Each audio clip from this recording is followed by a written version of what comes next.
The Japanese Ideology. The Japanese Ideology. A Marxist Critique of Liberalism and Fascism. Tosaka, June. Preface. This book is an investigation of contemporary Japanism and liberalism from various and ultimately, a materialist, perspectives. The book's title, The Japanese Ideology, follows Marx, who called his criticism of various forms of thought and their claims to truth and the resolution of social problems in Germany the German ideology. This alone should indicate what I wish to say in this book. Of course, I know well enough my own weaknesses and do not presume to usurp Marx's title. For anyone wishing to learn more of the intellectual basis for what I say in this book, I would be happy if they would consult the works below, especially the second part I. Foundation for a Critique of Japanism. Chapter 1. Problems in Contemporary Japanese Thought. Japanism, Liberalism, Materialism. In Japan today we find nearly every variety of thought, Japanese, Eastern, Western, and, if we include all thought that has come down from some past thinker to the present, the list is nearly endless: Ninomiya Suntoku and Yamaga Soko, Confucius and Nietzsche, Dostoevsky, Heidegger and Jaspers, the list goes on and on. But all these examples, and many others, are really no more than opinions. None has yet reached any kind of social coherence in any broad sense to become thought. Thought, the concept, is not simply some content worked out inside the head of some thinker. Which is to say that most thinking is not thought. Unless it also possesses some social force, some social objectivity, it is not thought. It is not thought unless it is deployed as a resolution of actual social problems. Once we understand thought in this way, we are struck by the fact that the premier thought of contemporary Japan is liberalism. Now many out there are saying that liberalism has recently collapsed, so we must respond and explain just what kind of liberalism remains vigorous despite this popular sense of liberalism's demise. Clearly, liberal thought evokes hardly any positive meaning in the consciousness of the public. Since the Great War, the only examples of a self-consciously liberal movement are the democracy movement of Yoshino Saika's, and a few others. And with the rapid rise of Marxism, we must acknowledge that a conscious liberalism has completely left the stage, so that now we simply do not see any explicit attempts to promote liberalism. Still, we must not forget that on the other hand, ever since the Meiji Revolution, the fundamental social consciousness of Japan has been liberalism. Of course, in neither form nor essence can we say there exists a full and complete bourgeois democracy in Japan. Japan's current democracy has mixed with, compromised with, and been distorted by a host of feudalistic elements such as the bureaucracy, the military, and obedience to authority. Even so, it is important to acknowledge that a distorted democracy is still at its base a kind of democracy. Even if liberal consciousness in Japan today is rather unconvincing, it is still the foundation of our social consciousness. Indeed, precisely because liberalism has become common sense, and further, as it never breaks free of that basic common sense, cases in which a self-conscious liberalism would be explicitly announced remain rare and accidental cases. Today Japanism is ascendant, and it takes as its sworn enemy this very liberalism that exists as a diffused social consciousness. Now, this Japanist assault on liberalism alone does not especially prove the vigor of a conscious liberalism, but it does indicate that an unconscious liberalism remains the hidden basis of modern Japanese thought.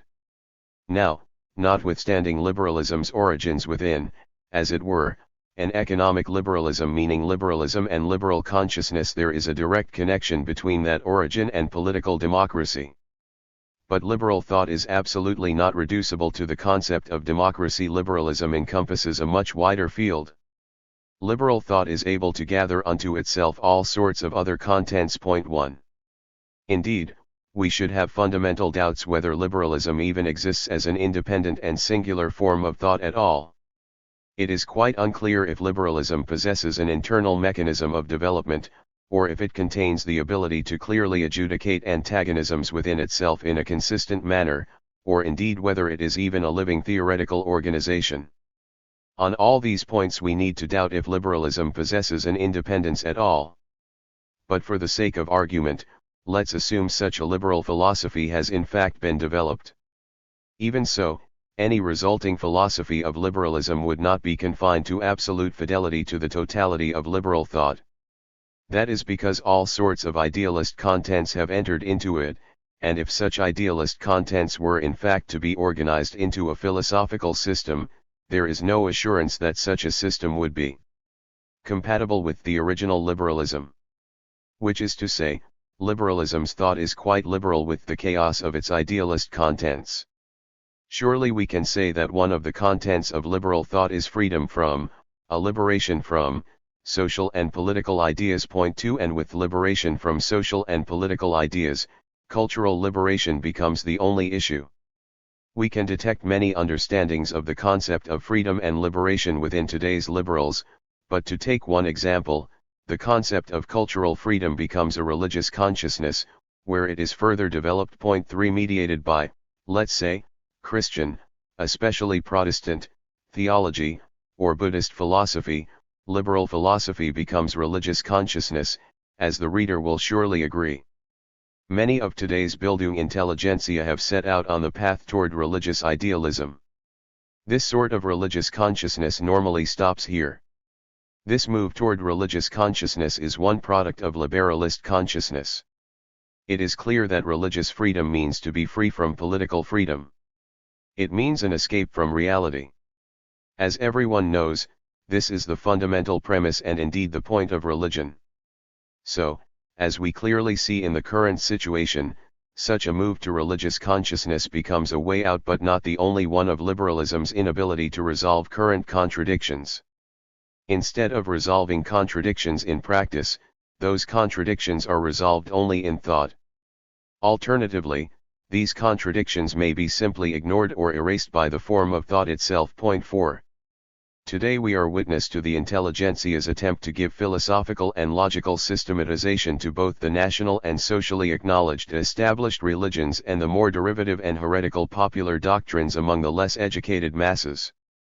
But without the frenetic work of an intelligentsia grounded in liberalism, nothing can be expected to come of this project. Further, we should note here that this so-called religious freedom inverts to become a so-called absolutism. Such a liberalism mediated by a religious consciousness is able to easily transition from this sort of religious absolutism to a kind of political absolutism. Religion has already begun to collaborate with political absolutism. For example, Buddhist exegesis has begun to claim that Buddhism is a manifestation of the Japanese spirit. Even Catholicism is urging the construction in Japan of an absolute monarch comparable to the religious authority of the Pope, a Japanese absolute prince, as an object of religious veneration, has already become a real problem. We should be aware that this step out of liberalism into religious consciousness means we have entered into the realm of Japanism. It is said that today Japan has begun to be ruled by a religious restoration leading to a religious worldview and religious thought. Leaving aside for now whether or not this means a religious truth-seeking movement, we cannot deny that this sort of religious thought is presently a significant phenomenon. And still, even if it were the case that this is a religious movement only, it does not mean that religious thought has been set up as an independent field of thought. For if it is not grounded in liberal thought, religious consciousness resolves in Japanism.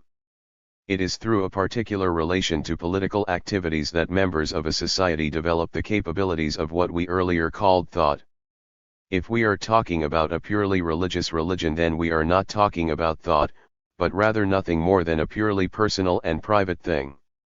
But, of course, in reality, such a purified religious religion simply does not exist.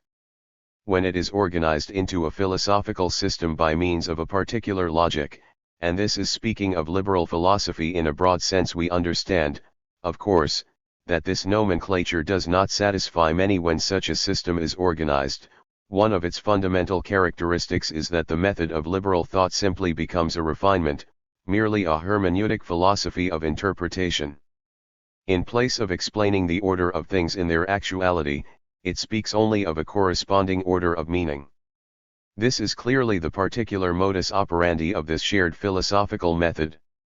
For example, from the beginning to the present, the universe, the actual world, has been ruled by the time of physics. As is often stated, disciplines such as geology and astronomy have shown definitively that the Earth existed long before the existence of conscious beings such as humans. The hermeneutic philosophy of liberalism's logic does not problematize this order of things. Instead, it takes up the relation of humans to nature as a question of the order of things within human psychological time. Alternatively, it merely considers questions of the superhuman, the infinite, or the eternal. 5. In pretending to speak of the actual world and inform about material actual time, this liberalist hermeneutic philosophy speaks only of the world of meaning and thus exclusively belongs to an idealist world. And so, the world itself becomes merely an object of interpretation. Such a philosophy is nothing more than idealism, an idealism that has been taken up in a modern liberalist form and has merely been painstakingly refined by hermeneutic philosophy. It is by means of liberalism's camouflage that this brutal, idealist death's head has wrapped itself in soft liberal flesh. By dressing it up in modern garb, liberalism has normalized idealism. The philosophical mechanism of this interpretive philosophy is adopted over an enormous field of inquiry. Indeed, it traverses the entirety of philosophical idealism. Accordingly, as we'll see later, an exclusive focus on interpretation is absolutely not the womb of liberalist philosophy alone. Still, this focus on mere interpretation results in the most typical conclusions of liberalist philosophy, and this method is the theory of literary liberalism. A literary, hermeneutic epistemology 6. The literary itself, or, as it were, a literaturism. The specific result of such a hermeneutic philosophical method is merely a mechanism that functions as a sleight of hand that appears to dignify and give a progressive patina to cultural questions. It uses literary imagery to capture a phantasmic vision of present reality. Then, without any modification or mediation, these literary representations and images are deployed as philosophical and theoretical concepts. And so, in this way the actual order of things based on the actual categorical organization of reality meaning theory is replaced with the linking of image to image adequate to their mere interpretation as a categorical organization again, as theory. Such is the result of this method. Surely no more mystifying and expedient method exists. Indeed, a current problem is that the majority of the literary liberals who make up the intelligentsia forming the current social consciousness of Japan are so at home in this literaturism. 7 And so when they discourse on anything, they unknowingly and unfailingly adopt the perspective of this literary liberalism and literaturism. In fact, more than anything else, today, as the intelligentsia is problematized by literary scholars themselves, we must remain skeptical of this sort of theory of the intelligentsia that appears to become nothing more than an ideology of the superiority of intelligence. In any event, at minimum, this ideology of superiority is characteristic of literaturism built upon a liberalist philosophy. But the problem of the intelligentsia is originally focused on the question of intelligence. We must note in passing that for explaining the problem of intelligence, liberal philosophy is useless. Consider, do the words liberalist scientific resolution to the problem of intelligence mean anything at all? Once again, we must note that it is already a mistake to say liberal philosophy exists as a completely scientific theoretical system. Liberalism proper is a logical system built on the idealist interpretation of liberation, of freedom itself. Economic, political, ethical freedoms, these, too, are each problematized as instances of freedom itself, which means they are problematized as freedom in general. Thus the ensuing philosophy is a generalized logic of freedom from. The result is merely a formalistic logic of freedom in general. While formalism is one necessary result of hermeneutic philosophy, we must acknowledge that from the start, formalism and interpretive philosophy are also two characteristics of metaphysics, which is to say they are characteristic of idealism. We have already seen that the religious consciousness produced by liberalism, in due course, becomes the absolutism of Japanism. And it is at precisely this moment that we can see the parallel movement by which the interpretive, hermeneutic method of liberalism gives birth to Japanism. Seen this way, we notice immediately that Japanist philosophy is in fact a product of liberal philosophy. At the very least, the method of liberal philosophy gives Japanist philosophy immense space to maneuver. Earlier we noted that liberal philosophy's particular method, interpretation, was the reason it gave birth to literaturism. And again, parallel to this, we now notice that this interpretive method also gives birth to a philological consciousness and the ideology of philologism. If literaturism, as a hermeneutic epistemology, rather than being based on philosophical categories, instead founds itself on literary imagery, and then deploys these literary categories in a hermeneutic method, then philologism replaces actually existing things with the etymological interpretation of texts and literary sources. In the most extreme cases, words are cherry-picked from Japanese and then elevated to philosophical concepts. And really, is there no one who has not noticed just how extremely superficial such a philosophical method is? Yet this way of using classic texts without any adequate historical or scientific sense of the lived reality of the people who produced them somehow wins considerable confidence for its claims. It is precisely this reliance on the interpretation of ancient literary texts that allows this philologism to become the literaturist interpretation of history. Nearly every instance of Japanist sense of national history is founded on precisely this method. An even more important point, Japanists aim at replacing the actual resolution of real problems with a philological interpretation of classic texts. One example is the resolution of current labor issues through the interpretation of Buddhist texts. It is not a question of passing through the actual history that produced those classic texts. It is only the archaic category that is transplanted and applied to the present. If archaic categories can be so easily transplanted into the present, then just what happens to the actuality that supposedly exists within our present reality? Of course, the present actuality is shuffled off into the development of the world of meaning through the interpretation of these classic texts. Surely there is no greater trick that instead of the order of things in their actuality, we get the order of meaning. Of course, philologism, meaning a philological consciousness, does not necessarily have to become Japanism right away. Originally it cannot be understood as Japanism. It could become Hellenism or Hebraism, ancient Sinology or ancient Indianism. Academic philosophers, Christian theologians, imperial way scholars, and Buddhist theologians all use these philological mechanisms to speak to contemporary things. But studying the classics is studying the classics. It is not the same thing as resolving current problems. Yet through this philologistical sleight of hand, ancient studies pretends it can solve actual present problems.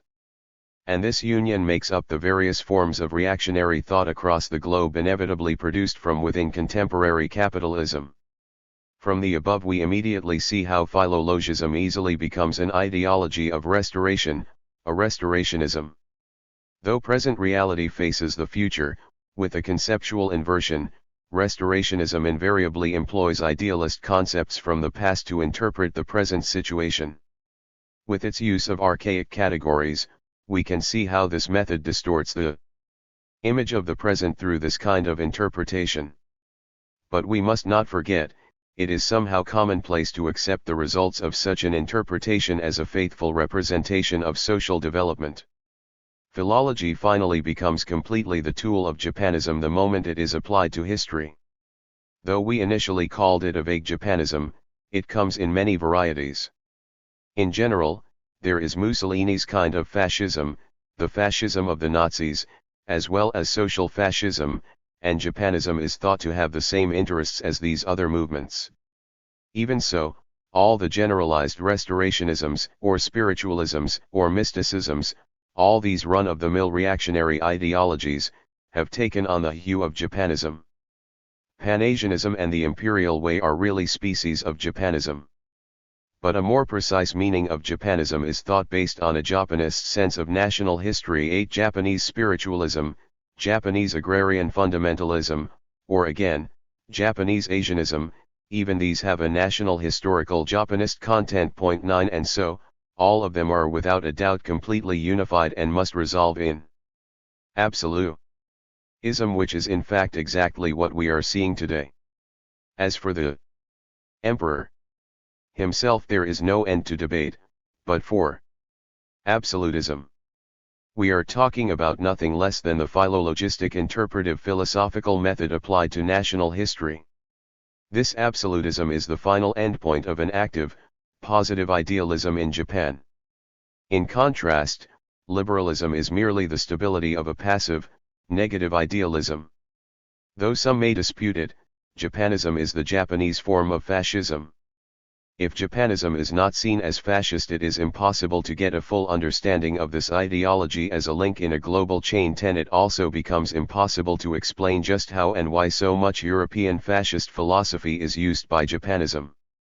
With varying nuances within totalitarian social theory, this totalitarianism happily uses the mechanisms of fascist philosophy. But in using foreign thought, Japanism surely is unable to do so in any coherent or rational way. For Japanism, then, the indispensable starting point must be the consciousness 11 of the sui generis nature of national history itself. 12. But in order to proceed, the essential philosophical method is not the particular categories of European totalitarianism, but instead it is none other than our already stated philologism. But here, too, this philologism itself is not in any way particularly Japanese. Indeed, an explicit philologism is the premier representative of current German philosophy, just see Heidegger, for example.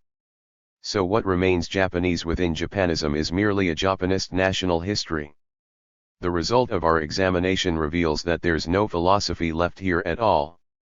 Because its method is merely interpretive philologism, a consideration of national history by means of liberalism or liberal philosophy has therefore hardly any meaning at all. Only materialism or historical materialism can mount a scientific critique to oppose the Japanist historical perspective. To clearly make the point, liberalism does not actually oppose Japanism, only materialism can do that. The proof of this is clear when we notice that it was liberalism's hermeneutic philosophy that gave Japanism its scientific method and room to maneuver. What this means is that liberalism and liberal thought just as it is and without breaking with itself easily becomes Japanism. Japanist philosophy is not limited to the philosophy of right-wing and reactionary groups. Outwardly liberal modern philosophy, which is to say also philosophies based in modernism and liberalism, can become models of Japanist philosophy. Professor Watsuji Tetsu's Ethics as Anthropology is a good example. Today, the study of man and anthropology represent a particularly malignant liberalism. Both descend from our precious literaturism, and quite smoothly turn into representatives of Japanism. Here, truly, we encounter the family resemblance running through both liberalism and Japanism. Professor Takahashi Satomi's theory of totalitarianism 13. The standpoint of totality, alone must be counted as part of the genealogy of liberal philosophy. But we surely do not also need to point out that the category of totality is the indispensable and fundamental ideal at the base of Nazi social theory. Even if at first glance Professor Nishida Katar's logic of nothingness cannot itself be labeled religious mysticism, if we objectively consider its fate, it exists as precisely the sort of religious consciousness aimed at the intelligentsia we discussed above. Nishida's kind of religious consciousness is tinged with a social positivity. In other words, it easily becomes Japanist. We've already mentioned how this works in the present reality. We can therefore see that liberalism is theoretically defenseless against a philosophy that uses liberalism's own logic and methods to break with classic factional fidelities and slides toward Japanism. That liberalism or liberal philosophy does not become Japanism has no basis in theory. It is merely a personal attitude or stance of any given author. But that liberalism does not slide toward materialism is based on much more than personal or subjective feelings, it is based in theory. Normally liberalism is closer to materialism than it is to Japanism, or so goes the conventional political wisdom. But considered within the system of liberal philosophy, liberalism's fundamental principles place it in opposition to materialism, and thus it prepares the field for Japanism. Nevertheless, on the belief that liberalism and materialism may be allies, that is only true if liberalism were to stop insisting on its own liberalist standpoint and in fact become its opposite. Theoretically, it is entirely possible for liberalism to become Japanism while remaining faithful to a liberal perspective. But for liberalism to become materialism requires not only that liberalism not remain true liberalism, but also that it becomes something completely other than itself. This means that liberalism absolutely is not the popularly imagined middle ground between Japanism and materialism. At the start I said that liberalism was the latent social consciousness of modern Japan. However distorted or perverse, Japan is an advanced capitalist country, and so, it is natural to conclude as much. It goes without saying that today's liberalism, which is to say bourgeois liberalism, is based on capitalism, so liberalism is assumed to be the fundamental consciousness of capitalist society. Accordingly, if we take liberalism as the given social result of a developed capitalism, we must say that liberalism is in at least some way progressive when compared to other forms of thought which do not take liberalism as a given. For example, if we compare liberalism with the reactionary nature of various forms of restorationist thought based on the thought of medieval feudalism, liberalism is clearly progressive. A Catholic scholar has said he does not understand why more or less all social common sense is liberal.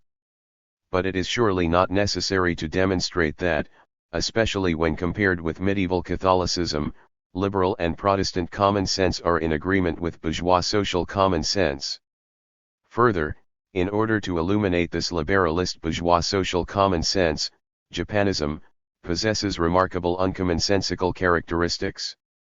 Japanism's inclusion of various uncommon sensibilities allows liberals to rebel against Japanist right-wing reactionary thought grounded in nothing more than personal or individual feelings.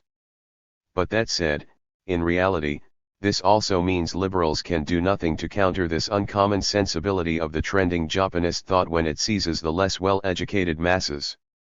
When that happens, we once again see only a single common sense shared by liberalism and Japanism.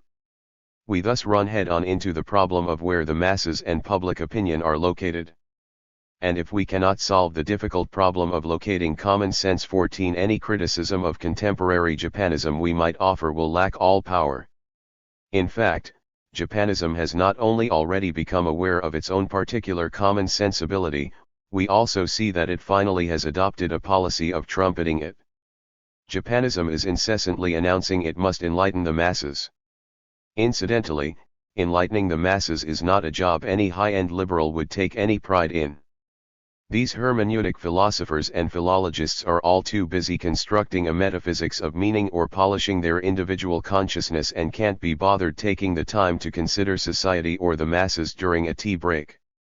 This means, then, that we need to talk about just how liberals are continuing to provide support to the Japanist Enlightenment movement. As for liberal support for the Japanist Enlightenment movements, that happened in the early battles of the cultural fascism of the cultural unification movement.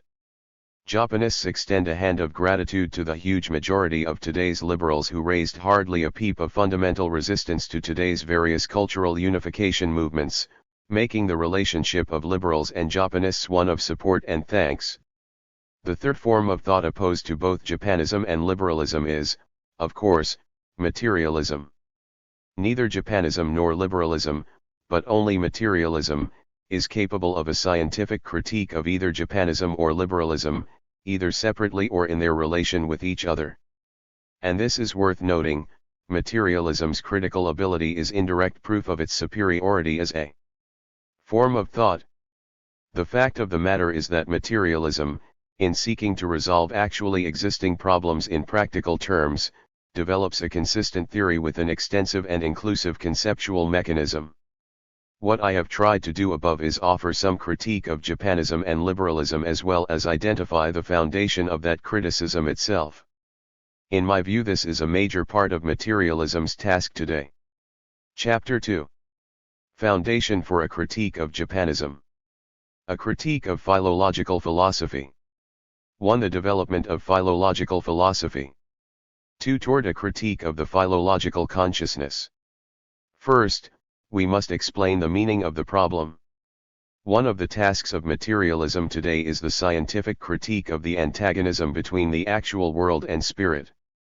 This task is of course not the only one for contemporary materialism, but here we understand criticism to mean the overcoming of the object of criticism in both an actual and a corresponding theoretical sense.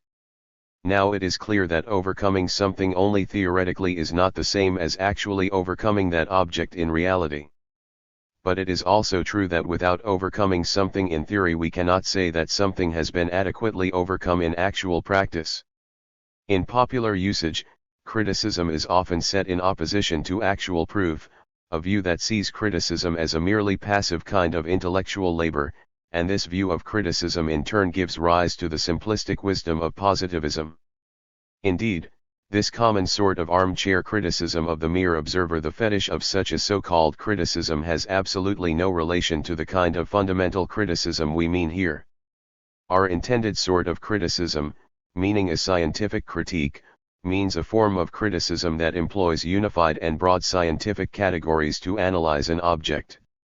There is, strictly speaking, only one unified and comprehensive system of scientific or philosophical categories. To say that there is only one such system is also to say that such a system has the characteristic of being objective and scientific. Today, we call this unique system materialism. Materialism is the singular scientific theory. In practice, the outward appearance of the various fundamental concepts used by this theory are able to take on many external forms. Of course, there is no other way for us to express ourselves than by linking analogies, humor, fantasies, or connotations to use them in a literary or linguistic way. For if we did not make use of linguistic forms, there would be simply no way to produce either actual statements or thought. But in spite of this, indeed precisely because of this, all these floating aesthetic representations and everyday concepts must become materialist categories within a categorical organization. As is surely well known, the general method of a materialist, scientific criticism is to render concrete, and thereby to render practical, by means of this general method, the conditions of the present situation. The various necessary and fundamental notions of scientific criticism today are to incorporate the new techniques derived from this general method. For us, the particular task is to search for the foundations of a practical scientific criticism against those so-called social and cultural foundations adopted by contemporary philosophical idealism. Point 1. Viewed as the big picture to this point, our theme has become a question, on the one hand, of examining issues such as journalism, everydayness, and common sense, and on the other, to see how far these concepts are able to combat both hermeneutic philosophy in general, and its more particular ideology of literaturism. Of course, both of these themes have the same foundation. And of course many more tasks remain. Philology aligns with the problem of literaturism and is a characteristic problem presented by interpretive philosophy. Which is to say that philologism, a philological consciousness, also appears here as a problem. Some have suggested that philology is literature and have therefore insisted that this so-called literature should be called the arts, and there is a good argument for doing so. At minimum, viewing the problem from this perspective, we would do well to remember that the problem of philologism has an intimate relation with the problem of literaturism, or a hermeneutic epistemology. 1. Philology is commonly understood to mean linguistics. But we must be careful here because linguistics is definitely not identical with philology. For example, according to Saussure, linguistic study began with the study of grammar in ancient Greece. But it is not until the second half of the 18th century with Friedrich August Wolff III and his followers that we have something called philology.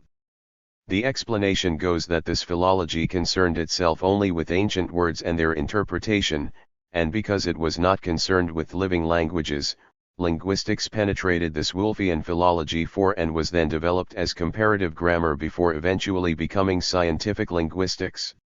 This means that philology is definitely not completely unified with linguistics, and also means no less that philology comes into contact with linguistics obliquely, that philology and linguistics share a zone of contact that traverses them both. We see then that philology is its own thing and that linguistics later was developed along a relatively different course. Which is to say, because this Wolffian philology is none other than a meeting of philology and linguistics, Wolff's Philology 5 is translated as Philology 6, or even literature. Here Wolffian philology intersects with more general theories of literature and belles lettres. This is the reason that Wolff's philology is not simply linguistics. For our consideration of the problem of philology, it is fine if we neglect a full consideration of linguistics itself. But we must not forget that philology is not completely independent of linguistics and must at some point intersect with it. This is an important point. In other words, whatever position we may take regarding how later and to what extent, the classics, or history, or philosophy itself became an issue or was developed by philology, however far we become divorced from the study of words themselves, broadly speaking, philology and philologism 7 present us with the difficulties that arise in the gaps between words and language, between thought and theory. In reality, cases where philological research and linguistic research become one are plentiful. We already have the previous example of Wolff, but there is no better example than the 19th century thinker Wilhelm von Humboldt. In Humboldt's comparative linguistic research we see the problem of understanding classic texts linked up with historical description. He was able to create a continuity between classical texts and historical description precisely because he was simultaneously a particular kind of comparative linguist and a philologist. When considering Humboldt, it is generally thought that the linking of philology with linguistics as the newly termed philosophy of language added certain characteristics to the entire project. And so by crossing a philosophical philology with an empirical linguistics, the philosophy of language does develop its own particular course. We can see that there is an intersection between linguistics and philosophy of language, and compared to a Wolffian philology, philology itself did develop relatively independently from this Humboldtian philosophy of language. But despite all of these various lines of development, what is important here, and below, is to note that philology was never able to liberate itself from the problem of language. At first this Wolffian philology qua philology took as its task the reading of antiquity, especially classic texts. But in fact, the task was later expanded to encompass the contemplation of classical arts and to the understanding of contemporary texts and cultural representation in general. In this way philology was no longer restricted to an orthodox deciphering of language. As it expanded to become a general study of classic texts and a hermeneutic logic for decoding contemporary cultural representation in general. And here is the crucial aspect of philology, because with this expansion to representation in general, this philology was thus able to separate itself from what is called linguistics and the philosophy of language.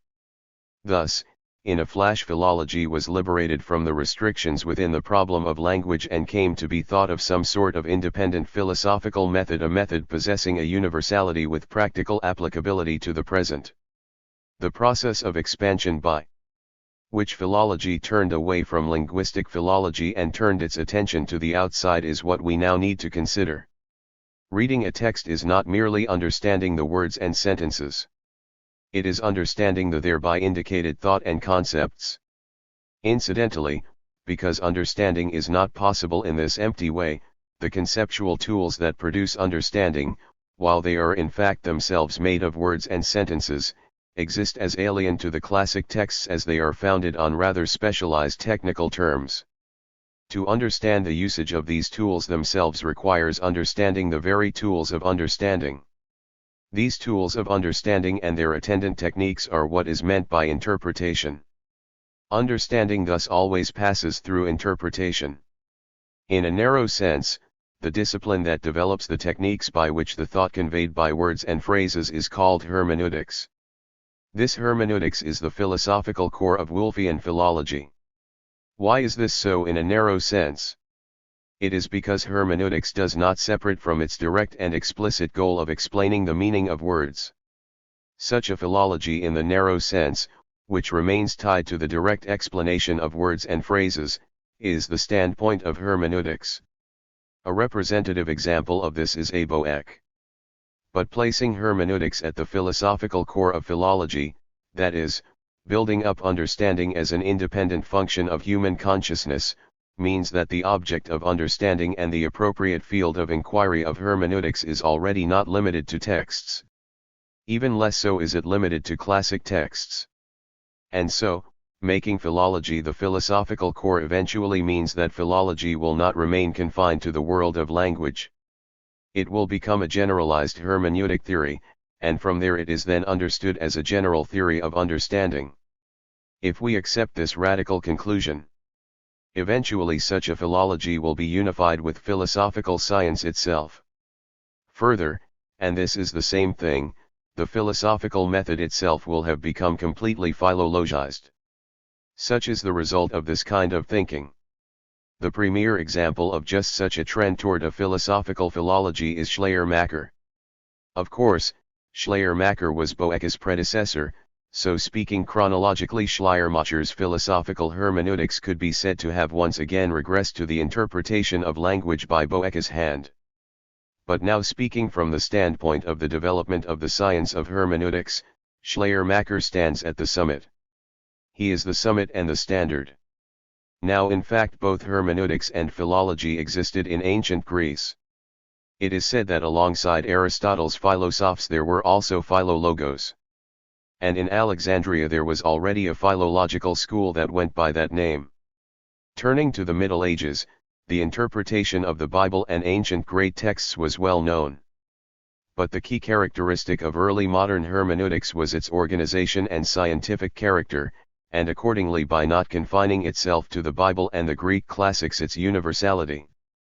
It is said that Semler VIII developed biblical hermeneutics into a science and Meyer IX took this and created a general, universal hermeneutic technique. In other words, modern hermeneutics began after the Reformation. As such it was the Protestant Schleiermacher who intimately linked hermeneutics and philosophy. But the philosophical depth of Schleiermacher's philology was never anything more than the depth of his theology. Behind all his theology and philosophy lurks a yearning for the infinite. This yearning for the infinite is not the particular world of the Middle Ages nor that of ancient Greece. It is a retrospective yearning for all that has vanished from the world, a now free-floating yearning that settled in German Romanticism. Here the aesthetic appreciation of the world and interpretation by means of human feelings became the singular scientific project. At another time Schelling used this philosophy to erase reality and point the way to the world of free fantasy. We could say that Schleiermacher's aim was to replace Schelling's free fantasy with the historical past. Philology and hermeneutics were thus linked with philosophy. In fact, they became philosophy.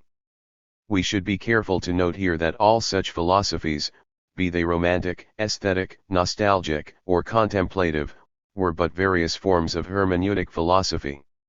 Regardless of how philosophical it is, or how philosophical it is made to be, we must not forget that Schleiermacher's philology completes the original line of development of philology.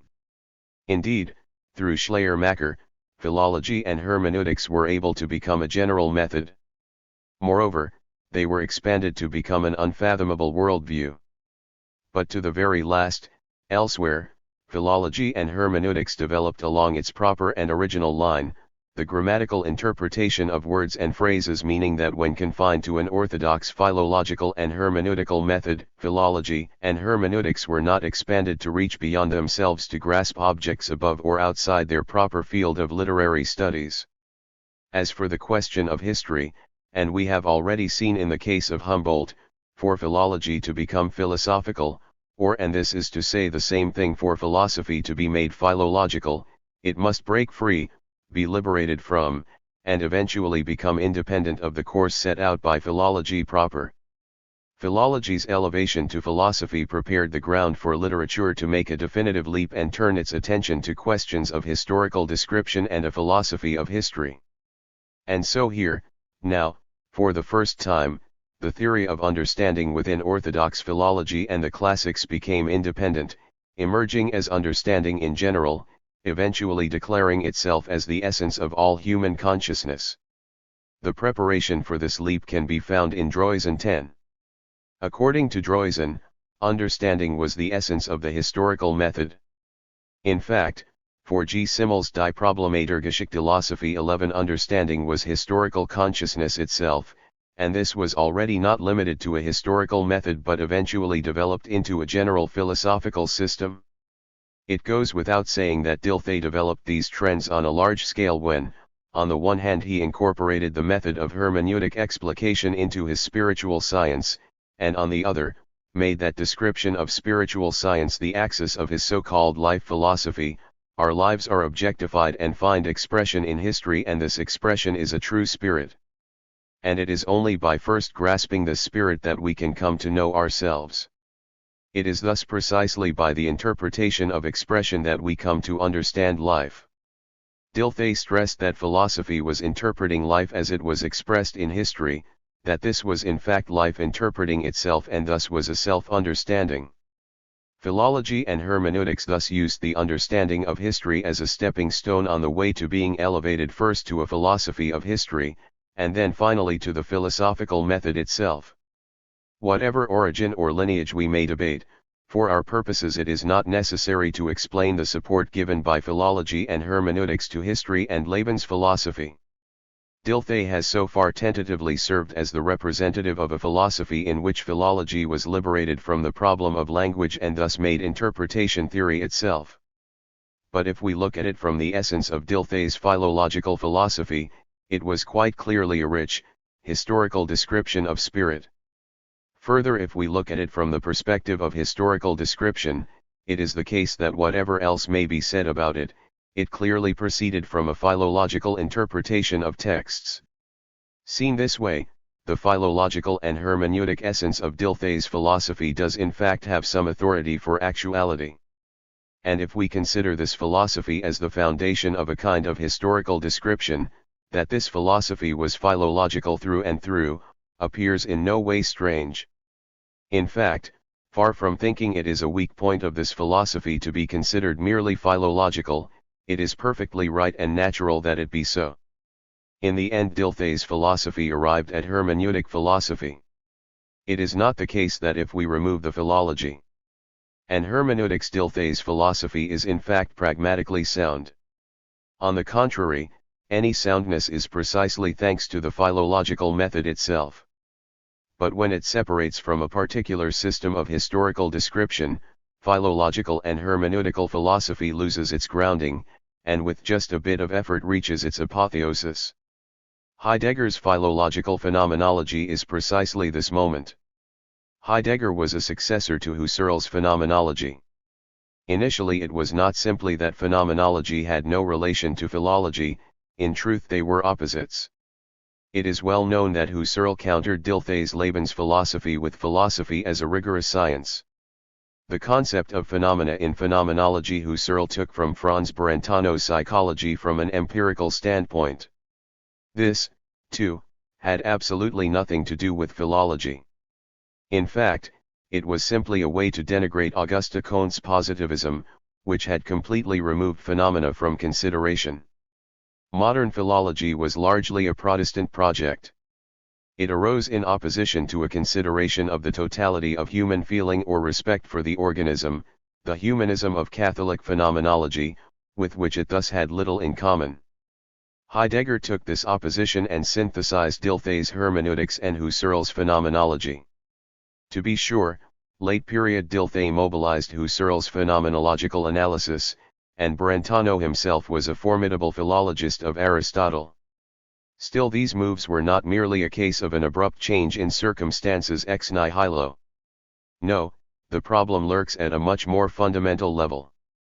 First, we must stress that all phenomenologies are ahistorical.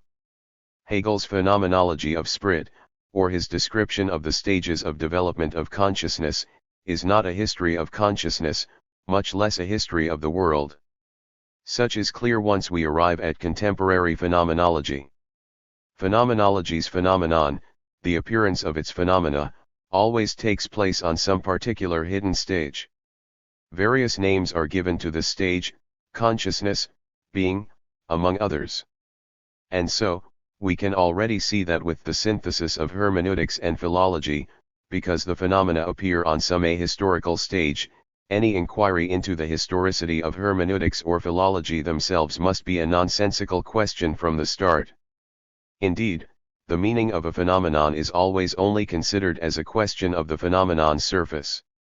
In other words, the background or underside of a phenomenon is only problematized after being rendered as objects of this philosophy of surfaces, and thus background and underside lose their meaning. Superficialization is thus one with phenomenalization. And because this is the case, if we were to inquire into the background or depth of things in daily life, the meaning of these background things produced by hermeneutics or philology would be totally incapable of discovering or retrieving any meaning that had any sort of gap or articulation between the phenomenon and its background or depth. Point 12. This method has no way of discussing or measuring the depth of the surface. Yet Heidegger sought to build just such an interpretive phenomenology. If we consider Heidegger's project objectively, it is exposed as a philosophical system that sought to remove the usefulness of history from hermeneutics and philology, and a system where historical consciousness is replaced with a sort of metaphysics of meaning. Because history was not able to be used for hermeneutics and philology, some sort of phenomenological something or other such as being would be used.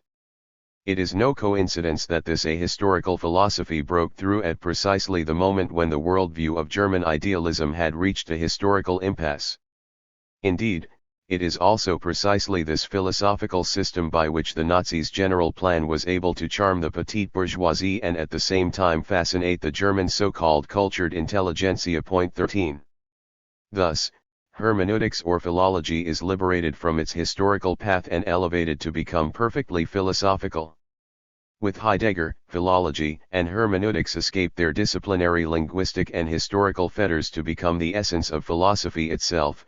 Because philosophy has now become philologism, philology in a narrow sense would no longer occupy the ultimate pride of place, while at the same time, there is nothing left that could trouble this liberated philology. Thus, philology loses its original historical linguistic concreteness and necessarily becomes a caricature. In Heidegger, for example, the word desveering is established by reaching out, taking wings, and removing the separation from something distant. Such an explanation is astoundingly silly, and to the extent that other words cannot be explained in this manner, etymology has lost all meaning. This cannot even be some kind of linguistic explanation. The path leading to such a phenomenology of language, in this sense, is hardly more than the invocation of some sort of occult device. The fact that the substance of the interpretation has degenerated to such a philologic caricature is because hermeneutic science and philology have escaped the historical or linguistic elements that had been inherent in them. We should note here that if there is any truth in this method at all, it does not come from any scientific method of interpretive phenomenology, but rather it comes merely from some mistily invoked and monk-like ideology. By being rendered philosophical, philology was thus caricatured, and became philologism. And in the opposite sense, by being rendered philological, philosophy became unscientific. To be clear, there is nothing wrong with philology as philology. But the actuality of the world is also in no way a philological object. Any philosophy that treats philology as the august guest of honor is without a doubt a philosophy that must fear the invocation of present actuality. And any history that does not problematize actuality is meaningless. To the point, Heidegger's hermeneutic phenomenology takes up the problem of being. It is thus an ontology, but the being at issue starts from human existence. So when the problem at issue becomes actual existence, it means that ontology begins as an anthropology. Which means ontology or existence itself is a self-interpretation 14 of being.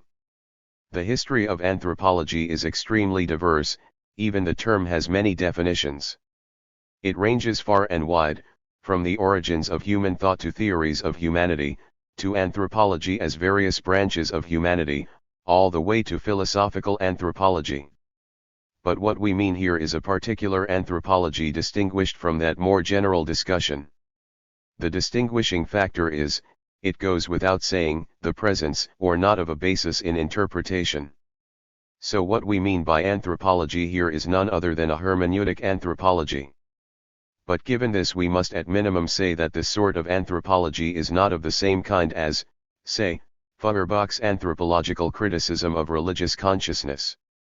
The reason we call the anthropology under consideration here hermeneutic is that, as we have already mentioned in our discussion of hermeneutic philology above, this anthropology is one that has already washed its hands of historical consciousness, so that all that remains is a metaphysical and, accordingly, some sort of spiritual material with which to build a new system. A good and direct comparison are the works of Kierkegaard.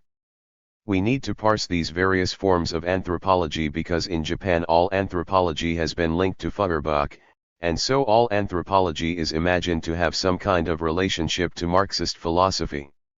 And it goes without saying that even though a hermeneutic anthropology is fundamentally opposed to materialism, its imagined vague basis within Feuerbachian and Marxist philosophy is enough to impart some fascination for our country's progressive liberal philosophers.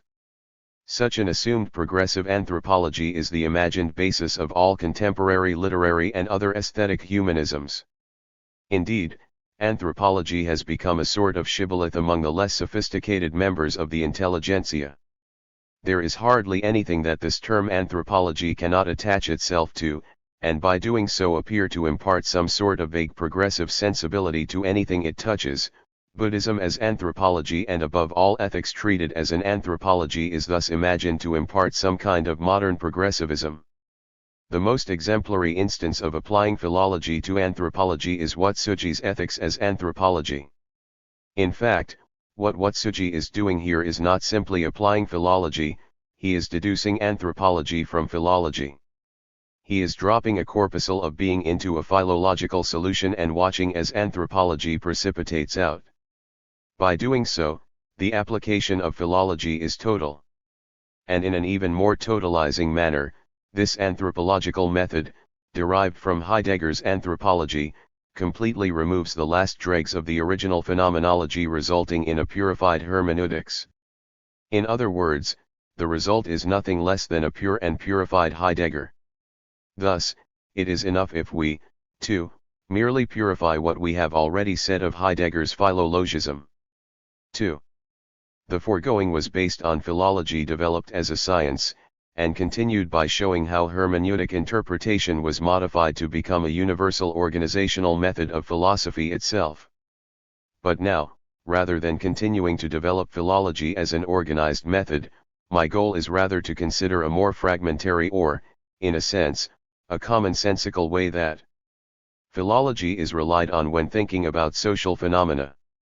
As such, the unsystematic application of philology to the present is the next question. Today in Japan this is a particularly important problem. If we consider this philological turn as a particular social phenomenon, at first glance it appears on the one hand as extreme nonsense, and on the other hand as something extremely serious. As a social phenomenon, the philological turn extends from the farcical thoughts and actions of all kinds of pontificators, including statesmen and all others in and out of government, to the lofty and esteemed research of the bourgeois academy. Now, when we consider the philosophical significance of this social phenomenon, the farcical nature of the popular pontificators is in no way less grave than any tragic gestures of the bourgeois academy. On the contrary, it is surely true that the more farcical this social phenomenon is, the more difficult it is to establish the foundations of a scientific critique. When an adversary is unscientific, it cannot be scientifically critiqued from within. In fact, in order to overcome this difficulty, we must feel keenly the necessity of the problem of philology. On this point the proper distinction is between mortal sins and more relatively minor offenses. Above we said that this is not a question of farce versus tragedy. For example, the deductive method of Watsuji Tetsu's ethics is completely subsumed under lexical foundations. And though this is a grave symptom of such pure hermeneutics, if that were all, it would remain a relatively minor sin. People will easily recognize such an obvious caricature of philology. And so too the clumsiness of Kira Tadayashi's literary proofs are not the sort of thing that causes major problems. See for example his principle equals truth equals judgment equals partitioning cf. Hegel's Point 15 Kimura Takatar's theory that Japan is Greece is precisely such an unsystematic caricature of an already caricatured systematic philology. In the end, all these professors manage to show is just how high they can stack this nonsense. At this point there is hardly any essential distinction between a philological consciousness and a pathological psychology. Importantly, uncritically adopting the classics and making them face the present realities is the real crime. Or to put it more generally, ripping out from the classics nothing more than a philological meaning and then using this as a basis to present a purely convenient resolution to current, actual problems is the bad faith or even unconscious assumption of this philological consciousness as a social phenomenon. Yet this social phenomenon extends from the streets to the hallowed halls of the bourgeois academy. For example, we have Gond Seiki's Minabuchi text, a great example of a classic text of the Shintoists, and it matters not whether it is an authentic text or a forgery, as either way the application of the text to the present is utterly meaningless. Messrs. Kira, Kanagoki, Hiraizumi, and a host of National Purification School fascists all belong to this Japanist faction. This philological consciousness is without limit. Among Orientalists and China scholars there is Nishi Shinichiro's Eastern Ethics, the writings of Sinologists and Asianists, Indian scholars, and the explanation of current events of the Buddhist priests. Further, for Western scholars, there are the bourgeois academic philosophers and their quasi-philological philosophical choices of exemplars like some German philologist or the serial quoter of Greek philosophical texts. They all imagine their philological ruminations will all somehow result in the resolution of some contemporary problem. It is not necessary to criticize each and every instance of this problem. Of course, it is well and good to demonstrate the utter nonsense of each case when it comes to the actual world or actual moments, to chase down all the resulting absurdities of each and every confused point of emphasis. But the difficulty with this worthless philological phenomenon is that it is essentially endless and endlessly repeated. No, in the same way that we avoid the tedium of writing out each and every zero of numbers like 10 billion by means of the formulation 10n, when dealing with these myriad philological moments we must also appeal to a critical formula. Here I will offer 4 formulas in order to get at the fundamental mission and principles. 1. Explaining a word does not explain the object. In truth, understanding this thesis is the beginning and end of what I want to say. The words of each country or ethnic group currently in use naturally express the idea corresponding to each actual thing, but despite this, the gap between words and logic always remains a problem. Logic is the correspondence relationship between the concept and actual reality. It is perpetually developed as it passes through history, which is to say that logic is made increasingly concrete and is constantly calibrated. And because there is a fundamental gap between language and logic, with historical development there is a constant potential for this gap to grow larger. Logic is a living, dynamic mechanism, and indeed, language, too, has a social existence experiencing life and death. Language, as language, has its own development and something like a metabolic function. It is common to explain words, or to explain by means of words, by tracing back to the origins of the words. Once the word has been traced back to its etymological origin, this original meaning is adopted and used to explain the thing. As such, if in place of using contemporary terms to explain contemporary things the original etymological meaning is used instead, then the fundamental gap between language and logic has not only grown, but by adding a historical gap it has been doubled. The mechanism of classical thought was built on an extremely intimate relation between language and logic. For example, according to Ernst Hoffmann in Sprache und die Archaische Logik, by means of Mysterion, mystic, mythos meaning story epos, and logos, a very tight connection between language and logic is established. Thus the prior series of the problem of speech and the later series of thought are directly linked by mythos. But the very goal of modern logic was to break free from this kind of system. Therefore, this means that the more the thing to be explained is developed as a product of a given society, any explanation in terms of mere words makes history flow backward to some archaic thing. Thus such an explanation is unable to actually explain the thing. For those possessing this philological consciousness, bad faith, or unintentional rationale somehow forces the argument to always lead back to the archaic. But 2. The archaic cannot be the basis for resolving actual, current problems. So, just what is meant by the archaic?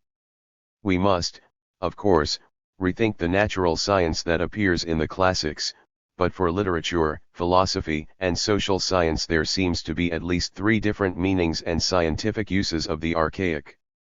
As a useful reference or precedent for a certain way of thinking and experience, as facts or sources for tracing the course of history, and finally as a training tool or as a model.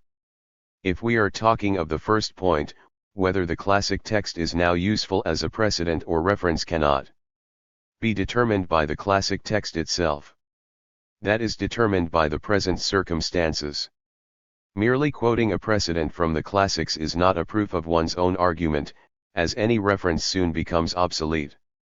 If we take the second case, historical sources do not themselves dictate how they are to be handled. The acceptance and goal of such an inquiry absolutely comes from the present circumstances because a source is itself not a proof. Sources can become material for a false history. And if we take the third sense, a model is simply a model, it is not a proof. So whatever it may be, the archaic can never be anything more than a reference. It does not have within itself the goal or mission to be the solution to contemporary problems. In fact, it cannot have that power. We must not forget that the important thing about a classic is that it is something that has passed down through history to the present. If it had not been passed down, it would not be a classic, but merely some product of historical past. A classic is like a thread running through a tradition. If it is philosophy, then it is the history of philosophy; if social science, then the history of social science. This means a classic is something that runs through and acts upon each age from the past to the present. And though this means that a classic cannot be a proof, it absolutely does mean that it is a point of reference. The classics must be critiqued in terms of contemporary problems and then either selected or discarded. Failing to criticize, meaning to unconditionally take the archaic as something useful, as if the word or text were completely transparent, is one of the fundamental characteristics of philologism. This holds even when talking of quoting the classics. Quoting the classics to impart authority to one's argument is not only absurd and useless, but by forcing all contemporary problems back into the archaic past it is also necessarily reactionary. Normally this kind of procedure is called formulaic. But that is not entirely correct. In truth, a formula is something that is normally put to use. But a characteristic of a formulaic approach is not the use of previously derived formulas; rather, in place of using a formula, what happens in quoting a classic text is that the formula is simply repeated once again, and this is somehow intended to demonstrate the solution of some problem. We may here interject, don't the classics also have some meaning as a formula? The archaic, as an archetype, doesn't it bear some similarity to a scientific formula? In fact, no, it does not. It does not, because the archetype or the ideal typical is nothing more than the essence of a model we discussed in the third instance above. For even if we are able to use the archetype for educational purposes, it cannot be used as a tool to prove or produce anything. That is, if we were able to add color on top of one of Michelangelo's drawings, this might be considered a complete painting, but it is not much more than what is called plagiarism in literature. But the formulaic is not simply just used with training in mind. It is constantly invoked as a proof and considered something useful, for considered a tool for creating new works. It is no longer a classic located in the past but is intended as a something close at hand in our present, a tool for idealist production. Imagining the archaic as a practical and direct a technically useful formula of some sort is the result of confusing the archaic as used in the production of something new, and the archaic as the reproduction of the ideal. 16 Distinguishing between these two uses of the archaic has tremendous importance for materialists. But for contemplative interpreters or the aesthetic appreciation of classicists, for them, these two senses are one and the same. It goes without saying that they are incapable of actually using the archaic as a technical tool, because from the start the archaic would never occur to them as a thing to be used at all. From the start, such thing is a classic, but contrary to this, if the archaic is a formula, not using it is out of the question and would be a waste. Undue respect for the authority of the archaic is one of the fates of a philological consciousness. 3. An archaic model does not simply become a logic all on its own. Searching for proof in the classics is nothing more than saying that archaic categories and categorical organizations may be logically applied to the present. Greek classics, Indian classics, Chinese, Japanese, medieval European, Arabic, all other classics, each has particular categories and particular categorical organizations, which is to say each possesses a particular logic. Even apart from the classics, non-modern peoples have their own particular categorical logic.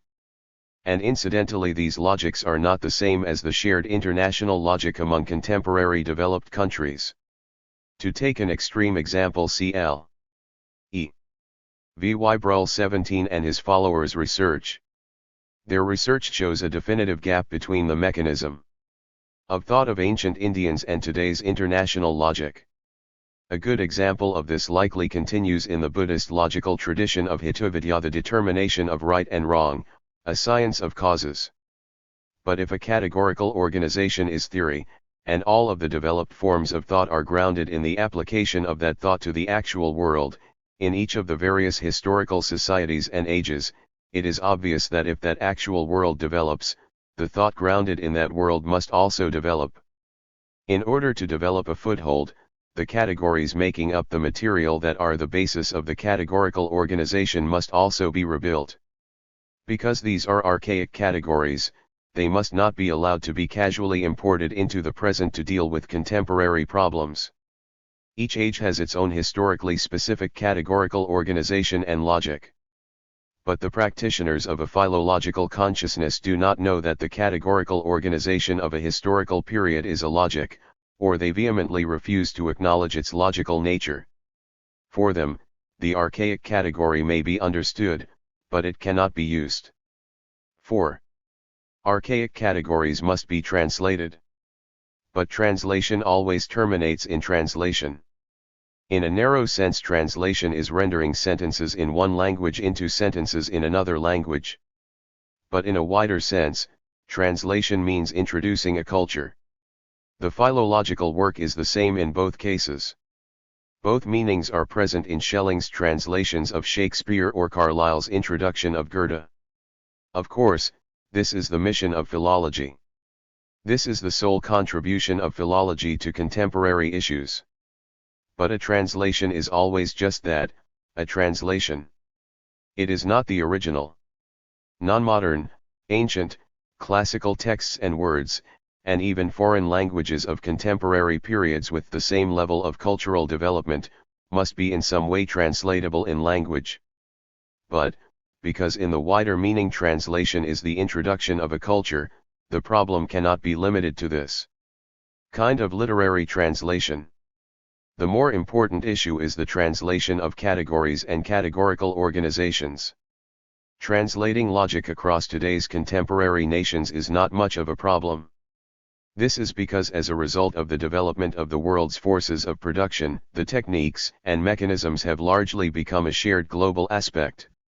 And these productive forces and mechanisms of production become the spur of the various countries' relations of production. This spur, we could say, appears as a global phenomenon.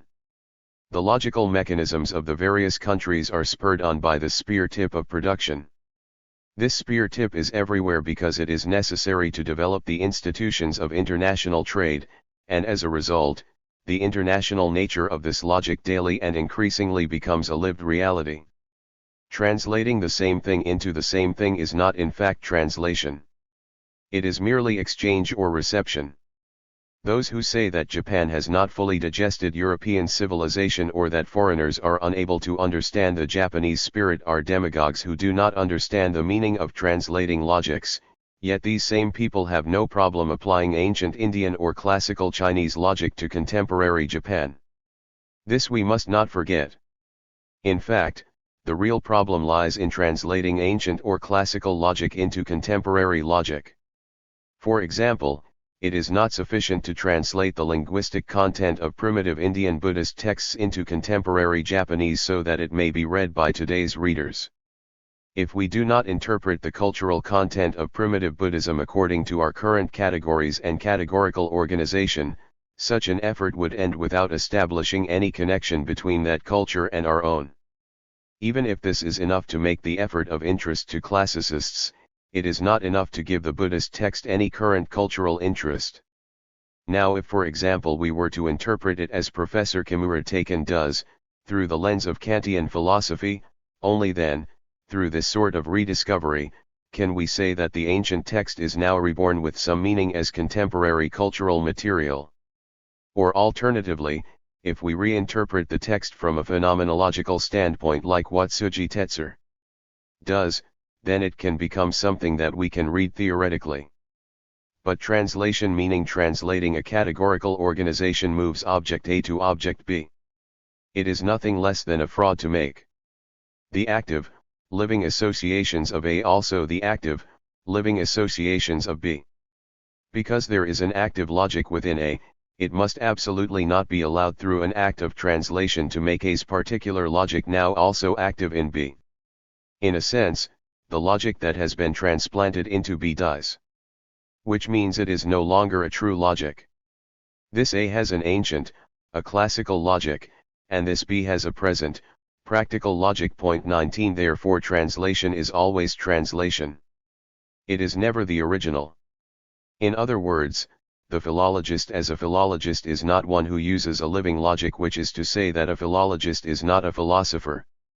Philologos is absolutely not philosophos. These are the limits of the authority of philology and philology. Ignoring these limits, either unconsciously or through bad faith, to equate the philological consciousness to philological philosophy is the fundamental mistake. It is the key fraud at the base of this philological social phenomenon. This philological consciousness is one characteristic of hermeneutic philosophy. Of course, there are many interpretive philosophers who do not adopt the philological standpoint.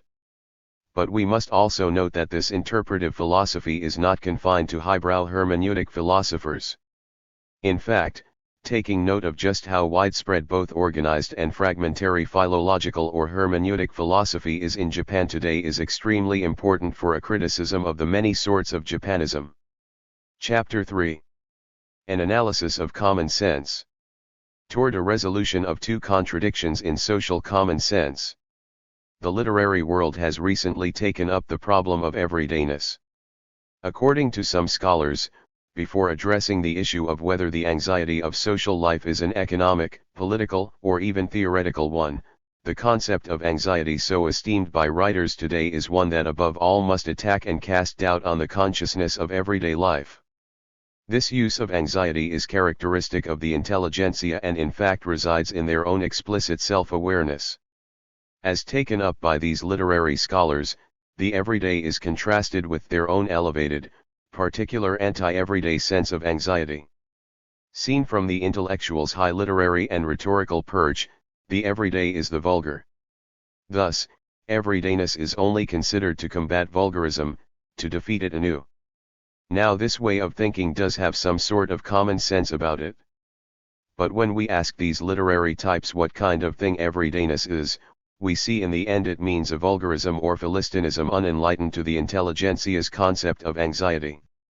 Everydayness is thus simply the counterpoint to the intelligentsia's own particular sense of anxiety. No one seems to be interested in considering the issue beyond this. Following the lineage of this current common-sense view of everydayness as an unknowing counterpart to the intelligentsia's awareness of anxiety, and anxiety that is part of a particular theology and comes from a philosophy of their own private common sense, we see that the intelligentsia's concept of everydayness is the concept of the masses' empty, fallen human life, a life that has not been converted to the intelligentsia's own monastic, contemplative life. It seems then that the concept of common sense thus requires no more consideration beyond this simple fact. For the intelligentsia, the only thing necessary is that their own understanding of common sense oppose the degraded energy at the heart of the masses' vulgar everydayness. But this attitude, this commonsensical way of seeing everydayness as nothing but vulgar, is itself rather banal. Accordingly, it is itself a rather vulgar common sense. In denouncing everydayness as vulgarism, this attitude takes no interest in the irony and paradoxes present within vulgarity itself. Without any charm or humor at all, the intelligentsia's common sense seeks only to denounce everydayness as vulgarity. It never bothers with asking if this everydayness might have within it a dialectical underside. But there is a powerful principle of everydayness within the concept of everydayness, one philosophically distinguished from a coarse, meaningless metaphysics.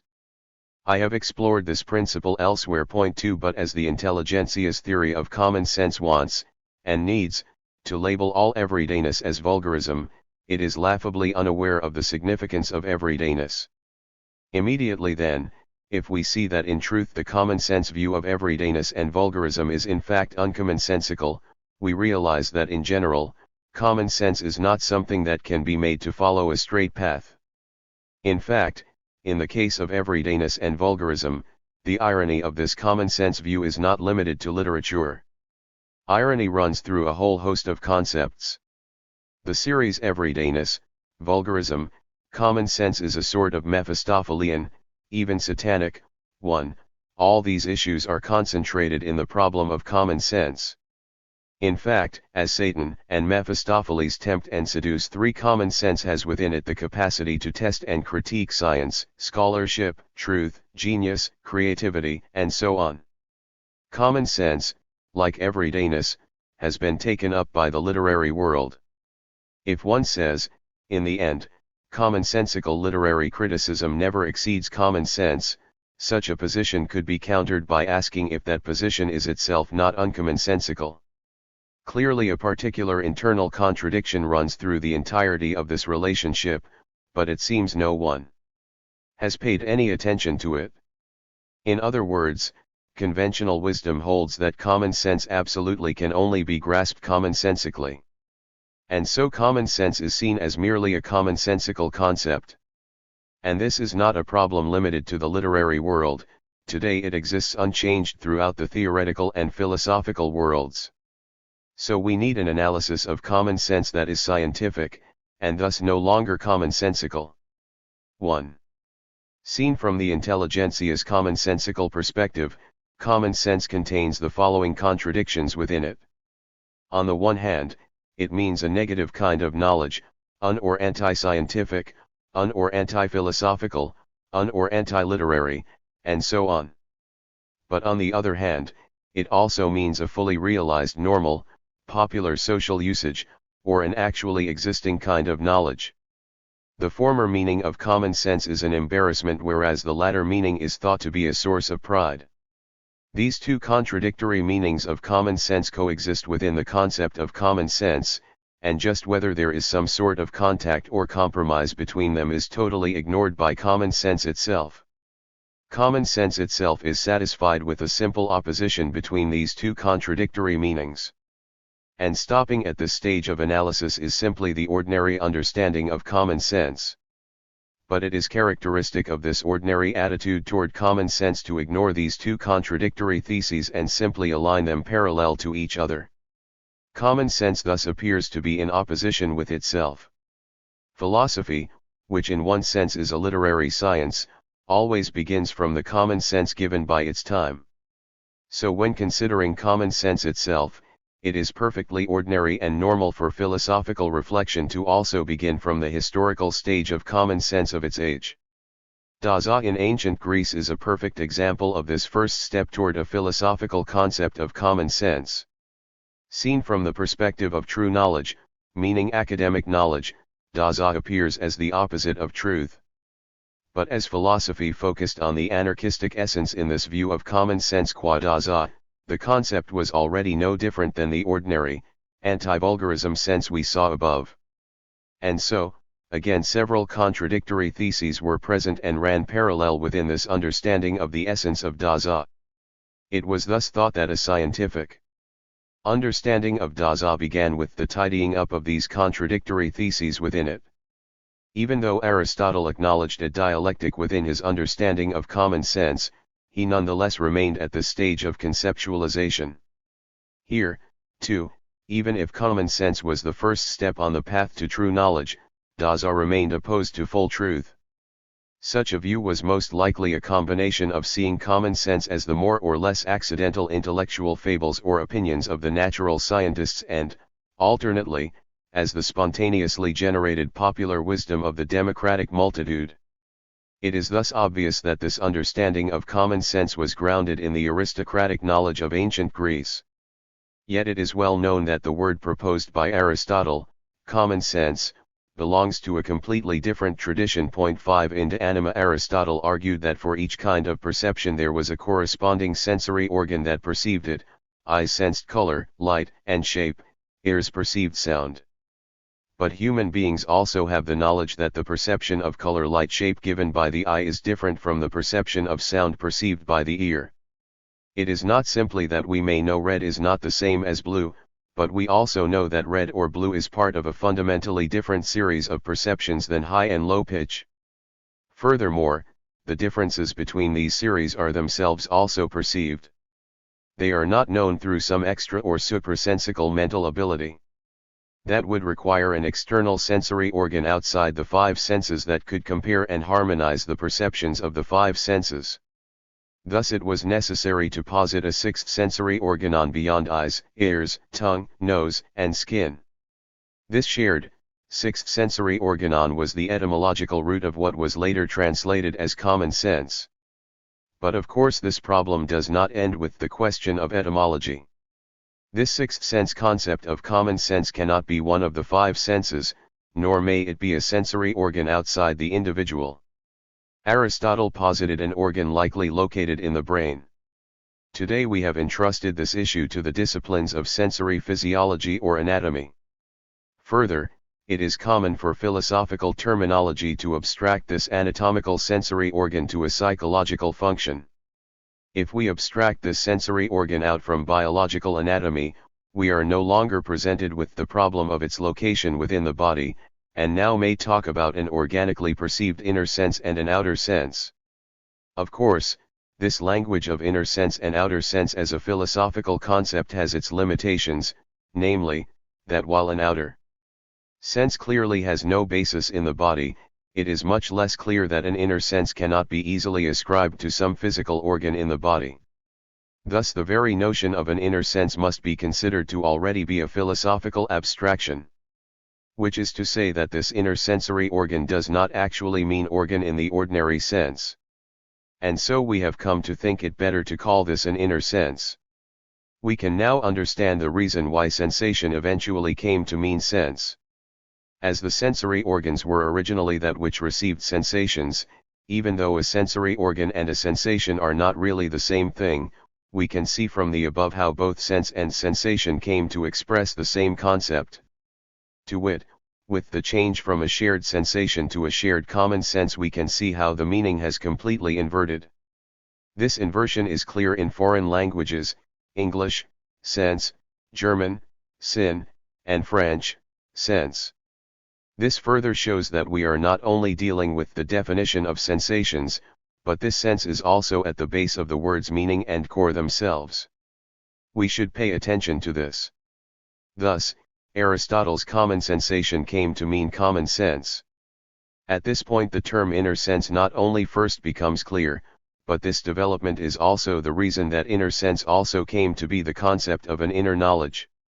As for internal sensation, or, as it eventually became, an inner sense, With just a bit of psychological reflection and analysis, it is clear that what is called inner knowledge is more concrete because its contents are more specifically delimited.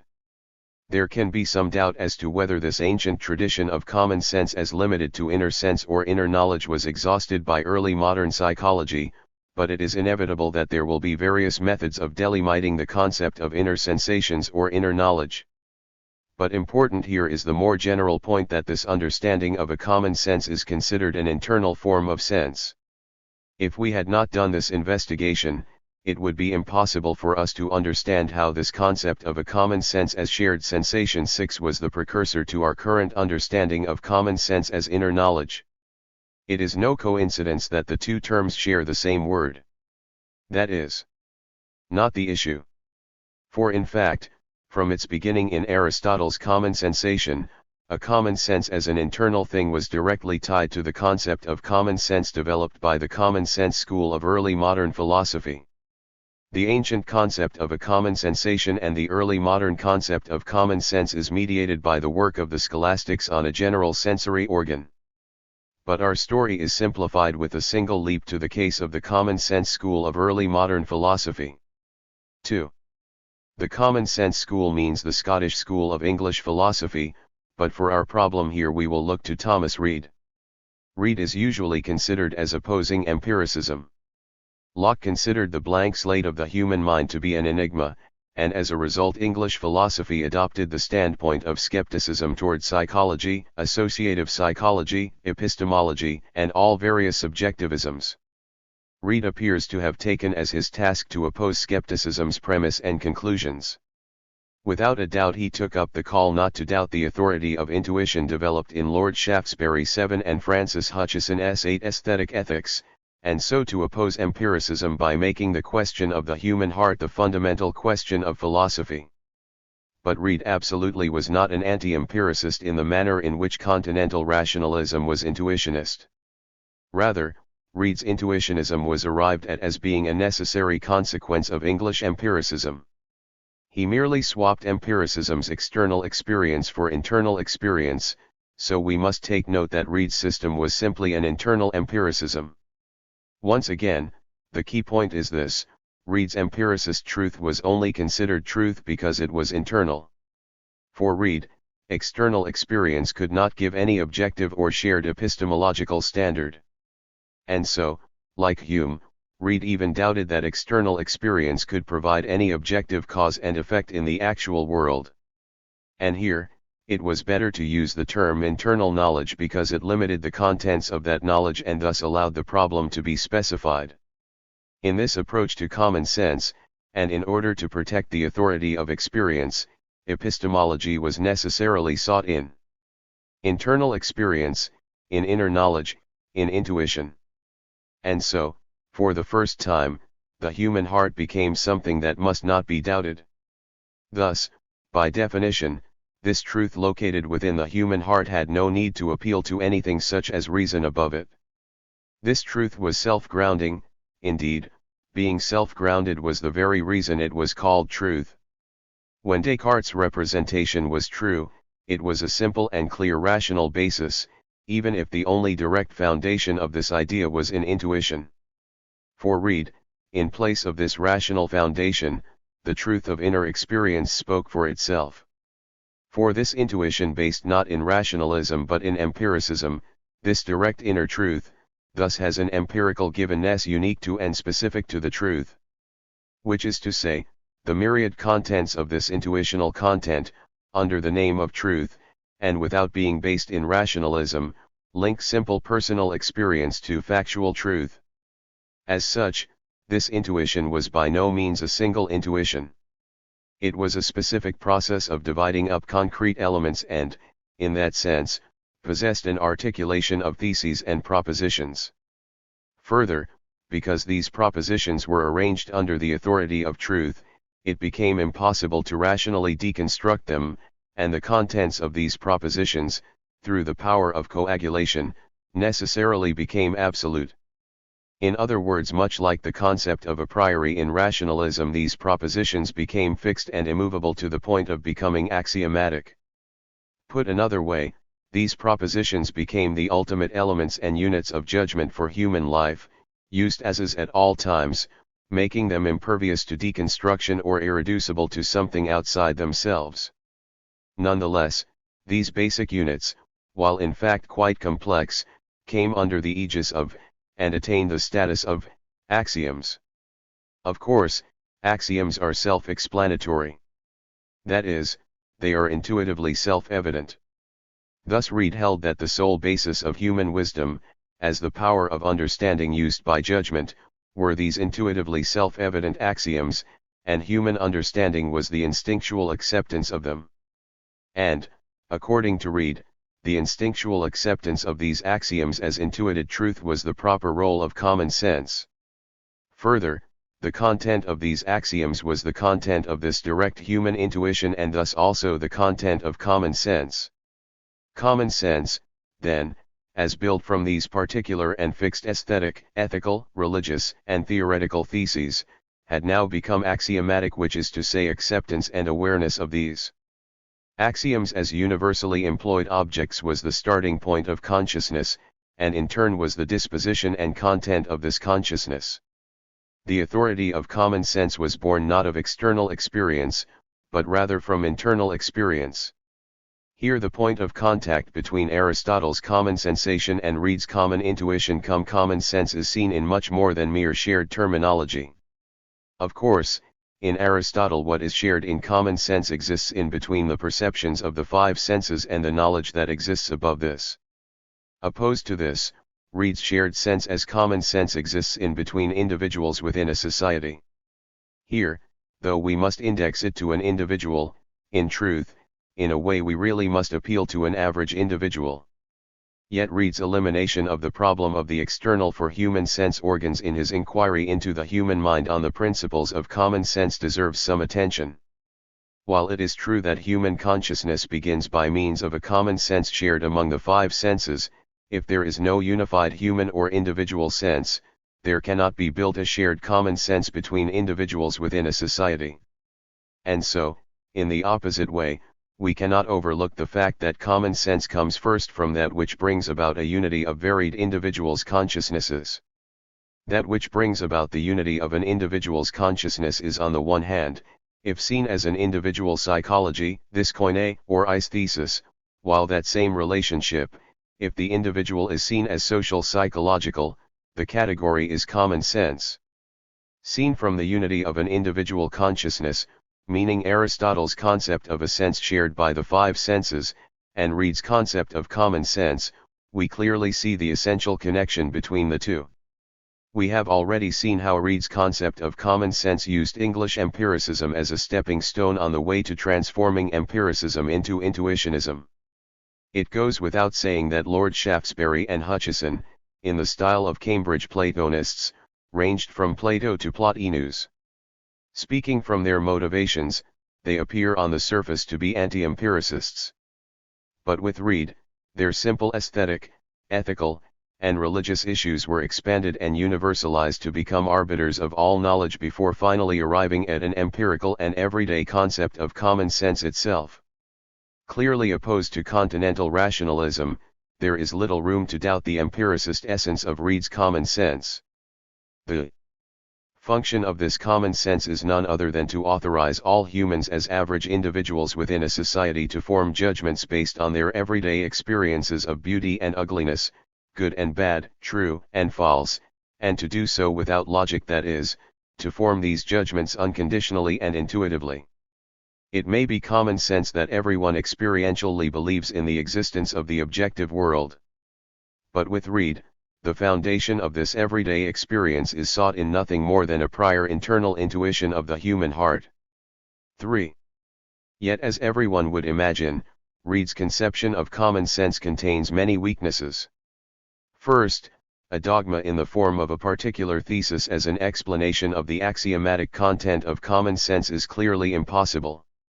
Which is to say, were this the case, and speaking from the contents of this common sense, this content cannot be an average popular sense held by social individuals, it must also specify some unchanging, eternal human understanding or capacity to reason.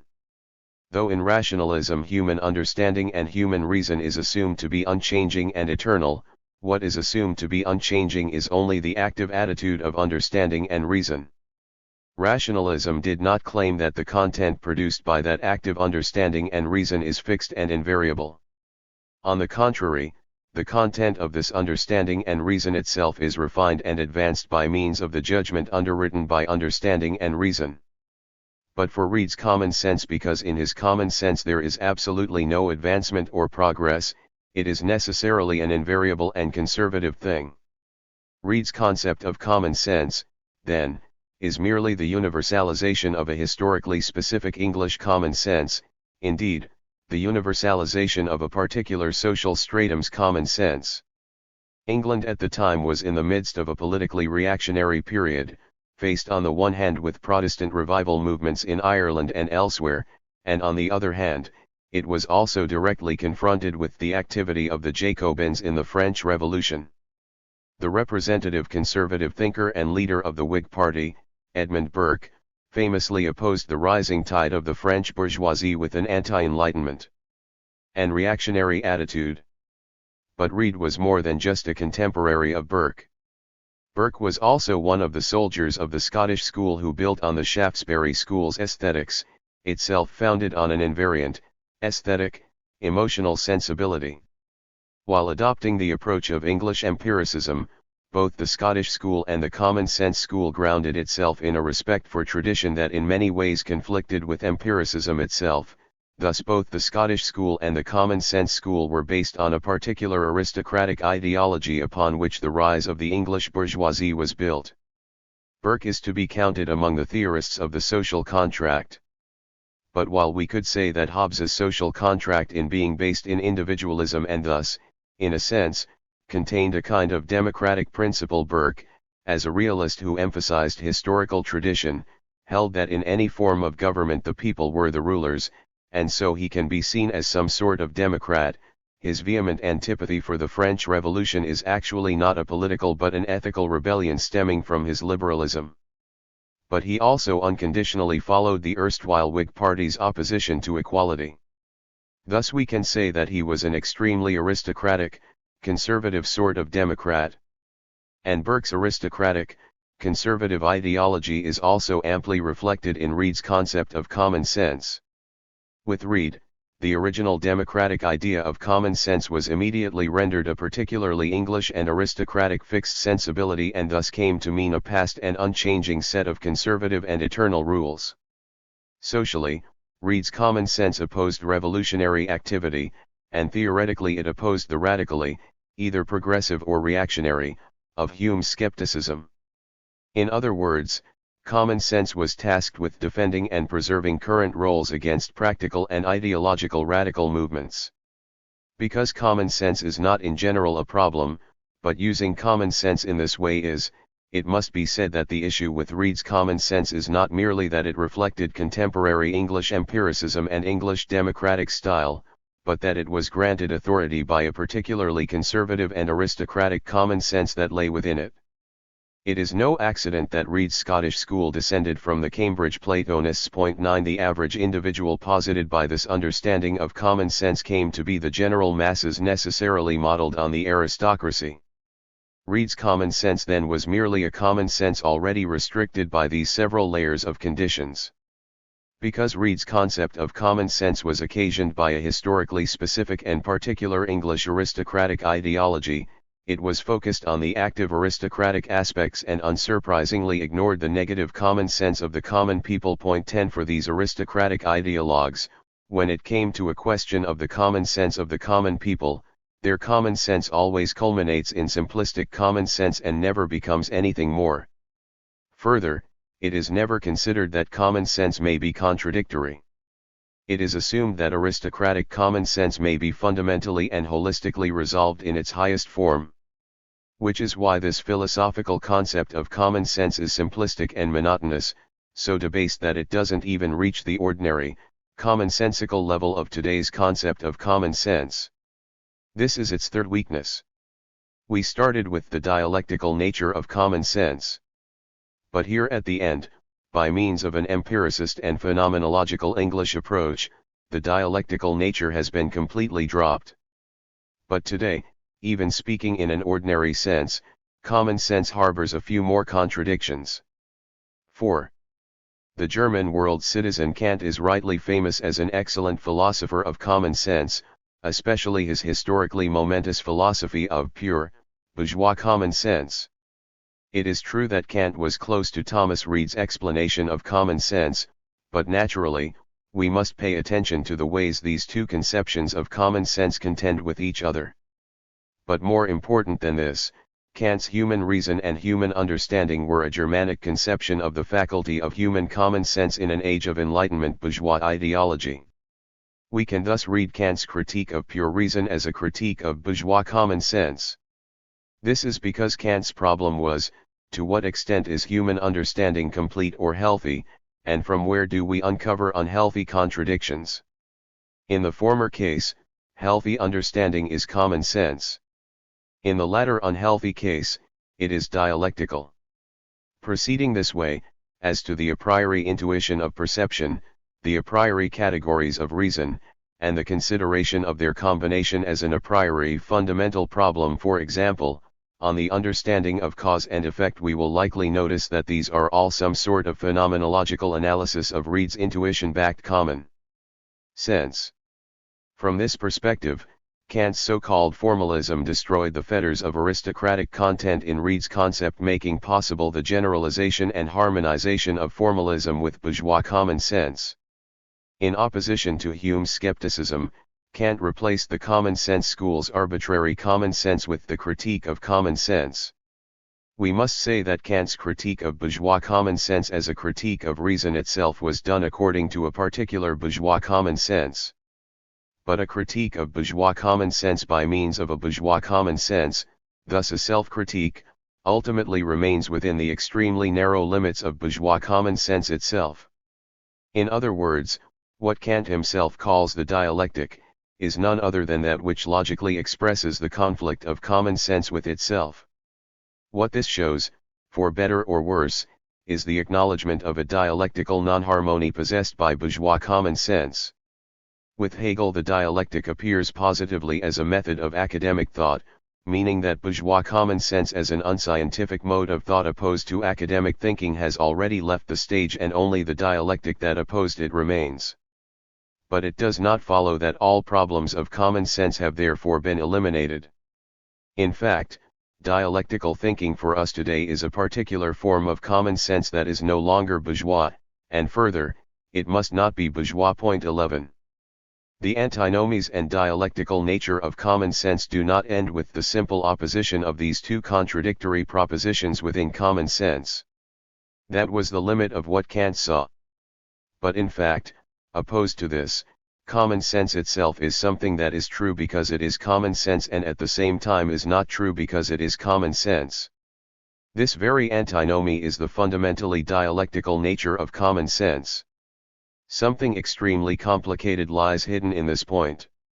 As a means to resolve this contradiction, we need to consider once again one of the properties of Reid's common sense. Because Reid's common sense was a particular and arbitrary thesis that appeared as a fundamental proposition, it meant, in that sense, the commonsensical contents of each individual. It was thought that the substance of common sense included each and every proposition commonsensically stressed. But because the validity of all these individual contents of common sense was underwritten by the healthy deployment of human reason, in addition to each and every content of individual common sense, there was also another justification for this basic stance on common sense, the existence of a formal content to common sense that produced the individual contents. Hence, here a distinction is made between the content of individual common sense and the formal aspects of common sense that enable the individual content. These two aspects correspond to the content and form of common sense. Yet this is not only a relationship between content and form. So, as we consider common sense in this ordinary, commonsensical way, we notice that the single relationship between all these various contents of common sense which have the form of a thesis, and the form of common sense oppose each other, and more, are even inconsistent with each other. Let us develop this distinction a bit more. According to a young officer I know, around the time of World War I, when the military was not respected as it is today, he says that it was thought soldiers had no common sense and so were ordered by their superiors to study law and economics.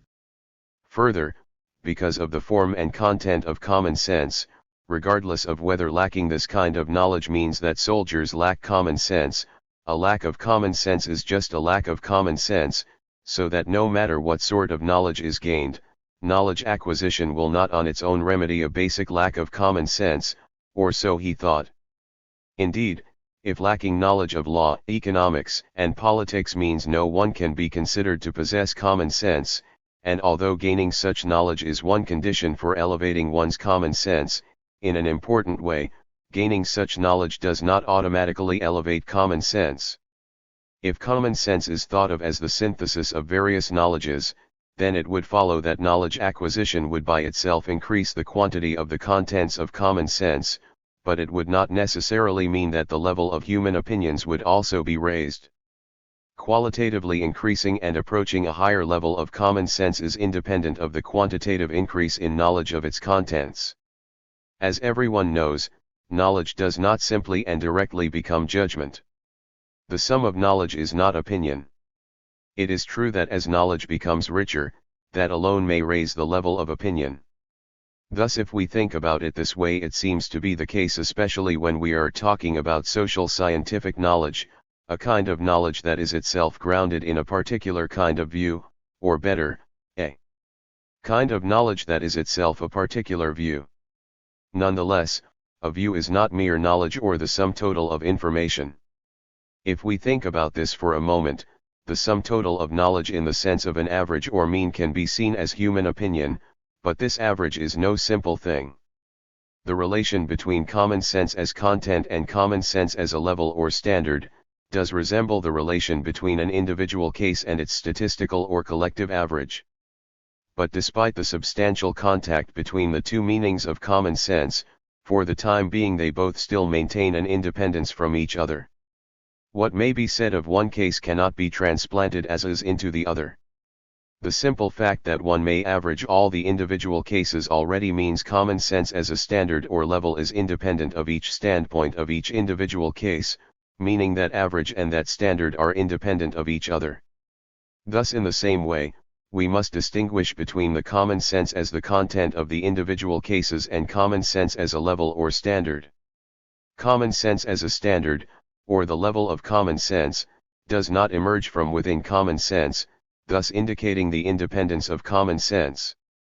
Common sense qua common sense becomes problematic if not reduced to something else.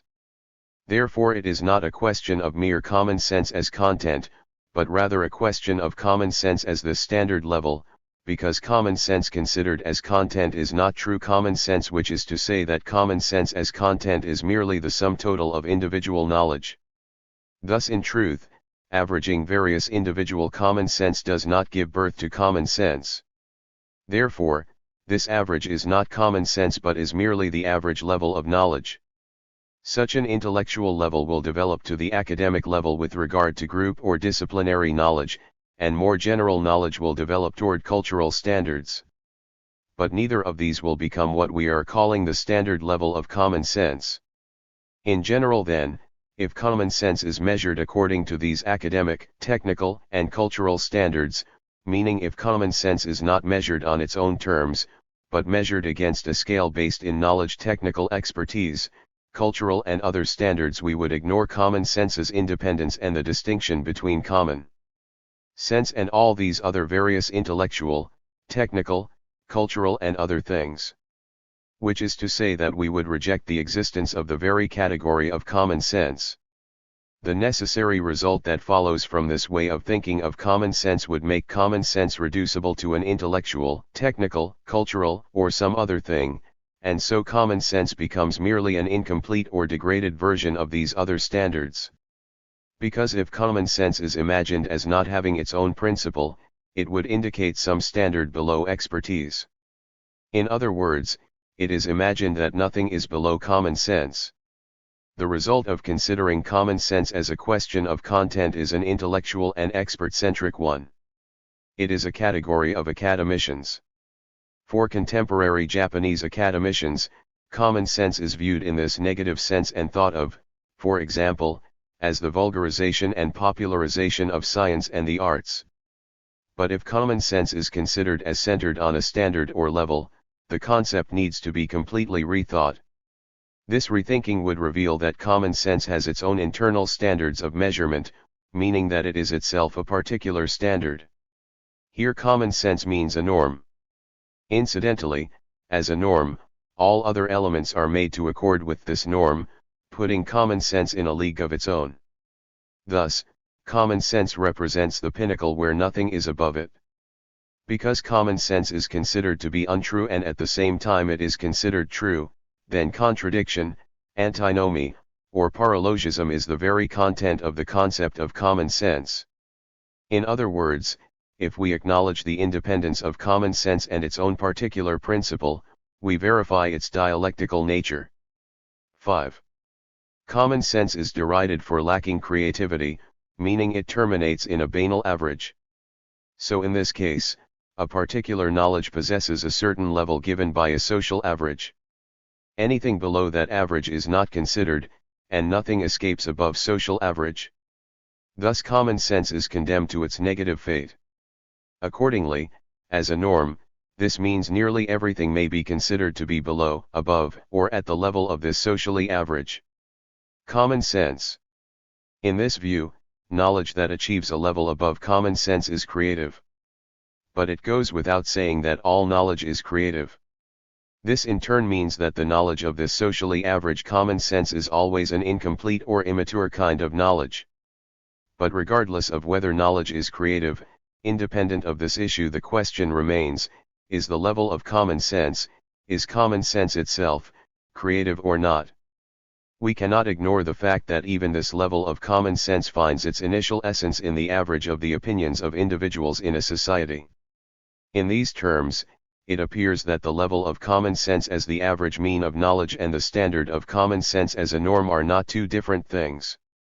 But if we consider this a bit we come to understand that simply saying something is an average or somehow attaching the word common sense to it does not of itself make it a norm or a standard. For then the level of common sense is simultaneously the average of the opinions of individuals in a society and at the same time something above this average.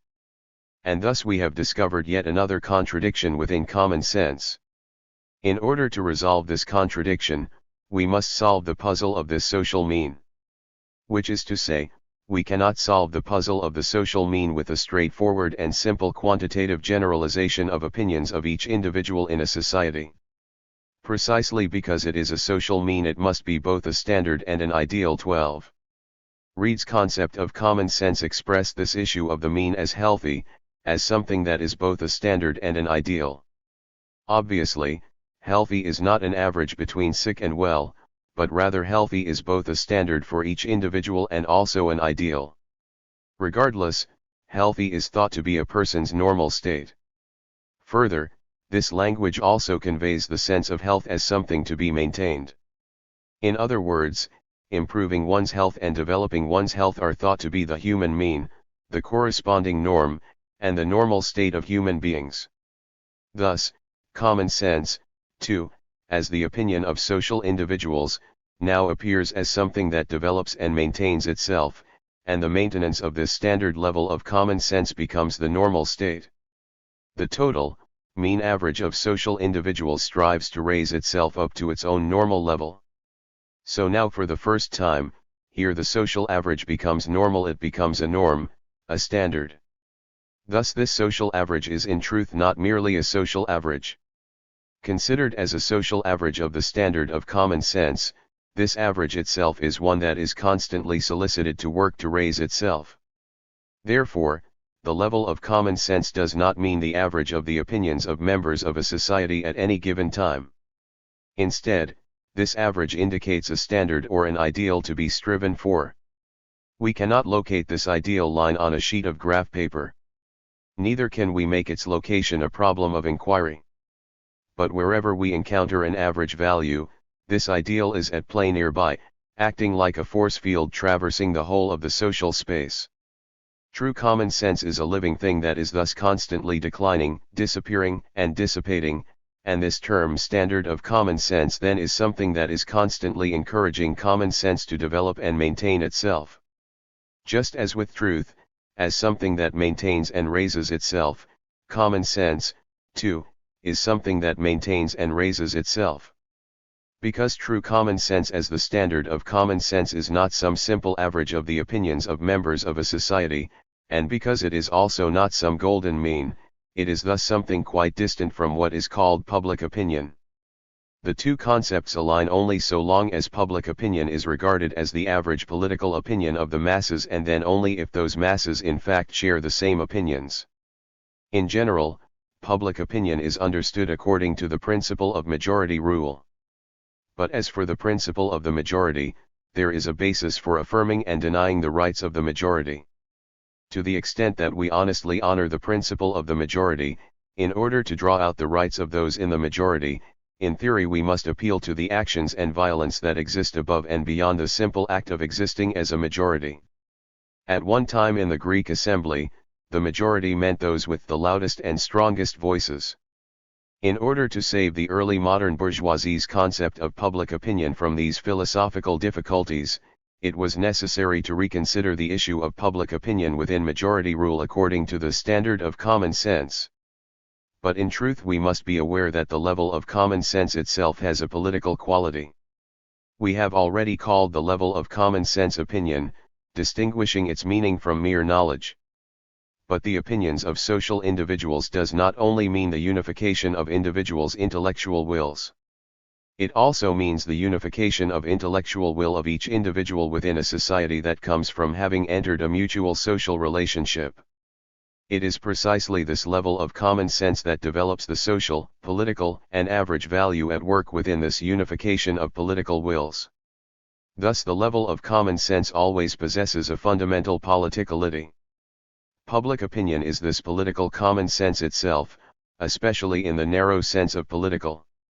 As a result, popularization and massification accompany the problem of common sense.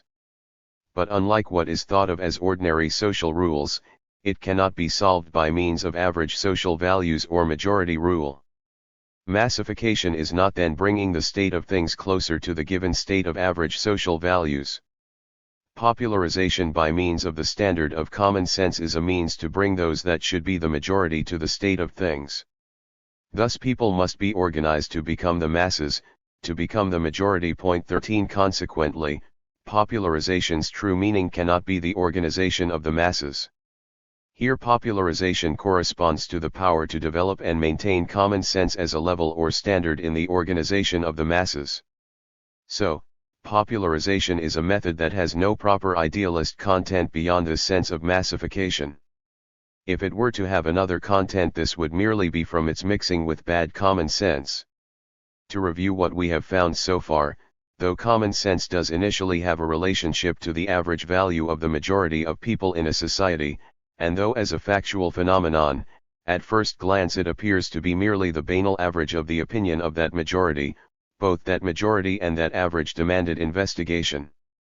As a result, the level of common sense as an attitude is in truth not an average or a majority.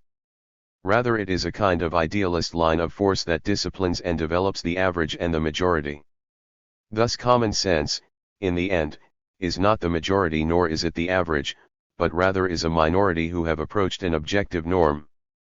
Further, as a norm, common sense is, paradoxically, an exceptional common sense that has in fact escaped this average. So, if common sense is in fact not merely some social average value, it would be meaningless to universally average the common sense of the various individuals in a society. 14 And in truth exceptional common sense is exceptional precisely because it has gone beyond that average value common sense. Therefore, those possessors of exceptional common sense are absolutely not the majority, though there are many commonsensical individuals whose content of common sense does in fact stop at the level of common sense. But as even this number is clearly not a majority, it is possible that they possess a common sense higher than the average intellectual. The truth is that there simply are not that many typical, average people. 6. Thus, Common sense has finally been liberated from its original fetters as a social average of the majority. If we had not followed this line of investigation, that is, if we had not forced common sense to reveal its own principle, we may continue to think that the concept of bourgeois democracy seems to find its principles in the mean and majority, but we would not have discovered that those quantities are not the principle of common sense. The fundamental principles of common sense are not to be derived from the concept of common sense of bourgeois democracy. Where do the regulations of common sense go once liberated from this quantitative average and majority? They return to the already touched upon principle of everydayness. In the popular understanding, everydayness as both vulgarity and snobbery is a life situation that has lost its principle, and everydayness is tidied up by reference to a quantitative determination.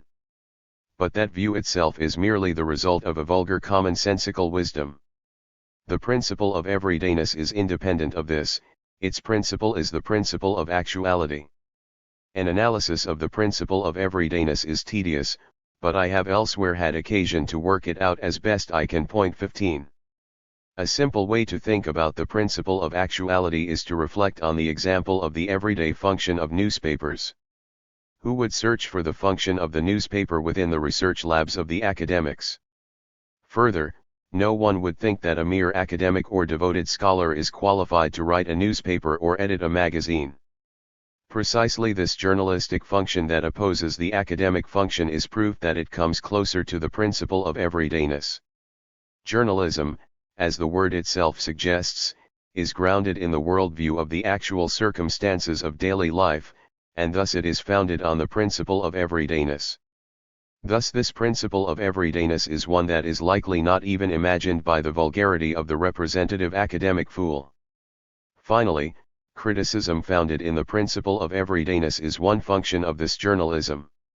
Generally, critique and commentary on things always moves along the lines of the level of common sense.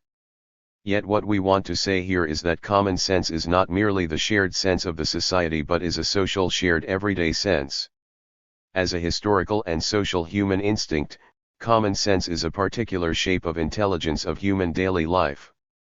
Furthermore, this human sense of the everyday, this common sense is neither merely a social average nor a shared social currency. It is a norm, a standard. Thus it includes even those things that oppose the norm. Indeed, an anti-norm ironically must be made in the name of the norm itself. The Mephistophelian nature of common sense does its work in the gap between the emperor and the counter-emperor. The standard level of common sense is thus split according to the class antagonism. Just like the class nature of knowledge and science, thus also like the inescapable class nature logic of knowledge and scholarship, common sense, too, has a class nature and a class antagonism. Common sense therefore also has an inescapable class nature. What is called the logic of knowledge and scholarship corresponds to what is here termed the standard of common sense. So now two standards of common sense oppose each other, both sides insisting on the normality of their standard. From where is this opposition derived, and how is it to be resolved? Here we must once again aim at the relationship between the previously mentioned content and standard of common sense. We should take note that compared to an exceptional common sense, the standard of a lower common sense is likely to be more predominant and shared. In other words, this is proof that those who have this lower common sense are more in tune with social individuals' commonsensical knowledge standard. Thus, we see that the level of these inferior persons is only inferior relative to those with exceptional common sense, and that such a judgment is the result confusing the quantitative amount of the content of the ordinary level of knowledge that we called the content of common sense. Indeed, while it is natural not to expect excellence from any knowledge that completely stops at the ordinary level, which is not the level of common sense even when comparing those who are at the standard level of common sense, the basic premise of an inferior standard of common sense is based on the content of knowledge existing below the ordinary level. In other words, this all returns to the known relationship that a lack of knowledge results in uncommon sense. That today there exists a bourgeois common sense and a proletarian common sense is not only made clear from everyday experience. It is also clear from the antagonism between bourgeois journalism and proletarian journalism. Point 16. The concept of massification and public opinion are further evidence of this split.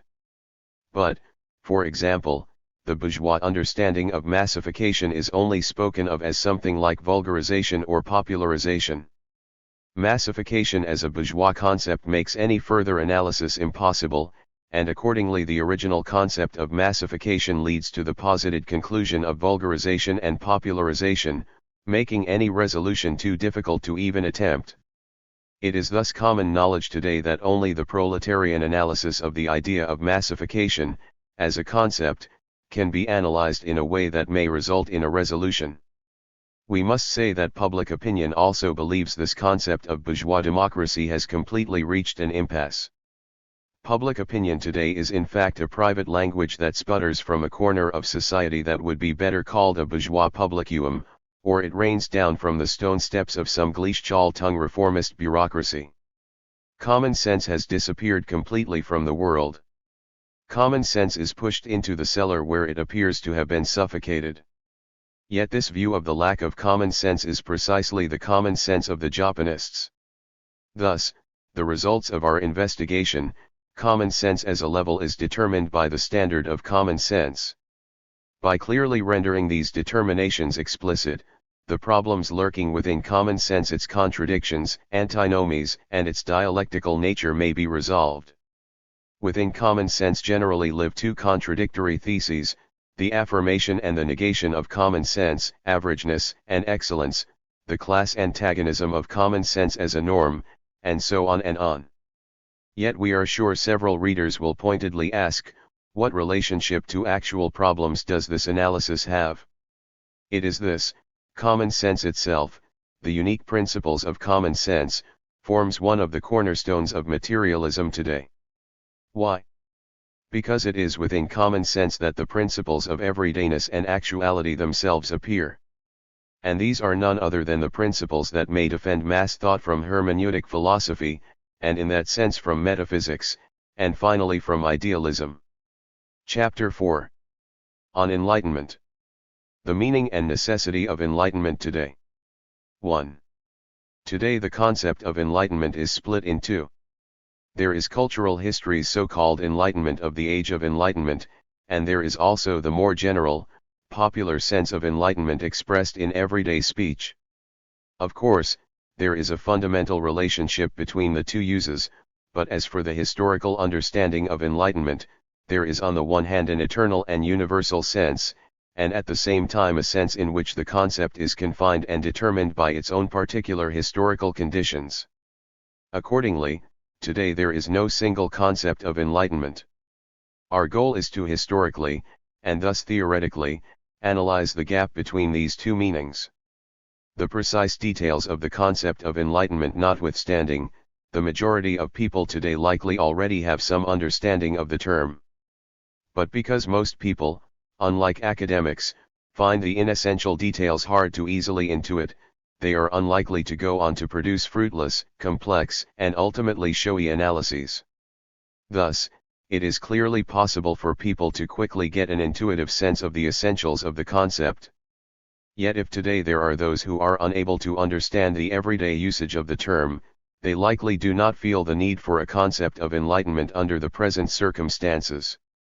Such people likely feel no benefit is to be gained from the concept, or they may even believe enlightenment to be a harmful concept.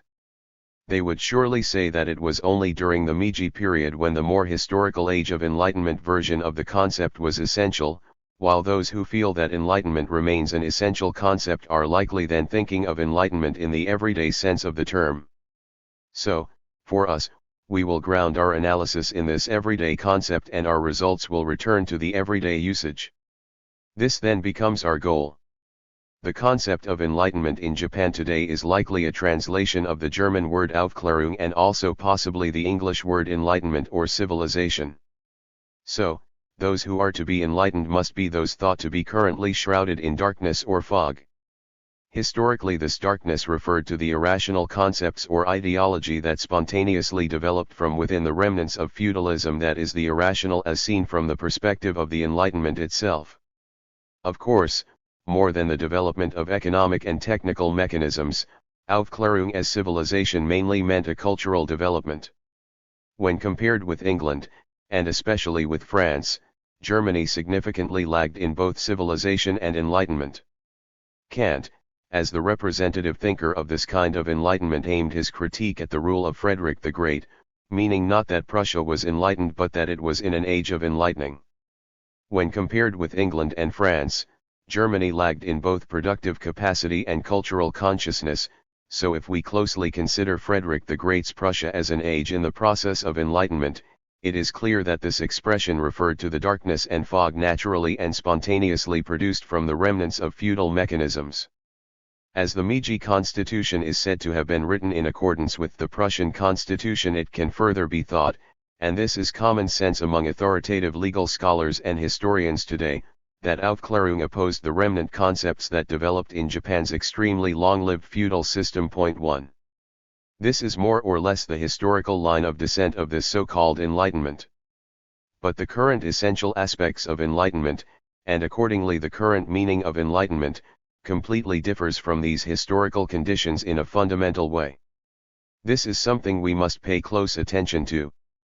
The fog that this current meaning of enlightenment is attempting to drive away is absolutely not the fog that developed within the basic conditions of Japanese feudalism. The current darkness is a darkness intentionally introduced by the conscious adoption of the basic conditions of Japan's feudal system. 2. Additionally, as this is not the complete darkness of a historical period, this darkness is more of a dim light. Even though it is the same dim light, and though it is the historical enlightenment and the dim light of the process of enlightenment, the current dusk is a type of intentionally blinding nostalgic melancholia, or perhaps like the sun hidden in the shadow of an eclipse. This alone is reason to understand that the performance and function of today's enlightenment must necessarily be a new and different thing. Today the concept of enlightenment must not only shine its light on the natural and conscious concepts of the feudal period, but it must also shine its bright light on the concepts grounded in the capitalist system that were themselves born of the historical Enlightenment. Thus the meaning of enlightenment today, compared with the historical Enlightenment, is gradually and continuously generalized, while at the same time it is increasingly limited. But there are more than a few well-informed people and members of the intelligentsia who, even without tentatively disagreeing with what I have said to this point, and even without denying what I have said about the meaning of enlightenment today, would have little interest in this problem. We cannot deny this fact. They would respond, enlightenment is all fine and good, but we have far more important matters before us. For example, our research, reflection, personal anxiety, and the like are all much more important. Why do we not take up the question of enlightening people after these more pressing issues have been resolved? Having such an attitude, these types of intellectuals first plan to enlighten themselves. Of course, that too is all fine and good. But what guides these intellectuals in such research, such reflection, or such personal anxiety? What actually leaks out from the mouths of these humble researchers, these dour contemplators, these self-agonists, is never more than some philosophical, rarefied category of totality, experience, Gemeinschaft, and so on. This is nothing more than contemporary mysticism and obscurantism founded in self-important pedantry. Thinking abstractly, they have decided that human experience is the ultimate victor, totality is better than piecemeal, respecting experience is better than ignoring it, and Gemeinschaft is better than Gesellschaft. As they speak in such a formalistic manner, whether or not rationally enlightened things enter into their content, or again if mystified confusions do. 100 days of explication will likely amount to no more than a single fart. Those who feel no need at all for enlightened action do not even possess a personal enlightenment. And such is the situation in which we find ourselves today. Now, enlightenment in the historical age of enlightenment appeared first and foremost as liberalism. Liberalism was its premier determination.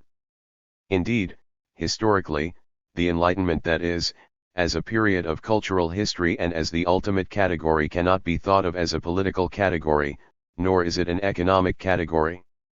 Here, then, liberalism is obviously not economic liberalism, and further, originally it is also not political liberalism. Emphatically it must be called cultural liberalism. Still, this cultural liberalism was obviously distilled from economic and political liberalism. In truth, it was with John Locke, starting from a base in political liberalism, that the Enlightenment of the Age of Enlightenment was first philosophically organized. It is not necessary to recount the materialist basis of individual economic liberalism within early modern bourgeois society. But when the concept of liberty corresponding to this economic liberalism acquired a cultural essence in place of the individual liberty of individual enterprise, commercial activity, contract, and labor from this same individual liberty, what in fact precipitated from it, was a cultural aspect, that is, this liberty settled in the authority of an individual's personal understanding and desires. And only then was it possible for this liberty to migrate to become political liberty. Incidentally, it was in this cultural moment that Locke was trying to seek out this liberty within understanding, that is to say, within human understanding.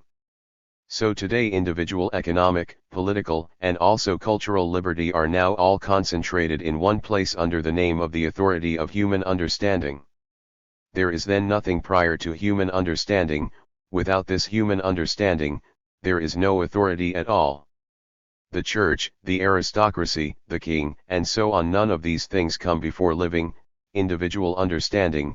No pride is taken in anything absolute. No doubt it was precisely this human understanding or human reason as a cultural mechanism that, as in the creed of the French Enlightenment thinkers, guaranteed the liberté together with égalité and fraternité of the French citoyen. But in Germany, Kant had the original idea that this authority accorded to understanding and reason, indeed that the freedom of understanding and reason, was to be sought within autonomy. In this case, freedom was not accepted as merely economic and political freedom, but rather the understanding and reason were seen as the individual's freedom, until this concept distilled into a fully cultural freedom. With Kant, by becoming the conscience of the world of the Prussian burgher, liberalism was philosophized. Freedom of political activity was replaced with freedom of philosophical speculation, and freedom within society was replaced with freedom of thought, becoming the founding moment of classical German idealism. In this way Enlightenment was reducible first and foremost to a cultural liberalism. The particulars of Kant's own theory of enlightenment have been well discussed. He began his famous text in answer to the question, "What is enlightenment?" with a definition: enlightenment is the use of man's own understanding for liberation from his self-incurred immaturity. Here understanding is merely the active use of one's own freedom.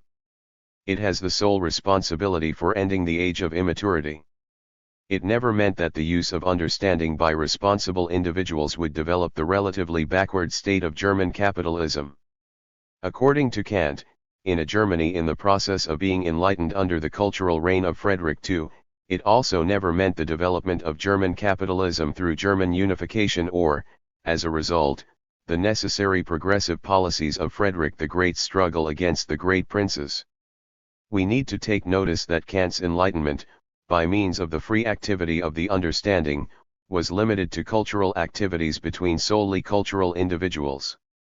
Any free use of the understanding on the business or position of the citizen was not only not an example of enlightened activity, but under the reign of Frederick, such use was even a form of barbarism. From this we can clearly see that the space of opportunity for liberalism within Kant's concept of enlightenment is wholly confined to cultural liberalism. This shows us that while Kant is a representative thinker of the Enlightenment, he is also, contrarily, an example of a German critic and one who went beyond and rid oneself of the Enlightenment. Indeed, from his own definition of the Enlightenment just quoted above, Germany was absolutely not an expression of the actually existing Enlightenment phenomenon in Europe or England. Instead, what he tried to grasp was an ideology of the universal, eternal principles of enlightenment. Kant had before him the famous Enlightenment philosopher Moses Mendelssohn, and Kant's teacher, Christian Wolff, preceded him as a philosophical organizer of German Enlightenment thought. Further, there were everywhere extraordinary examples of popular philosophy. Kant took as his mission a criticism of all these commonsensical phenomena. The philosophical worldview or theoretical foundation of English Enlightenment thought is without a doubt empiricism. In contrast to this English position and to many others, the characteristic philosophical basis of French Enlightenment thought was materialism. The foundation of German Enlightenment philosophy was the philosophy of the understanding. We have so far traced the path of the German Aufklärung, and from this philosophy of the understanding, from its rationalism, we can discern the second condition of the Enlightenment. Which is to say, historically the second condition of the so-called Enlightenment is a philosophical organization focused on the law of contradiction. But while we can say that this second condition is in truth especially characteristic of the German Aufklärung, it is also a theoretical mechanism shared with French materialism. The law of contradiction, with its opposite the law of identity, is the endpoint and the essential, unique foundation, the axis of thought. In other words, it meant nothing less than the declaration of the adoption of a mechanistic logic. Within this philosophy of mechanism, both so-called empiricism and so-called French materialism are one with the rationalism of the German Enlightenment. Regardless of their empiricist, materialist, or rationalist bases, a shared foundation in a philosophy of mechanism is the reason that all three systems may be considered equally metaphysical. In sum, the second condition of the Enlightenment was merely a condensing of the characteristics of metaphysics. Thus, our next problem is the relationship of this historical enlightenment given by the second condition, metaphysics, to the meaning of enlightenment today. To investigate this problem, we would do well to pay attention to the necessary historical movement between the former and the latter. As for the concept of enlightenment as a cultural category, cultural in that it is not an economic or political category, there was a reason for us to go through the development, changes, and rejection of enlightenment in classical German philosophy, a philosophy that felt no need to make any practical use of economic or political categories of enlightenment. It is said that Kant, already in his Critique, was the first thinker who through criticism plotted a rejection of the Enlightenment, but such criticism appeared as a fundamental form in the critique of pure reason as the law of dialectics.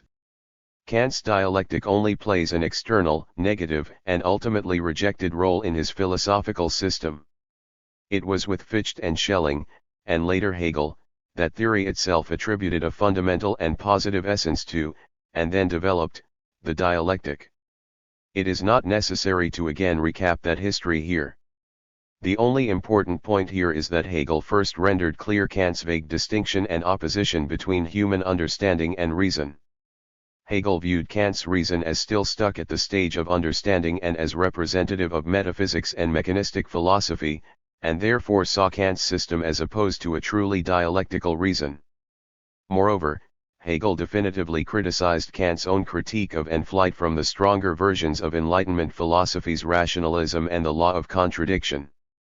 Which is to say, with Hegel, the second condition of the historical so-called Enlightenment was sublated. It is hard to grasp the concrete meaning of this move by seeing it only from the standpoint of mechanistic philosophy, but in fact the real result is related to the recognition of history in this ill-fated, so-called Aufklärung. At the very least it was a characteristic of the German Aufklärung based on the understanding to pay scant attention to the concept of history. While Kant was one of the founders of a German philosophy of history and even a founder of a philosophy of universal progress, he was, nonetheless, unable to pay sufficient attention to the meaning of so-called historical irrationality. For Hegel this was because Kant based his thought on a metaphysics of understanding. So Hegel, basing his own thought on the dialectic of reason, became completely historical. Now, as everyone surely knows, both Hegel's concept of history itself, and his recognition of the so-called irrationality in history, have been exposed as fundamentally flawed. For us this is tangential to the main point, and further, given the point made in Schelling's later work, Hegel's thinking on history as the dialectic of reason and its development and the necessity of the manifestation of the ideal in history was nothing more than the idealization of historical rationalism. But the main characteristic of reason for Hegel was above all the originary self-realization of reason's own self-autonomy and freedom. This was merely a more philosophical organization of what Kant had been after, the first condition of the Enlightenment, namely the concept of cultural freedom. Thus materialism corrected and inverted Hegel's reason and thereby overcame cultural freedom as the first condition of enlightenment in the historical age of enlightenment. This was now materialism. Thus, it was dialectical materialism that in the end, today, overcame the two limitations of the historical so-called enlightenment to develop the content of a true freedom and a true rationalism. Readers will likely wonder if I have not just merely related a general history of philosophy under the nominal sign of the Enlightenment.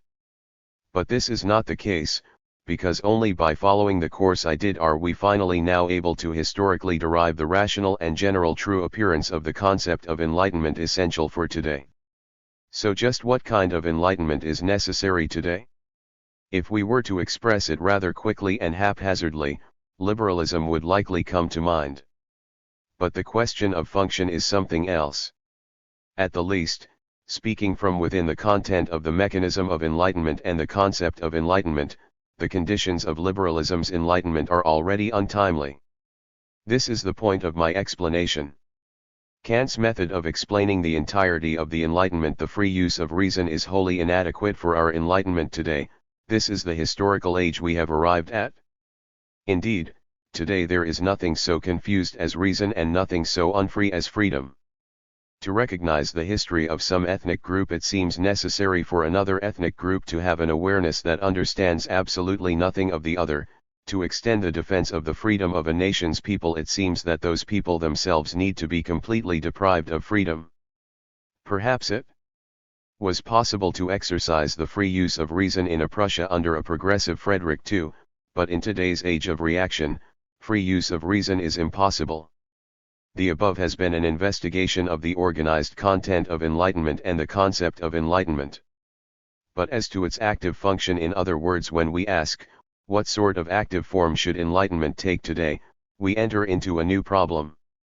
Because originally enlightenment activities included, at a minimum, a kind of massification, the formation of common sense, journalism, and criticism, the problem of its active function is an important one. One we have to leave for another occasion. 2. As a supplement to Section 1, let's review one more time. Recently the literary world is abuzz with loud calls for romanticism. Point 3. This romanticism is thought to contrast with realism. But scientifically speaking, it is not at all clear what contents are expressed by this word romanticism. According to most people, the contours of this discourse are given by the various conditions of German romanticism. And sure enough, from literary history to cultural history more broadly, the German Romantics are seen as particularly characteristic of what is called the Romanticist movement. And this is not limited to a single literature. More broadly, it also runs through philosophical and even economic movements. Thus, as for what today's Japanese literary scholars think about and call Romanticism, as a movement largely defined by German Romanticism, it is a direct fusion, and confusion, of the particular conditions of the historical movement and a certain movement today that is groping for those conditions. It is absolutely not a historical viewpoint. Because the word Romanticism names a particular historical movement of a specific historical period, we must be extremely careful when using this word in the present. We can say the same thing about the concept of enlightenment. Indeed, the word enlightenment indicates a particular historical form. It names a political and also cultural ideal of the age of enlightenment of England and Europe in the 17th and 18th centuries. Today Aufklärung is a cultural ideal that opposes both classicism and romanticism. Today romanticism opposes the creative method of realism, but to forget that historically romanticism opposed above all its predecessor classicism is dangerous. Indeed, both historical romanticism and historical classicism opposed the features of the historical Enlightenment movement. But certainly today, when we say Enlightenment, it absolutely does not mean the Enlightenment of the Age of Enlightenment. Today it is thought in cultural history that classicism and romanticism immediately followed and replaced the bygone Age of Enlightenment. This now expired meaning cannot become a progressive goal for us in today's society. As for an enlightenment necessary today, while it must be something different from the enlightenment of the Age of Enlightenment, it must be nonetheless distinguished from that historical concept, it must be at once more general and also more particular. Even though we may draw out conditions of historical romanticism that are themselves not wholly determined by the movement, such as an unlimited longing or the expansion of the world of the ego, or classicism's characteristic symmetry or proportion, we can also abstract out a general thing from the enlightenment of the Age of Enlightenment. This may not be limited to having meaning only for a necessary conception of enlightenment today, but if we were to proceed without it, we clearly could not hope for a scientific resolution of the necessary problem of enlightenment without these clues. We can say Fukuzawa Yukichi is the greatest enlightenment thinker that Japan has produced. Further, in terms of cultural history, the first half of the Meiji period is the Age of Enlightenment in Japan. But by the Meiji period the so-called historical Age of Enlightenment was already long past in Europe. This therefore makes the meaning of Fukuzawa as an Enlightenment thinker something more than, something other than, the so-called Enlightenment. So why then, despite these differences, is he labeled as an Enlightenment thinker proper? Likely it is because at least he does repeat some of the main conditions of the historical Enlightenment. So just what conditions are necessary for thinking of enlightenment today? To what extent are they the same as Fukuzawa or the historical Aufklärung? In what sense are they different or better, in what ways must they differ? I do not think the majority of public opinion has an answer to these questions. No, Fukuzawa aside, there is no explanation as to what kind of activity the concept of enlightenment entails, let alone for what the meaning of enlightenment must be for today. I have already looked at the problem of common sense, and common sense has more or less become the problem of the literary world. But this concept of common sense has a particular historical meaning, and without referring to the common sense of the early modern common sense school we could not conduct a scientific analysis.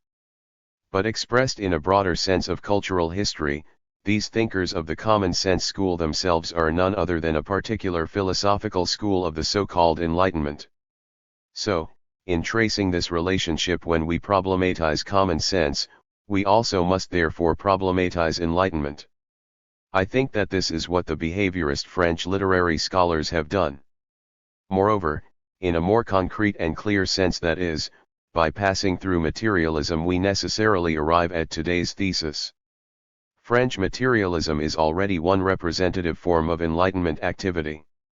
If French materialism is considered without reference to Enlightenment activity, would it not be a form of thought with little meaning and rather difficult to understand? Continuing in this line of thinking, consideration of the problem of materialism today must problematize Enlightenment. But even without tracing this intellectual and cultural history, for materialism today there is no more important scientific mission than the analysis of Enlightenment, which is something I think we all can directly sense. Materialism is not just some academic theory of a few scholars, it must be about truth, meaning the masses must understand it and feel it in their bones. The problem of enlightenment then comes down to scientific and cultural popularization, diffusion, education, and so on. Most importantly, if Japan were not in the midst of an age of cultural barbarism, enlightenment might not be such an important term. But today the entirety of culture has lost all rationality, freedom, and actuality. Also, and we will see this later, it was precisely this rationality, freedom, and materiality that were the fundamental features of the Enlightenment. I would like to consider the problem of enlightenment in more detail but cannot at the present time. For now, I will have to stop at this rather simplified sketch. Enlightenment activity in the so-called Age of Enlightenment is thought to have begun in Holland and England.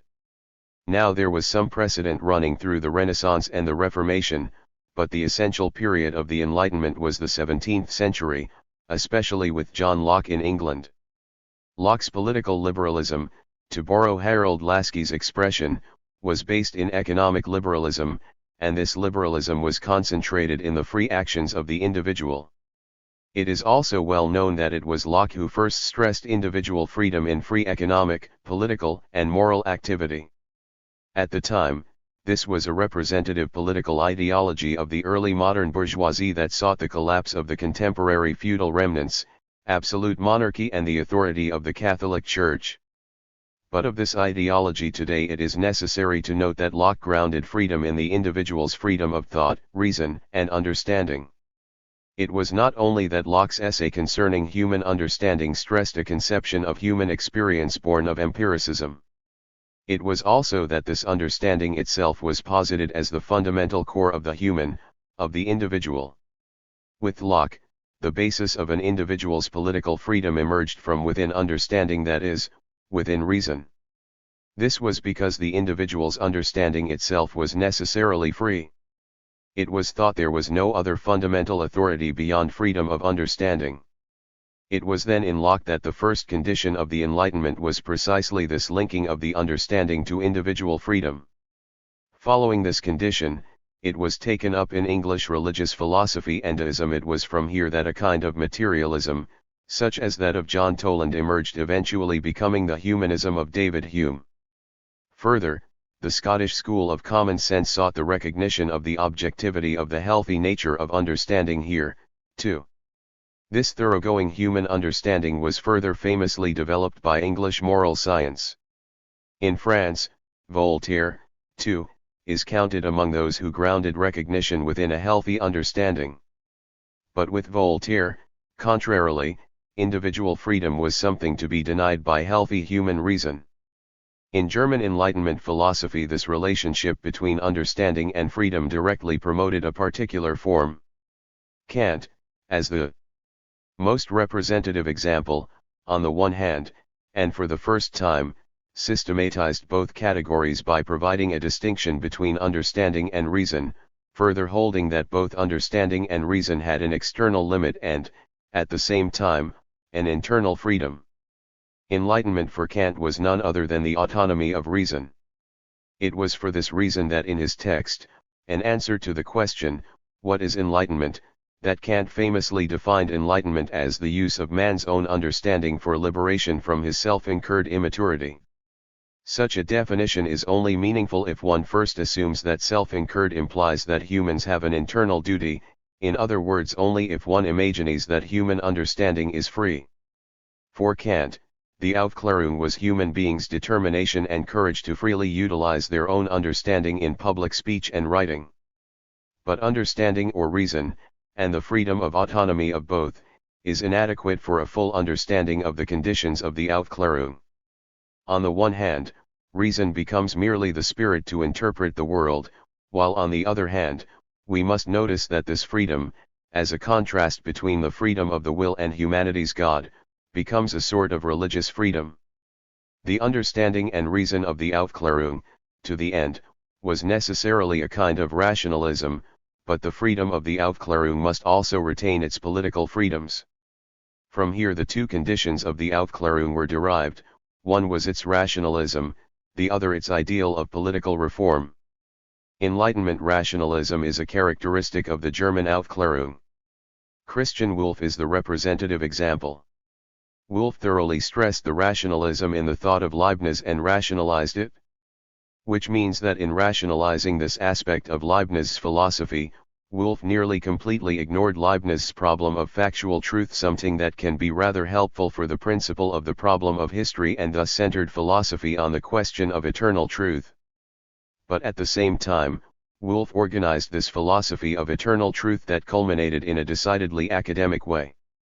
Voltaire, as the representative of Enlightenment activity in France, as expected and appropriate for one who is thought to have invented the term philosophy of history, is one of the pioneers of a scientific view of history from Herder to Kant, and later even including historical materialism. But in Wolff, the problem of history is almost completely forgotten. Wolff's philosophy was a thoroughgoing mechanistic one.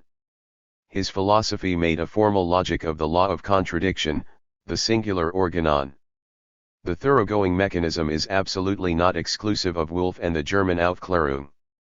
It was in fact the international logic of the Enlightenment period in England and Europe. An example that provides substantial ground for this logic was Newton. Indeed, Newton's standpoint was the same as Leibniz in that it was not merely a dynamic mechanism in contrast to Descartes' mechanism. This is the story of Newton's differential calculus. That said, it did not escape the larger mechanismus. Newton theoretically personified the prevailing international technical level, and it was nothing more than a scholarly representation of England's forces of production. As examples like Fontenelle, Maupertuis, Voltaire, and others show, there was in France wide interest in Newton. Of course, the same was true in German Enlightenment thinkers as well. Here it will suffice to simply note how much Euler, Lambert, Kant, and others owe to Newton. Much of Kant's first critique was philosophically clarifying and critiquing the objectivity of Newtonian physics. Accordingly, as Kant was a critique of Newton, this fact alone means it included a critique of mechanism. A critique of Newton is especially strong in Goethe and Hegel, and so this too indicates Newtonianism was a characteristic aspect of the Aufklärung. The typical case of Enlightenment rationalism appears in Wolff's principle of the law of contradiction. Incidentally, for first systematizing and academicizing Enlightenment philosophy, Wolff is regarded as a famous rationalist.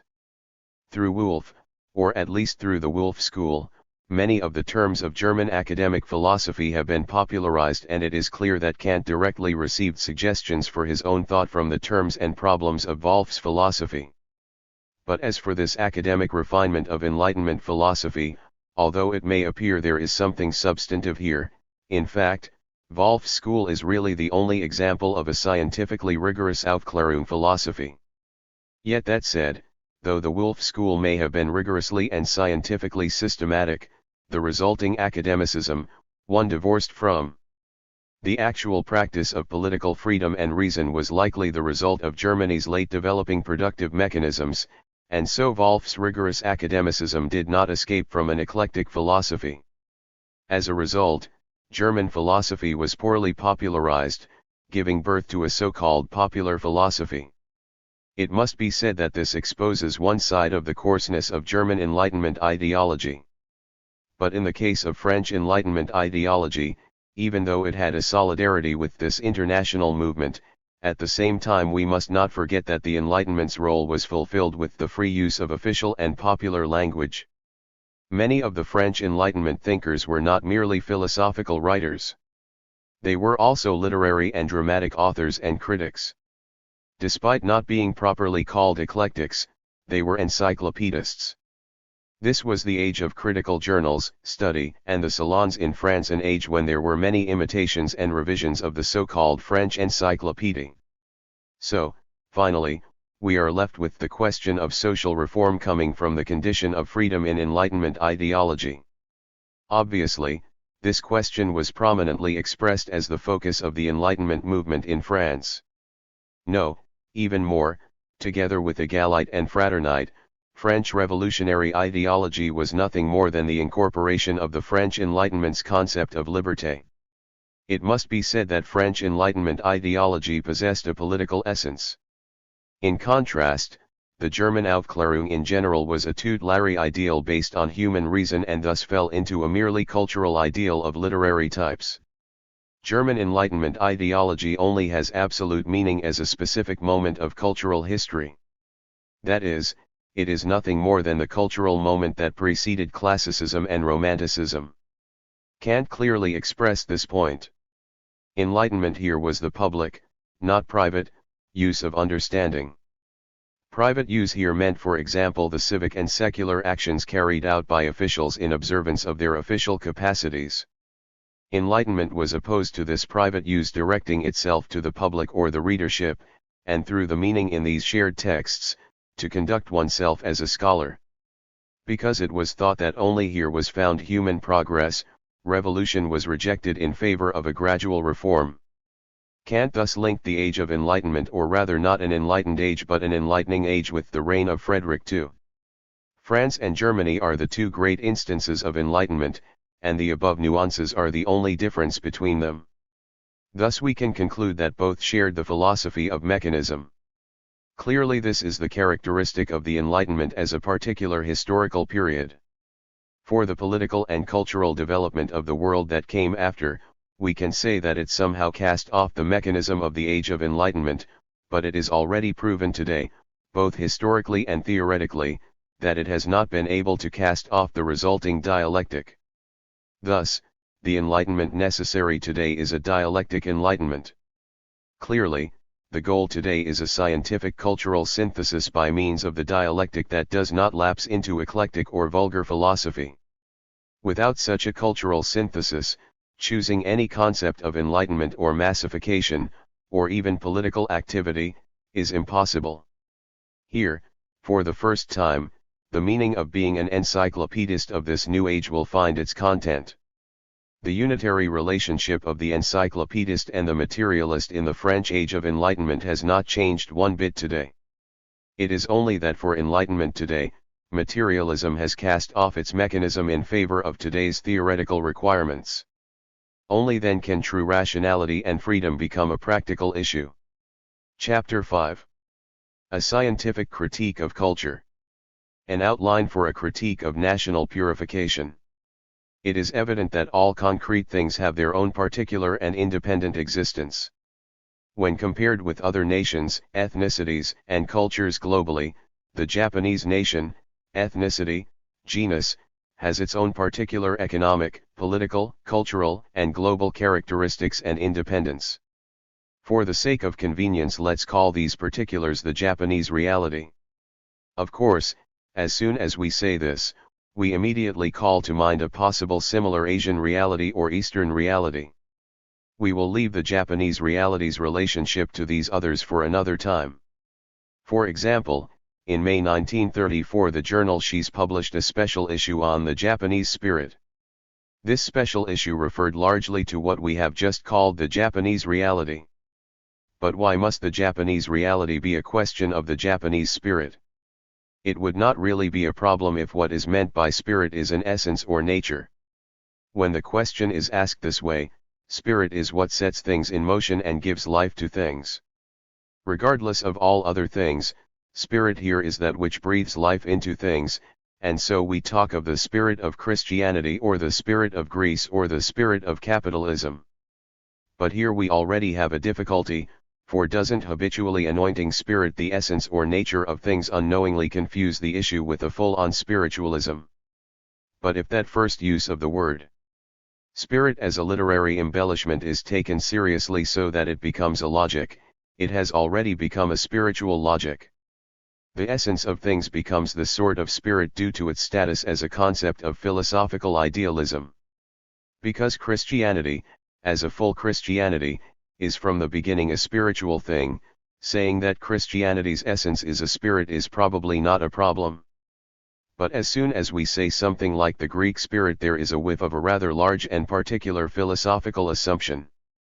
That is the Greek system of slavery a part of this Greek spirit? Does Greek slavery not run through the whole of the Greek spirit? As for the spirit of capitalism, if, as Max Weber has argued, this spirit is found in Calvinism, it is probably fine to say that capitalism was born of Protestant belief. But this method of christening capitalism's essence as spirit clearly has no simple meaning. Naming the Japanese reality, specifically the Japanese spirit, or abstracting the Japanese present to be the Japanese spirit, is a symptom of surreptitiously mixing Japan with spiritualism. Because in general it does not deal with economic and political fields but mostly distilled Japanese things from various cultural fields, Shiza's special issue is more or less valid in calling Japanese things the Japanese spirit. But as a result, without explicitly doing so from the standpoint of Japanese spiritualism, without emphasizing the starting point, the very meaning of what is anointed the Japanese spirit is itself dubious.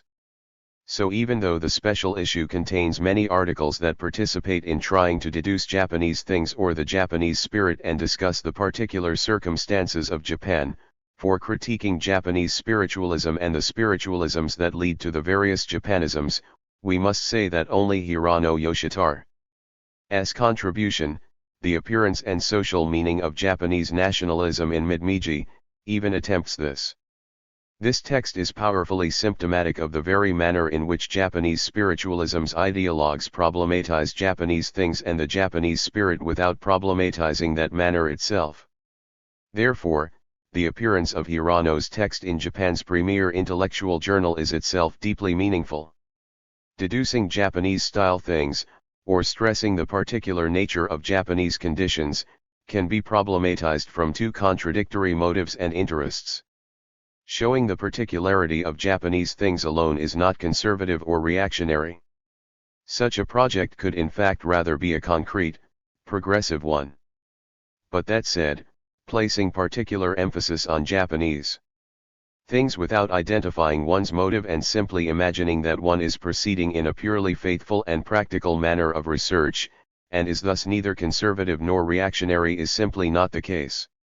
There are two fundamentally contradictory cases, one in which Japanese things are the explanatory principle for all others, and another where Japanese things are subject to concrete explanation by means of other principles.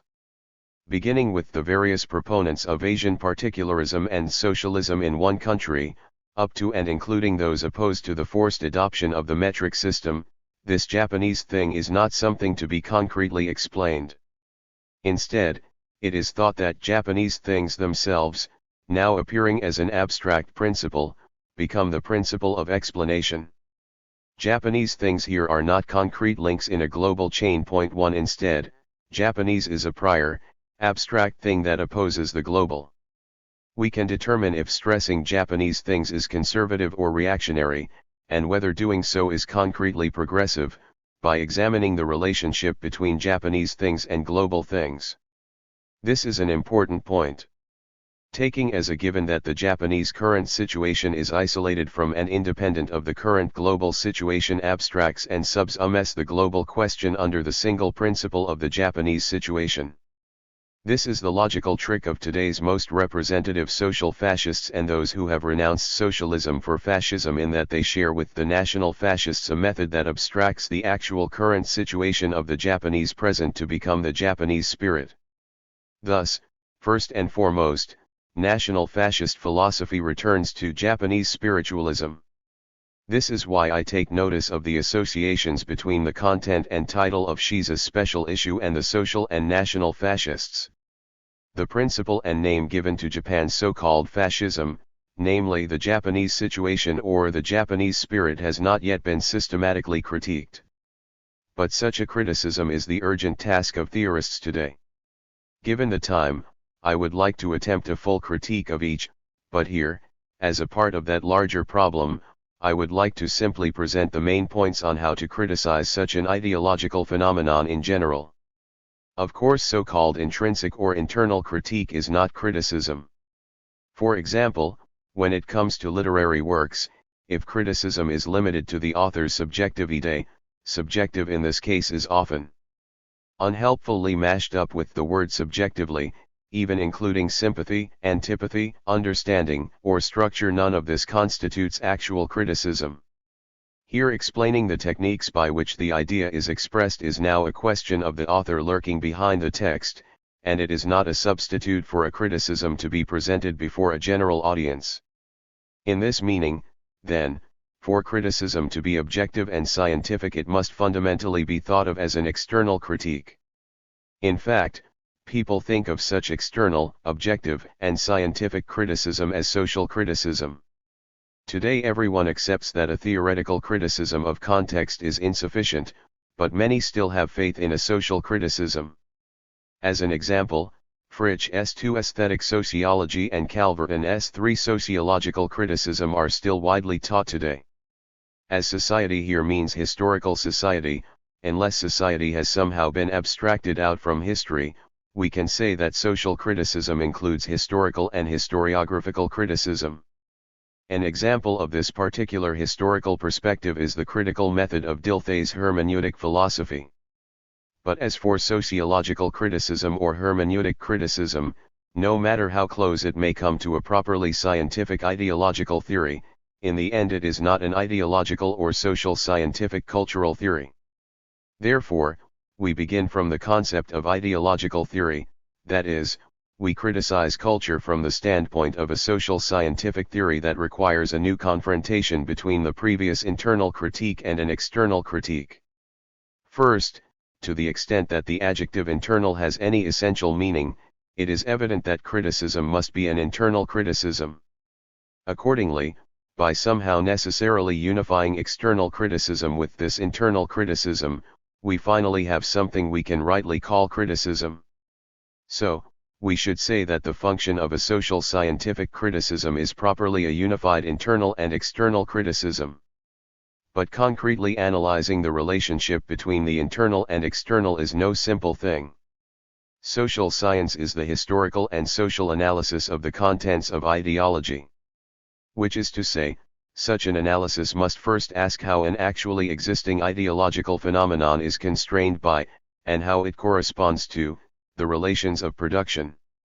How is it constrained by passing through the given legal and political structures? Social control. In a society in which monopoly capitalism has become imperialist is achieved through the mediation of absolutism, born of capitalism's necessary class nature. Furthermore, today's Japanese national fascism and other social fascisms are established from a capitalism whose feudal remnants have been quickly and actively cultivated and subsequently expressed in various legislative, administrative, and legal forms characteristic of capitalism's advanced stage. Second, of course, today's state of the relations of production, and the corresponding legal and political mechanisms, as well as their mutual interaction, are all links in a chain forged from the historical succession and development of each of those mechanisms. Because the current economic and political situation is achieved by means of the synthesis of the various results of past historical forms, fascism as fascist ideology is constrained by and corresponds to these materially and socially objective circumstances. Thus, the function of these objective circumstances is developed from the movement of history. Point 4. Clearly then, what is now necessary is to explain as cause and effect these terms constrain and correspond. So here ideology is explained by means of the historical genesis and transition and mechanisms of the movement of this objective situation. In this sense, the function of an ideological theory lies in the explanation of that historical genesis and transition. Only through such an explanation can we see the particular characteristics of an ideology. For any ideology we must ask of both today and other historical periods to what extent it is, was, or is likely to be, influential. Only then can we contrast and distinguish the characteristics of an ideology today from some specific ideology in the past. Moreover, at first glance, through this characterization, the content and structure of an ideology are nearly completely explained. But explaining and characterizing the historical genesis and development of an ideology is not the same as explaining an actual state of affairs, or of criticizing a state of affairs. Of course, in explaining, it may be posited that it is natural for criticism or a critical standpoint to be part of this explanation, but this kind of criticism within an explanation is not yet a fully conscious, categorical criticism. Which is to say that at the stage of explanation, the high levels of internal ideology, that is, the object of criticism, is only made to correspond to the objective circumstances present in an external historical society, but these external circumstances and the internal ideology have not yet been unified into a fully concrete ideology. Thus, this stage is merely an external criticism. Analysis of any given ideology, even one that includes naming the elements of its social mechanisms or its historical necessity, or the limitations given by its origin, must not stop at the stage of explanation of its genesis. For that leaves all sorts of further questions of whether the internal content of that ideology is widely accepted, or whether it contains truth, or of its veracity or falsehood, or again, of the popular circulation of its content, the level of faith in it, its explanatory power, or the possibility for consent. A logical or epistemological internal explanation of whether an ideology reflects the objective structures of the current situation or truth is not given by a simple, external explanation of its historical and social emergence. Point 5. By stopping at this level of historical and social explanation, to the extent that it has not been consciously and explicitly tied to a logical or epistemological explanation, it cannot yet be said to be either historical materialist or social scientific, but rather is grounded in no more than the bourgeois sociology of intellectual sociology or cultural sociology. No matter how much such an explanation may stress its class nature, it is not able to make up for these defects. The problem of ideological criticism lies precisely in how the internal is taken up as a consequence of the external. Failure to do so means that this would not be a criticism of ideology, and that it would also fail as an explanation. Importantly, it is also insufficient to give a mere account of distortions and errors without also accounting for the emergence of those distortions and errors. We can only finally be satisfied when the particular demands of both explanation and criticism achieve a mutual relationship. If we are not constantly conscious of this mutual relation, we are presented with naive questions treated seriously, like the Kantian question, why does value emerge from mere existence? Whatever logic it may have, the fundamental negotiation of logic and history, which is the famous Leninist stage of philosophy, should naturally be applied to the criticism of ideology. Of course, we all recognize the error of Methodism in Deborahnism 6, and though that error stemmed from the logical criticism of ideology resulting in a rejection of Deborahnism, the errors of Deborahnism's Methodism should not diminish the significance of the task of criticism itself. Logic and epistemology as weapons of a scientific criticism of ideologies right in front of us still have practical meaning. The direct and inseparable relation between criticism and logic was presented in categorical fashion by Lenin in Materialism and Empirio-criticism. Unless such relations are centered on the problem of partisanship, they can only be grasped obliquely. In short, as we proceed in the explanation of constraints and correspondences of the objective conditions of an ideology, we will in turn be addressing the logical truth and falsehood of that ideology. In the very ideological nature of ideology, it is discovered that the relation between the truth and falsehood of an ideology is organized by means of the historical, class, sectarian, and individual lived interests. The elements of historical and social structures are analyzed as representations of a particular set of shared interests of human life. From the standpoint of each of these elements of historical and social structures, the historical social totality, the objective nature, or the objective present reality, is subjectively and partially reflected and reproduced. The constraints and the distorted nature of this reflection and reproduction are none other than this ideological nature that is the proper object to be criticized in an ideological criticism. In fact, here we have finally moved from explanation to criticism. Moreover, at this stage we are able to not only give an account of errors, but also to account for them. This is not merely an explanation of cause and effect, it is already a logical explanation. But it is not yet a logical proof. Ideology is not only that which is constrained by, opposed to, or a causal effect of the objective present reality. I have already stressed that ideology is also that which is a reflection or copy of that reality. But here I must also note that such a constrained object or reflected object possesses its own rules of development and maintains an independence from that objective present reality.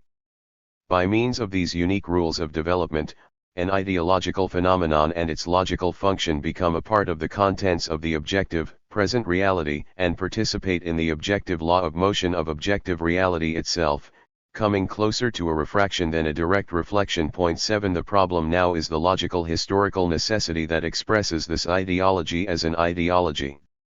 Here we find the explanation of the emergence and foundation of the ideological nature of an ideology, but by genealogically returning to the origin by arranging the ideological characteristics of an ideology, we can also use logic to digest and condense our explanation. In this way the logically condensed and digested object is demonstrated. The function of logic, with its generality and universality, is necessary to digest and condense the object, yet the proof that results from this process is not a pure, formal proof but is now a historical social explanation.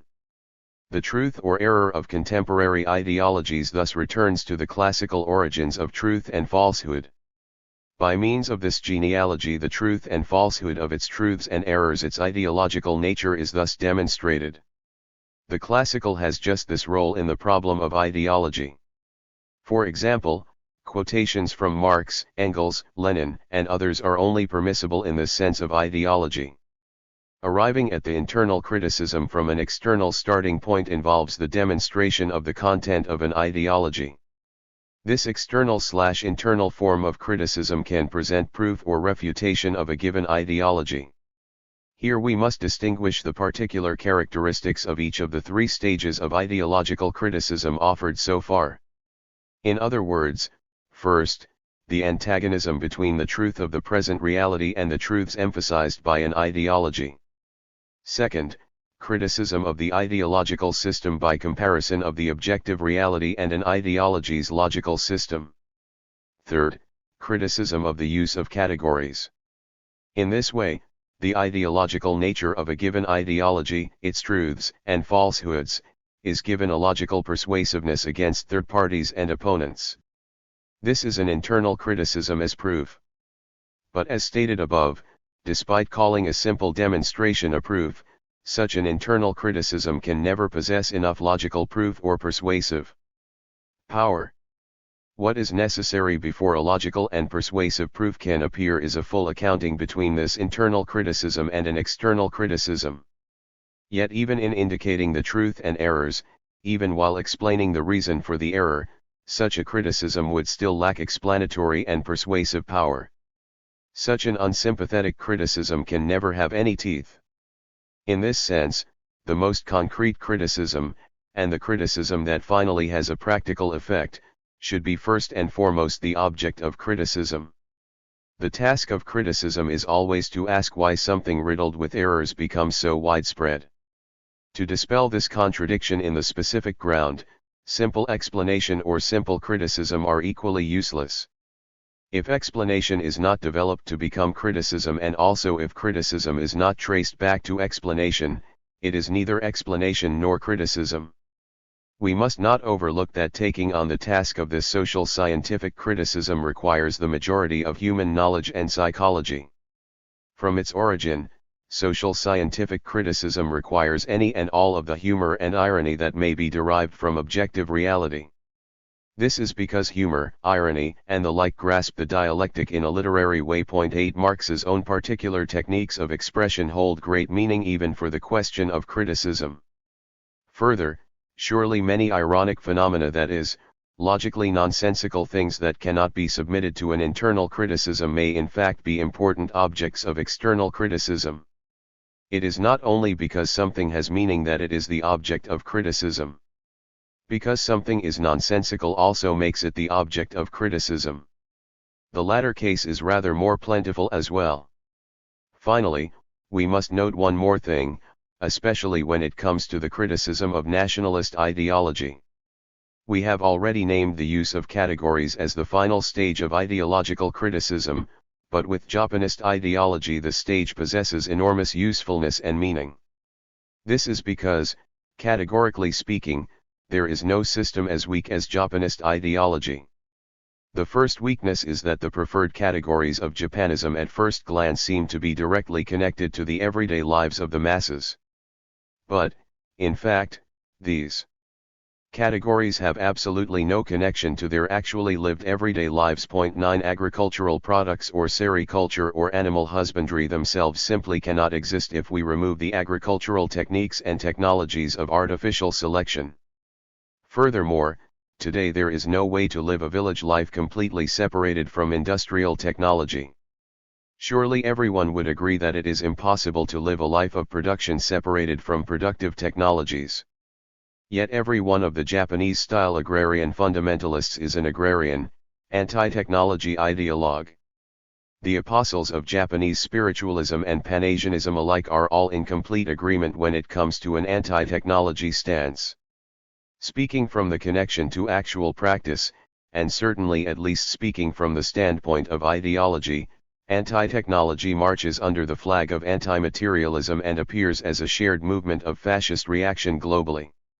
As for this anti-technologism, it can be chosen as a category only because it is completely divorced from any actually existing technological life and practice, which is why fascism can never escape from being a simple ideal object.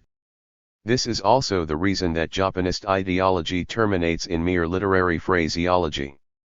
But this anti-technologism is not limited to the ideologies of pure nationalism or even the wider field of fascism.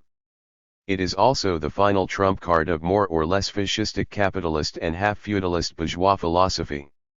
The weakness of the deployment of categories in Japanese nationalist ideology, it must be said, lies its use of the archaic. Because contemporary global categories is rather inconvenient for constructing a nationalist system, great effort is made to use only archaic categories. These are nativist and absolutist categories. But this archaism eventually derails and all nationalisms are restored to a distant, imported nationalistic thought. Sinologistic, Chinese Buddhistic, primitive Buddhism Brahmanistic, and others become categories. The key feature of this categorical archaism is that its preferred categories stand in no logical or interpretive relationship to the categories used in actual, everyday life. Because having already grown old and withered. Because these categories only have philological meaning, they are reduced to performing showy stunts in the street. In world history and internationally, they are a plan for a coerced trade in incontrovertible notes. Point 10. These weaknesses of Japanist ideology may be, and must be, criticized categorically. For example, we should be aware that today much actual philological research is eventually linked up with these categories of archaism. Philology is essential to the study of Buddhism, Confucianism, and nativism. Philology and the archaic are a pair of arts that must be literarily restored. But if what emerges from that research is Buddhist philosophical concepts, or Confucian ethics, or nativist legal studies, then it must be said that this exceeds the writ of philology.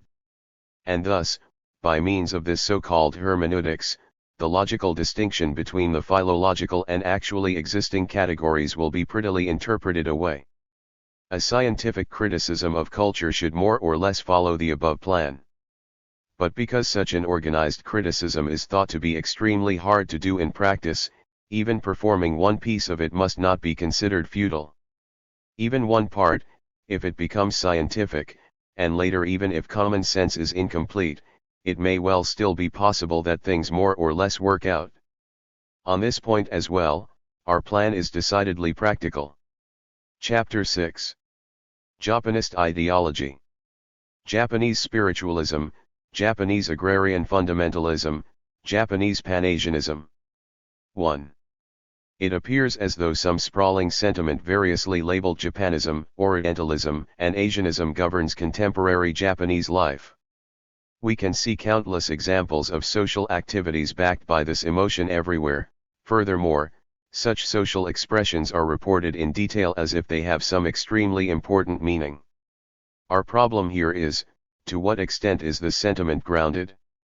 Or alternatively, to what extent is it baseless? Whatever the answer, it is undeniable that this feeling is erupting everywhere, or at least is believed to be. If we consider this politically, which is to say, as this eruption is conceived of as political and can be politically exploited, it is undeniable that this problem is enormously important. But emotions and the social activity built upon them remain sentimental and thus never escape the character and function of sentimentality, so that however widespread they may be, they never possess much rational value. Accordingly, if we consider this phenomenon theoretically, we must say that their importance is meager. To be a good critic, such as when making human character an object of criticism, it is best to limit oneself to examining exemplary figures and to consciously neglect vulgar, gangster types. But this approach comes with limitations. No matter how meritless a person may be, when such a person achieves social influence in a time of crisis either by accident or compelled by circumstances, no matter how foolish such a person may appear, regrettably, we must make them objects of theoretical analysis. Thus Japanism, Orientalism, Asianism, and every other form of this sentimental phenomenon, even though they are not capable of being developed, are nonetheless subjected to our criticism. No matter how meaningfully these forms may declare themselves, in fact, when we consider their content, they are pure rubbish. Exposing this enormous yet banal tragicomedy, not just in Japan, but globally, is simultaneously a tedious yet urgent duty. This is not the first time such a nationalism has flourished in Japan. Descended from the 18th and 19th century nativist movement of the late Tokugawa period, one it first achieved prominence in the 1890s as a reaction to Meiji westernization.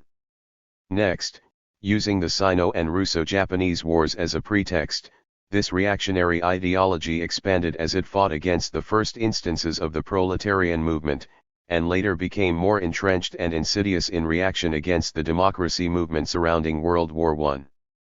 This ideology has today merged with the crisis of Japanese capitalism as one link in the crisis of global capitalism, so that now with the trumpet blasts of the Manchurian Incident 2 and the Shanghai Incident 3, it has spread out to touch every corner of contemporary Japan. Tracing it this way, we see that this eruption of nationalism is in fact an index of the crisis of this nation itself. It is simply the self-betrayal of nationalism by its own contradictory essence. This is the universal fate of all reactionary ideology. But the prodigious production and eruption of Japanism, Orientalism, Asianism, and all the other Nippon ideologies, if you pronounce these characters as neon, it is considered dangerous thought into the popular, literary, and scientific worlds, really belongs to just the last 2 or 3 years.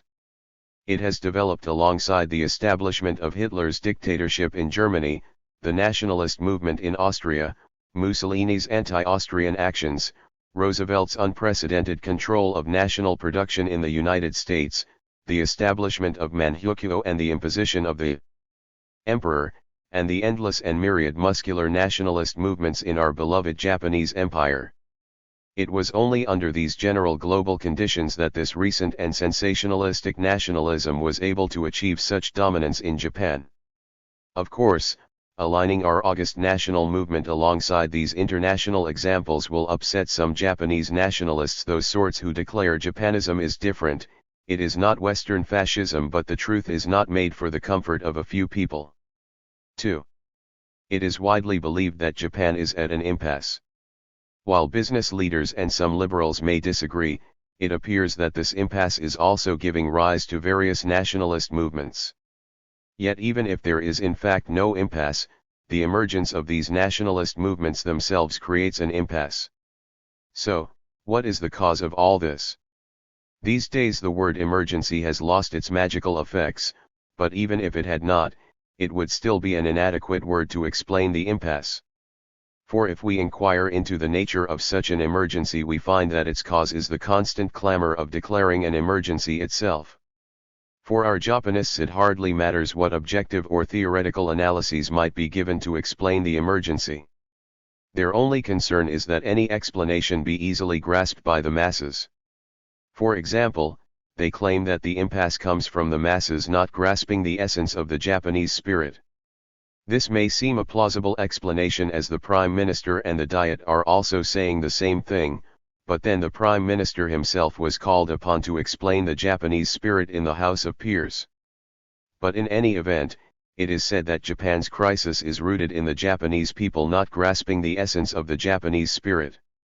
In the same way, it is said that the Chinese Communist problem and the Shanghai riots are likewise caused by those who fail to grasp the Chinese spirit.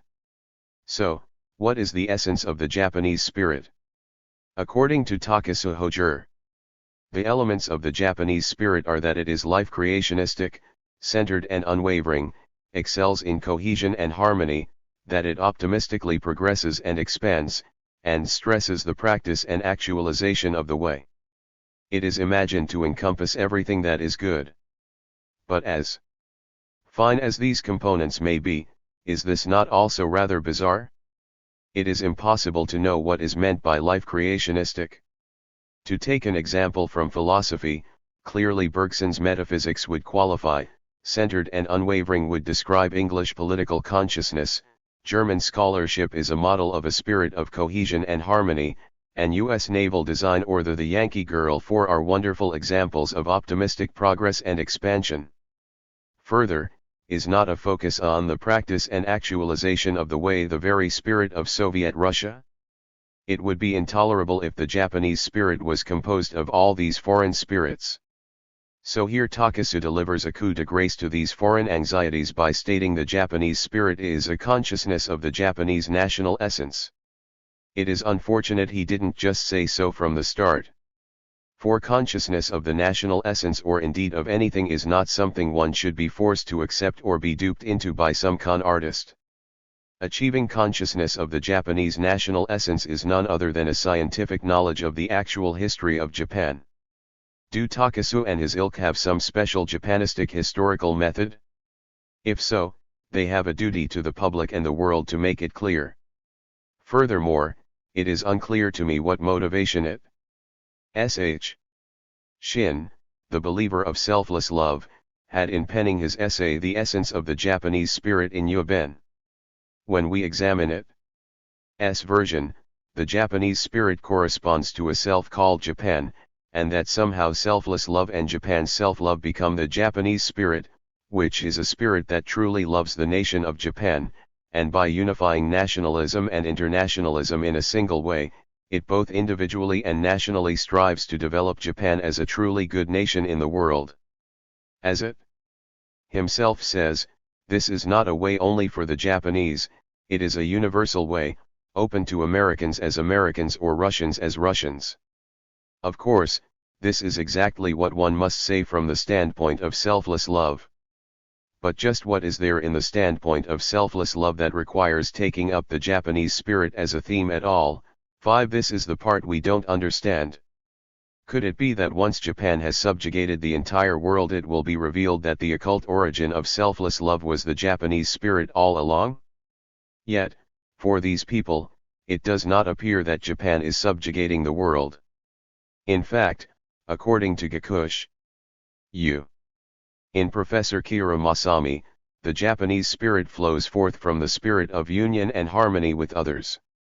Today, as the bourgeois nations, the great powers are unable to enact their colonial policies that still dream of carving up China, it has become common sense in foreign policy circles that union with others does not go hand in hand with harmony.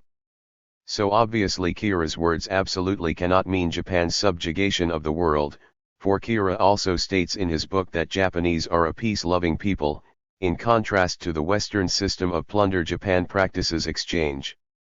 According to it, this is another way that the Japanese can demonstrate their selflessness.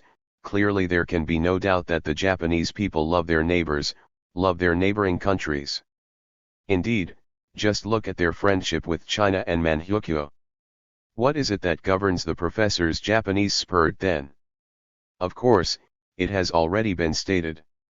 It is the self-consciousness of the Japanese people. I am Japanese. He continues, the Japanese spirit cannot be defined, for nothing can simply define the content of a 3,000-year history. Indeed. But there is a more fundamental issue: how is this 3,000-year history to be investigated? Unfortunately, we vulgar Japanese are still unable to understand this kind of Kihei-ryan Hegelian philosophy of history, so unless he can give us a scientific examination of that actual history, it is likely that this 3,000-year history will indeed be most simply defined. Kinkaigakuen Professor Yasuoka S.H. Toku's words appear to give another clue to the sense of Japanese history. The true fount of the spirit of the Japanese people is found in the three imperial treasures. It shines with wisdom from the heart of the pure and clear mirror, it courageously wields the sword of righteousness, and encompasses the virtue of the cut jewel. Finally, it is the effort to unify the gods and the people and subsume the entire world within oneself.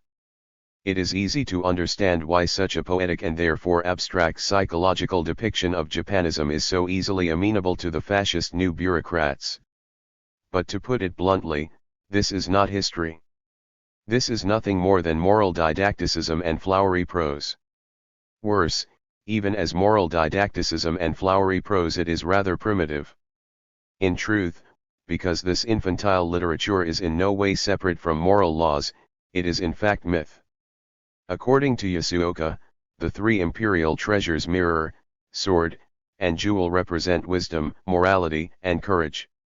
Furthermore, the land of Japan is not merely that of natural geography, the 8 great islands were born from the eyes of the nation-birthing gods, and so the emperor and the Japanese people relate to each other as older and younger brothers. Thus, the method of recognition of Japanese history is obviously mythic, and the Japanese spirit is received as something eternally stopped in the mythic stage. The Japanese spirit never progresses or develops, and we are forced to conclude that it is in fact the enemy of progress and development. Accordingly, because self-recognition as Japanese is not equipped with any tools to deal with contemporary conditions, we can see it is no easy thing to actually practice such a consciousness. Yet it appears there may be a slightly more scientific shortcut to understanding the Japanese spirit. Professor Kakonaki Inshin calls it Neo-Japanism. The professor proves that it is not impossible to achieve a Japanese spirit. He believes that the spirit is present in the individual's intentions. This individual as intentionality is a system produced by spatial, climatic, and regional differences, and so different national soils are able to develop various, particular national spirits. Thus, there is in Japan a unique Japanese spirit. Indeed, obviously. But as to whether the Japanese actually have such a spirit, whether such a Japanese spirit even exists at all, isn't this less a proof than a posited, self-evident principle? Assuming for the moment that a spirit of the Japanese people has emerged, the problem remains just what sort of people the Japanese are. Incidentally, the professor attempts to make that answer clear by means of his Neo-Japanist philosophy of history. The result of the professor's research is as follows: the natural world is the world of events and the historical world is the world of human actions. The world of human actions is thus the world of actions, subjectivity, individuality, and heart. Therefore history must be a consciousness resting upon subjectivity, action, and psychology. It seems his Neo-Japanist philosophy of history hardly differs from what in the West is called spiritualism. Apparently then, the Neo of this Neo-Japanism is its Western flavor, and the Japanism is simply using Yamato Kataba 6 so that in place of Jeshihen we have Dekagoto, and instead of Tat or Tatsake, we get Dekashigato. But such a spiritualism is rather incoherent. The all-important individual as Japanese spirit is constructed by means of differences in material things such as space, climate, and geography, which is to say it appears to be determined by both human action and events. In the West such a philosophy of history is not called Neo-Japanism but rather geographical materialism. What is truly bizarre here, and what is totally unexplained, is just how this Japanese spirit built from this Neo-Japanism, which is so close to Western geographical materialism, suddenly becomes an unchanging principle of life from when the first emperor became the sovereign, complete with the ultimate value being dying in the shadow of the emperor, and its motto found in the Chinese literati's much-loved couplet, righteousness is the relation of lord to subject, human feeling is the relation of father to son. And so thusly has Kakenoki finally clarified the Neo of his Neo-Japanism. 3. Above we have tried to appreciate various opinions of the Japanese spirit. But from what we understand so far, this is not the Japanese spirit, but rather a Japanese spiritualism, and that spiritualism is theoretically bankrupt and incoherent. Further, we must acknowledge that there is to be no answer to the question of the Japanese spirit coming from the various Japanese spiritualisms. Despite the Ministry of Education's Research Institute for the Japanese Spirit, the journal Culture and the Japanese Spirit, and the Society for the Japanese Spirit's house publication The Japanese Spirit, we must admit the worthlessness of examining the Japanese spirit according to Japanese spiritualism. Japanese spiritualism then is not some true enunciation, but more the performance of a ventriloquist. So, is there perhaps a way of approaching the Japanese spirit from a different direction, one less spiritualist? Say, for example, the case of agrarian fundamentalism? The founder of the Patriotic Academy Ike Juku, Tachibana Zabur, in his studies of the agrarian village seeks to explain Japan's unique economic, political, and social system, the national characteristics of Japanese society and the characteristics of the rural village. To wit, Japan is not a capitalist nation but has instead an agrarian national essence. For Tachibana, Marx did not know that agriculture and industry had different essences, that is, organic and inorganic objects, and so Marx made a fundamental error when he treated agriculture, which takes organic things as its object, and industry, which deals with inorganic things, from the same perspective. According to Tachibana, because industry concerns dead material, it can deal with them mechanistically, but the lifestyle of agriculture deals with living plants and livestock, and so a spiritual aspect is essential. Thus, for Tachibana, the mechanization of agriculture is not revolution, but destruction. Even if some cultivation can be mechanized, the planting of rice seedlings cannot. This means that Marx's imagined industrial agriculture came from his ignorance of agriculture itself. According to Tachibana, this lack of contact with the farming villages meant Marx mistakenly ascribed the development of large farms in England and elsewhere to farming villages being destroyed by market competition and not, in fact, destroyed by the mechanization of agriculture. This is especially true in Japan, where because rice is the necessary staple of the Japanese, and rice is restricted to paddy fields where it is impossible to introduce tractors, therefore, for Tachibana, this fact alone shows that Japanese agriculture cannot be mechanized.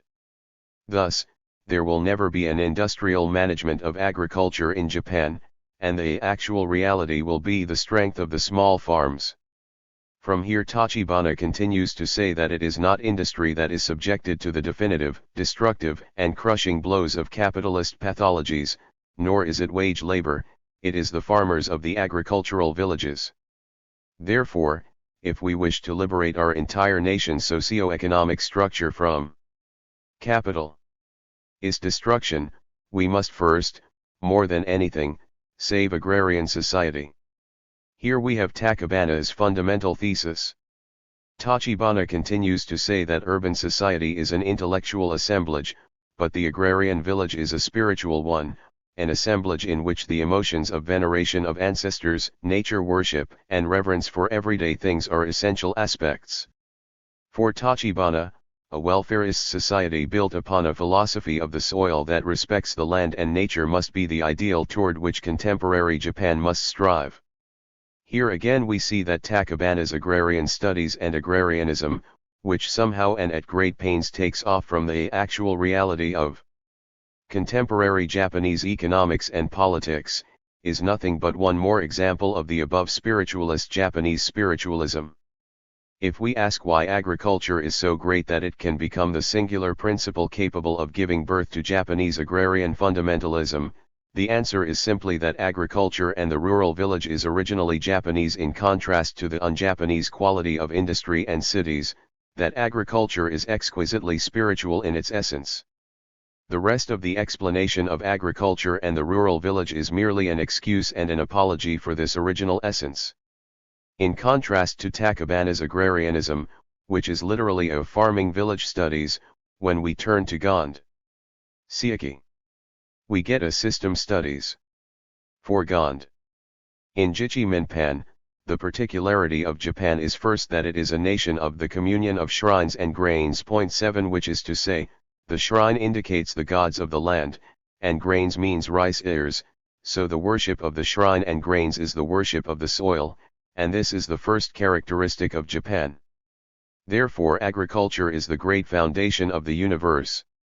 Thus, the agrarian-based society of Japan inevitably gave birth to an agrarian fundamentalist system. According to Gond, this basis underwent a process of progressive recurrence as customs became everyday practices, practices became rituals, and rituals became a system and a code of conduct, and these moral and ritualistic practices of nature are its foundation.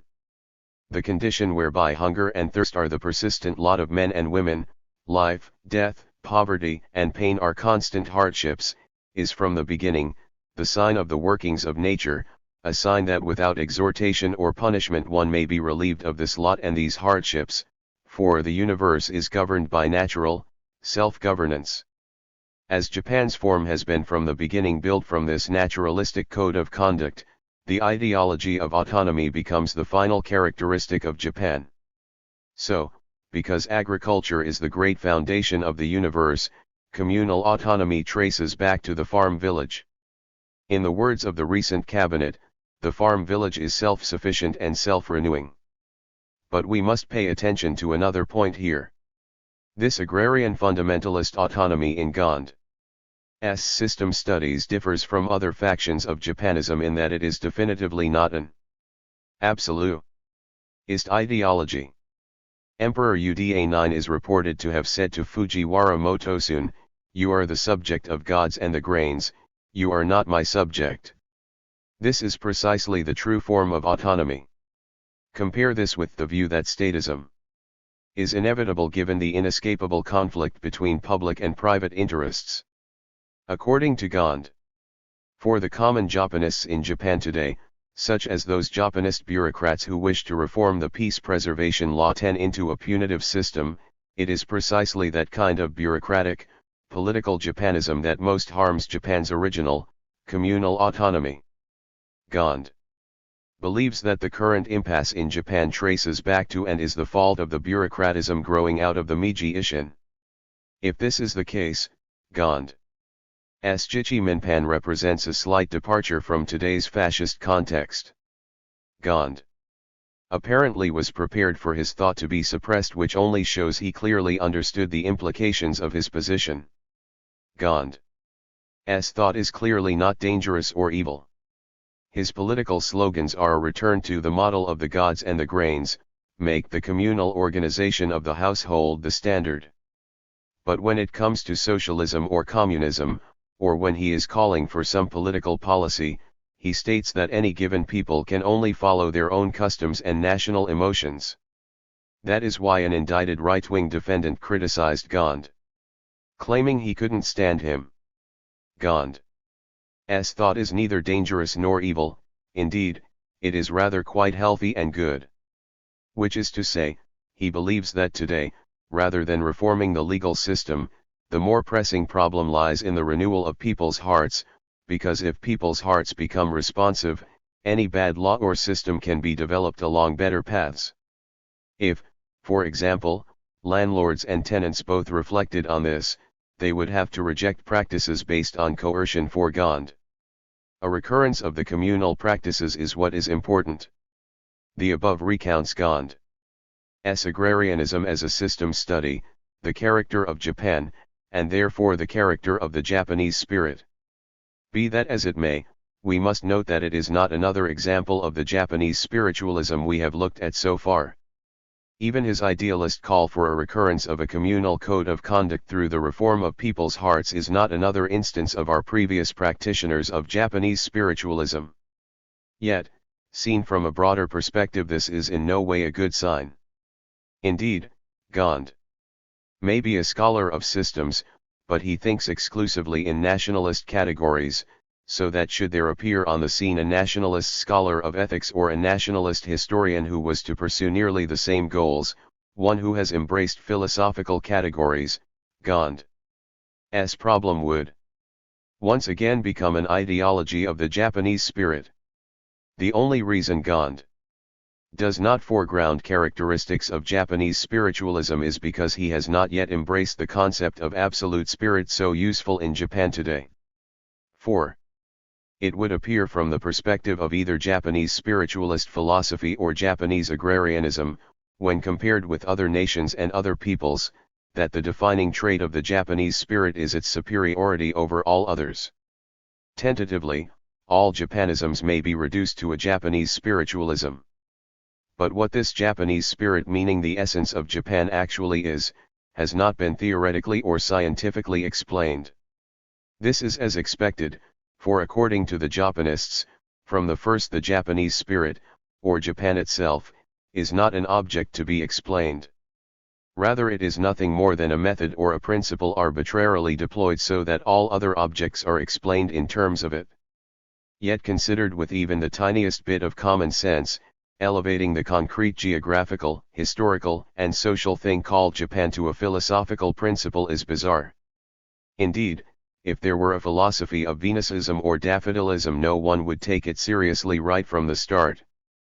Yet Japanism is thought to have no content, and at the same time, to the contrary, any and all content can be arbitrarily ascribed to it.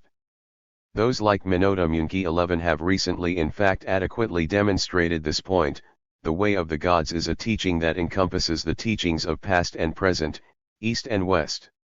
It is the knowledge of all knowledge. Buddhism, Confucianism, Christianity, the entirety of Greek philosophy, early modern science, democracy, Marxism, fascism, National Socialism, and the rest are all already subsumed within it. Minota is not making a joke about this terrifying principle called Japan. He is simply savoring the deliciousness of the thought and emotions of Japanism. Because Japanism has this ability to contain such an unlimited wealth of contents, it cannot be tidied up with one or two philosophical principles. Japanists themselves worry that an infinite variety of principles can be formed. This is a real concern. Ikawa Takaharu laments this very fact when he says, "What strikes us, is why we who all share the same philosophy that takes Japan as the standard of thought are repeatedly split into so many factions. As this is also a world with multiple gold standards, is it not too much to wish that the thinking around the Japan standard would not also be convertible into countless denominations?" And finally, Professor Matsunagaze, too, is skeptical in the face of this problem. The discipline of the content of Japanism is something to be organized in the future. Currently we do not have the capabilities or the resources to do so. Yet, what luck, Japanism does not stop at mere Japanism. Japanism has developed to become Orientalism and Asianism. This is not your standard Asianism. This Asianism is a developed form of Japanism. In other words, this is Japanist Asianism. Asianism's strength would appear to be that which begins from the reality of Asia. Lord Lytton 12 is not for these purposes an Asianist, so, ultimately, he is unable to fully cognize this Asian reality. In contrast, there is plenipotentiary Matsuoka Y. Suke, who without giving the slightest outline of his thinking called for the abolition of political parties, but by virtue of being an Asianist, Matsuoka surely has no trouble understanding the Asian reality. Professor Kawa S.H. U. May 13, who until the May 15 incident 14 was head of the East Asian Economic Survey Bureau, treats East and West as absolutely antagonistic objects. He states that without this conflict there would have been no history of humanity. The true meaning of the words world history is the summation of the history of conflict and competition between East and West. But since the Great War in Europe, an auspicious sign of revival has emerged for an Asia so far ruled by the whites of Europe. But from here on, Asia will rule the world. Kawa finds proof of his vision in the anti-European rebellions in Egypt, China, India, and Indochina. He further states that on the surface these rebellions are political and economic, but also that the important point is that what is running deep within is a total spiritual. Why is the form of these Asian rebellions spiritual? The answer is quite simple. He states, it springs forth from the will of the soul of an awakened Asia. So, we understand from this that within the conflict of East and West there is the West that acts only through political and economic means, and against this there is Asia that opposes it with a spiritual soul. The West is materialism, but the East is spiritualism. Such is the reality of Asia. For the record, General Araki Sadao offers this apologist justification for Japan's conquest of Manchuria. Now, when we consider the Manchurian problem, we must readily acknowledge it is a mistake to see it as a question of vested interests or a lifeline. So how should we view the Manchurian problem? It was the importation of Western materialism that degraded the Chinese people, and ultimately so offended the Japanese spirit and Japanese morality that it sparked a response. Why was Manchuria seen as Japan's lifeline? And why were the island mandates of the South Pacific Japan's lifeline in the sea? Because once upon a time the military itself expounded such materialistic propaganda. Clearly, Manchuria is not the West but the East, and so its soul announces the proclamation of the imperial way and exaltation of the national morality and establishment of the imperial way and paradise, thus the Manchurian incident is a spiritual one. Kita Iki, the inspiration of the young officers. Revolutionary movement, had already in 1919 declared as much in Shanghai. He scolds his compatriots with our 700 million comrades in China and India have no path to independence without our leadership and protection.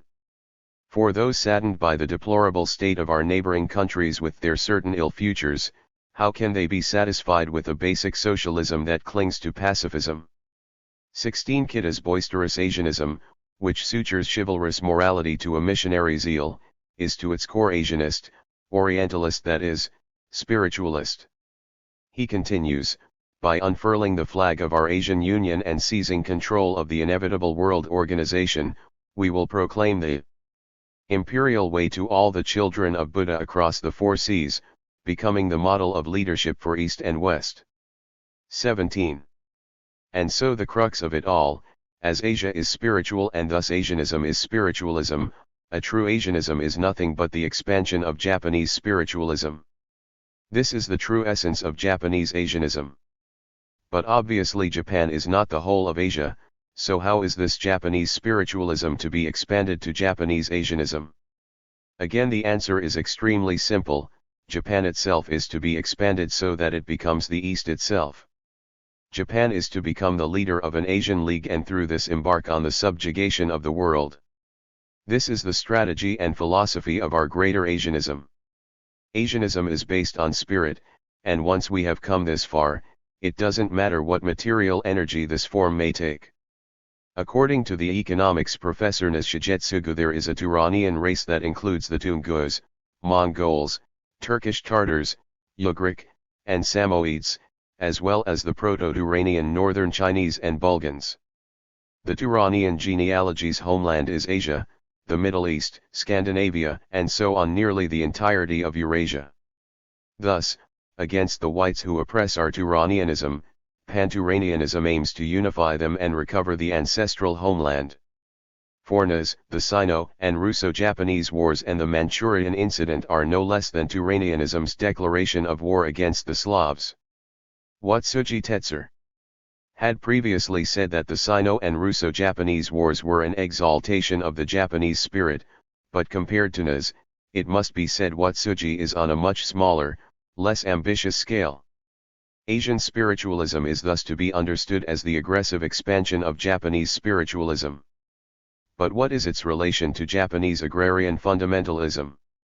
According to Asian spiritualism, the answer appears to be simply that Asian reality itself is agrarianism. In his On the Establishment of the New Orient, the Orientalist Kukita Yasunobu holds that the East begins with the family system in which extremely strong patriarchal social relations remain. For example, a relation of debt and gratitude between landlord and tenant, 18 like the Gemeinschaft social structure studied by T. O. Nies, remains powerful. As such, the appropriate social organization is not socialism but communalism. Economically, this would mean cooperatives or a cooperative movement, politically it means autonomy, and culturally it means spiritualism. For Kukita, socialism must wait for the maturation of the individual, and only after that maturation may it emerge. But, in the East, individualism has not matured. The majority have stopped at the non-individualistic stage of personality, and so a single leap into socialism is absolutely impossible. But the farmers stuck in the non-individualist personality of the East, may effortlessly don the mantle of communalism. Combined with Tachibana's farmer liberation and Gandhi's rural self-rule, this a call for a farming village community. Of course, with its patriarchy and semi-feudal system of agriculture, it is clearly true that the East or Asia still today possesses aspects of the so-called Asiatic mode of production. To ignore this fact makes it impossible to understand the form of economic, political, or cultural movements in the East. But if the so-called Asiatic mode of production is not in fact limited to Asia, then there is no reason to label it the Eastern or Asian mode of production itself. And if the present mode of production in Asia does not necessarily reduce to mean the Asiatic mode of production, it would further mean that the actual mode of production in Asia need not necessarily stop at the Asiatic mode of production. Yet, for Kukita it seems that the Asiatic mode of production is the immutable mode of production of the East. But why is this necessary? To put it simply, the concepts of the complete and total people and harmonious national society that appear in Tachibana's farm village studies are merely a philosophy of totality. La Othmar span 19 and that the cooperative movements in the villages invariably have an unconditional preference for Gemeinschaft social forms. But why must the cooperative movement be understood in terms of this confused European fascist philosophy? The answer is simply that this cooperative movement corresponds to the imperial way that simultaneously rejects capitalism and Marxism. Here we have the spirit and spiritual core of every Asianism and every Japanism. A final word. Much like the meaningless varieties of fascist political factions, seen from a larger perspective, whatever spiritualist organization may be built, whatever agrarianism might be organized, makes no difference. What matters is that any actual thought or culture must be able to be translated globally within a broader meaning. If the categories of a nation's or a people's thought and culture cannot be translated as categories, they are not true. Indeed, just as true literature is world literature, if a theory or a philosophy may only be understood by one people or one nation's citizens, it is without exception a fraud. Further, even for those people and those citizens themselves, such thought and culture remain alienated. It is not thought or culture, but complete barbarism. Chapter 7. Japanese Ethics and Anthropology. An analysis of the social meaning of Watsuji Tetsu's ethics. The title of Tokyo Imperial University Professor Watsuji Tetsu's ethics as anthropology expresses not only the thrust of the professor's ethics and ethical thought but also his cultural and historical theory. Here we do not want to offer an introduction or a criticism of that text. Nor will we offer an examination of his thought more generally. Here, working from the contents of this ethics itself, built as it is upon a new, academic system, we simply wish to specify what significance Watsuji's theory might have for various aspects of the current situation in Japan. Watsuji's ethics differs from previous, and rather demagogic, work in academic and moral thought by ethics scholars and moral training specialists. Which is to say, Watsuji's ethics exists at a relatively high academic level. And as it is also built upon an original intellectual foundation, it can serve as a foundation for current reactionary powers and their desire for a relatively elevated standard of reactionary culture. From academic research offices to more vulgar semi-academic journals, the fans and consumers of this kind of ethics will probably be many. From now on, imitators of this ethics will be Watsuji's intellectual disciples, and ethics as anthropology will be an essential text. Compared with Professor Nishi Shinichiro's Eastern ethics, which uses only Eastern terms and quotations, and whose logic itself appears therefore to be Eastern, Watsuji's work is decidedly global and international. But the objective uses and significance of what both of these two professors are aiming at are largely the same. Still, Watsuji's more or less modern ethics is likely better suited than Nishi's for proclaiming the superiority of Eastern ethics to the world. Watsuji's new foundation for ethics uses a clearly modern philosophical method. As we will examine this method a bit later, we can start by looking at the most immediate characteristics. At its most broad and basic, Watsuji's academic analysis of ethics begins by taking the meanings of ethical texts and terms as the key clues. As an example, for the question "What is ethics?" Watsuji asks, what is this word rin and what is this word ri, as well as what is the result when we combine the two into rinri? The same method whereby we cannot understand the terms without going down the path of textual and philological explication applies to the words for human or being. But we cannot casually accept his textual interpretation, and at the same time cannot ignore it either because, quite frankly, nearly all the marks of Watsuji's philosophical methods appear here in this textual method. No one with a more or less empirical or theoretical brain would think one can explain the actual thing indicated by a word simply by explaining the meaning of the word. In fact, we note that to do so would mean that this kind of textual interpretation is akin to a Buddhist priest or monk who believes it possible to explain social phenomenon through the interpretation of a sutra. Further, this kind of textual interpretation isn't even a literal one. The true authority of textual interpretation comes from hermeneutics. In other words, according to hermeneutics, a text expresses the idea, the spirit, the experience, and the way of life of the individual, the peoples of the era that produced it. Conveniently, class seems to be less of an issue here. Thus, through hermeneutics, that is by reversing the process and passing through these objective signs that have been inscribed or written down, we can gain access to the historical meaning of, for instance, the idea, spirit, experience, lifestyle of the individual, peoples, eras behind the texts. Of course, in concerning itself with historical materials and historical accounts, hermeneutics is a scientific part of the historical method, so hermeneutics is most trustworthy when reading on old document. Which is why this discipline originated and then developed for reading the Bible, and in the early modern period for Greek philosophy. In other words, because the issue in those cases was the old documents themselves, it was natural that the resolution of the problem would be textual and philological.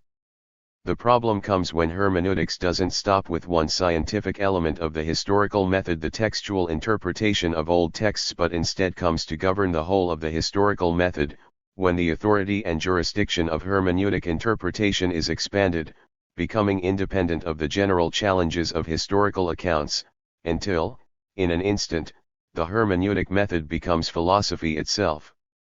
Such is the present case, whereby hermeneutics becomes the underlying procedure for the academic study of ethics. We have real doubts as to where the authority of textual interpretation comes from in this case. This faith in hermeneutics is not limited to Watsuji. No one, ourselves included, thinks words are artificial or natural or divine. The representation of a people's or a nation's, or a region's history of human society is limited to their representation in language. Thus it is only by looking at language that we can see the lifestyles of the people who produced it. But we have real doubts that looking at language alone is itself sufficient to express a way of life. According to Watsuji, however, language is the ultimate and fundamental characteristic. In Greek or Indian or Chinese thought, language is what distinguishes humans from animals, and so language shows us what is fundamentally human. Viewed this way, there is nothing strange in claiming that the textual interpretation of things, as long as those things belong to human society, is the fundamental method of analysis. We will get to hermeneutics' fundamental weak point or sleight of hand later. Our distrust here comes from how hermeneutics is explained and accepted as if it were a proof or had explanatory powers. Of course, even if Japanese and Chinese have invented the word rinri, the result of analyzing the word rinri itself is no proof that the word ethics describes the relationship of things themselves. Indeed, it would not be a proof of an actual ethical relationship unless the nature of the relations themselves were already ethical, not in this Japanese language sense, but as translated internationally. But with Watsuji, the scope of textual interpretation for explaining ethics as an ethical relationship, for Watsuji this means an active relation between individuals, is limited to analyzing the word rinri as a single citation, a single intuitive representation. Such hermeneutic interpretation of this representation is neither a proof of an ethical relationship nor an explanation of any particular method at all. This is because there is a theoretical gap here. The erasure of this theoretical gap with intuition by these so-called interpreters is theoretically significant. As long as one accepts the authority of hermeneutics to be the entirety of scientific theory, that is, to the extent that one accepts the hermeneutic method in ethics, and that ethics begins with the textual interpretation of ethics, human, and being, it is not possible to utter one complaint. From the beginning, this ethics is not intended to prove or explain anything at all, but only to interpret the Japanese lifestyle, likely to simply justify it, to agree more and more with what we agree with, to oppose more and more what we oppose. Ethical or scientific criticism of morality, customs, social mechanisms, all that belongs to human society is not part of Watsuji's ethics. The way we see it, this sort of ethics is not a critical ethics, it is an ethics that needs to be criticized. But an extremely important point remains. The explication of an object subjected to textual interpretation by means of language means that the object is always restricted by a particular national tongue. In this method, rinri, ninjin, and sante are all Japanese words, and because they are Japanese, the explication of the actual things they indicate must not only be Japanese objects, but they also must be objects based on a Japanese standard. Point 1. This much is clear when we consider that the concepts, not just the words ethics, human, and being, may all be understood globally. But if we integrate this global object and this Japanese object by means of textual interpretation along the lines above, it goes without saying that the interpretation must be based on a Japanese standard. The result is, for example, that if one interprets rinri as something that may only be expressed in Japanese, if it is literally interpreted in Japanese, the normal logic of hermeneutics would conclude that ethics isn't just Japanese, but that ethics itself is synonymous with Japanese-ness. Relying on the textual interpretation of Japanese words in this way will instantly result in Japanese ethics or Eastern ethics. Of course, it then goes without saying that ethics is best when it is Japanese. At the same time, as a conclusion, Watsuji's academic, modern ethical theory is hardly any different than the aforementioned Hiroshima University professor Nishi Shinichiro's ecstatic Eastern ethics. The point for Watsuji is that ethics is the principle of humanity, humanity is the linked behavior between two people or between individuals. In other words, Watsuji states that it is not the case that in the beginning there were separate individuals who then assembled and built relations, but rather that one should see that the space between individuals was possessed of a human relationality. And just as the literal meaning of the Japanese word for ethics, rinri, would indicate, he thus concludes that Japanese society is from the beginning communal. As to why Japanese society is communal or why it must only be thought of as communal, such explanations or proofs fall outside this kind of interpretation. All one need do is think hermeneutically about the phenomenon. This then creates a feeling, an atmosphere, an excitement that this communal Japanese lifestyle is a model throughout the world. For any of this to be true, it is necessary that there already be a national essence unrivaled anywhere in the world. So then, ethics is the principle of humanity. Put another way, it is the principle of being human. Luckily, the Japanese word for human, ninjin, is an extremely convenient word for Watsuji. That is, according to the dictionary, the word for human is made up of the characters for person and space or gap 2, so originally their combination as ninjin indicated the betweenness, the withinness, the relationality, the working together as an originary meaning that was later misunderstood to indicate an atomistic individual. For Western sociologists, the distinction and opposition is between the individual and society, and they are at pains as to how to reconcile the two.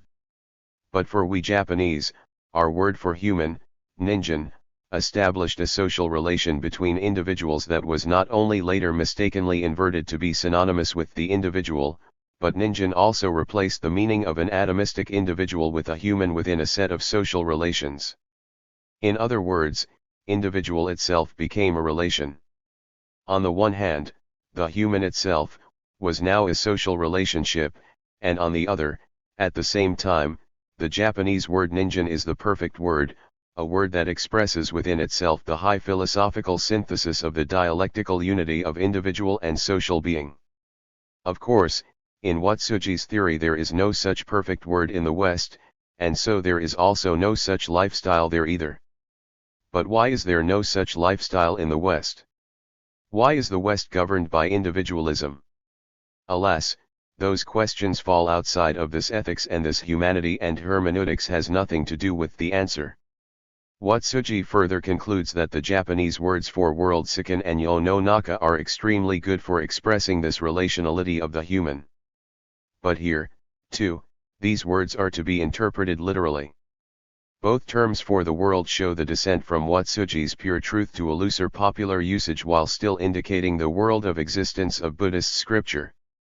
This descent into this customary use is the meaning of both words for world. For example, when people grasp society as this understanding of the world, they can also simultaneously grasp its spatial, temporal, which is to say, climatic and historical characteristics. The Japanese terms for the world are therefore the ultimate expression of the truth of society. The depth and height of philosophical truth is thus best expressed in Japanese. But as we have just shown, the occult mechanism that performs this sorcery is nothing but a tautology. Thus, ningen, the word, indeed the thing, is the unity of the worldliness and the individuality of a person, both shot through with order, the way, which is to say human relations. Here being human is reducible to ethics. Such is the root of human existence.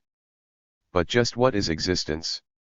For Watsuji the question is not, is being material or spiritual? For him, the word being fundamentally means human being, which he claims can be known by simply looking at the word being itself. It goes without saying that existence expresses the sense of being. But being can be differentiated as to be something, and to be present. The Chinese word yu corresponds to this last sense, to be present.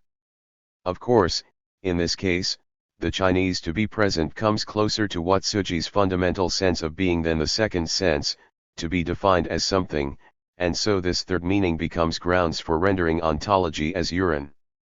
According to the professor, philologically, to be comes from to have, and this is meant to show that human relations lurk within the very word being itself. Thus being is a possession of human beings. But if this concatenation is reducible to a human possession, what way of being do humans themselves in fact possess? What humans themselves possess is the human way of being. This is the word being.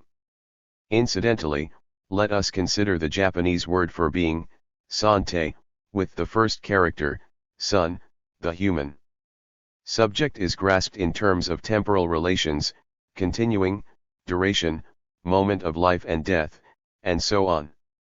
But with the second character ze, the human subject is grasped in terms of a specific spatial orientation, residence reserve soldier/legionnaire, absentee landlord, and so on. In other words, because the temporal sun is individual self-awareness and the spatial ze is social, then being as sante is necessarily human being. Being for non-human entities, then, is only metaphorically derived from human existence. And thus, because of this philological interpretation of the word ethics, Watsuji's anthropology is ethics. Though Watsuji uses the word anthropology, his meaning is decidedly not the same as the so-called discipline of anthropology. This is because, here, according to Watsuji, in what is called anthropology in the West, the human is considered as a simple, abstract individual. For example, Watsuji criticizes Heidegger, for though Heidegger does theorize a person's self-aware existence, he overlooks that abstract individual social and human relations, meaning it is not a humanism in the sense of ningen, that is, Heidegger's human is not the unity of individual and social aspects of their existence as described above. The theories of the mind-body relationship of both natural scientific anthropology and the metaphysical philosophical anthropology do not qualify for Watsuji as anthropology, because human, as ningen, transcends individual existence with communal human existence. And so it is thought that there is born from this communal human existence a moral ought for individuals. The program and content of this kind of ethics can be devised by various means. But important here is that what Watsuji considers a proper ethics can only emerge from Japan, or possibly ancient China. Thus, Japanese ethics is the model of ethics itself. Watsuji's book of ethics is written to show precisely this. It was not written to simply elucidate ethics in Japan, and it was absolutely not written to criticize contemporary Japanese ethics and morality. But there is absolutely nothing rare or strange about this exemplary Japanese ethics. In fact, far from it, it is identical to the basic thought of the leading lights of Western ethics. But to Watsuji, because none of them were able to cast off the inadequacies within their thought, they fell short of the summits of the proper anthropology of Japanese ethics.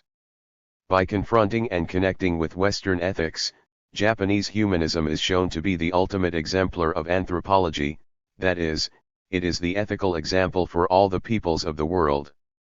In other words, the conclusion is that the Japanese are the model ethnicity.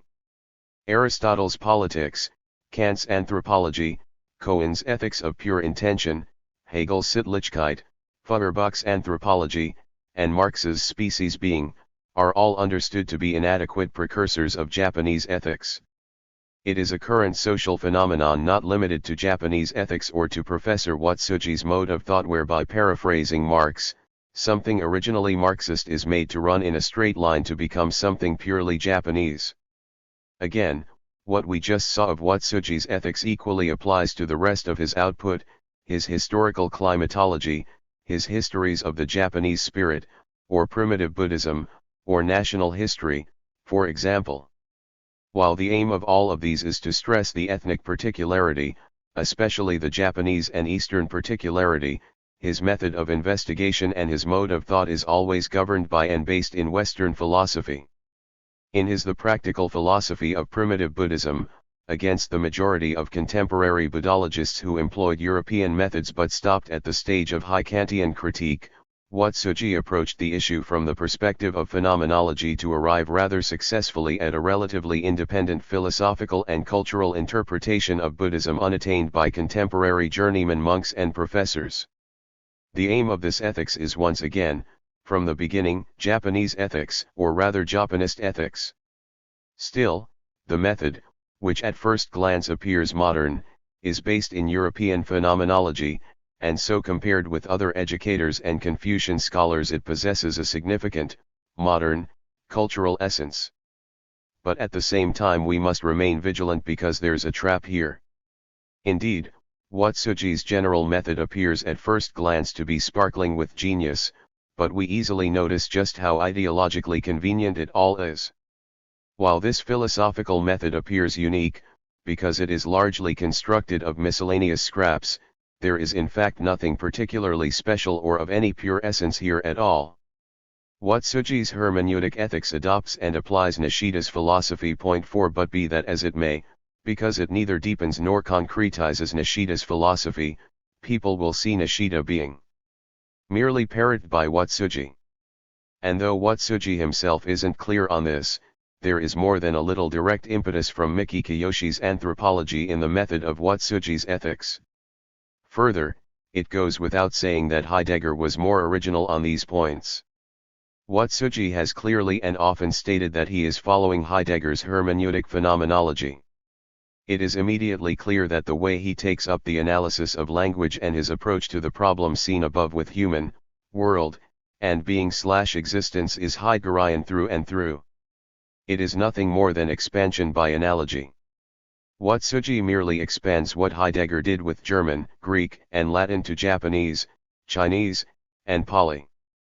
But we cannot conclude that the result is consistent with the basic thesis of Heidegger's so-called hermeneutic phenomenology. That simply could not be done. Or, rather, if it in fact could be done, the resulting ethics would be Catholic or German or Hitlerian. It absolutely could not be a Japanese ethics for a Japan in a state of emergency. Even assuming a social need for presenting a Japanese ethics, such an ethics would have a duty to critique and reconstruct several of Heidegger's fundamental theses along Japanese lines. The fundamental characteristic of Heidegger's hermeneutic phenomenology begins from the problem of being.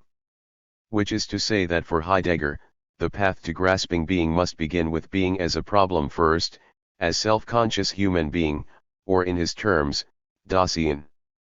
Dasein is the reason Heidegger said anthropology or a study of human being, because ontology here simply indicates a method or means. Ontology is not in fact the subject of Heidegger's philosophy. This is the first difference between Heidegger and Watsuji's ethics. If it were simply a question of different problematics, we would have a duty not to harp on the problems between the two methods. But the big issue is a question of results, meaning that the insufficiently worked out assumption by which being/existence is exclusively human is the fundamental flaw.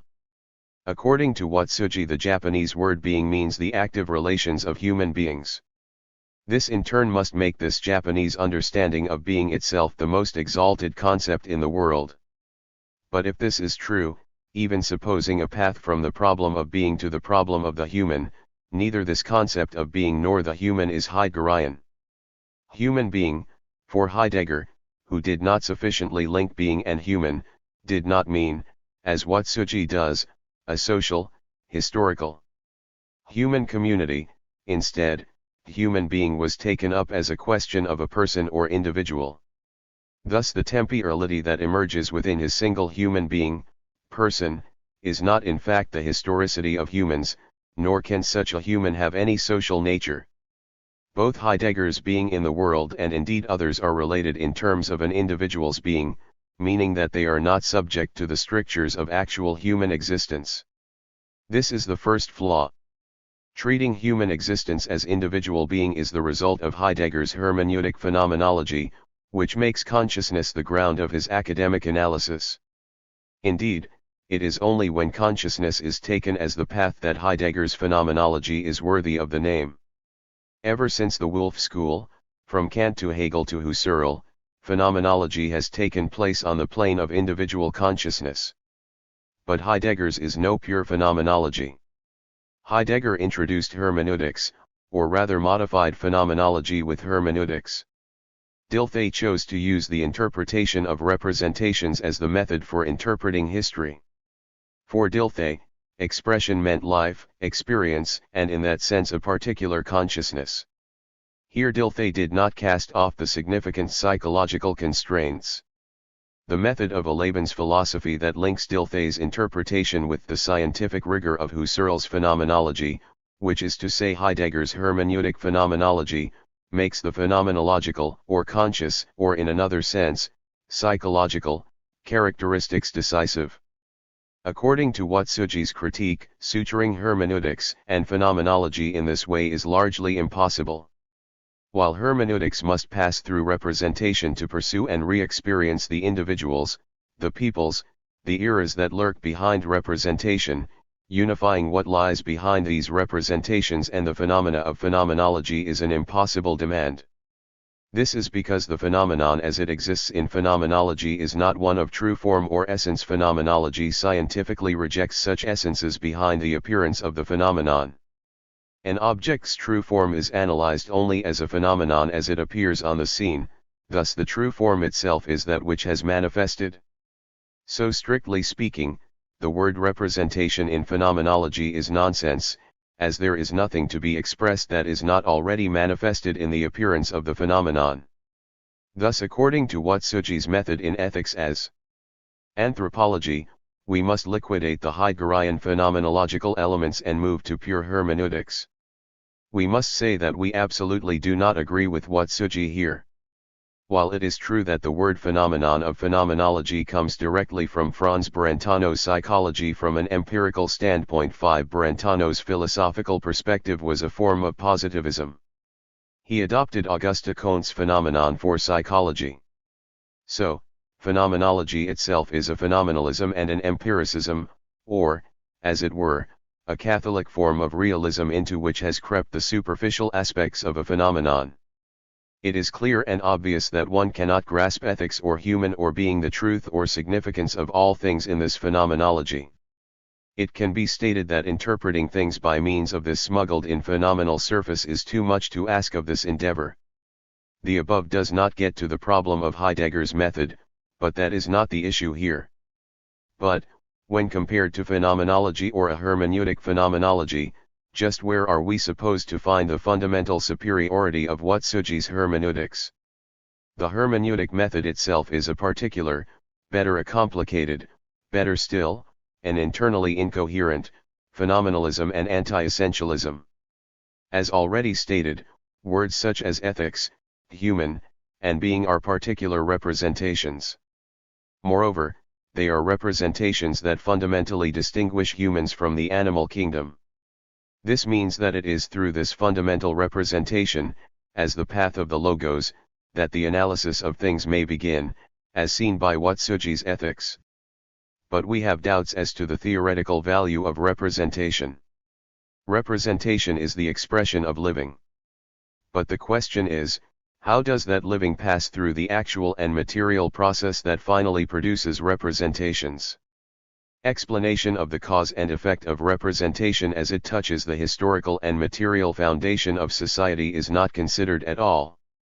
It is simply enough to say that representation corresponds to a particular way of living that lies behind the representation. Interpreting this meaning was the goal of bringing the concept of representation into a philosophical system. This is not a question of the material relations of things, but the conceptual assignation of the meaning of things. This is the only issue permitted by representation here. Indeed, a phenomenological phenomenalism wasn't even able to interpret the meaning of things or even meaning itself. But with the interpretation seen in Watsuji, the real meaning of the material actuality of a thing is not interpreted. The object of interpretation here is a formal or mathematical assignation. It is even better to say that the meaning of representation is only an aesthetic, a poetics, the symbolic. Put rather extremely, this is to say that the relations of things are replaced with anti-realist representations. Thus, because of this substitution, hermeneutics is a particularly excellent phenomenalism, even an excellent phenomenology. Rather than a simple opposition to so-called phenomenology's motto, back to things themselves, because hermeneutics seeks to replace the things themselves with an anti-realist representation of things, it is a more phenomenological phenomenalism than so-called phenomenology itself. It is said that hermeneutic ethics does not ignore the material relations of production of historical society, for to ignore it would invite rampant falsifications in interpreting human relations. But if we inquire as to under what sign and in what sense does this ethics take up the issue of relations of production, to the last we get nothing more than that they are treated as a representation of human being. Human being here does not pass through the cause and effect or the interaction of the relations of production. 6 In place of the structural relations of the material base, the conceptual relations of meaning are extracted for interpretation. The material base of a historical society is treated only as a particular social representation. The fact that social human relations are expressed as money means that the actual material practice of money expresses the cause and effect that produce the particular commodity called money. If this money is interpreted as a hermeneutic expression, in place of the ever-sharpening class conflict of capitalist society, we would likely get the human being discovered in Watsuji's ethics. Here lies the true nonsense of the hermeneutic method. This hermeneutic method whereby in place of capitalist society we get an extremely general and abstract human being schemes the aesthetics off the top of historical society until the result is, in a sense, simply ethics as ideology, or an ethicsism.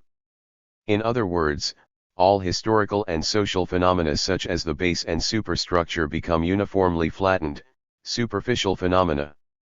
The entirety of historical society is subsumed under a single, ultimate concept, the human. And because this human has already been universalized and abstracted, the human means ethical human relations. Thus, all historical and social phenomena are reducible to ethical phenomena. Watsuji's ethics does not take up the supremacy of ethics because the problem at hand is an ethical one. No, his ethics is the inevitable result of the hermeneutic method, which consciously avoids beginning analysis with the actual, material mechanisms of historical society. This is the fundamental characteristic of Watsuji's anthropology, and more broadly, it is the basis of the much-loved humanism of today's liberals and theorists who have converted to a fascist position in the tank phenomenon. This kind of ethicsism is absolutely not the discipline of ethics. Ethicsism is the origin, it is the scientific path one may walk in any and all directions all the way to economics, politics, or sociology. Watsuji's ethics and all similar humanisms themselves reducible to some form of ethicsism demonstrate the inevitable terminus of hermeneutics in Japan today. Here we have discussed in what sense hermeneutics is metaphysics and how that meaning within metaphysics is idealism all the way down. The question now becomes how Japanist is this anthropology and this ethicsism? What sends Germany down the path of Hitlerism and Japan down the path of Japanist ethicsism is the hermeneutics lurking within liberalism. In other words, Watsuji's ethics is strong proof of just how liberal philosophy inevitably becomes Japanist philosophy. Chapter 8. An analysis of the restorationist phenomenon. On the familialism analogy. For the sake of convenience, let's begin with the movement to abolish state-regulated prostitution. The Home Ministry clearly announced it would enact a nationwide ban on state-regulated prostitution in April 1935. Bans on state-regulated prostitution, meaning roughly the pleasure quarters or red light districts, are already in effect in Akita, Nagasaki, Gunma, and Saitama prefectures. Last year, the Metropolitan Police abolished the traditional system of spatial and administrative confinement for state-regulated prostitution, while at the same time maintaining a policy of some respect for allowing those working in prostitution the freedom to choose to leave the profession.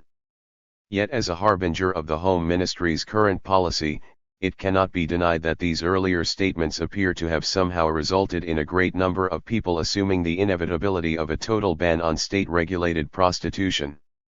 Given the freedom to quit of 53,000 state-regulated prostitutes nationwide, the business slump of the 530 red light districts, and the loss of a 300-year national tradition, one should not forget the great number of people behind this abolition policy. Those brothel owners who quickly understood this great swell of public opinion and the new policy are hoping to pivot from room letting to the restaurant business. But if the prostitution business itself had not slumped, the abolition policy would not have got off the ground. For example, it is said that 130 brothel owners in Shiozaki were part of the petition movement. Of course, brothel owners' self-understanding of the slump is not the ministry's only motive, nor is it a question of guessing what the public will or will not be behind. Still, such massive public support is never established without such a material foundation. Accordingly, the central force behind the anti-prostitution movement, the Abolish Prostitution Federation, disbanded in 1934, changing its name to the Purity and Hygiene Association, signaled the advent of a new movement. But here we encounter a problem. From the beginning, the urgent goal of the anti-prostitution movement has been the complete eradication of both licensed and unlicensed public and private prostitution. But that goal was always in the service of the much more general problem of social organization itself, and that is something that cannot be fixed merely by abolishing prostitution. To date, the immediate target of the anti-prostitution movement has been the extremely rare system of state-regulated prostitution that exists within a civilized country pledged to legally protect against the trafficking of women and children, and human trafficking more generally, because state-regulated prostitution's very nature must bring with it some kind of human confinement. It must not be forgotten how similar this position is to the situation of light industrial female workers that Japan has repeatedly stressed at various international federations is based on the particular circumstances of Japanese labor and law, making it one more instance of Japanese particularity. In the case of light industrial female workers, this position is explained by means of the result of the technical development of Japanese industry, the excellent skills of Japanese workers, and what will be important later, the beauty of the family and household nature of Japanese labor. But when it comes to prostitution, saying such things must be rejected as a national disgrace. The anti-prostitution movement aims only to suppress this national shame of public prostitution. And as the problem of private prostitution is thus not a national disgrace, but only the disgrace of the proletariat, it remains untouched. The problem of private prostitution gives rise to the real problem.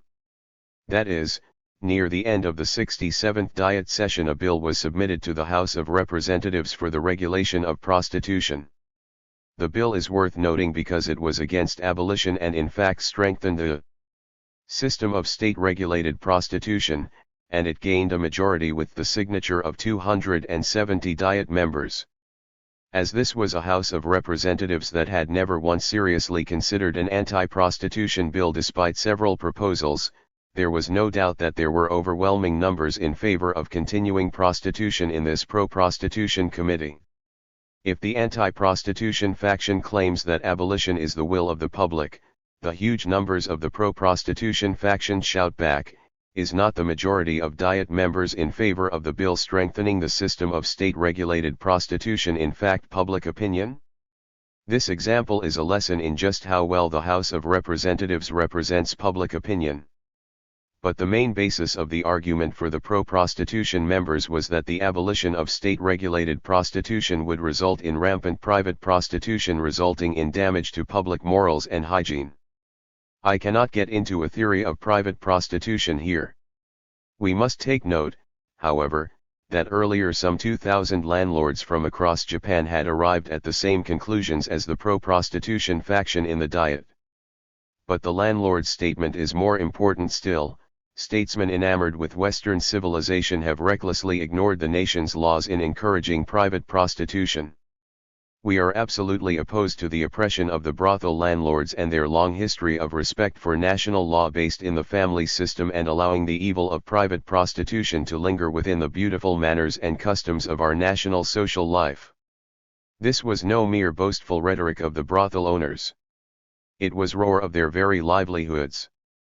This is simply more than the brothel owners finally saying with unabashed frankness what the pro-prostitution Diet members wanted to say. I do not think that the majority of Diet members have been bought by the brothel owners. In fact, I do not think that those members are acting out of love of prostitution either. I think it is simply that the Diet members, because they are unable to separate state-regulated prostitution from Japan's family system and beautiful manners and customs, they secretly believe that anyone who has doubts on licensed prostitution is part of Western civilization's materialist thought. This is because the idea that private prostitution is more harmful to public morals and hygiene than public prostitution is purely imaginary, a fact discovered even by those Home Ministry officials who were dispatched to the West. What appears to be essential in the system of state-regulated prostitution is that it is a result of our country's 3,000-year history of the beautiful manners and customs of our family system. I think this frivolous philosophy is surprisingly not far from the common sense of many. Of course, such a ridiculous philosophy is by itself insignificant.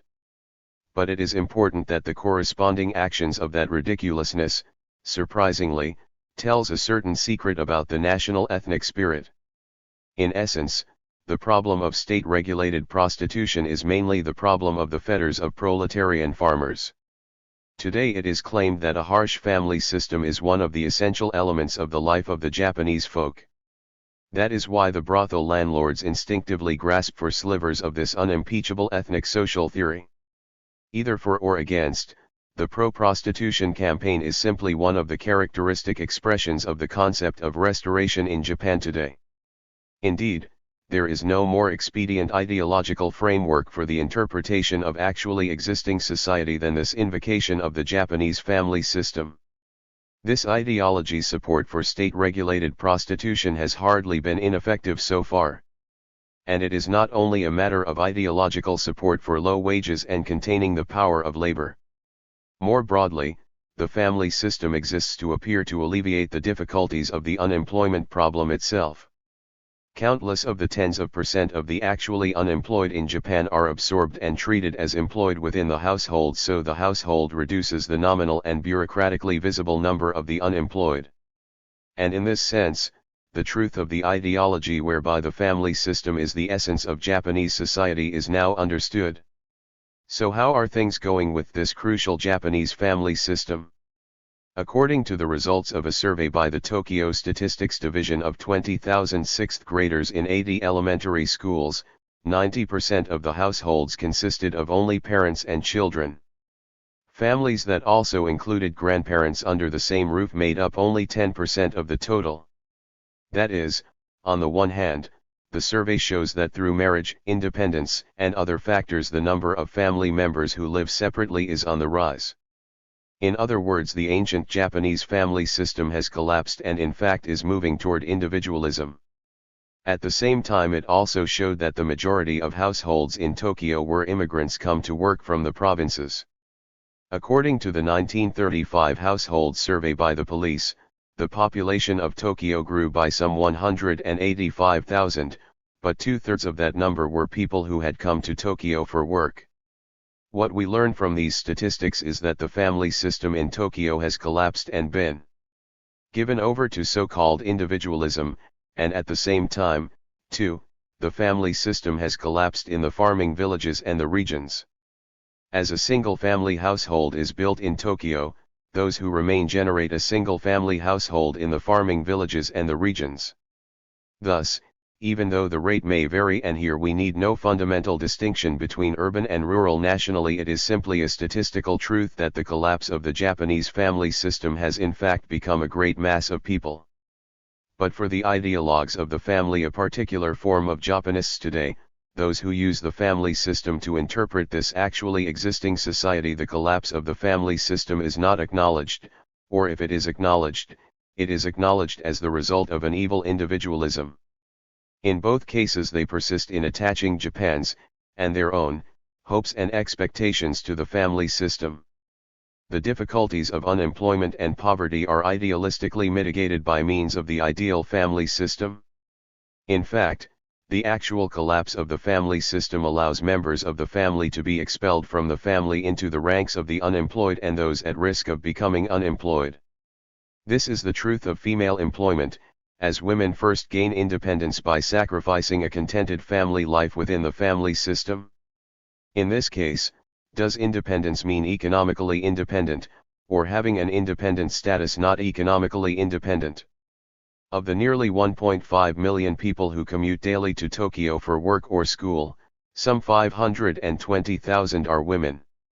At minimum, this proves that the independence of the average woman is more a response to the collapse of the Japanese family system than the above concerns that the independent prostitute is destroying that system. Modern women have begun to cast off the ancient Japanese family system. It is an ominous sign that the familialists can never be at ease with these modern women. A case in point, in his book, A Modern Woman's Reader, Ichikawa Ken's, the famous women's educator and principal of Tokyo's first higher school for women, advocated a new version of the ideology of good wife, wise mother, or put another way, a new ideology of good wife, wise mother based on liberating women from their status as wives. But this is unlikely to lead to anything, as Ichikawa's book created a scandal in a Tokyo City assembly filled with the possessors of familialist common sense. The book was banned from classroom use, and there is a further move to ban it entirely. According to the common sense of these family values assemblymen, there is all too much disturbing and pedagogically damaging individualism in the likes of Ichikawa and his ilk. But the principle behind the thought and behavior of the family system as an anti-individualism cannot simply be attributed to some silly hobby or the lowness of education. In other words, it does not end in just any reactionary consciousness. It is further reducible to a current and explicit restorationist phenomenon. More, familialism is the very model of restorationism. As such, this more general relationship, too, is important. Indeed, the antagonism between individualism and the family system is itself one example of the pure nonsense of contemporary Japanese consciousness. But through this opposition, the familialists show that the true intent is the antagonism between capitalism and the previous feudal system. Yet contemporary Japanese capitalism is already absolutely not some pure individualism. Quite the contrary. In various ways there has been a remarkable shift to an ideology of control, to a managerial capitalism, in opposition to individualism. It is obvious that prior to monopoly capitalism, individualism was nothing more than the consciousness of the previous form of capitalism.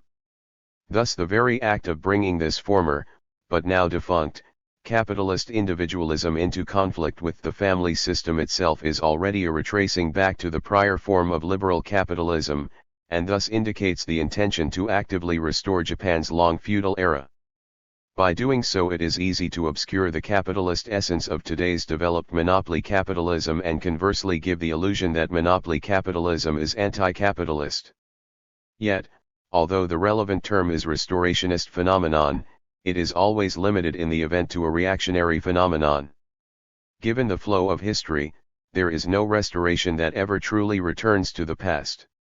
Therefore, this so-called restorationist phenomenon can only exist as some idealistic ism or ideology, so whatever superficial consciousness or excuse there may be, if the ideology produces a practical and rational society, in that limited sense it can be said to have some progressive essence. The Meiji example of the so-called restoration of imperial rule would be an example, as would the Renaissance in Europe.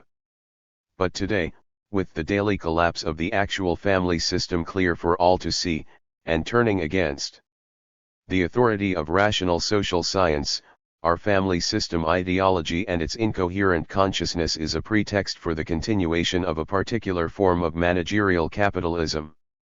This pretext is easily and crudely accepted thanks to the vague, half-hearted nature of its content. But even if we have understood that this familialism is a reactionary phenomenon, we have not yet comprehended why it is the very model of a reactionary, restorationist phenomenon. That is, why have the Tokugawa regulation of the pleasure quarters and the Tokugawa-era ideology of good wife, wise mother of the greater learning for women become the representatives of today's restorationism? Obviously, the family system is not a problem of the family or the household, it is a problem of society and the nation itself. Furthermore, the family system is not a matter of the actually existing organization of the social system or the state itself. Rather, as the endpoint of the family system, or better, as the precipitate of the family system, familialism is an ideology that actively organizes society and the state. Now if we inquire into the individualism that appears in those like Principal Ichikawa's new ideology of good wife, wise mother as a problem of the state, it means we must note that it comes from the liberal theory of the state. That is, under the banner of the folk or the citizen, state and society are made into metaphors of a single family. And by so doing, the liberal theory of the state is rejected. Put more precisely, through a series of metaphorical moves whereby society is the state is the folk, and the folk is the tribe or the clan, until all of these are rendered the family, the liberal theory of the state is denounced and rejected. Within the consciousness of this denunciation movement, we must note that the reality of society and the state becomes a metaphorical family, and this metaphorical family itself doubles back one to become the reality of the state. Here we have the reason why familialism is the very model of the restorationist phenomenon. But as for this prototypical restorationist phenomena, it is no longer adequate to call the invariable social consciousness hidden within familialism a simple restorationism, it is in fact a primitizationism or a nativizationism. Point 2 Indeed, even Rousseau's social contract theory, which corresponds to the bourgeoisie's civilizational consciousness, and which had a decisive influence on the concept of the state in Japan and elsewhere, was a particular kind of primitivism. But as the very model of restorationism, nativization differs from Rousseau's natural law and naturalism, as it contains a more precise and necessary historical content. That is, first of all, it is now a restorationist. But now, regardless of its historical essence, this restorationism is radicalized to become nativizationism. Why radicalized? Because once we take this step beyond simple restoration, instead of the history of human culture in general now appears the non-modern, primitive barbarism of savages. First, the feature that exposes today's familialism as nativizationist appears in theory. To adopt the imported distinction between Gemeinschaft and Gesellschaft, by setting up an opposition between the family system and individualism, Japan ideologues often hold that, opposed to the individualistic Gesellschaft of Western society, Japan's familialism shows that Japanese society is Gemeinschaft. And thus, the social psychology of the family system is unconditionally dominated by the organic sentiments of a parent's affection and the emotional relations between parents and children. And from such a perspective it is not impossible to see conspicuous examples of sentimental thought and behavior. Indeed, not coincidentally, the active logic of such a social psychology is mysticism. On the one hand, mysticism is irrational, is anti-rational, on the other it is an ecstatic, organic experience, a gut-level philosophy. Here lies the logical function of nativization. The logical analytical power must be familialist. For example, in a family of two members with two minds and two bodies, we may have one mind, one body, or one mind, two bodies, because their feelings are not merely a question of analytical explanation, they must be intuitive and direct. Thinking of two separate individuals as directly and intuitively one is a symbolic and metaphorical logic. Thus the logic of familialism is nothing but rendering society a metaphorical family. This most practical application of this metaphor, and its expression in the emperor system, is something not to be argued, not to be mocked. Familialism is a political product produced by a metaphor. And this metaphor is a logic produced by familialistic nativizationism. Second, mysticism is, in general, psychologically accompanied by religious feeling. The mysticism corresponding to a familial nativization, results in a nativist religious feeling. A primitive religious feeling or emotion corresponds to the emotions of the clan. That is, it is an ethnic religion of the family. The problem comes as the nativization within contemporary Japanese familialism is not simply a logical one, it comes to appear in social representations, too. In fact, familialist, clannish, and ethnic religious thought is a political object in Japanese society. The religious feelings stemming from familialist mysticism are already not reducible to an individual's personal feelings but to society as a familialist religious system. Point 3. The religious feeling and the corresponding religious system that emerges within familialist religion is a nativizationist religion. Put another way, it is a primitive religion, and from here emerges a particular totemism. Empirical studies by many sociologists have shown that totemism assumes certain forms of ancestor worship and the existence of prohibited sacred objects. Furthermore, it also appears as a kind of animaism. The creative powers of the earth, together with the life spirit of plants, can become the objects of worship, as they are when they are united in the animaism of agrarian fundamentalism. In this way, familialism can begin in the home and be infinitely expanded out to the nation and finally to all heaven and earth. If we consider a secondary phenomenon, the deification of august individuals, we get a first sense of the concrete meaning of this familialistic primitive religion. If compared to a series of other social phenomena such as a parade of samurai helmeted children at a nation-founding festival, a cry for the restoration of Kamakura Buddhism, the banning of English in girls' schools, or the current fad for the crested kimono, it is understood that the meaning of this religious feeling is an extreme social phenomenon. Point 4. The essence of various representatives of Japanism, ethnic nationalism, spiritualism, Shin-ism, and so on, lies within familialism as the representative form of restorationism. But we must not forget that even if it is a primitivized form of thought, the characteristic of the restorationist phenomenon, that is nativization, was in fact produced for the benefit of a highly developed modern Japanese capitalism.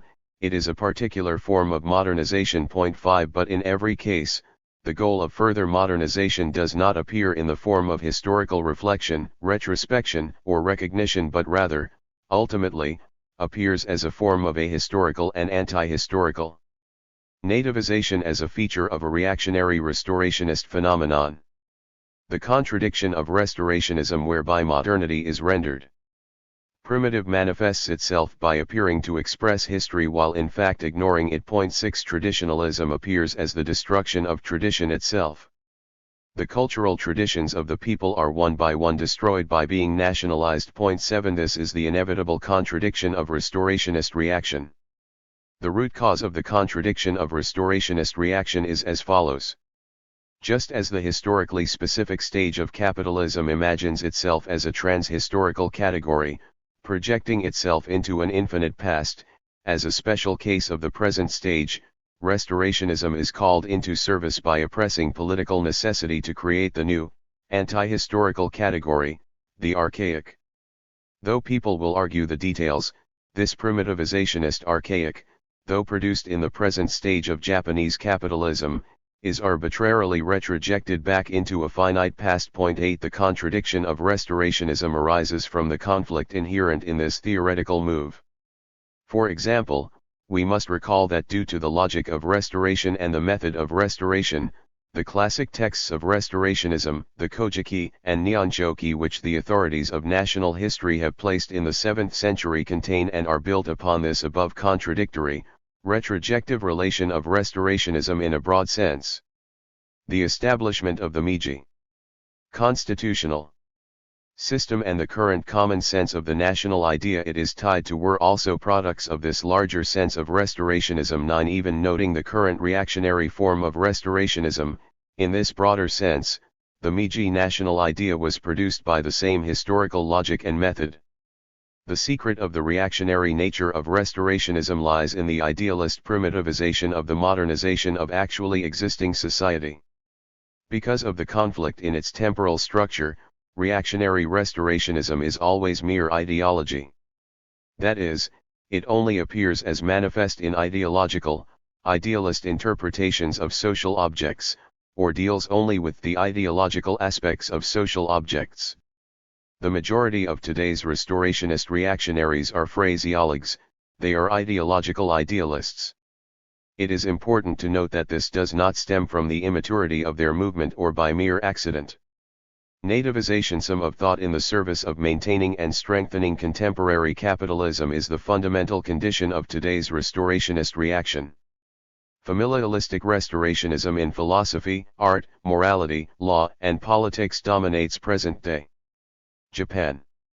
At the same time, we have not seen a corresponding primitivization of industrial techniques, natural science, or industrial technology. 10.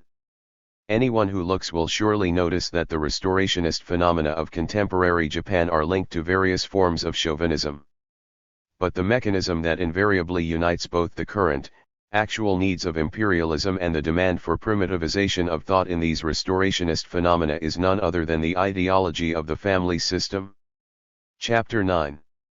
The essence of cultural control. An analysis of various aspects of cultural control in contemporary Japan. It is obvious that the various invocations of control today mean political control. For instance, capitalistic administrative mechanisms necessarily give birth to a particular form of pure, economic control, the homogenization of commodities, standardization, the assembly line, and other aspects of the so-called rationalization of production are examples. But today these purely economic controls, which, of course, lead to many important political, social, and cultural implications, are not what is touted as control. Today control always means political control. This so-called political control includes all forms of control that take the nation as the unit, or the standard, for a means of governing. But even if it is imagined that these forms of control take the nation as the unit or the standard, for example, with the Japan-Manchukuo bloc or a Japan-China pact, already something beyond this exclusively national meaning of control has been brought into the concept. Thus we first need to recognize that the mechanisms of control are not simply political or limited to the mechanisms of governing by the rulers, for those are nothing but legal representations of the form of rule based solely on the ideology of a single, sui generis nation-state. Japanese capitalism, as has already been stated, exists under bureaucratic and militaristic conditions. Which is to say, it quickly developed through urgent pressure from above. Accordingly, it has been from the beginning dominated by a certain level of control, namely, state intervention. 1 But it is well known that control was first and most effectively imposed by turning to the realm thought, namely the least independent aspect of society, the cultural sphere. Ideological control, straight from the playbook as the most general form of control and the role of governmental rule, is also the quickest and most obvious. Thus the first proclamations in Japan were the great guiding principles for controlling and regulating education. As already stated, control is normally understood as corresponding to the form of governance based on the ideology of a single, discrete nation-state, and so naturally, the control of education was no different. It was organized around the singular particularity of Japan and its eternal, Unrivaled history. Here we find one part of control in Japan. As everyone surely knows, control of education in Japan is extremely strict. The model for this control is, among others, the elementary schools. The authority of education comes not from Confucius's Analects, or Buddhist scripture, or Socrates. Even less is it found in Rousseau or Pestalozzi. Point 2. Thus, in place of a universal humanistic cultural authority, we must see how under immense pressure, education is violently organized around the authority of a sui generis nationalism legally codified in a particular, national constitution. Such is the original essence of Japanese educational control. Moreover, here is the ideal typical form of control in Japan. Here also lies the source of today's so-called cultural control. At the same time, we should also note that the political concept of control differs in practical ways from control in other spheres. Though it is of course also a political concept, in Japan today the essence of the concept of control itself is not proactively interventionist. Though this concept of constitutive control may be in conflict with free initiative, free actions, and so forth, unlike the original interventionist form of control that sought to direct thought and behavior by infusing it with a specific, positive content, here it is not necessary to actively supplement or direct these free activities. In this sense, then, control does not mean actively denying any particular freedoms or actively opposing them. Rather, it means only that in cases where two freedoms coexist, the freedom most conducive to current purposes will receive priority. Its essence is thus a rather negative 1.3. As a philosophical concept, this negative form of control has been distinguished from composition or organization. Representative examples include Kant's control principle and Hans Driesch's Entscheidung. 4. Here it hardly differs from the conventional wisdom of politics. As seen in the case of educational control, in Japan control was originally remarkably active and organizational. Though we can see that national history was nationalistically cognized as sui generis, and more or less completely organized from the moment educational control was announced, educational control is nonetheless a rare example of aggressive, constitutive content. Educational control has spread out from elementary schools to higher education. Already, approved middle school textbooks are being replaced by nationally certified texts. In high schools and vocational schools, professors are also meticulously certified by the state. With the revision of the university law, lecture content and objectives of each public and private university are effectively or nominally prescribed. But outside of elementary school, it might be supposed that the control of university and vocational education is not actively constitutive, that it differs from the original meaning of control. But we must note that a system of school inspectors has already been put in place in high schools. These are the assistant school administrators, but they are not there to assist the administrators. They are there to monitor the schools. This system may not be formally in place in universities, but even in the supposedly free public and private universities, any instructors who lecture on the organ theory of the emperor 5 are obliged to resign or correct themselves. This is likely no longer educational control in a narrow sense. It is rather the control of academics itself, the control of speech. At any rate, it is a problem that cannot be overlooked when discussing control in university education. Though control of the educators themselves in the higher schools and the universities may be less meaningful, for educational control aimed at those being educated the relation is the exact opposite. Educational control by students themselves, by university and school administrators, government officials, and even civil society itself is a famous phenomenon in Japan today. One may think it strange that educational control is done by the students themselves, but as stated above, control as it operates in Japan today does not mean simply top-down control, it is instead a particular form of constitution, of organization. Thus, with tacit approval from the state, right-wing students and others like them constitute just such an autonomous mechanism of control. Beyond ordinary high schools and universities, beginning with a youth school in April 1935, various rural academies, youth groups, military reservist leagues, and religious groups have all directly and indirectly taken on the burden of controlling education. In the broader understanding of the educational world, these groups are the exemplary sites of control. Point 6. Yet here we must add a difficulty to the question of the control of academics. Of course, education must take place under the banner of some educational ideal and proclaim a truth. But here, this idea and this truth is easily constituted by the plan of educational control itself. That ideal is simply the cultivation of good and loyal subjects centered on the nation.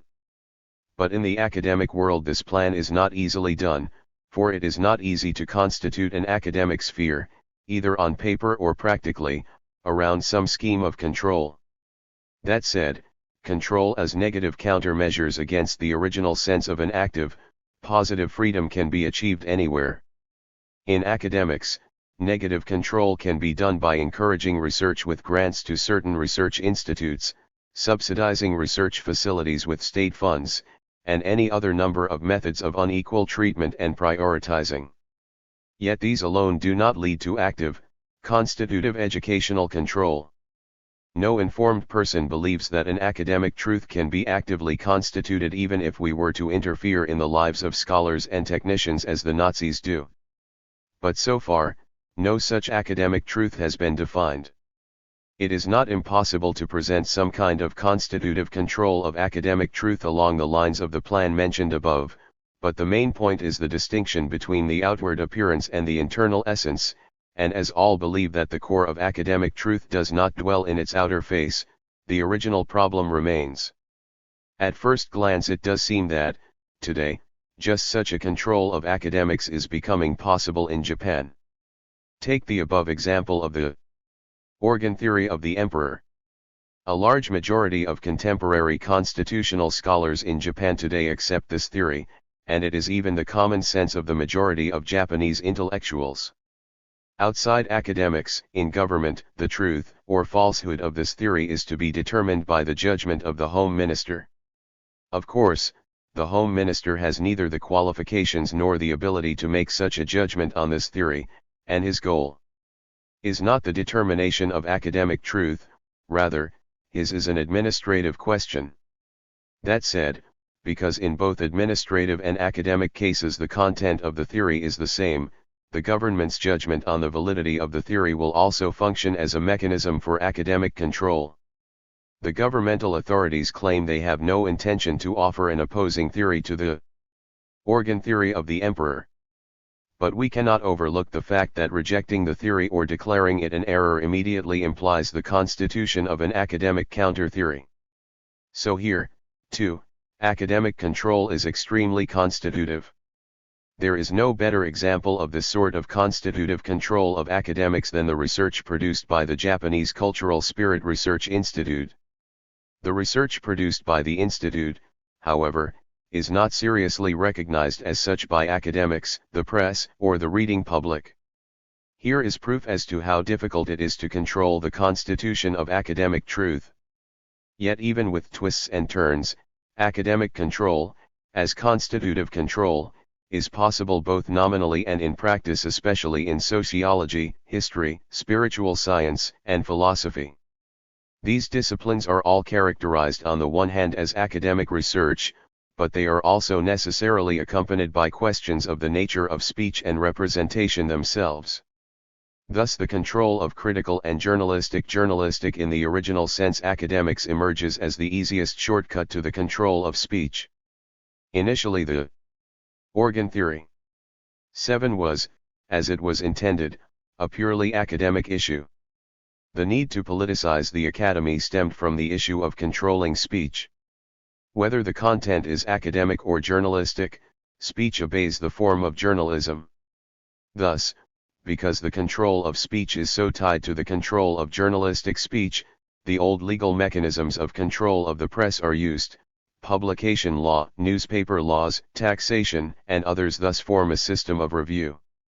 Understood legally, however, these forms of control are merely examples of the original, interventionist sense of control and do not rise to the example of our so-called constitutive forms. But the legal application of these legal mechanisms are themselves not legally determined, they are rather the concrete expressions of a particular political and cultural goal. For constituting and controlling speech. It has long been rumored that just such purely prescriptive legalistic measures for the control of speech are being prepared. For example, by merging the two largest communications companies, Ren and Dentsu, which in fact means that the government acquired Dentsu, the military and the foreign minister brashly aimed at the control, unification and constitution of the source of news, especially the source of news relating to Manchukuo, China, and the Soviet Union. It is rumored there are similar plans to establish a general office for newspapers as well. Radio is already organized by the state in this way, but it is debatable whether newspapers provide the same sort of fodder for such constitutive consolidation. For our purposes, journals and pamphlets are distinctions without difference. An active, constitutive form of control over speech in any meaningful or adequate sense is nearly impossible, as it must be. This is because from the beginning, even if only nominally, the very concept of the freedom of speech itself always presents people with the possibility for doubt.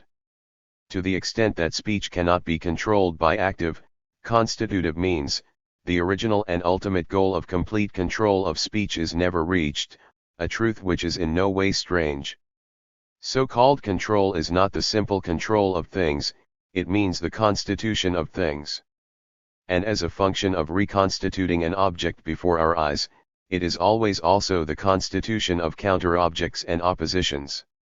Controlling national public opinion is neither the unification nor the standardization of public opinion, it is the constitution of two great antagonistic objects within public opinion. In other words, it is the active constitution of an antagonistic public opinion, a national contradictionary in adjecto. The best example for proof that control must be an active, antagonistic constitution is seen in the control of literature. Take for example the famous plan of the Home Ministry's Police Bureau to consolidate writers of all stripes into a new Japanese literary institute. On the heels of this plan there continued smaller second and third wave movements for a literary institute among right-wing writers. But though this movement still exists today, none of these planned institutes has never been actually built. Against this fascist literary control movement, the Artistic Freedom League, which should have been able to mount the most powerful protest movement, has nothing to show for itself, and today exists in name only. In this sense, it seems to be hardly any different than the unrealized plans for the Japanese Literary Institute. But recently the Police Bureau has plans to establish a copyright investigative committee in preparation for the enforcement of copyright protections, and it is reported that this copyright committee has taken this occasion as an opportunity to plan the creation of an auxiliary body variously named the Japanese Cultural Committee or the Japanese Cultural Institute. All these endless plans well express the antagonistic and constitutive nature of cultural control. The intention of the Police Bureau was to take all the various literary spheres and cultural groups and forcibly organize them under this Japanese Cultural Institute. The institute was to become the ultimate leadership mechanism for culture. For example, though one may be writing a novel, the literary groups imagine that an author would receive guidance and instruction from this leading cultural institute. Of course, literary truth and national realities do not necessarily coincide, and so a fault line emerges within cultural control. But the important point here is that literary control is in fact the active constitution of a literary antagonism, so cultural control thought of as simply top-down control is in this case largely meaningless. So, to conclude, if there is to be cultural control, if it is to be actually enforced, we are already not talking about simple control, but the production of a particular cultural antagonism. Accordingly, the phenomenon that appears with the dawn of control is not unification or standardization, but rather, as it creates two competing national literary groups, control means their very antagonism itself. This is not limited to literature, it is the very essence of what today is called control. The example of early Meiji educational control was all preparatory work for what today has become the model of the constitutive concept of control. The constitution as antagonism of literature in Japan is also expressed externally as seen in the plan for an international culture promotion association. The imagined goal of the association is not simply to introduce Japanese culture or foster international exchange. In fact, when considered internationally, the cultural antagonism born of domestic cultural control is none other than an indirect yet grand Japanese plan of erasure and standardization for international cultural control. Furthermore, the subjective plan of the International Culture Promotion Association officials themselves is a secondary problem, but when Lord Lytton of the Manchurian Incident Lytton Report became the chairman of the Museum of Chinese Art in London and refused a request to include Japanese cultural treasures in the Chinese exhibit, these officials inadvertently yet objectively revealed the philosophical significance of their International Culture Promotion Association. 9. Indeed, there is nothing so vaguely understood yet so skillfully deployed as this concept of control.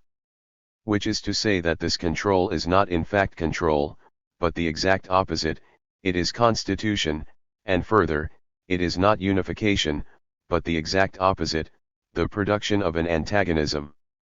Thus, this word control, characterized by a vulgar demagogy, reaches its summit in the control of literature. Chapter 10. The Fate of Japanism. From Fascism to the Ideology of the Imperial Way. Japanism is a form of thought born of the definite, particular circumstances of fascism. Strictly speaking, it cannot be seen as only some idealist object, for as this ideal infiltrates and is deployed in the economic mechanisms and material base of society, it forces itself onto those material social mechanisms. So, despite that fact that Japanism is fundamentally an idea that arose from particular material social conditions, it does not objectively reflect the material foundation that produced it. Thus, as a form of thought, and a disastrous form at that, from the start Japanism has a fundamentally ideological essence. Put simply, it is the Japanese ideology. Here I want to briefly analyze the various conditions and outcomes of this Japanism. When monopoly capitalism becomes imperialistic, it veils the domestic contradictions of imperialism through state power, while internationally it pretends it can solve those contradictions through force. Fascism is the political mechanism that takes advantage of the domestic and international anxieties of the petite bourgeoisie, the middle classes in the broad sense, those who have lost faith in both the dictatorship of the proletariat and the naked rule of the bourgeoisie. Fascism is the relatively expedient means creating the fantasy that it shares the middle class's own interests, yet all the while, in fact, successfully extending the rule of finance capital. The general political, social, and economic policies of this fascism aside, in the case of Japanist fascism, we must pay special attention to a particular form that can arise from the imperialistic essence of fascism, namely a vague militarism or militaristic consciousness. This social consciousness arises when imperialism is faced with the necessity of conducting an imperialistic war. Of course, viewed as a general social consciousness, a militaristic consciousness need not necessarily be imperialistic, but conversely, given imperialism meaning when the possibility of imperialistic war has some actuality, an imperialistic consciousness is always produced. Our problem here is when this imperialistic consciousness also possesses a fascistic character. Of course, a fascistic militarist consciousness is today a rather common global phenomenon. But in the case of Japanism, there further appears an aggressive, militaristic consciousness characterized by the existence and the consciousness of a privileged occupational group limited to Japan, the military. This characteristic, militaristic, imperialistic, fascist, and militaristic, and xenophobic consciousness is a defining feature of Japanism. This is the defining characteristic of Japanism as the summa of Japanese fascism.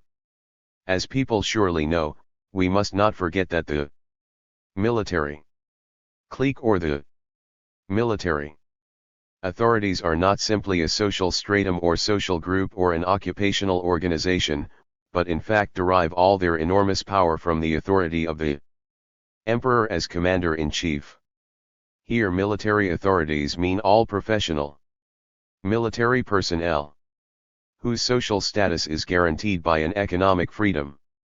Speaking from the social perspective of economic life, military authorities indicate all those but the unemployed, soldiers, and low-ranking officers, excluded from the so-called military personnel, regardless of their previously mentioned relationship to the authority of the emperor as commander-in-chief.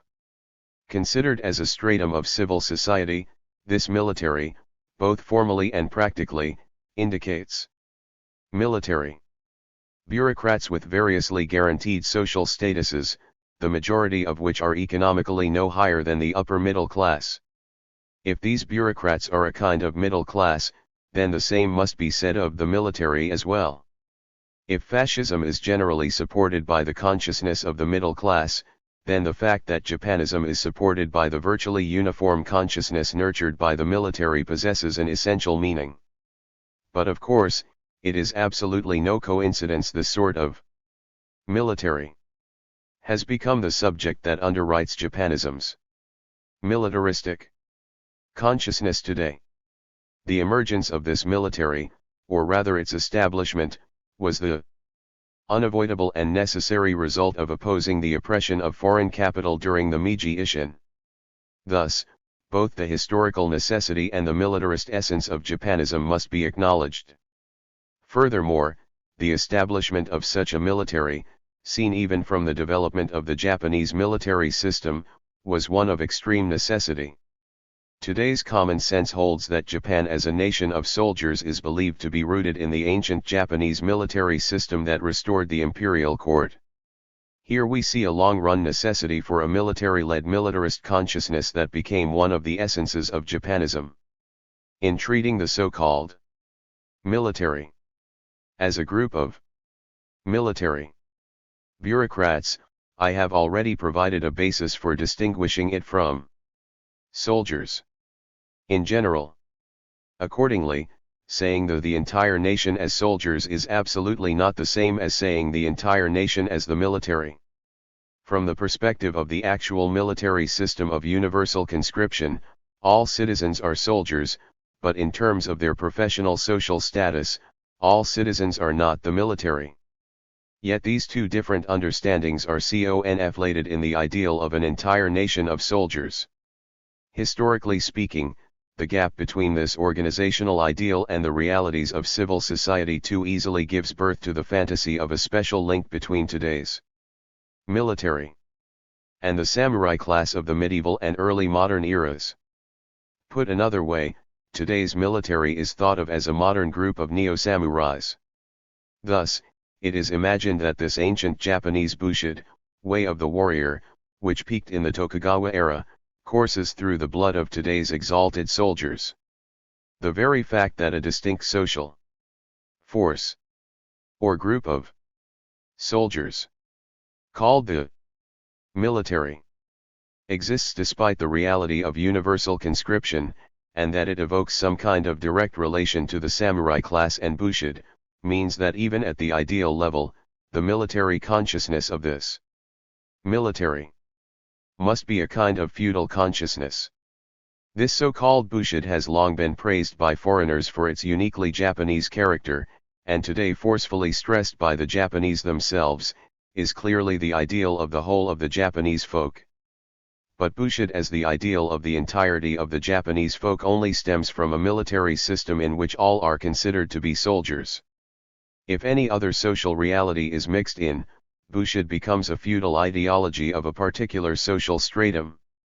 Of course, the overwhelming majority of citizen soldiers that are to be led by the military are farmers. Thus, for this militarist consciousness to have any actuality or any success, it must find its trusted base in the farmers. If the entire nation were indeed soldiers, this would be a matter of course.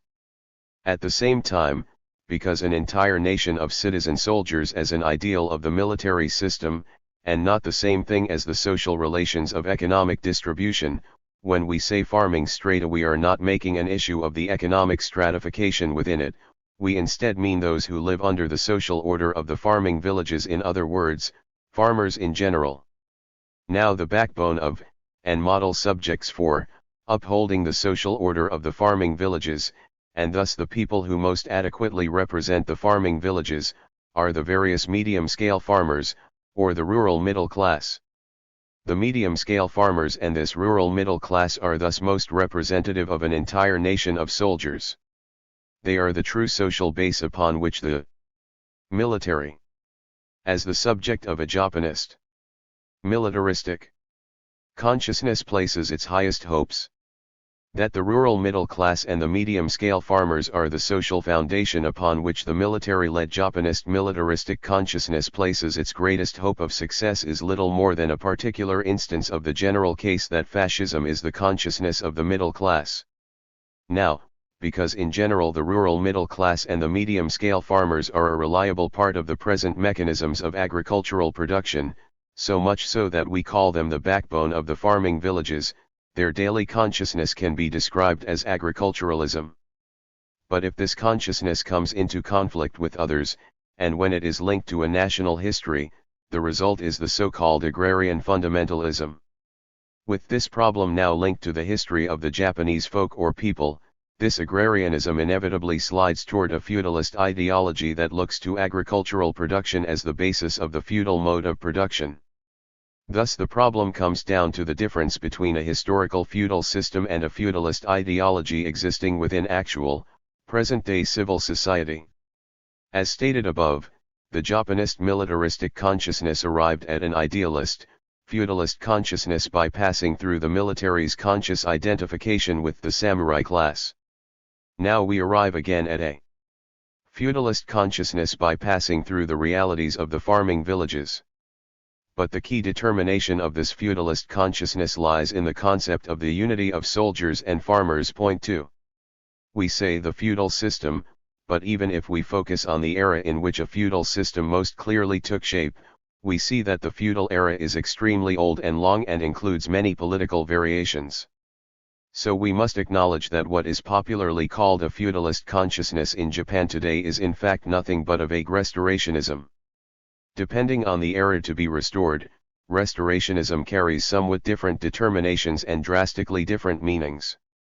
But putting aside for the moment just what final determinations, and what final meanings restorationists today ascribe to their various restorationisms, we notice that our real problem is this vague restorationist consciousness.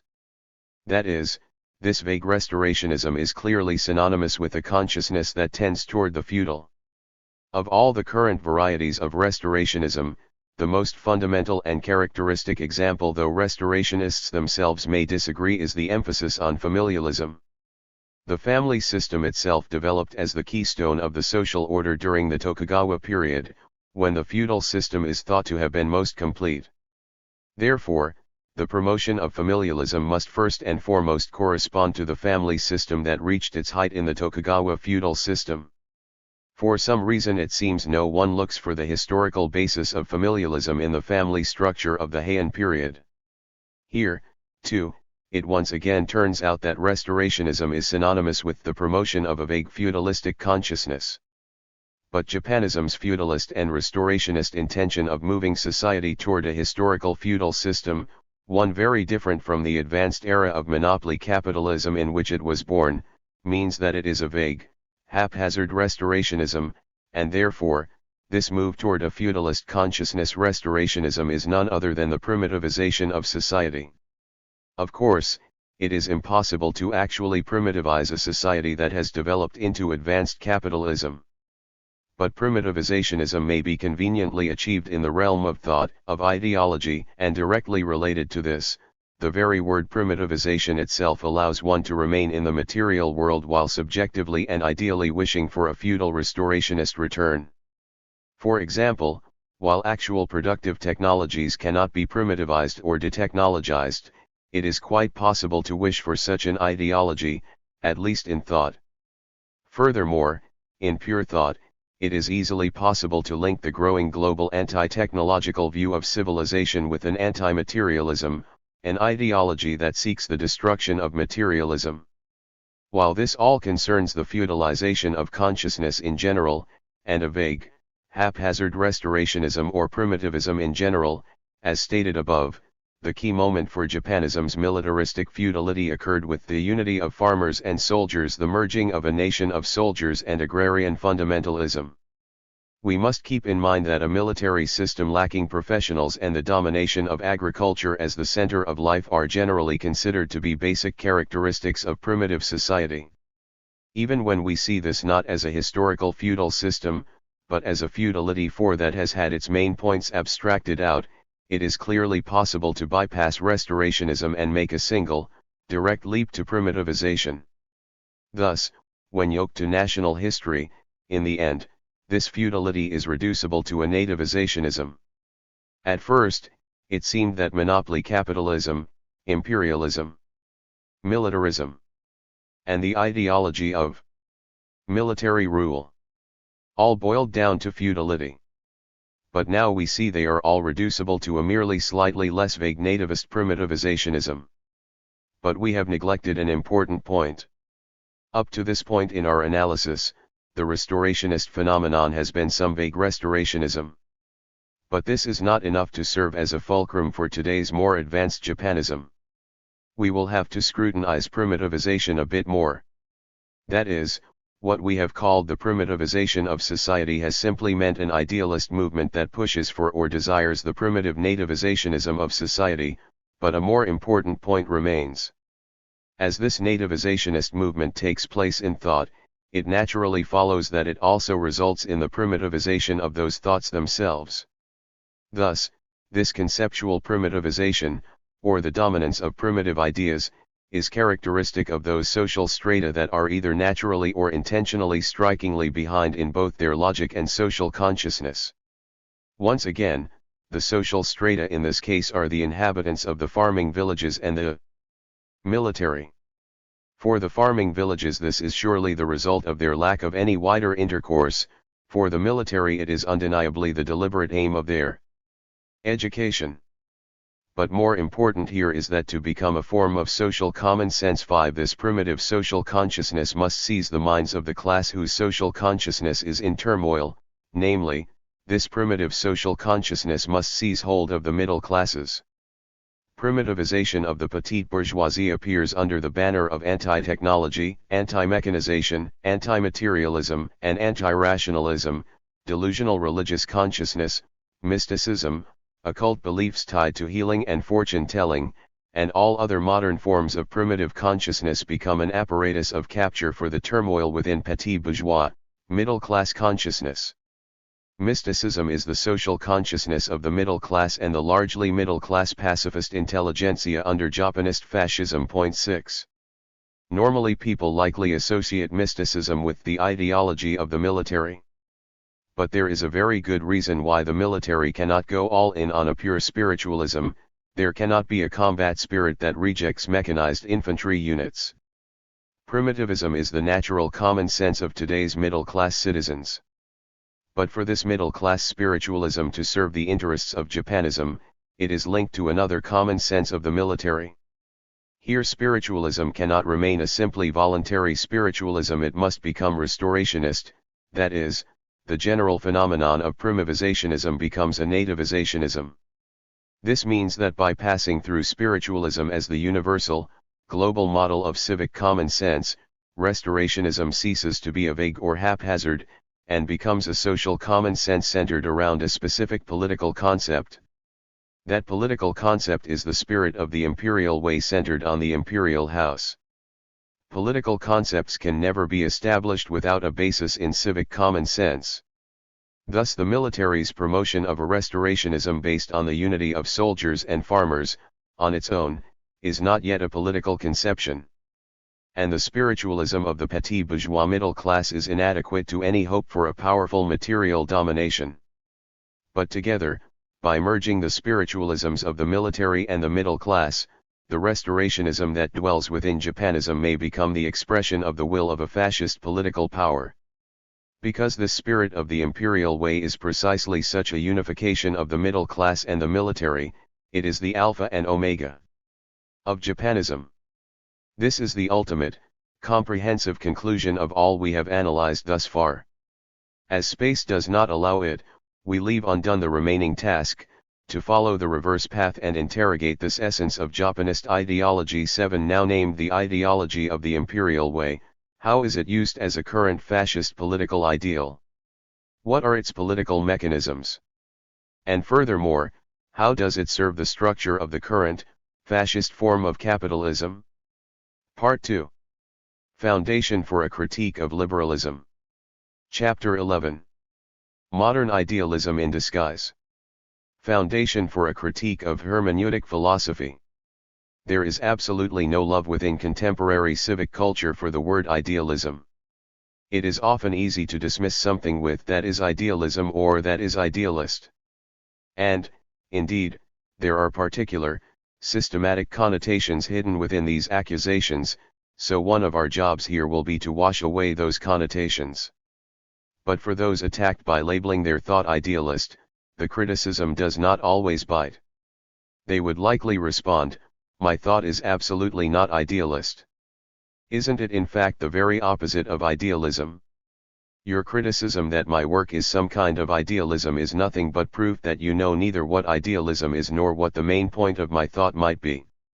Indeed, according to such people, idealism is an ideational ideology, or an ideology of ideals. To clarify, idealism for them is the belief that something is idealist only if it means some ideal has descended from the heavens and is imposed upon our present and made manifest, or that nothing truly exists but those objects with a perfect form in full relief, or again, that idealism means that the absolute abyss between reality and the ideal may be filled in by appropriate action. In one sense this is absolutely true. But the problem is whether such people themselves are in fact secret agents of an idealism they purport to oppose.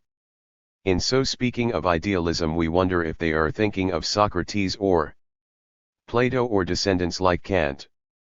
But merely opposing these figures is no proof that one is an anti-idealist.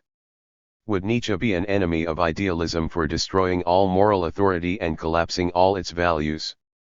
Or would Dostoevsky, who in his later years had lost all faith in the ideal of socialist progress, be the true enemy of idealism?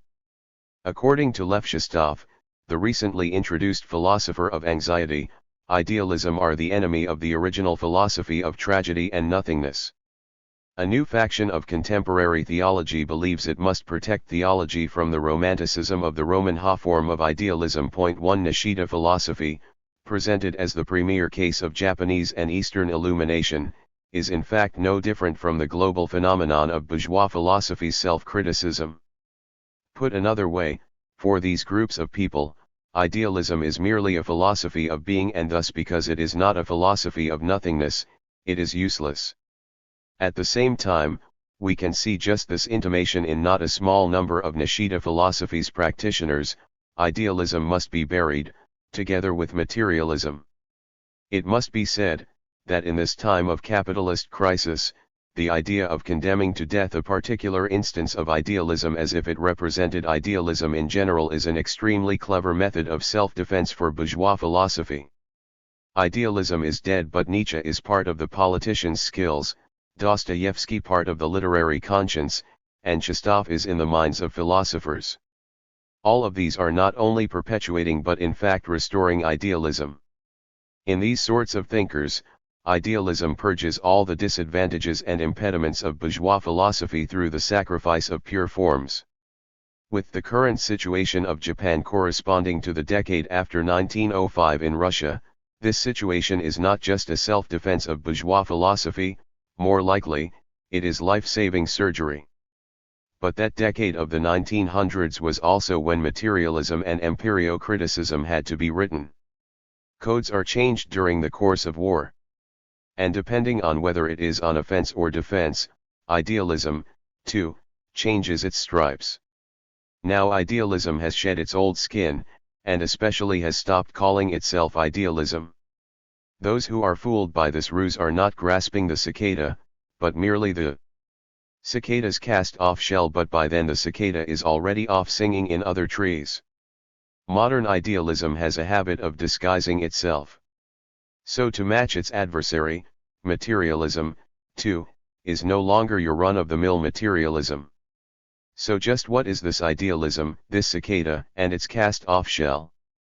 What is the true character of this new form which cannot be fully measured even with the older terms idealism or idealism in Socrates or Kant, or the flood of idealist fine rise in bourgeois philosophy?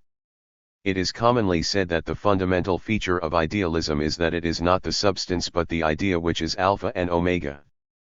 But this word, idealism, is a poor one as it is extremely rich in content and too pregnant with meaning.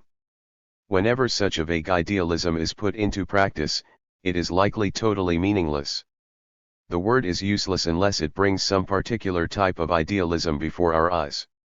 Even if the word is occasionally modified, activated, and adopted, such as Berkeleyan idealism or Kantian idealism or Machian idealism, too, this alone is not the development of the word idealism itself, because the problem remains to grasp idealism from a positive, active determination of the idea, as something that is fundamentally prior to and replaces substance. Only once that understanding of idealism is put to use can this word idealism be made practical and active. In current understanding, it is widely accepted that the first determination of idealism is found within metaphysics. Idealism's weak point is found in metaphysics. In contrast, materialism is anti-metaphysical. Still, certain refutations of Marx say that the Marxist philosophy within materialism is metaphysical and that this is its fatal flaw, by which they mean Marxism's supremacy of the material is merely an old metaphysics of matter, and it is thus unscientific and metaphysical to seek labor value or historical necessity or the kingdom of freedom behind phenomena. Which is to say, because it is neither an epistemology nor a positivism, it is a metaphysics. But metaphysics as a bourgeois philosophical category is not our problem here.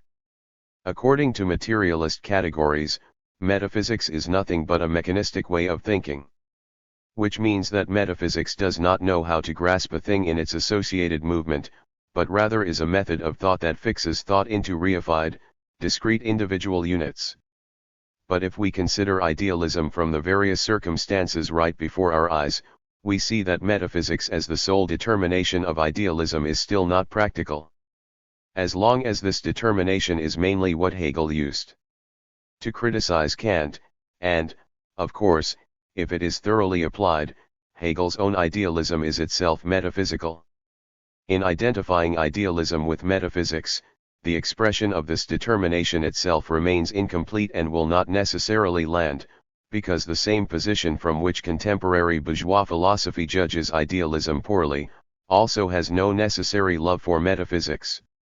In contrast to countries in which metaphysics is commonly used in philosophy, there are not many philosophers in Japan who would call their philosophy a metaphysics. Despite having metaphysics at the base of their idealism, they are not hesitant to reject metaphysics. Of course, this hidden metaphysics we are hunting here is absolutely not based on mechanistic philosophy. Indeed, the great majority of examples of it appear as condemners of mechanism. According to William James and Bergson, it is not isolated objects, but rather flow that is the true essence. It is said that as a long work on a single 24-hour day, Joyce's Ulysses, is an example of a realism, far from mechanism, and highly praised by literary realists.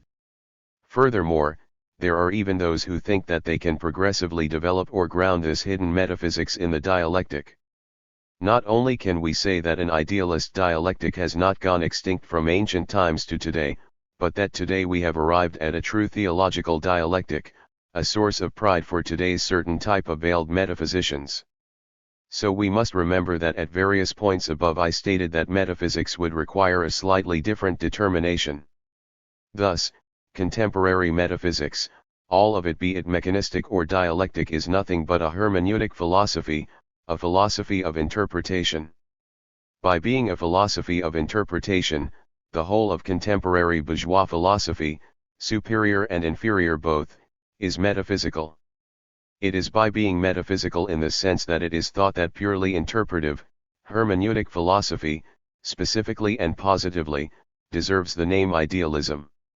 Of course, designating metaphysics this way is neither new nor some rebirth within the history of materialism.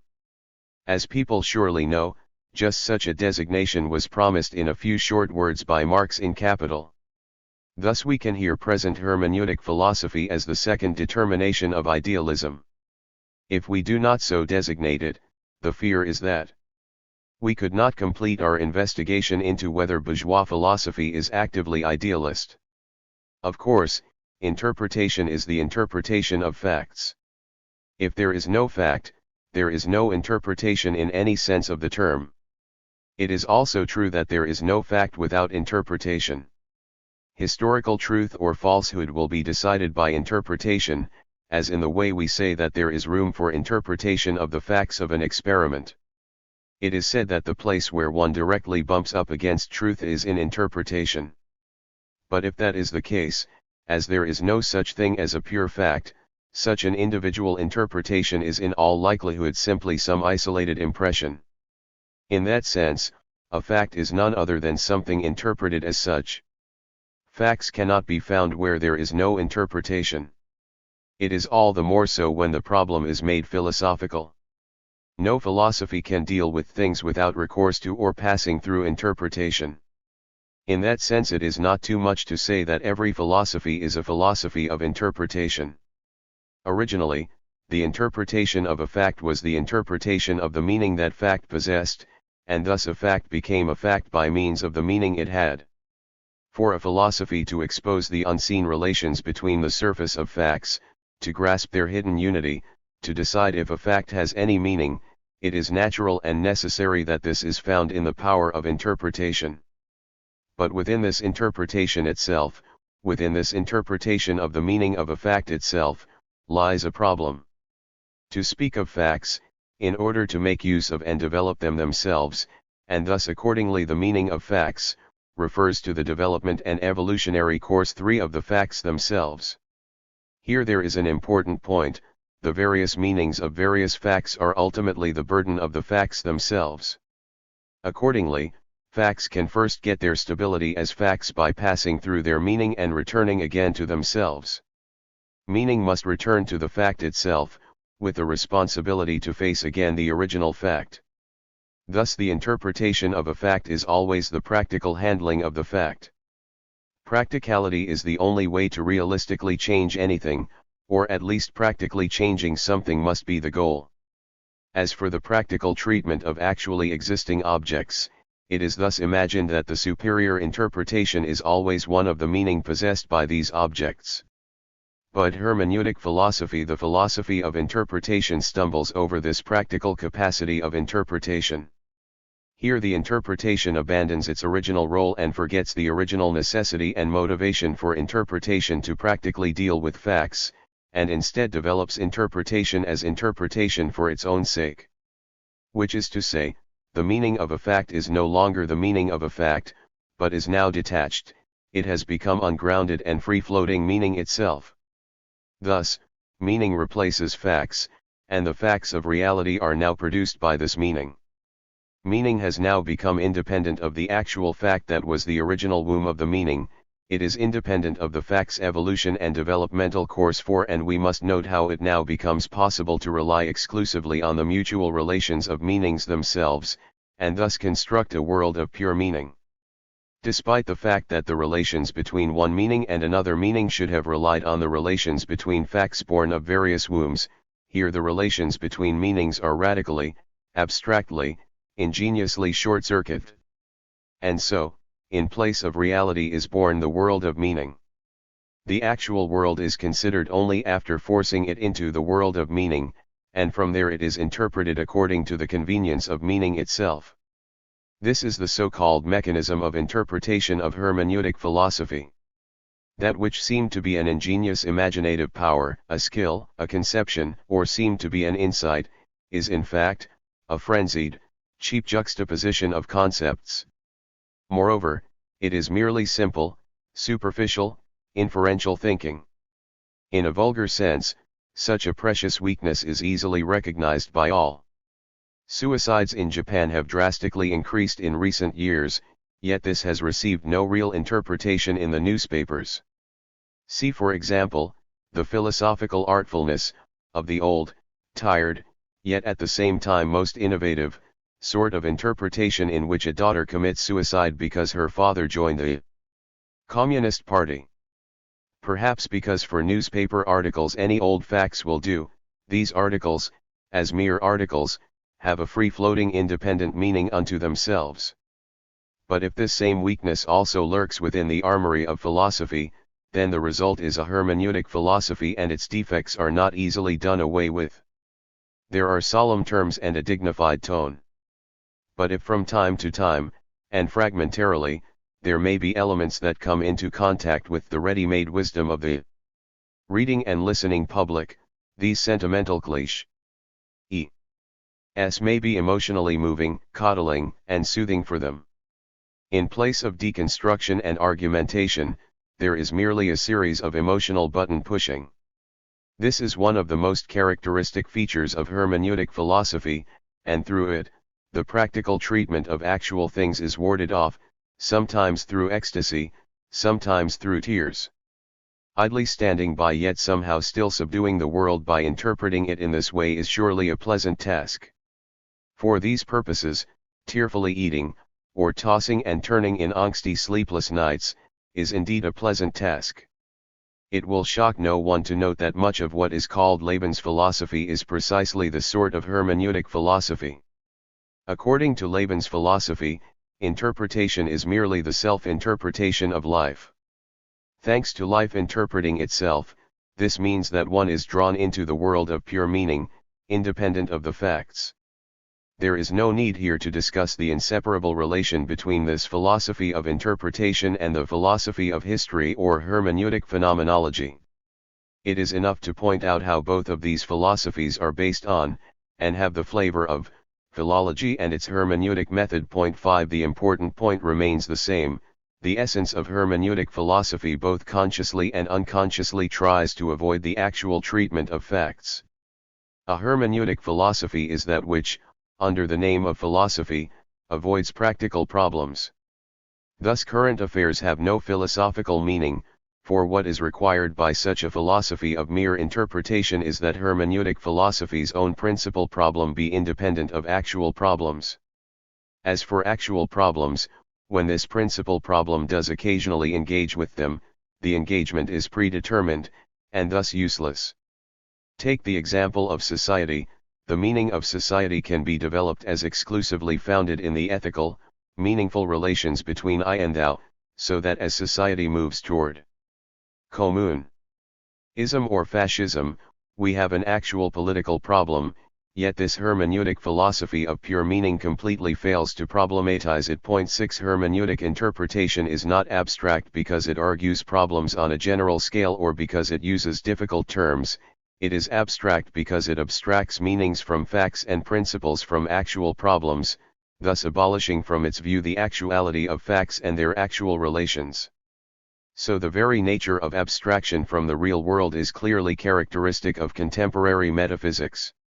Contemporary metaphysics nonsense and silliness makes it absolutely impossible for it to deal with actual problems at all.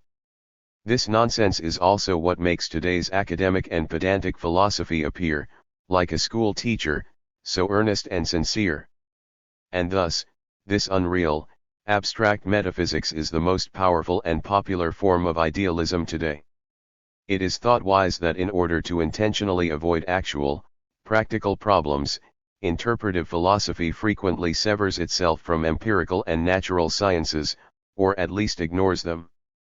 Philosophers of history never forget to stress that historical things, which are according to them philosophical things, are somehow different from natural scientific things. For these philosophers, anyone who looks at the common essence and mutual development of history and nature is someone who does not know history, to say nothing of being blind to human culture. Furthermore, when we come to hermeneutic philosophers, the empirical and natural sciences have no philosophical significance at all.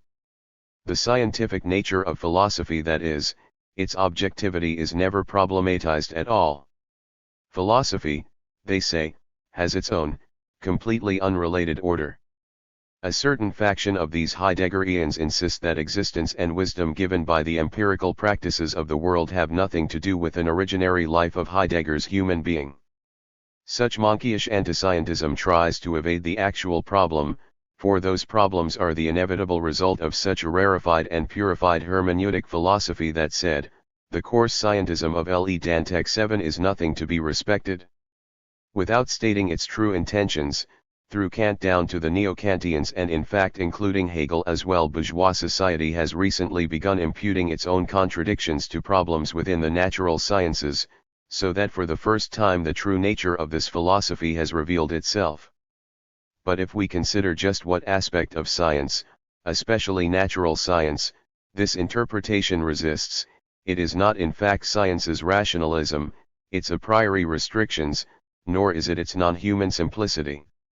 In truth, this interpretation opposes the demands of the material technology of production based on the practicality of science. Hermeneutic philosophers fear that these material demands will seep out, penetrating the contents of their interpretations.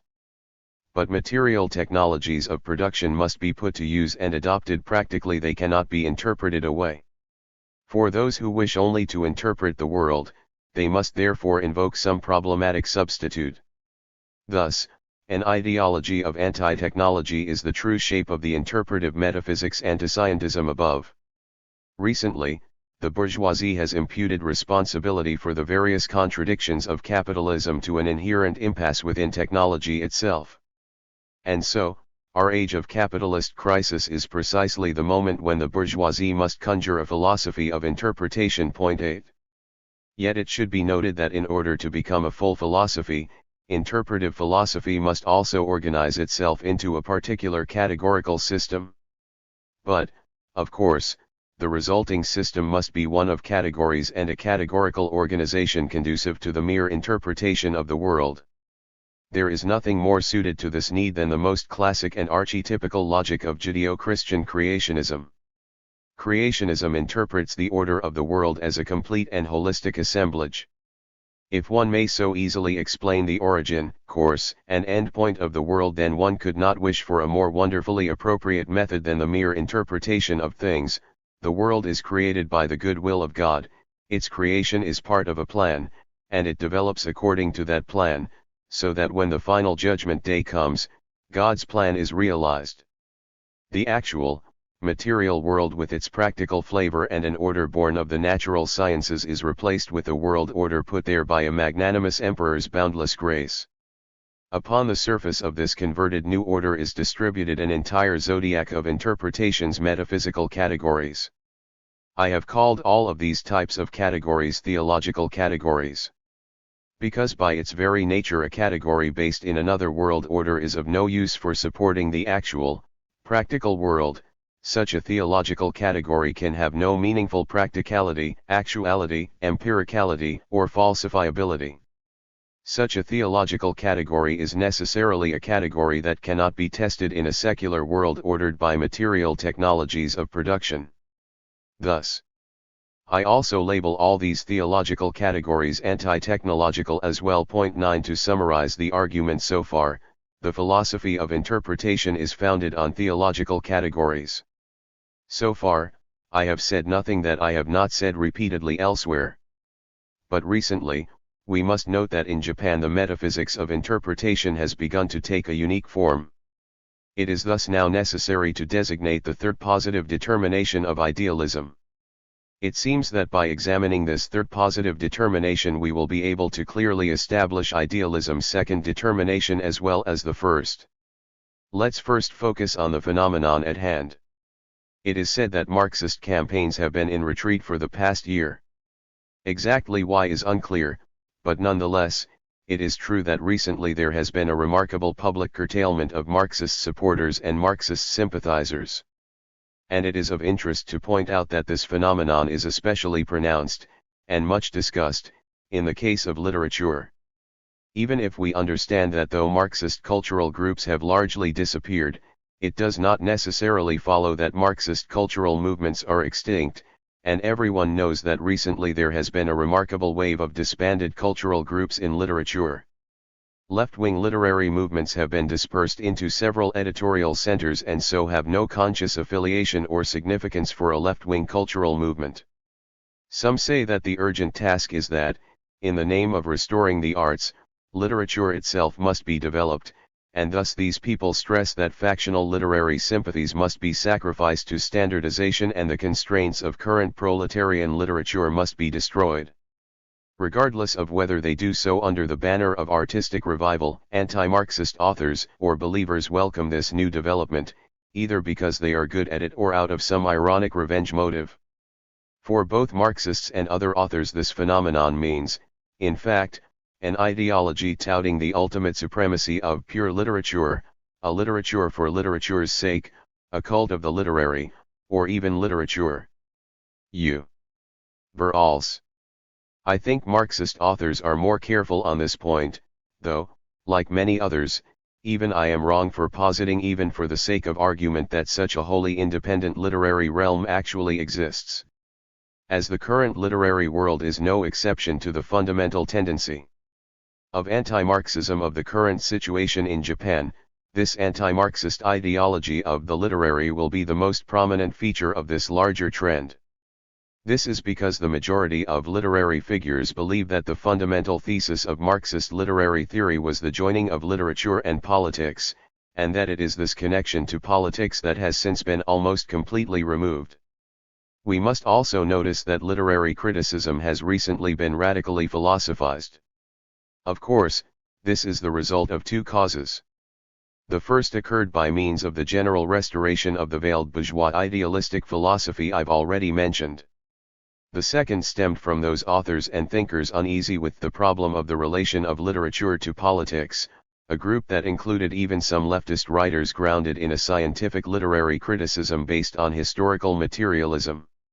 These two causes fed on one another in the literary criticism written by these bourgeois idealists.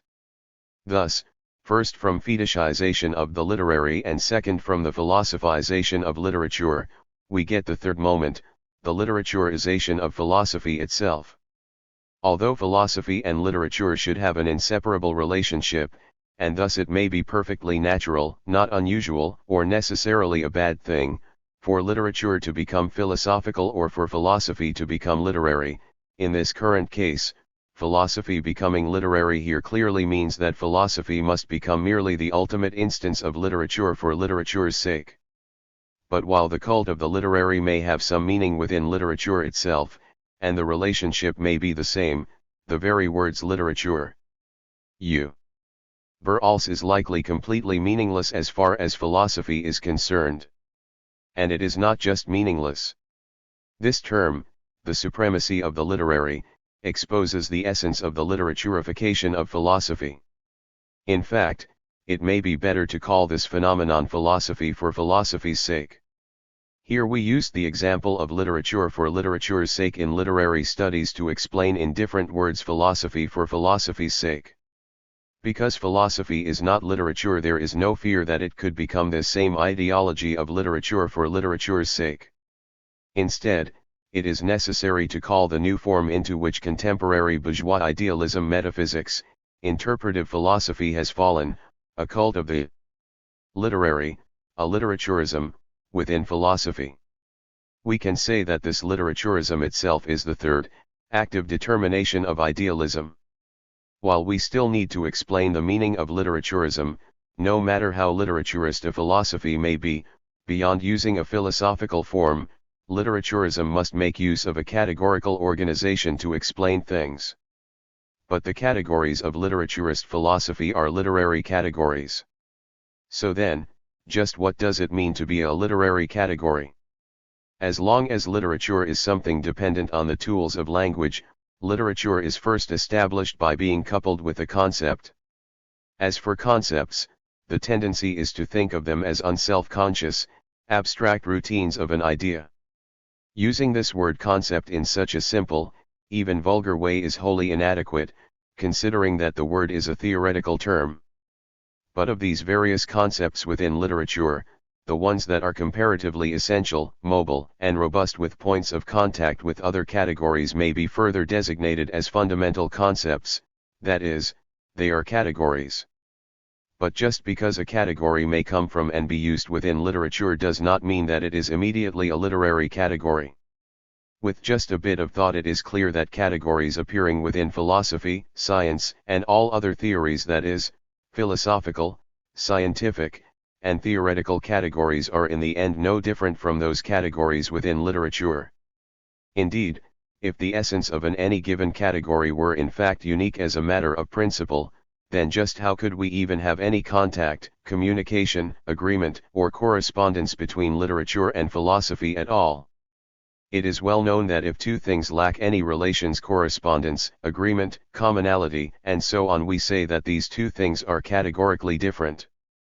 Thus the categories that appear in literature are normally not unique categories, they are the normal categories born from the same worldview as those philosophical and scientific categories, and they belong within a series of philosophical and scientific categories. Of course, there are many cases where a given category may be mainly literary and another more philosophical.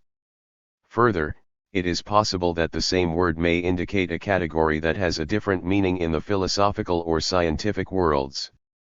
In this sense, it is fine to say that a given literary category is different than a philosophical or scientific category. The problem, however, is not whether this or that individual category belongs to this or that world. If so many varied categories were present, it would be a serious problem for the logical demands of any given organizational order within that categorical system. Theoretically speaking, a general theory of categories dictates that it is not the case that science and philosophy are one series of particular categories, and against this, literature is another, different categorical series. Ignoring this rule to say that the categorical orders of philosophy and science are different from literature, that is, categorically different at the level of principle, and that one has faith in only the categorical order of literature, recklessly using it for everything, is what makes something a literaturist category. The insidious nature of such a literary categorical order is that it often, unfortunately, and confusingly, uses many of the exact same names as philosophical normal categories. It is a present fact that reality or actuality, truth or sincerity are all philosophical categories, but at the same time, these terms are misused today by a certain type of literary figure as literaturist categories. Now, if there is anyone who feels my so-called literary categories are, in fact, ultimately the same as philosophical categories, and further, that compared with philosophy these literary categories are treated as more or less extremely flexible objects and grasped in a finer, narrower way when compared to philosophy's treatment of larger issues of clarity and universality, such a resulting philosophy or literature would still be thought or written in unreconstructed literary categories, and it is this sort of conception that we sought to criticize here. But unless we can explain why literary categories are so loved by literaturists, and why the insidiousness of this method isn't easily noticed, we could not grasp the significance of literary categories. The relation is that naturally, and as a matter of course, literaturists use literary categories in place of scientific and philosophical categories. Speaking of the actual method, the categories and fundamental concepts used in literature, philosophy, and science ultimately are all part of the same organization.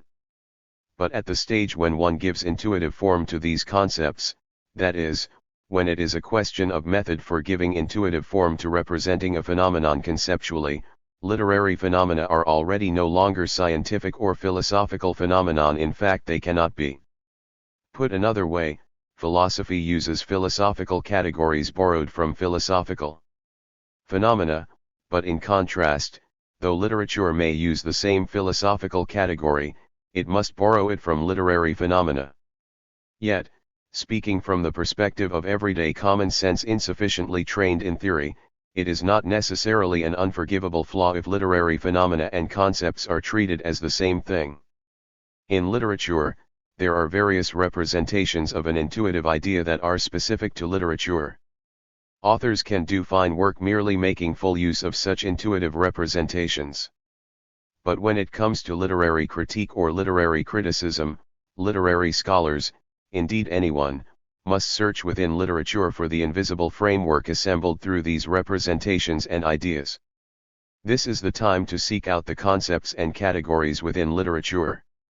Generally speaking, however, this is also the moment when those literary figures who have material grounds for advocating the literary as philosophy itself are exposed as being inadequately trained in philosophy. Which is to say, naturally one may excavate conceptual mechanisms in literature, but for that very reason literary categories will only be adequate to literary representations. Literary scholars thus imagine that by relying exclusively on literary phenomena they have the right to construct concepts and categories unique to literature. And this is how they construct a literary categorical order. When these sort of literary scholars with their literature verals turn to philosophy, they become literaturists. When it comes to literature itself, because literary representation is not the same as the categories and concepts within literature, when I stress the philosophical interests of categories and concepts in literature, it is not to overlook the great literary value of literary representation. And so here, suddenly, we run up against the question of literature's creative method and worldview. And that is not all. The literary creation of timeless characters is absolutely not a conceptual or categorical problem. In fact, it is one of the treasures of literary representation. Philosophically, a categorical organization is a living aspect of literature, and so accordingly, at the same time, the creation of characters from Hamlet, Don Quixote, Bazarov ten Carmen, and others is, literarily speaking, the value of literary representation. Previously I had tried to theoretically synthesize concepts and characters, but I must now admit the attempt ran into some impossibilities, and further, there was the danger of being dragged into the quagmire of literary categories, in the above sense 11. Today, the majority of the literary cultists secretly rely on literary categories in their literary activities, but this basis in literary categories is exposed when these scholars turn to literary criticism. While not rare, there is likely something to the fact that even writers who have produced excellent literary representations degenerate into foolish and silly critics when they attempt even the slightest bit of literary criticism. But this is not about literature. Our problem is philosophy itself being based on these literary categories and how significant such a philosophy is in bourgeois Japan's cultural society. This point is especially easy to see, again, when these bourgeois idealist philosophers attempt any literary criticism, as such a philosophy, when turned toward literary criticism, has all the merits and weaknesses of being literary. What attitude is taken, or will be taken, by this literaturist philosophy against empiricism, the ideology of industrial technology, or rational logic more generally, is left for the reader to imagine. We must also note that a philosophical consciousness or a consciousness of daily life appears not only as a literary consciousness, but also a political consciousness. Literaturism appears as a literary consciousness in the form of the primacy of the literary. Literaturism's political representation is something we may call literary liberalism. We will examine literary liberalism in Chapter 15, but recently it appears to be becoming a noteworthy theme even in literary circles. Originally, liberalism was a philosophical category, but now when it is exclusively supported only by a literary consciousness, the result of existing today within a different history and society for which it has no material basis in a flash, liberalism itself has become a purely literary category. Literary liberalism is the word that expresses this remarkable phenomenon in today's Japan. Thus the large majority of writers in Japan today are liberals. And so, because in Japan today liberalism does not exist in the world of politics, but only finds its support in the narrower world of literature, this situation tells us that we must acknowledge that the representative expression of liberalism today is a purely literary category. Thus, if one understands liberalism only in terms of literary categories, there are no grounds for understanding or interpreting such a liberalism as necessarily an expression of something progressive.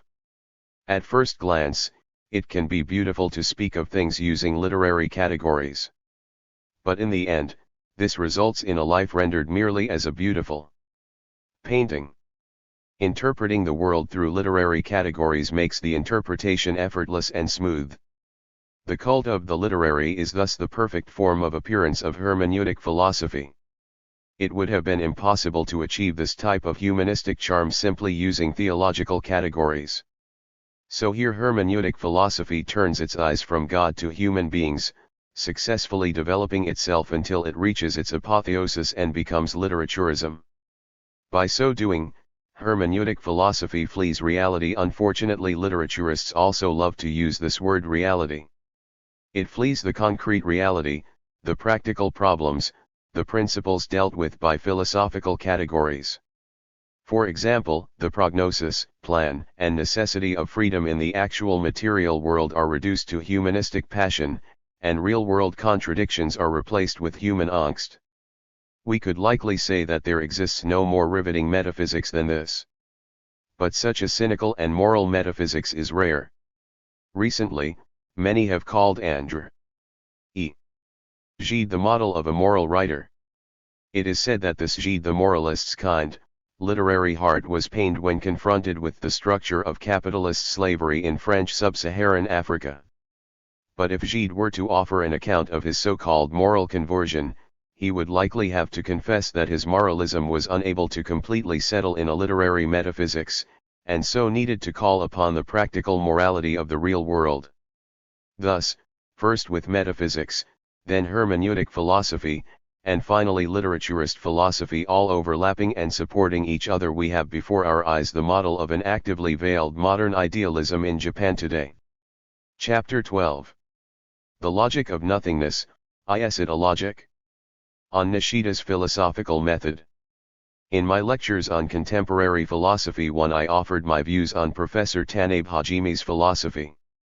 Since my aim in that piece was to acknowledge Tanabe's development of Kyoto school philosophy, I omitted any sharp examination of the differences between Tanabe and Nishida Kitara's philosophy.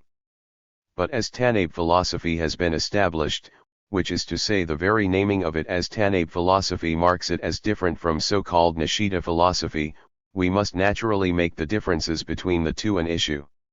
So it remains to take up Nishida philosophy here. Of course, K. Yama Iwao, the commentary editor of Shi's, has already given readers a relatively generous, partial commentary of Nishida philosophy, and has recently published an introductory text, Nishida Philosophy. But as neither of these texts come from any critical perspective, it seems to me that any examination of the original essence of Nishida's philosophy has been almost completely abandoned. Indeed, in his recent collection, The Self-Conscious Determination of Nothingness, Nishida himself has stated that this work represents a new stage in his research program. Thus, it would seem a good time to characterize Nishida philosophy as a whole, and so I wish to elaborate on it here. Leaving aside my subjective wishes and motivations, we will problematize Nishida philosophy out of various objective and practical necessities. To wit, why is it so especially necessary to take up Nishida philosophy today? Apart from various conditions that we naturally should consider, Nishida philosophy's status today as a product of Japan or the world's most remarkable and powerful thought, or musing, is itself not a sufficient reason. Our present world is one in which all forms of fascist ideology strut about in broad daylight, a world where radio, newspapers, journals, and the like daily, endlessly, and so zealously embody nonsense and fraud that it surely scandalizes the ears of any philosopher who hears it. So, if anyone still believes that philosophers boldly promote truth, here is evidence that such is simply not the case. Either consciously or unconsciously they all support fascist ideology, or at least that is their net effect. Such is clear once one sees that these philosophers view the antithesis of fascism, materialism, as the enemy. In short, these philosophers are bourgeois ideologues. I think that bourgeois philosophy is the essence of this bourgeois ideology, and today in Japan, the representative of bourgeois philosophy is clearly none other than Nishida philosophy. This is the main reason we must problematize Nishida philosophy. Here already we encounter our first doubt. But we will disregard the objection that philosophy does not and should not have either a bourgeois or proletarian class nature. We can take up that issue once these people have done us the favor of reading a leftist text or two. Instead, our problem should be whether Nishida philosophy is in the end simply a generic bourgeois philosophy, or whether it is some other form of thought, such as feudal or fascist ideology in the guise of bourgeois philosophy. There appears to be a basis for such questions when it comes to Nishida philosophy. Most Nishida devotees think his philosophy is Japan's uniquely creative philosophy, by which they mean that Nishida philosophy is a truly Eastern form of thought. Some have attempted to link it to Zen. Because pantheism, as opposed to a theory of a transcendent God, is generally considered to be Eastern, Nishida philosophy can be explained as pantheistic. In this sense its essence is non-Western, and thus should we compare it with Daikichi's philosophy, Nishida can be thought of as having a feudal essence. Indeed, when compared to us moderns it is true that Nishida's is a cultivated Eastern philosopher, and even feudal form of thought. It could be further thought that as it originates from a place with an especially strong feudal tradition, however inaccurate such an assumption might be, that Nishida would also be characterized by feudal traditions. But Nishida's mere inclusion of these Eastern and feudal elements in his thought does not mean that these elements are representative of Nishida philosophy. While clearly pantheistic, Nishida philosophy's mysticism and religious thought, which are deemed Eastern and thus feudal, even these are absolutely not Eastern in the sense of being feudal. For example, Nishida philosophy is only Eastern in the same way that Plotinus is, or the way Augustine is Hebraic. Indeed, such Easternness is an essential element of contemporary Western bourgeois thought. German thought is even shot through with mysticism, and so what we here call religious thought may only become the content of Nishida philosophy when combined with it. So first off, what are called the mystical and religious contents of Nishida philosophy are in fact absolutely not what is termed mysticism or religious thought. Nishida's method, and it is in method that a philosophy's character emerges, is not based on mysticism or religious thought. It lurks rather in the manner in which Nishida philosophy rationalizes that which lies outside of it or even that which opposes it. Even though Nishida's method is based on the Kyoto school's famous nothingness, in the present discussion, that method is not the method of mysticism, nor is it a religious resolution. As this nothingness is invested with religious meaning, monks and priests imagine some kind of essential kindred relation between themselves and Nishida's philosophy, but that relation is in the religious elements within Nishida's philosophy, not in some religious method. Thus, the case for stressing Nishida's Eastern or feudal nature is inadequate. So, what is the relation of Nishida's philosophy to fascist ideology?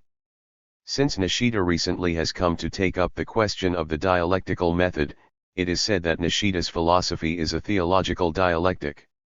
Accordingly, it is said that this new theology agrees with Nazism and general fascist ideology on the question of actual problems.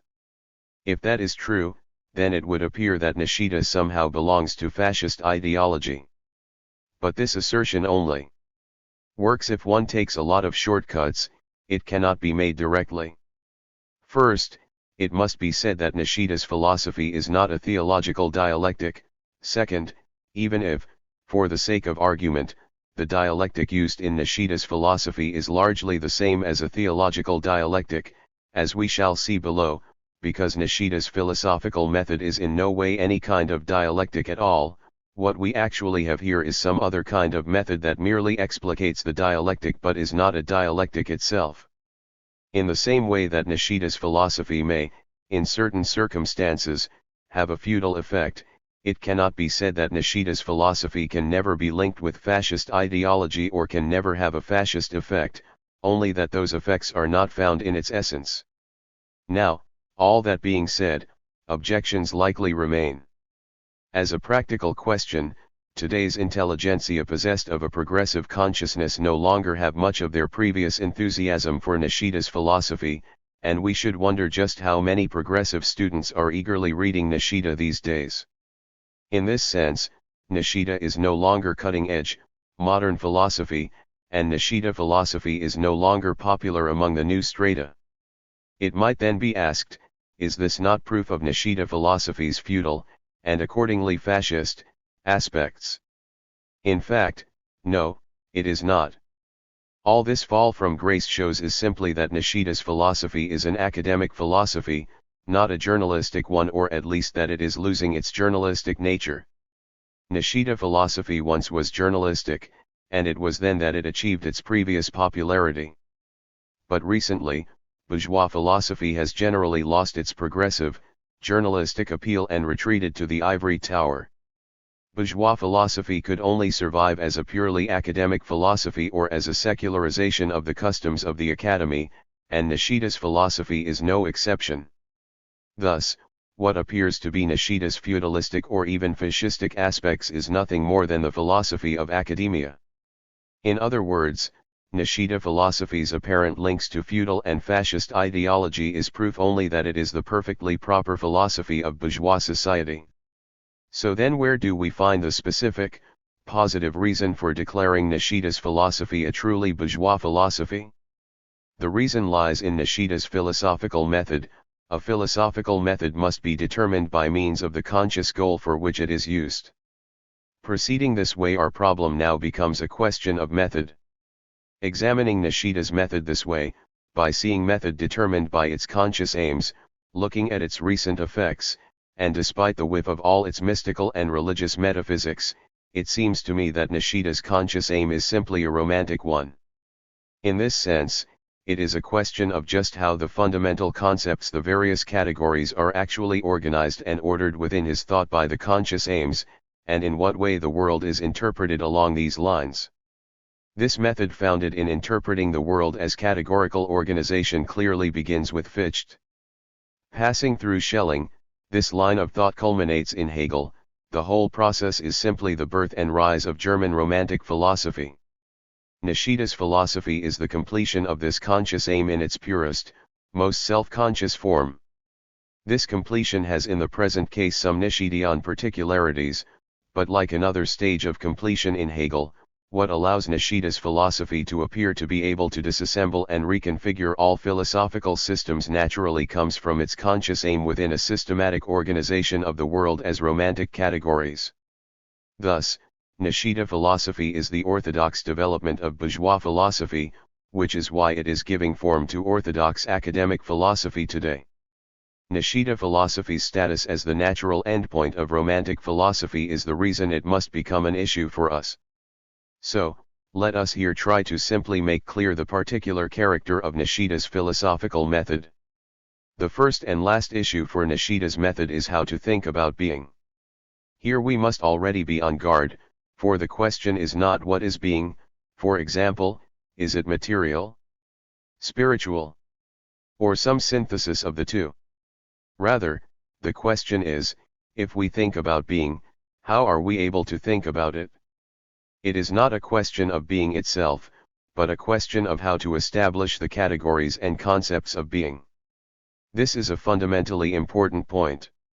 Modern philosophy considers being starting with the opposition of subjectivity and objectivity. Tanabe's philosophy tried to put an end to this opposition. Nishida's philosophy is more Hegelian, more Aristotelian. Which is to say, it tries to grasp being from within the determination of judgment. Doing so means that all thought about being must be the self-determination of a universal. Point 3 Such determination in judgment is the self-determination of the universal of judgment, and so, in general, being as something that is thought is a kind of universal, something that is situated in a place. But no matter how self-determined this universal of judgment is, in the end, it can never arrive at the individual. This is because the individual should not be wholly determined by its environment, as it is able to move and to act within it. Thus this universal of judgment is inadequate to think the individual. Thus, to think the individual, this universal of judgment must be transcended and the individual backed by a new universal. This new universal is what Nishida calls a self-conscious universal, and it is only with this self-determination that the individual is thought to have any meaning. In the same way, both the self-determination of the active individual and the expressive individual can be thought. Now, the universal above is thought of as the self-determination of the universal below, but what determines the universal at the ultimate depths? It is called the final universal, but because it is a universal that is thought, it is still a determined universal that exists in a specific place, that is, it is the final being. But such a universal being is still determined, and as that which determines, it must be thought. Thus, this determination then is no longer being.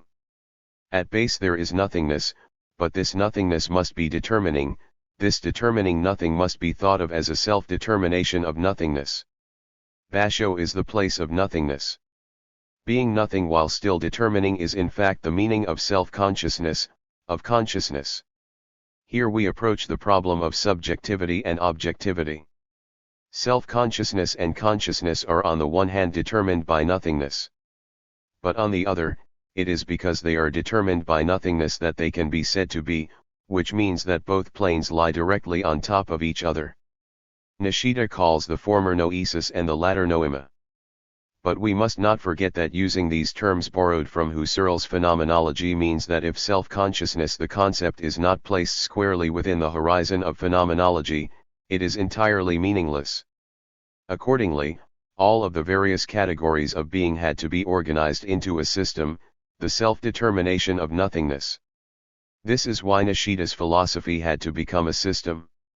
And finally, this is why the title of that collection mentioned above, The Self-Conscious Determination of Nothingness, represented a turning point in Nishida's philosophy. The majority of received philosophies all have come to contain some incompleteness or impossibilities. Nishida reflects on and honestly accepts all their philosophical demands to then expose the antitheses and contradictions within them. According to the professor, those things that cannot be joined together should not be, for example, subjectivity and objectivity, the future and the past, history and the idea, and so on. It is their essential nature to never be joined. But in whatever manner these sorts of essentially incompatible objects have been joined in practice, they fall into difficulty when their unity cannot then be thought. That is, the manner of thinking about being is bad. In other words, thinking about being starts from the assumption that something exists which is then thought with the logic of being. Nishida believes this is only thinking of being on the plane of the noema. Thus it is necessary to think of being determined by nothingness, it is necessary to think being beginning with this nothingness. If not, Nishida believes that being generally may not be thought at all, and there is nothing to do but lapse into inescapable contradictions. What is required is not a logic of being but a logic of nothingness. Thus, nothingness is a method, and as such nothingness cannot be considered as some metaphysical object. To think of it as metaphysical is to think of it as noetic. In other words, it is to think of nothingness as something that exists, which would ultimately mean that such a metaphysical nothingness is no longer nothingness. But because Nishida's nothingness is a logical tool, it clearly does not have some kind of foundation within mysticism, it finds its direct source in our self-consciousness and consciousness. The logic of nothingness, then, is none other than the logic of self-consciousness. The ultimate point of Nishida's philosophy is this method. As such we must examine the essence of this method, the logic of nothingness or a self-conscious logic, a bit more. Specifically, we will look at what Nishida philosophy thinks is the essence of the dialectic. According to Nishida philosophy, none of the dialectics so far conceived of in philosophy have been true dialectics. This is because contradiction was problematized in a way that meant it could not be adequately grasped. In the past, contradiction has been assumed to be something that arises noematically, but for Nishida, if something is grasped noematically, while it may simply be change, opposition, or antagonism, it is not a true contradiction. This is because contradiction is always an internal contradiction, and this internal opposition is something that is established within noesis, not noema. Thus, both idealist and materialist dialectics treat some kind of noematic ideal or material located within being that then is seen to establish a dialectic, but such a logic of being cannot be thought of as a dialectical contradiction. In a true dialectic, being can only be thought of as directly and immediately nothingness, life as death, and death as life. The dialectic can only be thought by means of self-consciousness. So what is here presented to us as the dialectic or the dialectic of self-consciousness is essentially only a self-consciousness of the dialectic. But, contra Nishida, for us, there is a reason that the dialectic must be thought of first as a fundamental law of existence, and therefore that we must always distinguish between being and the consciousness of being. Accordingly, it is further necessary to distinguish between the dialectic itself and the consciousness of the dialectic. The problem becomes for Nishida's philosophy that it is only a self-consciousness or consciousness of the dialectic, it is not the dialectic itself.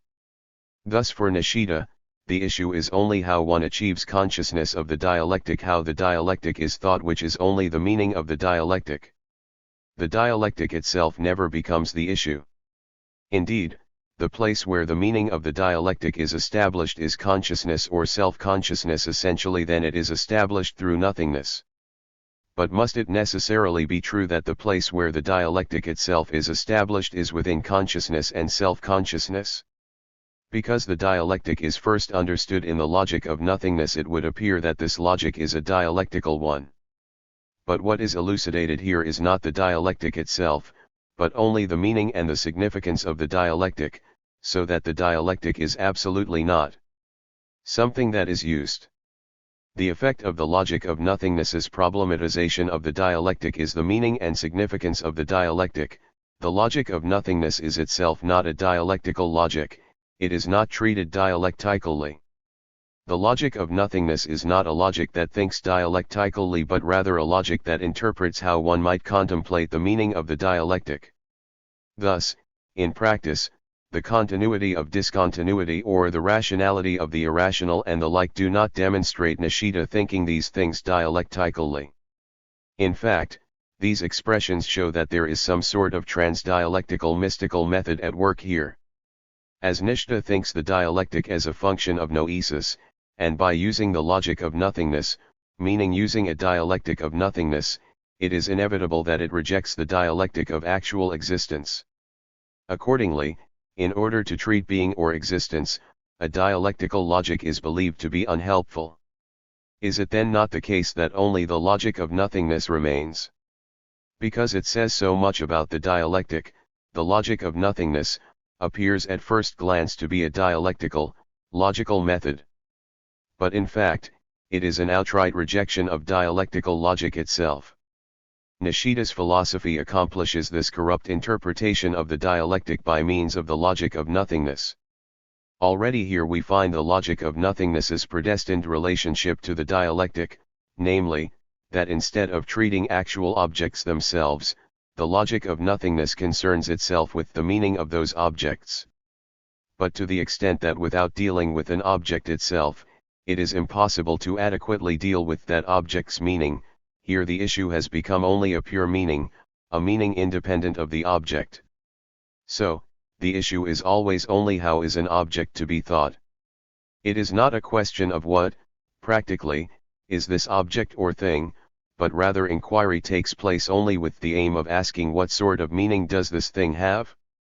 Thus, the problem is not what sort of things are society or history or nature, but what sorts of meaning do the concepts of society or history or nature possess? What position within a categorical system of meaning do these objects occupy? In this way, society only has meaning as a relationship between I and thou. If we were to try and pick out from the self-determination of nothingness such phrases as such and such is thought of as, or such and such has significance, or such and such is like such and such, the reader would be shocked at just how often these phrases appear. The logic of nothingness only problematizes the logical significance of things. The logic of nothingness is the perfect method for a logic that only cares for the interpretation of meaning. Any logic of being, no matter how idealist it may be, cannot avoid treating the concepts of being or existence. But for dealing with meaning and meaning alone there is nothing better than a logic of nothingness.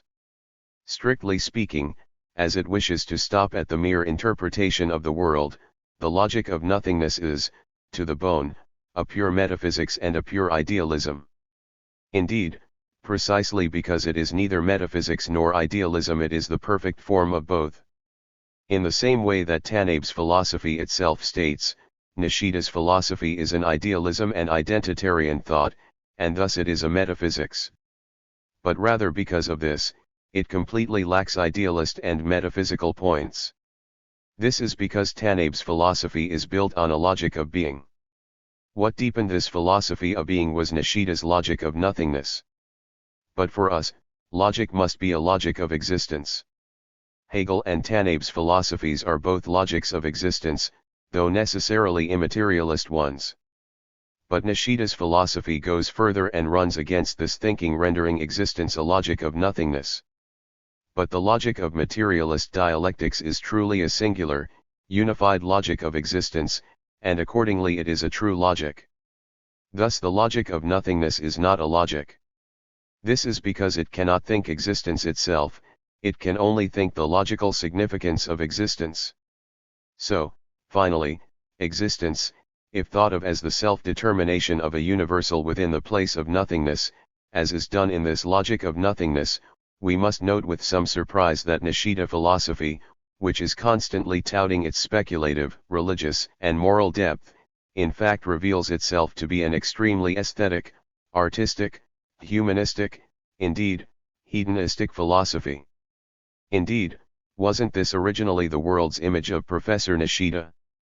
In truth, it is this aesthetic, artistic, humanistic, and once again, hedonistic character of Nishida's philosophy that made it famous and so popular. For without this quality such an esoteric philosophy could hardly garner so many amateur admirers. The meaningful images of Nishida the poet agreed well with the kernels of his readers' everyday feelings, finally sending those readers into fits of ecstasy. But just who were these readers? Romantic readers who until recently dominated Japan. Readers whose depth of meaning may have been commendable, but whose spirits were insufficiently moved by the material necessities of objective present-day actualities.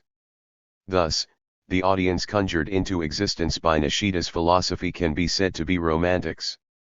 Indeed, recently Nishida philosophy seems to have lost some of its romantic and aesthetic luster as a result of Nishida's attempt to establish a romantic and aesthetic method, a way to organize the world as images of meaning. And it is this recent project that Professor S. Da has begun calling Nishida philosophy. Professor Tanabe has called Nishida's philosophy a Gothic cathedral, but I cannot agree with this unless it merely means that the romantic impulse has retreated back into the Middle Ages. Nishida philosophy does not have that feudal flavor. It may no longer be the cutting edge of philosophy, but it is still a modern philosophy. I have now outlined the ways in which Nishida philosophy has the character, and all the flaws, of bourgeois philosophy. That is, in essence it is a romantic philosophy. Like all other forms of bourgeois philosophy, by including mysticist, religious, and metaphysical elements, Nishida's romantic method, too, can have metaphysical, religious, and mysticist effects. Accordingly, and in addition, we cannot overlook a further point: it can serve as the foundation of a metaphysical and idealist image of the world. As such, all aspects of Nishida's philosophy possess the meaning of being an introduction to metaphysics. Thus, for the bourgeoisie, Nishida's philosophy must be a truly felicitous spiritual gift. To sum up, Nishida philosophy does not proceed by means of a feudal or Gothic method. Indeed, it has a modern, romantic essence. One could not wish for a more appropriate method for supporting the cultural consciousness of the contemporary culturalists. It is in Nishida philosophy that contemporary individuals find their modern capitalistic cultivation and the perfect spokesman for their individual cultural liberal consciousness. Nishida philosophy is the philosophy of cultural liberalism as opposed to economic or political liberalism. This is what accounts for Nishida philosophy's popularity. From here on, Nishida and all others are free to put it to work in a reactionary religious restoration. Chapter 13. The Sorcery of Totality. Takahashi Satomi's Philosophical Method. In the previous chapter, The Logic of Nothingness, Is It a Logic?, I characterized Nishida philosophy. There are some who say that Nishida's is an academic philosophy and others that it is journalistic, but the problem does not lie in that question. The essential point is that while the meaning of various philosophical problems and relations may be resolved with the professor's nothingness, whether philosophical or not, actual problems, practical problems, cannot be resolved from such a metaphysical standpoint and method. Nishida Katar's standpoint and method of nothingness may be opposed with a standpoint and method of being, and the representative of a philosophy of being in Japan today is Tanabe Hajime. Professor Tanabe believes that through his absolute dialectic he has been able to arrive at a synthesis of a so-called idealist dialectic and a materialist dialectic. I have touched on this characteristic of Tanabe's philosophy in lectures on contemporary philosophy. Incidentally, to say dialectic, be it idealist, materialist, or indeed absolute, is to situate oneself in relation to the standpoint of movement and process. In general, the dialectic method is necessary to grasp the movement of things, the world, and meaning. But precisely why it is necessary to grasp being as a movement or process is an extremely important and decisive point, for to actually and practically resolve the question of being or existence, it is necessary that one choose a dialectical method. This necessity does not stem from the dialectic as the most complete standpoint, nor from the fact that its method has the fewest weaknesses. It does not come from any of these subjective, idealist reasons, but from the fact that materialism is the only way to deal with being practically. In lecture halls and seminar rooms it is a respected common practice to casually separate practical problems from fundamental problems. Practical problems are entrusted to the realm of applied philosophy.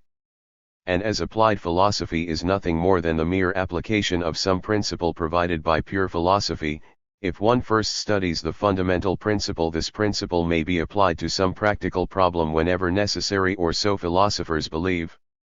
Of course, the philosophers who stress this focus on fundamental principles, and those who have this thoroughgoing self-image, know very well that the day to take up practical problems and seriously turn to applied philosophy will never come. And so this possibility of applying fundamental principles to practical problems is in fact practically impossible. Now, for this fundamental philosophy, all philosophy studies principles, but here we mean a philosophy that only studies principles. In such a fundamental philosophy, there are in fact no practical problems. A practical problem here merely means a particular instance of a fundamental problem and the fundamental principle's application. There is at root here a fundamental optimism, for as there is no difference between a fundamental and a practical problem, by merely refining the fundamental problem, the method and prescription for any practical application will simply follow as a matter of course. And this is why this sort of fundamental philosophy, as a matter of principle, forever banishes practical problems from its purview. Here then possible problems and practical problems are confused. The result of this confusion is that possible problems and practical problems are forever separated from each other.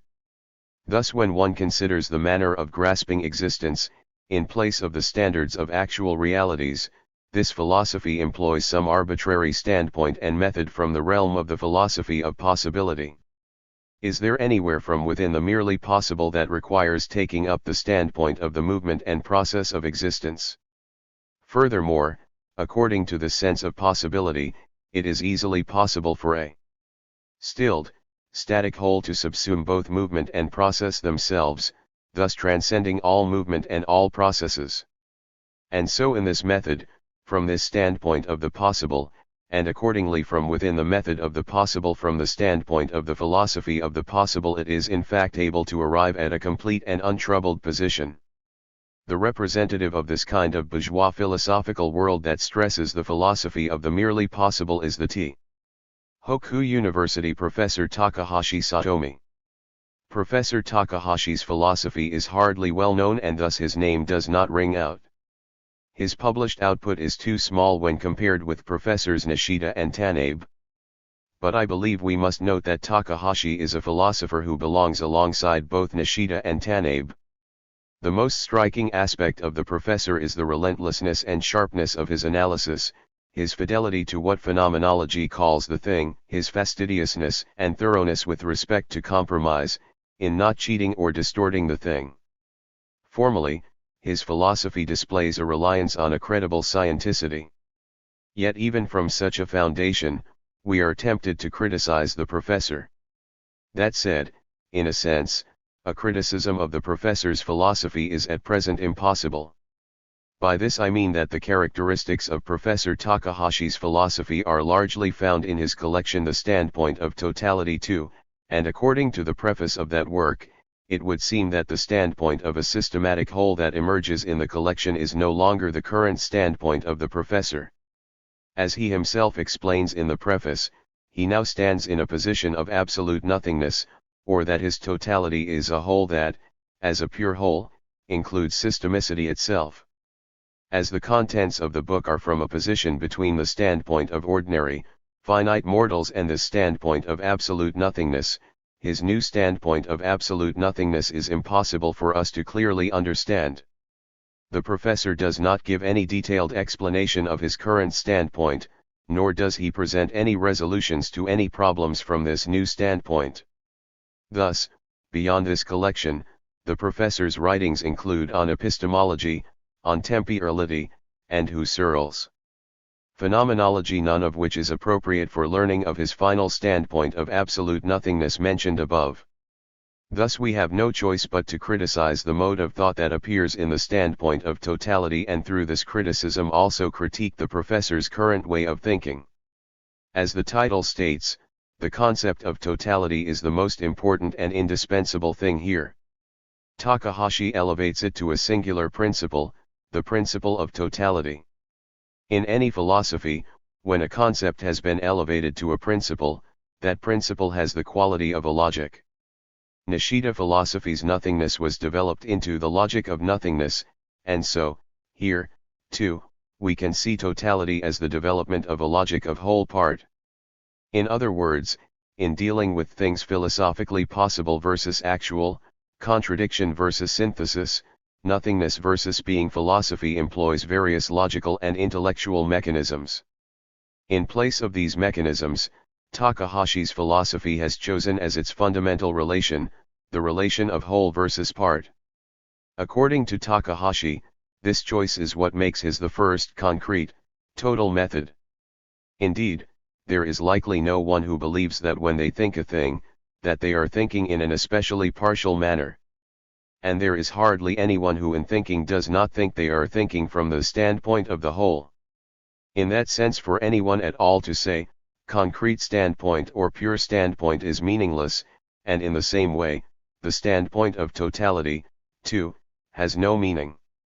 But with Takahashi's standpoint of totality, he does not mean this obvious and, of course, indispensable general claim. What he means is a particular form of the whole-part relation that has been refined to become a logic. So, though the word totality is attached to his standpoint of totality, for now there is no guarantee as to whether his standpoint is itself a total one. Just as humanism is not limited to the humane, readers and indeed Dr. Takahashi himself, should never be deceived by this term totality. So the fundamental question becomes whether this logic of whole part can be used as a logic. According to Takahashi himself, it seems there is still some doubt on this fundamental issue. For as the whole obviously already includes the part, why must the part be separated from the whole at all?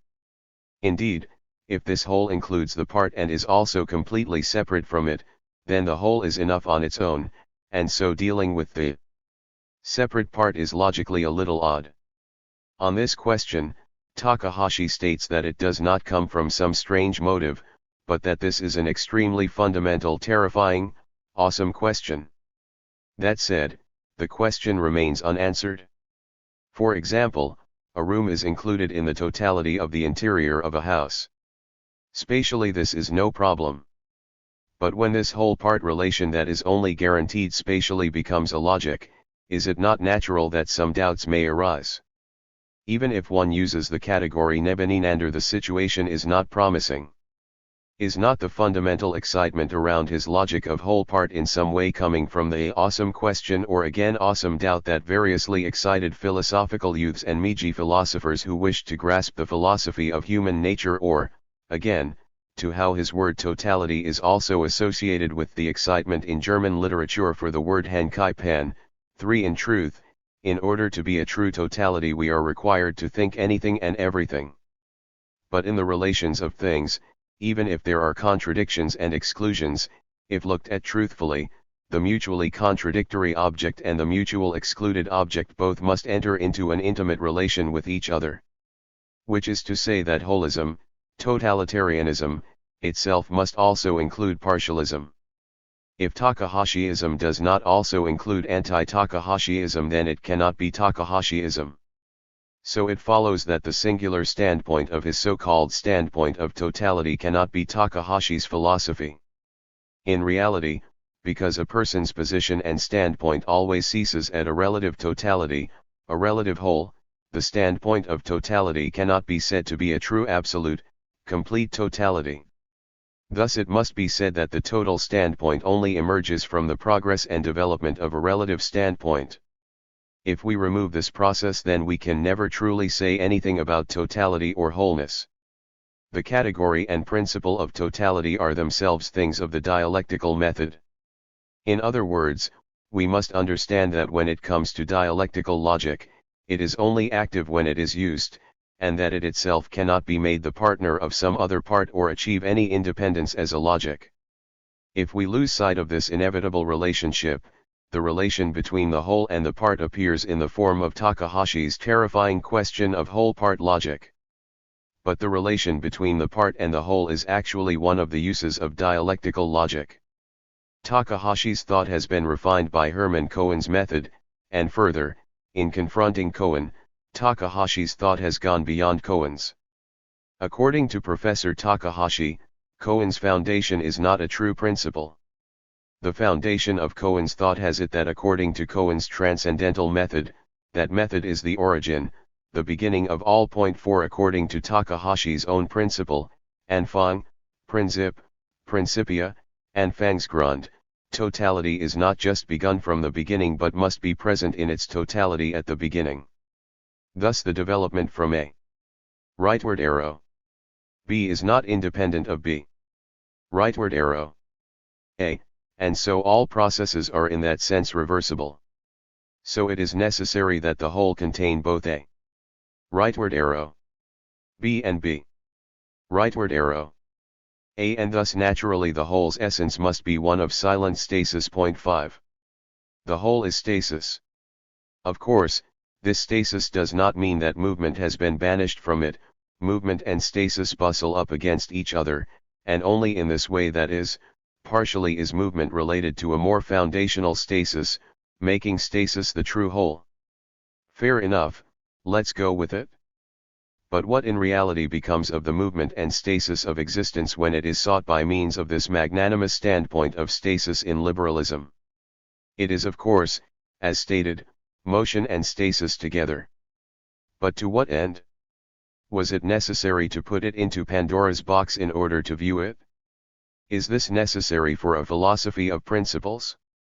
So when this philosophy wants to deal with principle problems, anything goes, for are not the actual movement from A. Rightward arrow. B and its interpretation as a conceptual movement from B. Rightward arrow. A, already in fact the same? If they were not, Takahashi would likely say that the actual movement A. Rightward arrow. B itself cannot be understood. Individuality, too, is first understood as true individuality from this standpoint of the whole. Indeed, so it is. But what is actually accomplished by pairing the real movement from A. Rightward arrow. B with the conceptual movement B. Rightward arrow. A. In the end, by simultaneously pairing the movement of A. Rightward arrow. B belonging to the order of reality with the movement of B. Rightward arrow. A under the aegis of the order of interpretation, reality will fall away, the principle of actuality will be lost and become reducible to the principle of interpretive possibility. In this case, the result is that the given actual problem is not the movement A. Rightward arrow. B instead, and quite conveniently, according to the wishes of this philosophy of totality, it is again a question of stasis. This seems to be the only work that it persistently does. it reproduces the principle of wholeness, totality, itself. Movement and stasis are not rescued by this higher form of stasis so loved by the professor. It is rescued by some relation between this movement itself and stasis itself, a relation we call the dialectic. Some may ask, is this relation not a static one? No, as I just stated, no reified, isolated stasis is necessary, for the question is one of the relations between motion and stasis. If one were to think this higher level motion and higher level stasis, it would be the unity of the actually given motion and stasis and their relation itself. If the problem weren't considered from some presupposition of stasis from the beginning, it wouldn't be necessary to think up so many instances of stasis. Someone who likes the number may first attach it as much as they like, say, to the number 5, 5 equals 5x1x1, but the number 5 will never increase. Indeed, even if 5 is multiplied by 1, 5 never becomes 1. The problem is not the interpretation of actually working, moving individual objects. Interpretation here is simply an operation for practically dealing with objects, and it is a something that is necessarily erased once it produces a result. No matter how meaningful a thing is, because it is things that possess meaning, meaning itself does not become a thing. The trouble comes when the meaning of things is replaced by the interpretation of meaning when dealing with a meaningful object. But let's now problematize the professor's clear love of a philosophical system in which it is necessary to take a position from this total stasis. 6. He makes a rigorous distinction between method and system, and against a methodism he consistently opposes a systemism. Of course, this system must be a static one, and so the system has no contradictions with totalitarianism. As stated earlier, Takahashi is unsatisfied with today's watchword systematic whole, and so he continues past it to the totality of absolute nothingness. Even though we have made the system our problem, it might be thought inappropriate so say so here, but as this absolute nothingness increasingly includes myriad entities, of course, it is a systematic whole. Thus, as with Takahashi's systemism, indeed even more so, all this is infertile ground for any method of dealing with actual problems. So in order to see this last point, we will make a concession and consider his much-loved system in place of absolute nothingness. But if we think about this carefully, those who love systems should naturally create them. Hegel is the best example. Even those who don't like systems create them. But so far Takahashi has not. So far, in place of a system he has just stressed a systemicity, a systemism. But the outline of the system he is after, in other words, the system that he would likely build, has at some point already definitively been decided. A system of, say, the example of Takahashi's totality, is nothing more than a word that describes something from the internal organization of its contents. This totality is an experiential totality, however, and a totality that can be made conscious, within which are the rights and capabilities of being. In other words, it is almost absolutely certain that Takahashi's totality will result in the construction of an idealist system. It would be unimaginable if such a system built of conscious ideas alone could be anything but an idealist system.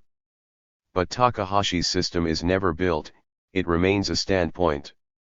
It makes an outline of a philosophy, but not an actual philosophy.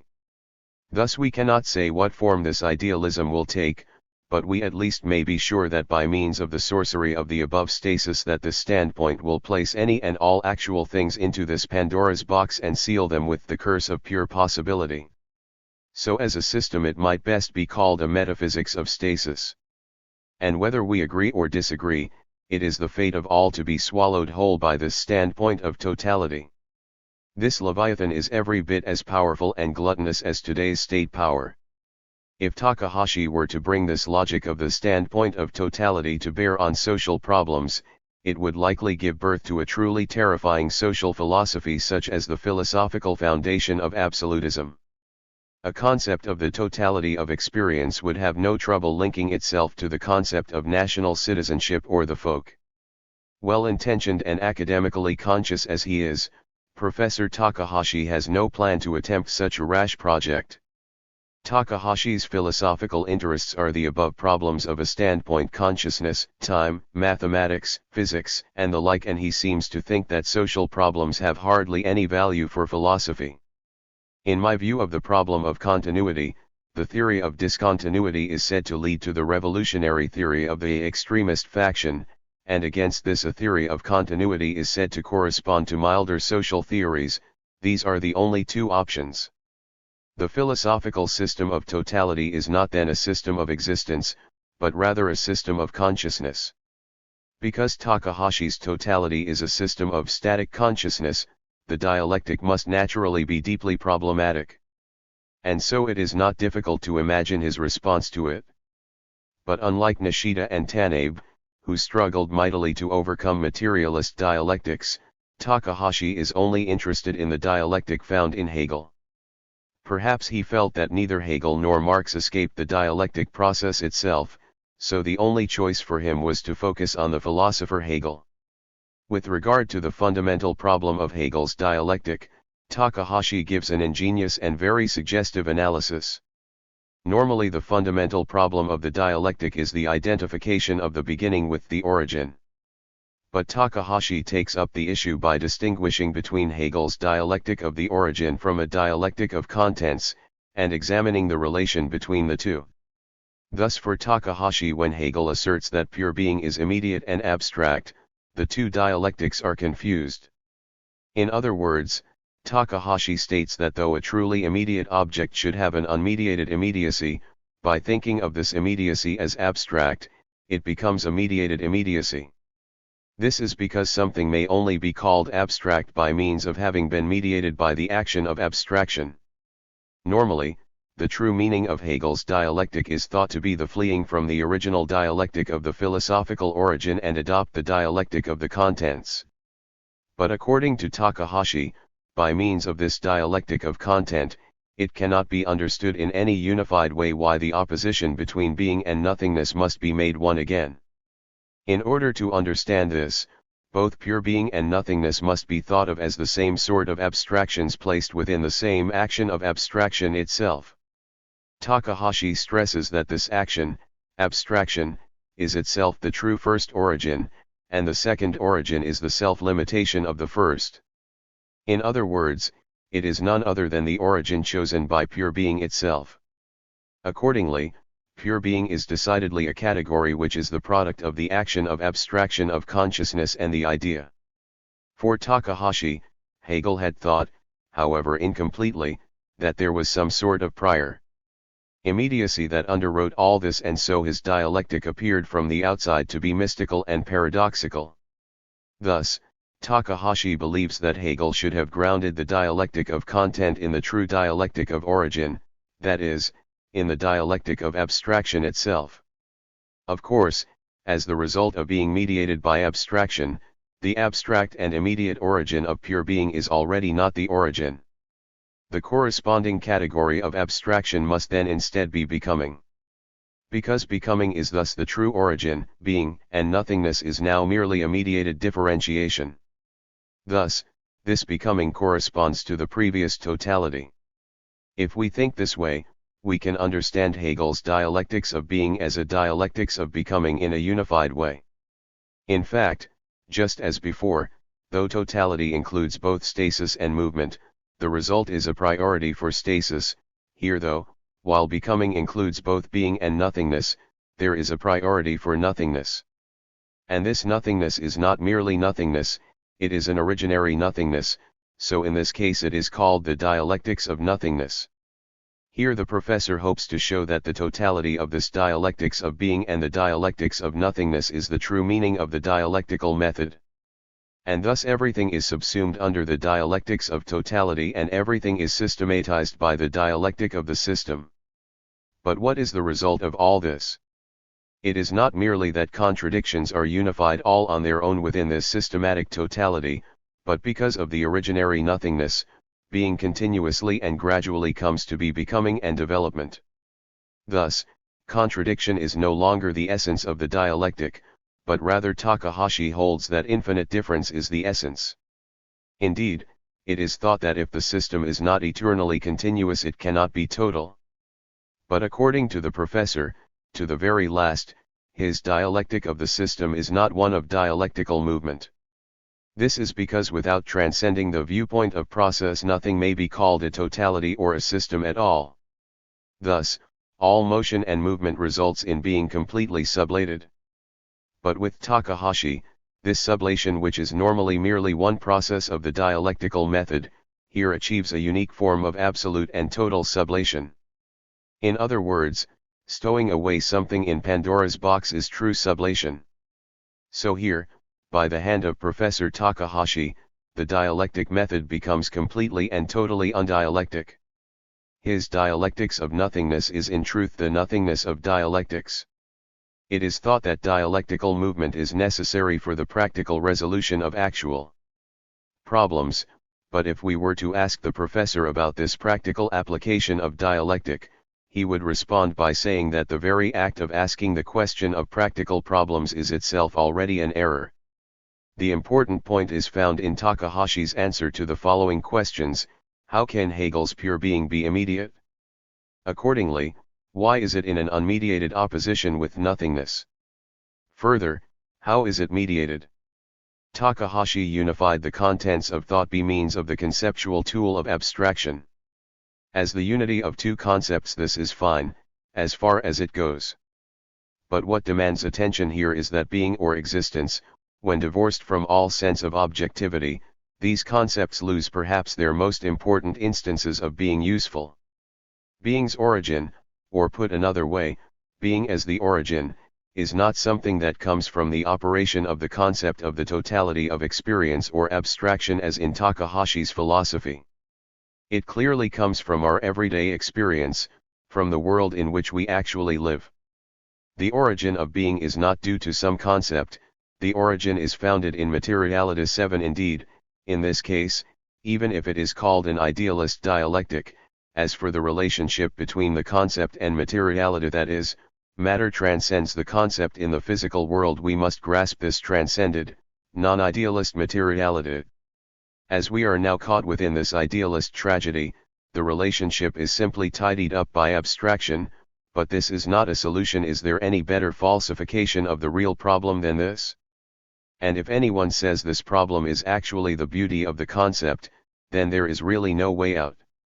The reason why bourgeois philosophy is idealism is not only that on the one hand it is founded on an idealist, spiritualist system. It is also because it finds it necessary to employ metaphysical categories and a metaphysical logical method. This general situation of all bourgeois philosophy is manifested in Professor Takahashi's The Totality of Experience and the Whole and the Part. In my view, it is this concept of experience through which today's idealism most ingeniously expresses its concepts.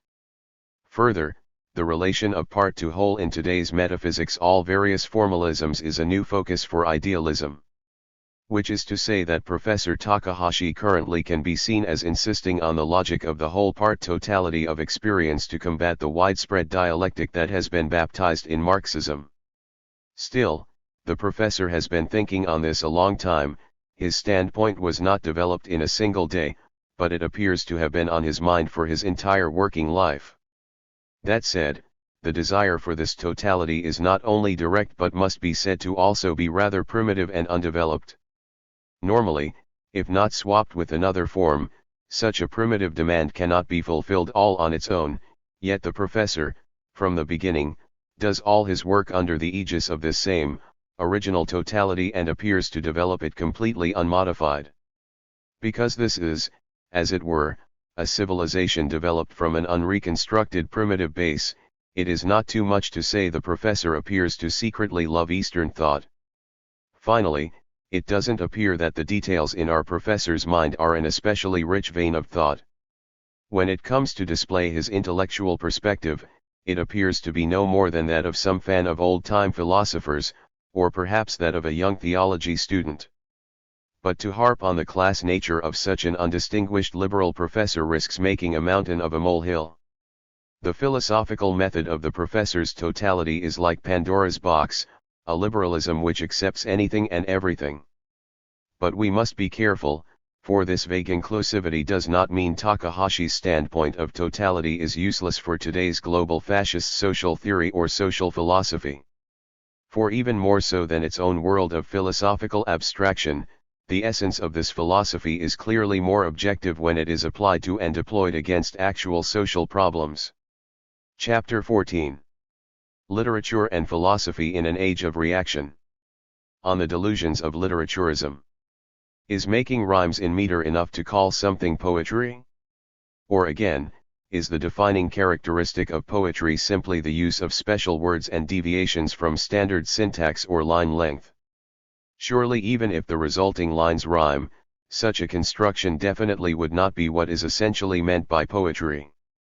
In the same way, simply labeling something literature is not enough for it to be one with the essence of literature. It is no different with philosophy.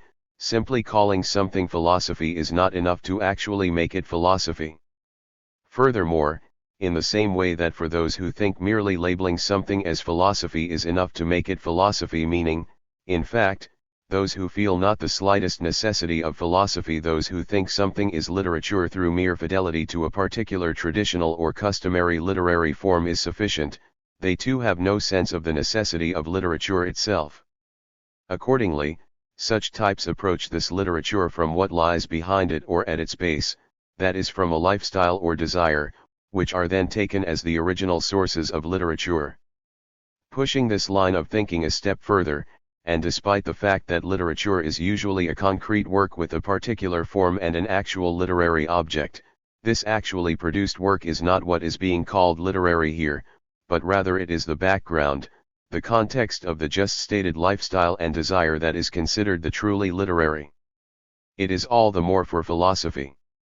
Today, for a certain sort of literary artist who detests epistemology and metaphysics like the plague, I feel no obligation to define these terms here. Such an artist does not also in turn also think their writing has no philosophy, nor would such an artist feel ashamed to find philosophy appear in other writers.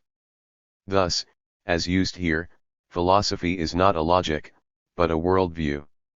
Truth then, philosophical truth, is not in the publishing of actual philosophical works one after the other, but is simply some philosopher's personal thoughts. In general, the fundamental discourse between literature and philosophy can be understood in the above relationship. For literary works, if only the work's form is considered, novels are novels and poems, poems then, just as the word form says, this is just a formal way of considering them. Thus, even if these works include some literary techniques, there is still obviously no thought happening here. Such literature is completely independent from philosophy. Further, if it's just a question of some philosophical premise or mechanism, such a philosophy has no thoughts on literary objects. Such a philosophy cannot have any relation to literature. But in fact, there is no such purely independent philosophy or literature, indeed there cannot be. If one is said to exist, it cannot be done without reducing philosophy and literature to caricatures. This is the point we need to stress here. The reader is likely at a complete loss as to why I started my discussion this way. I believe the answer eventually will become clear, but I would add that the first thing that emerges with such an inseparable relation between philosophy and literature is criticism. But before we get to criticism, we need to be careful. Speaking strictly as a matter of credentials, critics are not authors. Because critics do not produce literary works, if the previous essence of literature lies in the production of a specific literary form itself, then critics are not literary artists. There are both many authors and many critics who therefore claim that critics, aside from following meekly in the footsteps of literary artists, have no literary abilities. Yet this same critic, when facing the readers of literary works, is thought to be an indispensable introducer of literature and thus someone who has excellent literary qualifications. And this is not all.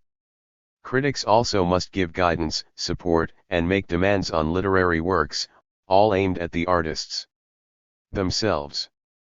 In fact, these critics may not be authors themselves, nonetheless, they are not only expected to intervene in the intent and results of a literary work but are also expected to speak to an author's literary qualities. To resolve this contradiction in the literary qualities of the criticism, we must search for the essence of literature not within the literary work but outside of it. That is, criticism first emerges at their point of contact, in the space between philosophy and literature. Literature and philosophy are mediated and unified in criticism. To cut straight to the conclusion, criticism itself, literary criticism or philosophical criticism, any criticism at all, must be simultaneously literature and philosophy. Criticism proper is neither an artistic literary work nor a treatise. Critics must be artists and philosophers in a particular sense, tentatively neither an author of literature nor a professor of philosophy.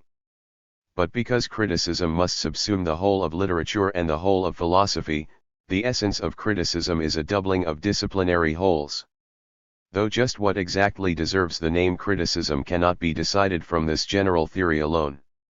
So what are the characteristics of criticism in Japan today? Put another way, this question means, what is the current relationship of literature and philosophy in Japan today? Here we must once again repeat our warning: criticism itself is neither simply literature nor philosophy. In the same way that literary criticism must be relevant to literary qualities, as philosophy it must not be allowed to have no relation to the logical system of philosophy. In other words, even literary criticism must have a relation to the logical system of philosophy. If a literary criticism does not maintain a relation with a philosophical logic because it is claimed that some given criticism is a literary and not a philosophical criticism, then it cannot be a true criticism. Such a criticism does not mediate literature and philosophy, but in fact seeks to insulate literature and philosophy from each other, making them each independent and absolute. By so doing, such a criticism caricatures both literature and philosophy. Indeed, in Japan today there is much that goes under the name of literary criticism. Put more extremely, we could say there is hardly any criticism that is not called literary criticism. But in this case, this is literary criticism only in the most commonsensical meaning of the term literary criticism. It is criticism concerned only with the literary arts. Such a criticism should not be thought of as either a literary or a philosophical criticism of the literary arts. For example, as I have been saying for some time, even though recently there has appeared a popular literary discourse dressed in philosophical garb, the question of whether or not this is literature or philosophy is not a question of outward trappings but one of substance. So, the question is, what sort of purpose is indicated by those literary figures who seem to think that true criticism is that which concerns itself exclusively with the literary arts? Why is it that criticism, which should be simultaneously literary and philosophical, only turns its smiling face to the literary arts, while casting an icy stare in the direction of philosophy? For example, why is it so common for this so-called criticism to be extremely cold to modern science when science is one of the most important contents of thought? As a proper, that is, a simultaneously philosophical and literary criticism of science has no relation whatsoever with this recently popular literary criticism. In some cases these literary critics seem to think that a criticism of science is itself pointless. Contemporary Japanese scientists are in general remarkably ignorant of the function of criticism. Natural scientists are especially thick on this point. In contrast, as long as Japanese literary figures are unnecessarily anxious about receiving criticism, it is not unreasonable for them to do so in such an unbalanced and self-serving way, and because the conditions of existence of science and literature are different, there is in some sense a necessary aspect of the above phenomenon. But for a criticism that is literary, meaning that it should also be philosophical, there is no excuse for this situation. Of course, the false belief that criticism simply means literary criticism stems from literary scholars' own personal and angsty worldview. In this they have only lightly touched the literary part, merely the smooth skin of the giant elephant that is actual criticism, so we get only a criticism limited to their own literary interests and likely of no interest to anyone else. Such is literary criticism. In fact, the majority of today's literary criticism is nothing but an expanded version of purely academic criticism.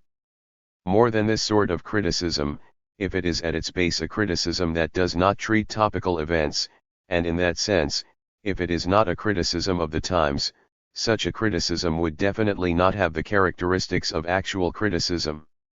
Criticism must be explained in relation to its social and journalistic function. The problem is that we don't find any such criticism of current events, but only rarefied academic criticism. Which is to say, the particular unbalanced and self-serving worldview of the literary figures has completely won out. The current expanded form of their personal, angsty worldview has its source in their desire to pursue some sort of actual or potential social life as a decidedly particular and unreconstructed ivory tower persons of letters.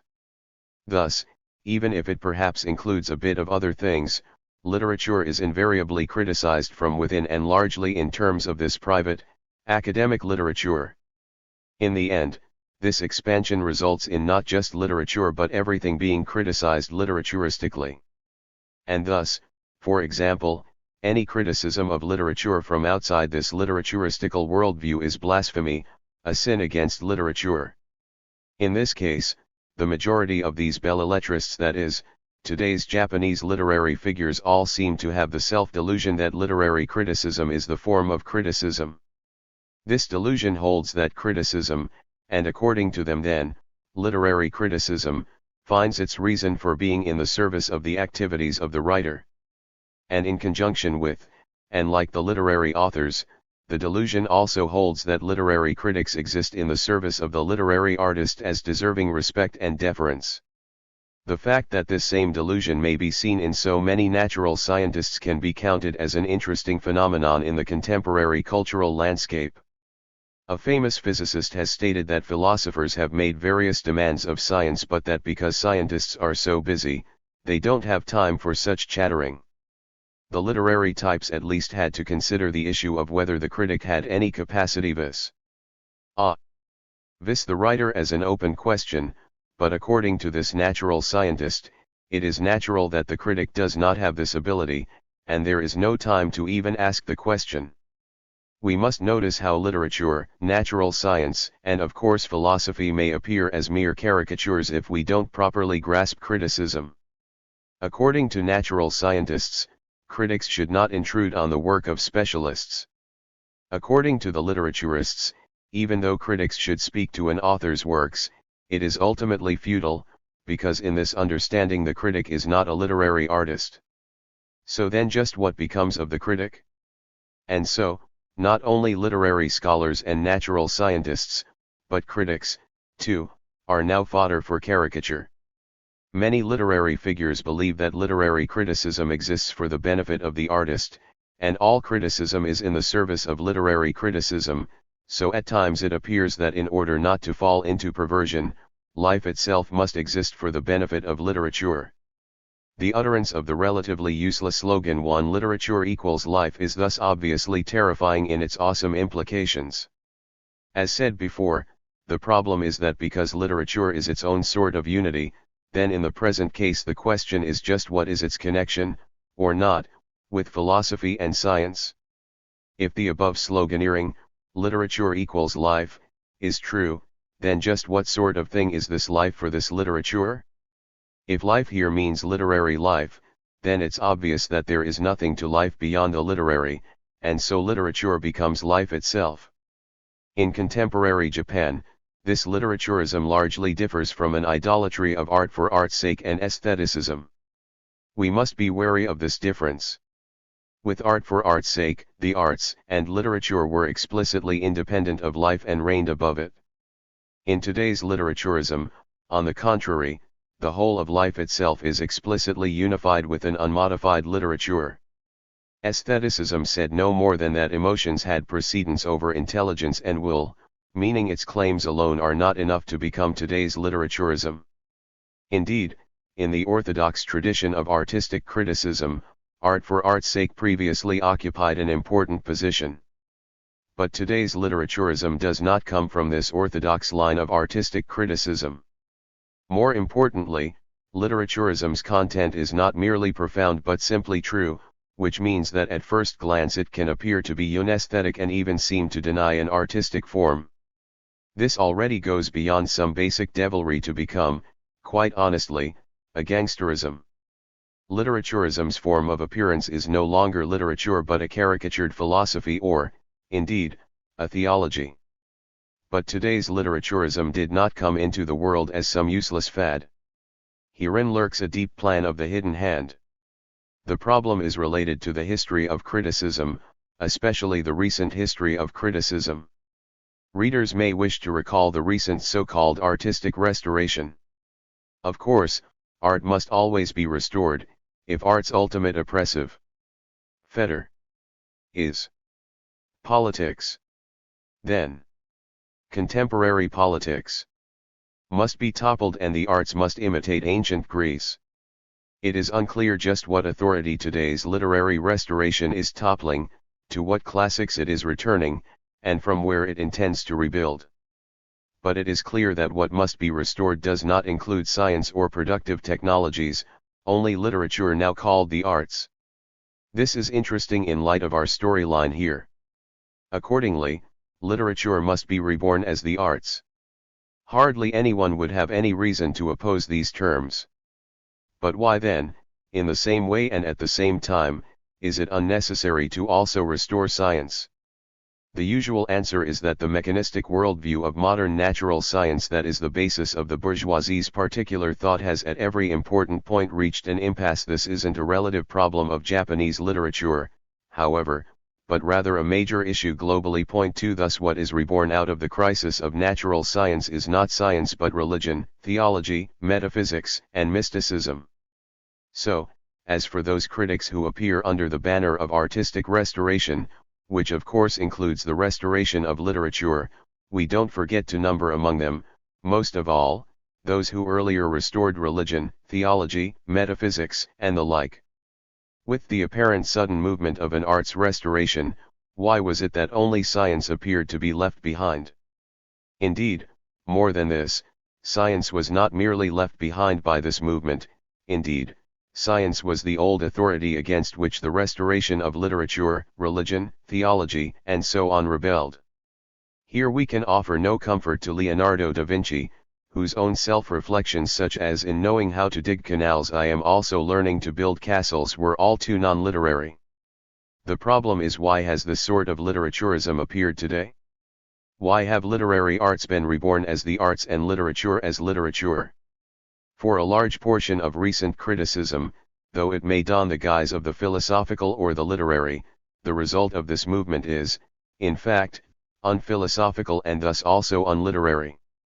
I previously stated that if criticism self-destructs in this way, it only results in a caricature of both literature and philosophy, but here we must add that this literaturism is the most appropriate form of the caricature of literature. Originally, a cartoon was nothing more than that which abstracted and exaggerated some particular feature.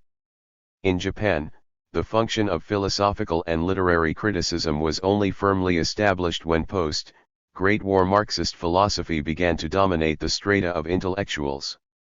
These philosophical and literary critical functions were characterized on the one hand by a scientific criticism, and on the other by a social criticism. The unification of these two functions, in general meaning the essence of Marxist philosophy, newly established the value of criticism. This was because now, for the first time since the beginnings of Japanese literature, philosophy and literature were directly mediated, scientific knowledge and literary representation were destined to be comprehensively related. This was because the above relation between politics and literature became a problem. This moment likely brought with it many evils. As a result, much in the same way that Galileo's science was chastised by the Pope, literature had to be admonished by this criticism. But this evil is not the heart of the issue. The real problem was not that this criticism was too philosophical or too literary, but that it was not philosophical or literary enough.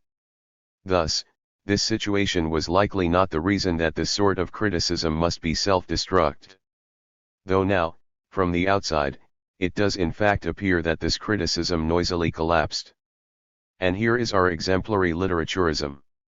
For this beloved literature, things like partisanship are not a problem, and like a smoke screen a singular, undifferentiated literature is all that lies before our eyes. Most readers will surely accept that this becomes a situation in which literature does not exist for life, but that life exists for literature. But even this literaturism did not appear out of nowhere. The tradition of Japanese bourgeois literature may be fairly called a literary liberalism. Of course, this literary liberalism was not cognized as a literary consciousness grounded in political liberalism. Rather, because liberalism was consciously grounded in a literary consciousness, more than calling it literary liberalism, it is more appropriate to call it liberal literaturism. Thus, from the very start, literaturism belongs to the previous tradition of Japanese bourgeois literature. Moreover, we must see, too, that there were a huge number of Marxist authors and literary theorists who had within them the makings of this liberalist literaturism. It was in an age when progressivism was on the retreat that this literaturist movement showed its true colors. Thus, from bellelettrists, liberals, and leftists, all may be brought together and harmonized, subsumed under a shared literature. And it is in this sense that literature progresses. It may even be the case that literary progress is expanded tout court until it becomes progress itself, but this sort of statement is why literaturism is literaturist. With various highs and lows, and several nuances, the literaturist movement within contemporary Japanese cultural phenomena is spreading to various strata of the masses. The dividends of the god of war, Marx's plans are for fascism among the petite bourgeoisie and the petit bourgeois lower intelligentsia, and literaturism among the petit bourgeois higher intelligentsia. Significantly, the particular shared characteristic of today's so-called liberalism and the progressivism based in it is literaturism.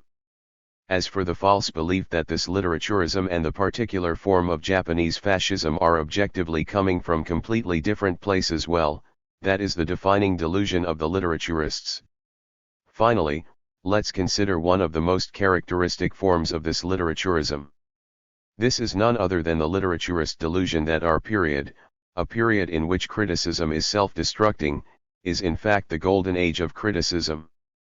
One instance of this phenomenon is the belief that as literature and philosophy have in fact fallen apart, it is believed that literary criticism has finally become philosophical. In the same vein, and at the same time, as we have recently entered a reactionary age, we see there has been a remarkable increase in the number of literary critics, and also the philosophische literary critic.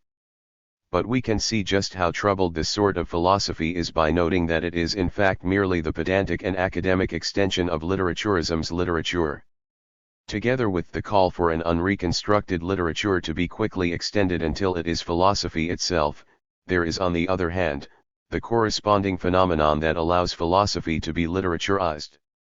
As European, especially German bourgeois philosophy, meaning a philosophy appropriate to the current situation of bourgeois society, has abandoned empirical science and its own scientific bona fides, it has lost the resulting philosophical categories that emerge from the ground of everyday verification, and further, has lost any standards of categorical arrangement. Thus the only thing that can be relied upon going under the various names of theology, psychology, humanism, and the like must be called literary categories. Philosophical categories are replaced with literary categories. When it does replace philosophical with literaturist categories, philosophical literary criticism and literaturist philosophy emerge one after another. For example, let's look at the category reality.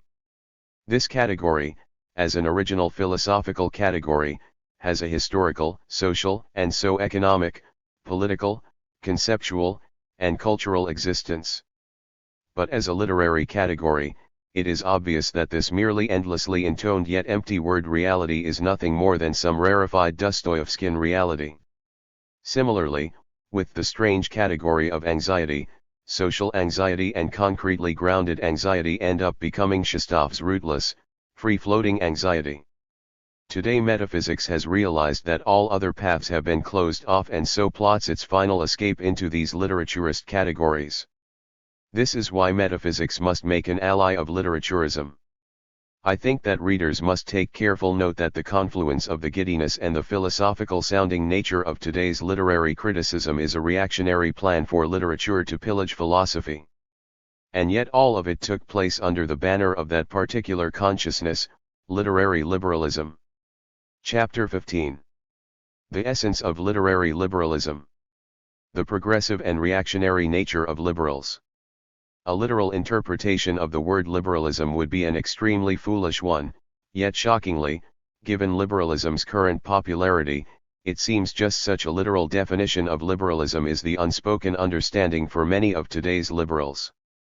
Which is to say, they would have liberalism simply mean making a doctrine of liberty, and accordingly, this understanding of liberalism makes it an ideology that simply opposes illiberalism, opposes an ideology of unfreedom.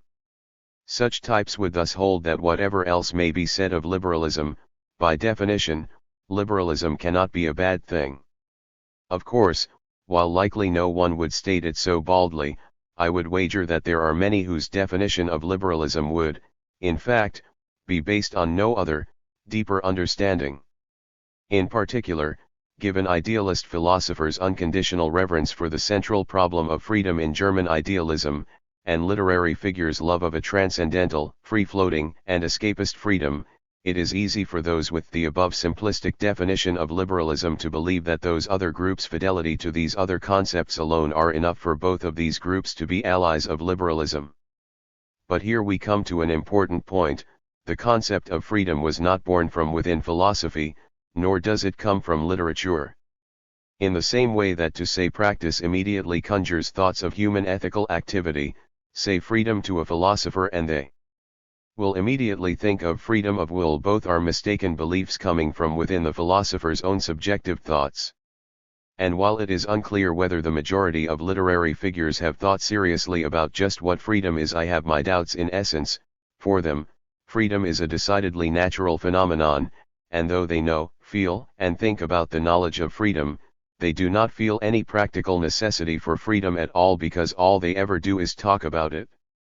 Originally, before philosophers and literary scholars, the necessity of freedom was felt first by entrepreneurs and politicians.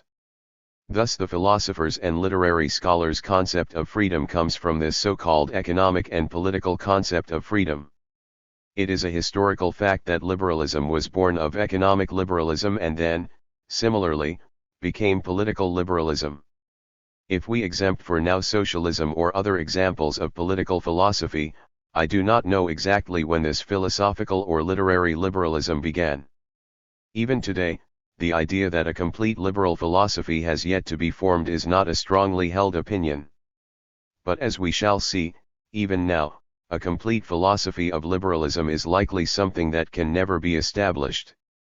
Though liberalism is thus an economic and political category, and originally not a philosophical or literary category, it is common knowledge in Japan today that when philosophy and literature says liberalism, the term indicates no relation to the problem of political freedom. Today, liberalism as a common-sense term is no longer a political category, it has become a wholly literary one. Which is to say that cultural liberalism is now the sole home of liberalism itself. If we do not pay attention to this point, we will not be able to pass any appropriate judgment on liberalism or liberals in Japan today. If we consider liberalism only as a political problem and not as a literary, ideological problem, we will not be able to expose the minds of today's liberals. It has been said that once the power of communism retreated and even the power of fascism had crested, the world became a liberal one. But while the movement of bourgeois political action and thought that stresses the necessity of bourgeois party politics or talk of the deterioration of parliamentary politics may be a movement of bourgeois democracy, this alone is not enough to make that movement also the movement of liberalism. Democracy is a movement that belongs completely to a politics or political worldview in the service of bourgeois political freedom. Accordingly, democracy can, depending on the circumstances, become a petit bourgeois, proletarian, or rural political ideology. In contrast, because liberalism today belongs to a cultural ideology of the petite bourgeoisie, the intelligentsia and bourgeoisie, these liberals are absolutely not constrained by some necessary relation to bourgeois political freedoms. In light of this phenomenon, it cannot be said that we are seeing a restoration of political liberalism, and so in this sense it must be said that politically, liberalism is not necessarily a laudable thing. What appears to be being restored is bourgeois democracy or its den of thieves. It is absolutely not the restoration of political liberalism. What is being restored within liberalism today is not political liberalism, but literary liberalism. Literary liberalism is what runs through and represents the essence of today's liberalism. We can see this sort of liberalism raise its head in the broad sense of the literary restoration. Starting with today's artistic restoration, which for authors and literary scholars is limited to literature. In fact, the result of thinking on this term reveals it to mean a restoration of pure literature. The result is that from this literary restorationist base, philosophical restoration or religious restoration, or the chorus of all the other attendant restorations, all of these unexpectedly become the actual contents of liberalism, which is to say that today's liberalism is a literary liberalism. And this is why so many literary and quasi-literary ideologues who are not interested in, or even have any opinion on, political movements are so enamored with the word liberalism. For literary scholars who have no sense of the literary or philosophical realities of actual culture and nature, they easily, casually, and consciously throw themselves into the reactionary camp without any trouble, because for them, the singular, original element that can render peaceful human sensibilities is this term liberalism that has fallen to us from heaven. Thus, without exception, everyone is happy to be, and to always have been, a liberal. Many people have expounded on the progressivism and reactionary nature of liberalism. I will do so now myself, focusing on an analysis of the liberal mind. As we shall see, analyzing liberalism from the perspective of liberals' consciousness is an extremely appropriate method. First, let's start with the commonplace notion that liberalism is individualism. In other words, a liberal is an individualist. But the word individualist may be defined in any arbitrary way, so we must determine the meaning of individualist for the individualism within today's liberalism. Today's liberals who come from and are brought up in the petit bourgeois and bourgeois strata, and who have passed through the cultivation of personality, are definitely not and need not be economic exclusionists, neither are they absolutely required to be moral egoists. Depending on the circumstances, it seems there are many instances of today's liberals being extremely social and not self-regarding aristocratic ideologues. The truth of the individualism of today's liberals appears most purely in their literary and philosophical points of view. They think of things as centered on the individual. Be it society or history or nature, indeed any and all of their value judgments, it is the existence of the individual that is the standpoint from which flows all judgment. Liberals who have well understood equality do not limit their understanding of liberal to only themselves, but to their own individual selves and another individual, and this means their selves relate to another individual, not to some super-individual objective thing.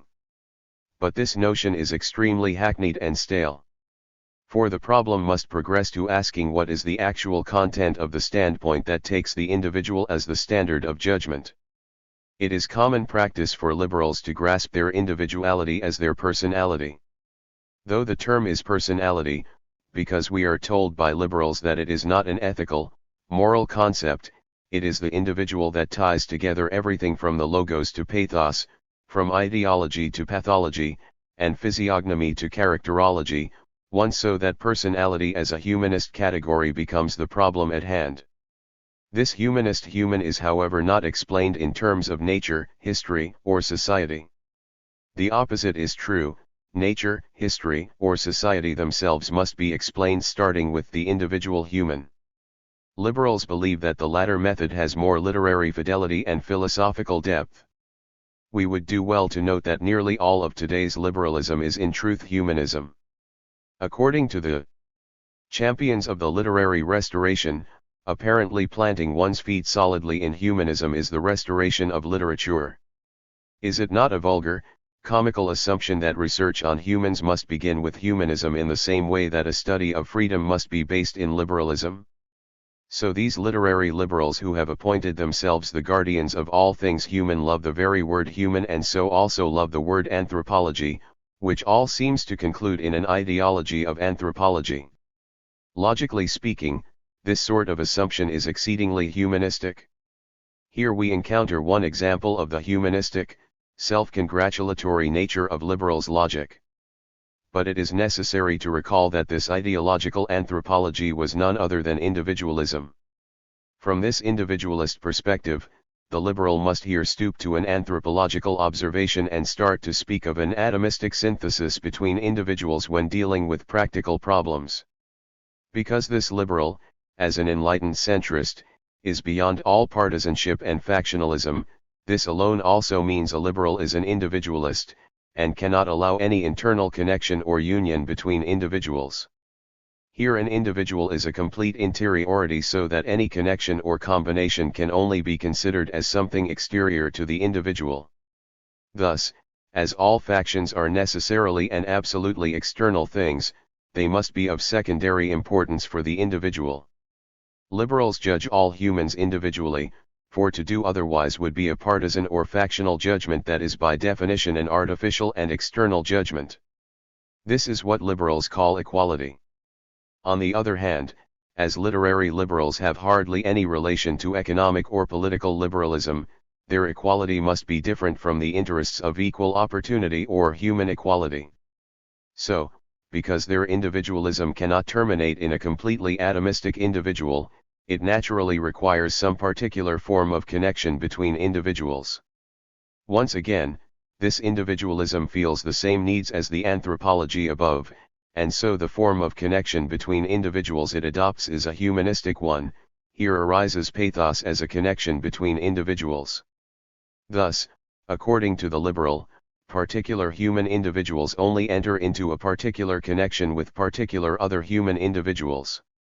If we inquire into what this connection is, we get an armchair anthropological judgment that these favored members of humankind form a particular social connection. Incidentally, here we need to call this social connection a sect. Indeed, liberals are beyond factionalism.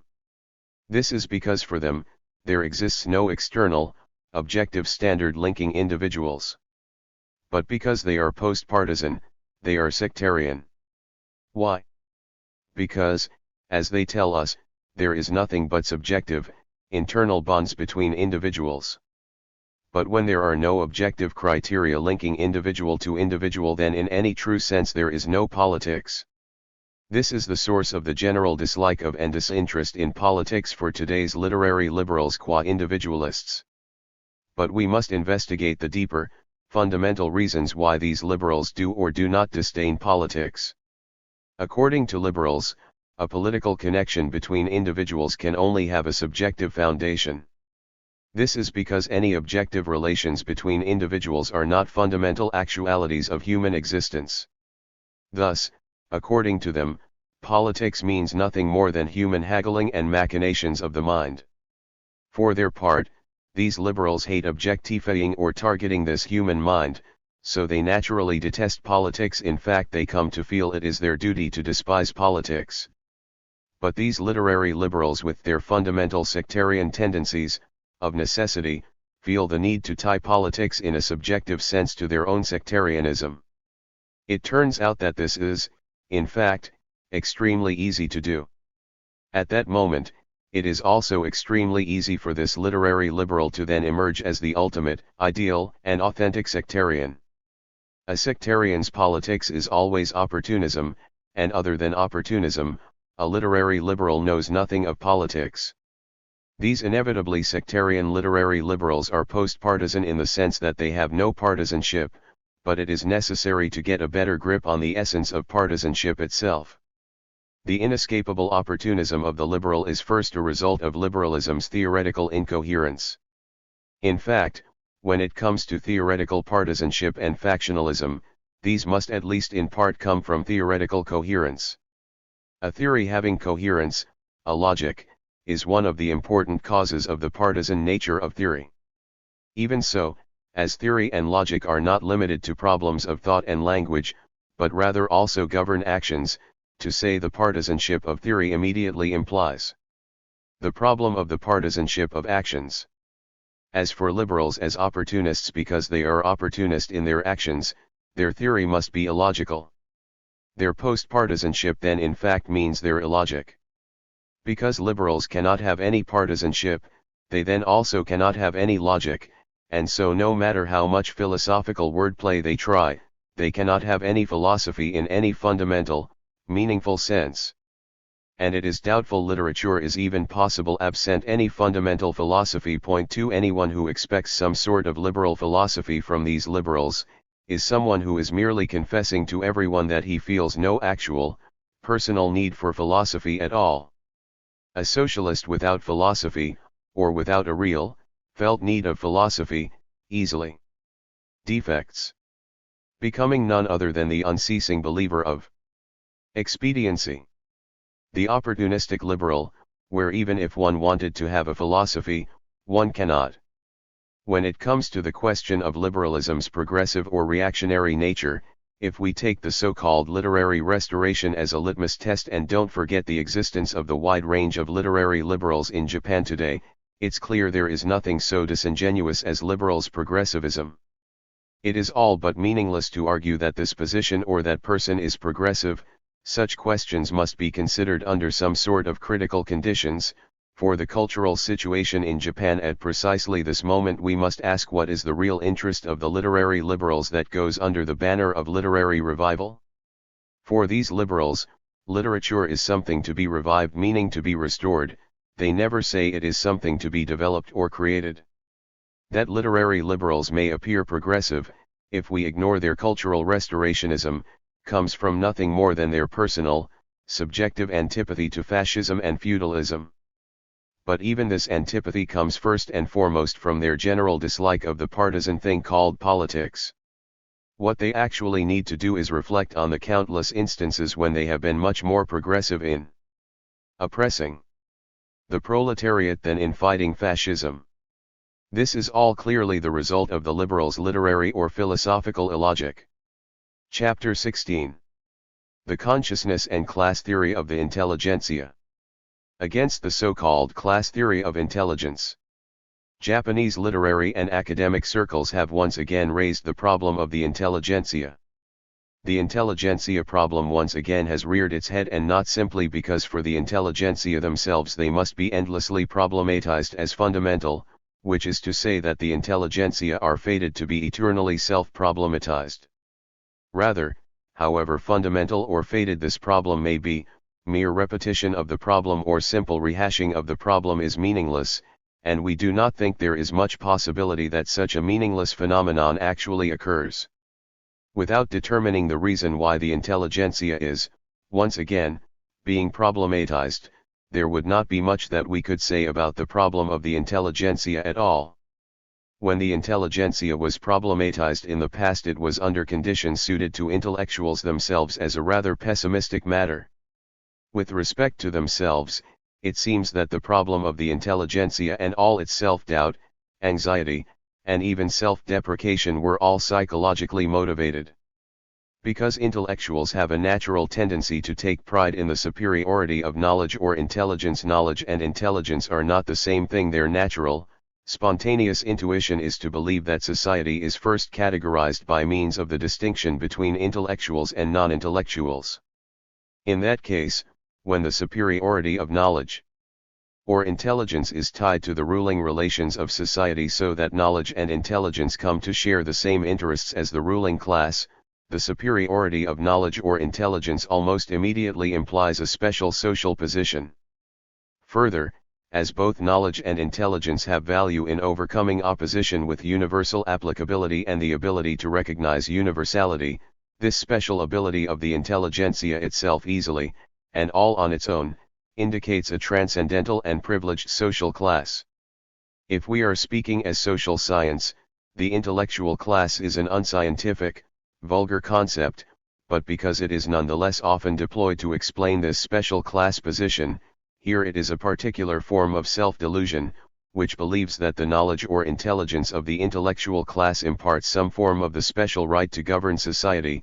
Such is an example of their inborn pride. But the impetus for the most recent problematizing of the intelligentsia is that now this pride itself has somehow become suspect. As both experts and intellectuals, the intelligentsia is of course confident in its right to rule in contrast to the non-expert, non-intellectual vulgar masses. It is the source of eternal happiness that the intelligentsia rests content in the knowledge that even if the vulgar, mundane ruling powers are held by the rich and the politicians, they, the intelligentsia, alone hold a spiritual, aesthetic, scientific, which in this case means a cultural, right to rule. But according to the fresh lessons that social science teaches us, the new leaders of society are not the intelligentsia but must be the proletariat. Indeed, social science teaches that the proletariat should not make up only the vulgar leaders, but that political opinion and cultural control should be placed in the hands of the proletariat, where even the intelligentsia themselves would study, learn, and teach. For those who take great pride in themselves, when that pride betrays you, it is easy to overestimate the situation. It would be extremely natural for pride to thus turn into humility. And this is why that it was here that the profound anxiety of the intelligentsia began for the first time. Thus the vast majority of these bad faith, malignant intellectuals wallowed in their historical impotence, and in place of something that should have been criticized, reformed, and used, they completely and easily accepted and shallowly internalized this impotence, so that once this standpoint metastasized, the intelligentsia's historical impotence was inverted to become a particular special ability and source of pride. The lamentations of the armchair intellectual have in fact come to indicate a sort of intellectual manifesto. Which is to say, when it comes to a question of being unhappy, the unhappy person is in a privileged position over the happy one. However much this is an exaggeration of the passive weakness of the intelligentsia, this habit for exaggeration itself is the intelligentsia at its foolish worst. In the end, all cases of pride or self-deprecation are habitual self-exaggerations with no desire for resolution, and all with a focus on a present that doesn't actually exist. Indeed, as they are, in fact, grieving their own selves, they cannot bear to cast away their grief. All of this is a negative position, yet as always, even this angst terminates in a kind of perverse pride of the self-satisfied intellectual, and it must be said this angsty terminus displays a self-satisfaction. If we ask why don't such angsty, worthless types simply wash their hands of this label intellectual, more than anything it is because being an intellectual now means precisely the sort of first-rate sensitivity to suffering insults as intellectuals. Apart from such foolishly malignant intellectuals, there are those who have a touch more self-awareness. In place of the self-deprecation, insults, and despair, they have been able to form a new, more intelligent sense of pride and anticipation. However much this word intellectual has been separated by lies and truth, at any event, for those who now join the proletariat and proceed according to the proletariat's interests, when compared with the self-rationalization of the above malignant intellectuals, these new intellectuals come much closer to the truth. Back then, some of my young friends, in an effort to reform their apparent rarefied lifestyles, got upset and made a point of selling off the expensive books they had accumulated as students. None of this came from the self-destruction and self-abnegation of the anguished intellectual. But here we are snagged on a fundamental problem. Without question we must once again pay attention to the issue of the above vulgar conception of the intellectual class. Of great importance here is the intellectual's own everyday commonsensical intuition, a sort of self-awareness. Are we not a kind of special social class? We are neither the proletariat nor the bourgeoisie. This is because we are educated, and thus when compared with the politician and the businessman, we are much more cultural. And from here, it is not a great leap to imagine themselves as somehow opposing both these classes. Despite the quick absorption of social scientific knowledge, or rather due to the particular deployment of that knowledge, we can see how this self-image developed. This is because most of the intellectuals belong to the petit bourgeoisie, and there is no place more effective for exaggerating intellectuals' impotence and centrism, or conversely the transcendence and superiority of its historical role, so that soon this thinking seems to provide a basis for considering intellectuals as a social class called the knowledge class. In this way, an unconscious plan unfolds beneath the nicknaming the intelligentsia the intellectual class, so that just as the name says, their self-image unknowingly reveals the intelligentsia's hubris in speculating on its social historical role as some sort of demiurge. Of course, in whatever sense it is understood, the class in the intellectual class is not a social scientific category. Now if it is a question of bourgeois social science, a science that invariably classifies social relations as flat and even, in this limited sense we might say intellectuals are a class, but this only proves that bourgeois social science remains stuck at the level of vulgar common sense and is scientifically worthless. As everyone knows, as a scientific form of representation, the intelligentsia is not a social class, and so, accordingly, the vulgar, commonsensical intellectual class is clearly inappropriate. So amazingly, at precisely the point when the concept needed some concreteness, intelligence was and continues to be absent from the heads of the intelligentsia. This is an important point. Broadly speaking, intellectuals take a stand as belonging to an intellectual group that has a kind of group consciousness. As such, they already feel some sense of pride, so that when that pride is lost, it turns to self-abnegation and humility, yet because from deep within their hearts, while humbling themselves, humility itself cannot help but become a new basis for their pride. Point 1. Yet to the very last, there is absolutely nothing grounding their self-image as some sort of privileged historical actors with some fundamental social power beyond their deep desire to have one. For such bad faith intellectuals, this always results in swapping the problem of intelligence for the problem of the class nature of intellectuals. And this move is not limited to bad faith intellectuals, as the very confusion as to whether the intelligentsia is the same as the petit bourgeois social stratum gives birth to a vulgarized social scientific vocabulary. Indeed, in the same way, when one says fascism in Japan, a similarly vulgarized vocabulary makes it easy to think of fascism as something feudal. But the way in which intellectuals are taken to be some kind of intellectual class is absolutely not limited to malignant intellectuals. When they stressed the active aspects of the intelligentsia and spoke of joining the proletariat or forging solidarity with the proletariat, even the previous theorists of the scientifically meaningful theory of the intellectual presented the problem as, should we intellectuals support the proletariat, support the capitalists, or go our own way? Meaning the problem had become, given that the intellectuals are a discrete unit of the social class structure, how should this unit cast its historical vote?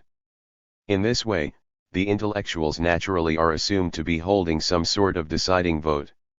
Emphasizing the weakness, powerlessness, and dependence of the intellectuals, is nothing but emphasizing the small numbers of a minority as a performance, which in no way prevented a spontaneous, unconscious plan for this minority to use the antagonism within the majority and to take the lead. This is the inevitable result of appealing to the fundamental premise that the intellectuals are first and foremost some sort of particular social class. Indeed, the theorists of the intelligentsia are often intellectuals themselves, and so the problem is presented as a problem of the self. Thus it becomes convenient to make this a question of the social subjectivity of the intellectual stratum. But in fact, the more acute problem of subjectivity in the case of the intellectual lies in the problem of intelligence. The intelligentsia may tentatively conjure the image of intellectuals as a particular social stratum, but we must take note that the intelligence invoked here is nothing but an empty signifier and has no definition whatsoever beyond being a mere sign. For the intellectuals themselves, the construction of the problem of intelligence both personally and socially makes it easy to understand the problem as first, how do we best use our collective intelligence?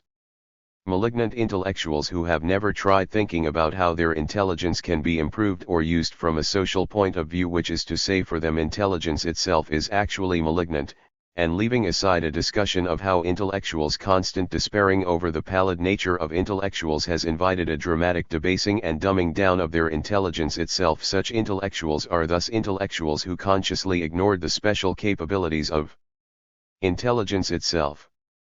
The above examples of the anti-academic intellectuals and those earlier intellectuals who fretted over which class they belonged to, when considered as a problem of collective intelligence in society and the problem of social class, show that both these groups belong in the same camp. In truth, class conflict is the foundation of the whole problem, because capitalist society is always a conflict between the capitalist class and the proletarian class. This is axiomatic, and because it is an axiom, it is not necessary to prove it over and over again, it is instead a thesis that should be kept in mind at all times. So, taking a stand on this formula, the problem becomes, for the intelligentsia as a group of possessors of intelligence, what class role do they have? Presented this way, the mindless and abstract problematization of asking just what class does the intelligentsia belong to, or is the intelligentsia neutral, will disappear. Instead we will have, what role does the intelligence of the intelligentsia play in the bourgeois camp? And what role results from the intelligence of the intelligentsia within the proletariat? This all represents a step forward, and so we may now work to solve the problem more clearly and easily. Today, both the new stage in the problematization of intelligence and the return of the problem of the intelligentsia, when compared with the previous problematization, are motivated by somewhat more positive circumstances. Thanks to a general ebbing of, for example, the liberation of literature from politics and political surveillance, a group of literary scholars have suddenly noticed these more pleasant circumstances, and intellectuals have become courageous enough to examine the problem of the intelligentsia once again. Here it must be remembered that this summary of the loosening of restrictions on literature describes none other than a regression of the actual power of the proletariat. Thus, for example, today's intellectuals, be they literary critics preaching Angst, or former Marxists turned anti-Marxist and their anxiety posturing, neither this angst nor anxiety has any real tragic sense when considered in toto. In contrast to the previous iteration, their angst has become a sort of pure, prideful anguish, their anxiety is rather a deep conviction and belief in the ideology of anxiety.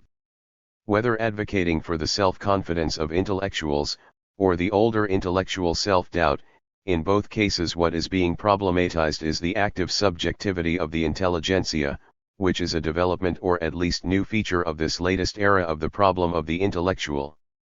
In this sense, they speak of the rebirth of the intellectual, that anxiety is the eternal true face of human life, that the intellectuals themselves exist within this anxiety, and other similar pronouncements. Whether intellectuals actually have intelligence is in fact counted as one of my own fundamental doubts. Further, that anxiety is the essence of the intellectual or that anxiety is the fundamental ground of human existence are both lies, they are nothing more than a favorite monologue of malignant intellectuals.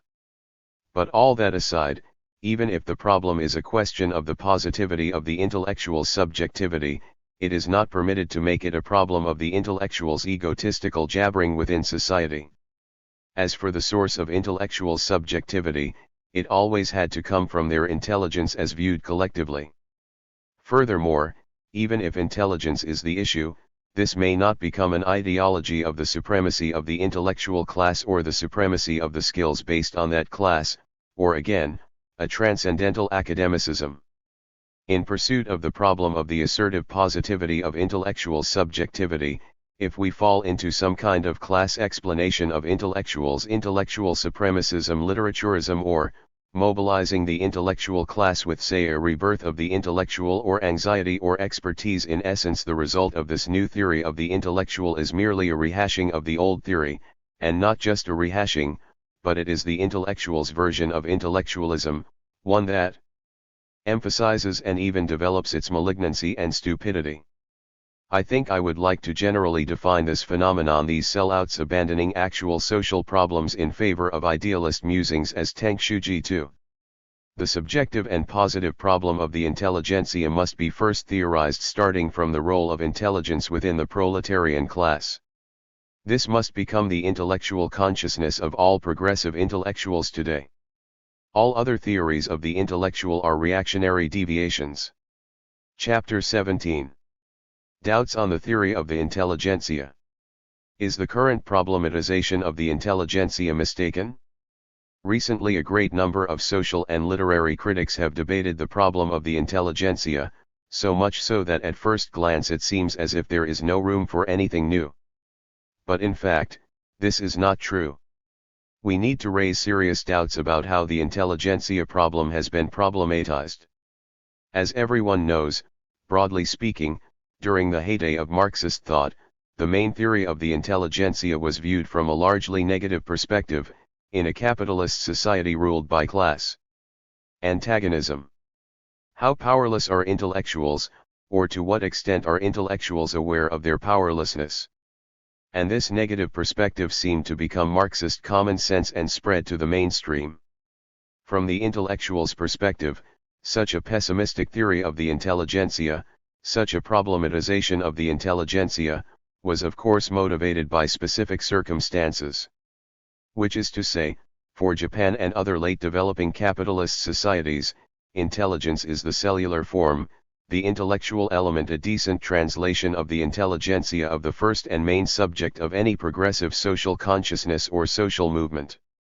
Accordingly, these intellectuals are in that sense also the leaders, manifesting as the surface phenomenon of social progress and development. And even if this were not so, these intellectual elements are, generally speaking, leading members of society, and this alone was enough to permit them and others such an assumption.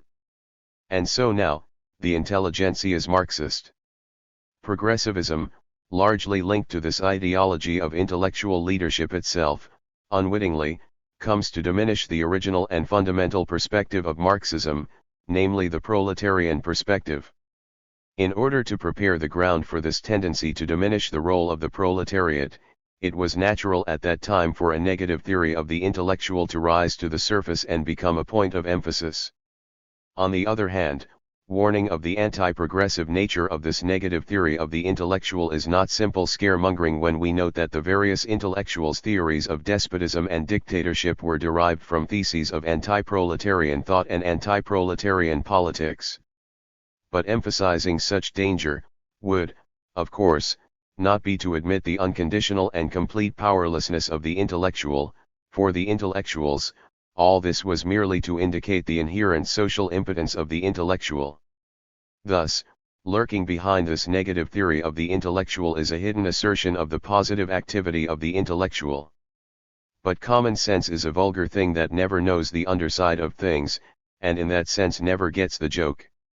So, though all the while being called an intellectual, this element completely failed to develop intelligence. And, to be brutally honest, this element further became devoted followers of the unconditional pessimism of the intellectuals until it constituted a Greek chorus. But the worst part? This negative theory of the intellectual was sung in Japan as if it were some sort of Marxist thesis. So that now, when it is commonly said that Marxism's popularity has begun to decline, this pessimistic explanation of the intellectual also had to wither. And corresponding to a series of former Marxists' conversions to right-wing ideologies. It is a pity I cannot discuss that in detail here. What must be called the inherent but hidden positive theory of the active intellectual was revived. Indeed, if it was common sense that the negative theory was Marxist, it was only natural, and became common sense, that this positive, active theory was non-Marxist or even anti-Marxist. And such a superficial common sense view would surely appear legitimate if one merely danced upon the surface of social phenomena. But to the extent that the negative theory of the intellectual is not in fact Marxist, the common sense view that a positive theory of the intellectual is non or anti-Marxist is also not true, for what appeared as two opposing theories, negative and positive, is in truth the passing through antagonism and alternation that should naturally be manifested in history. Only then will a truly Marxist theory of the intellectual be developed. The Marxist issue of the contemporary intelligentsia should be, where today would we look for the positive, active nature of the intelligentsia? The Marxist doctrine that society's intellectual element is merely negative and passive has already been dispensed with, or at least is something that is easily dispensed with. but as to the apparently dispensed with non- and anti-Marxist active theory of the intellectual, it in no way does away with the true positive and active nature of the intelligentsia. 2. The intelligentsia is usually translated as the intellectual class, and regardless of whether that is an appropriate translation, at least it is interesting as a symptom of the mistaken way we problematize the intellectual in Japan. It is fair to say there is no one who doesn't know that translating the intelligentsia as the intellectual class makes it a category of social science, and that this intellectual class has a corresponding direct social coherence with the social mechanisms of production, a class in the same way as the bourgeoisie and the proletariat. Nonetheless, whatever the story, this term, the intellectual class, is telling us that the intelligentsia is imagined by analogy to be a class in some sense as the above social class. Today there is a need to focus on this fundamental point. The two classes of Marxism also become four or two and two social strata, the capitalists and landowners on one hand and the proletarians and farmers on the other. These social strata indicate a particular social status, and thus also name an occupational position in society. But, and this goes without saying, a stratum or occupational position is not the same as a class.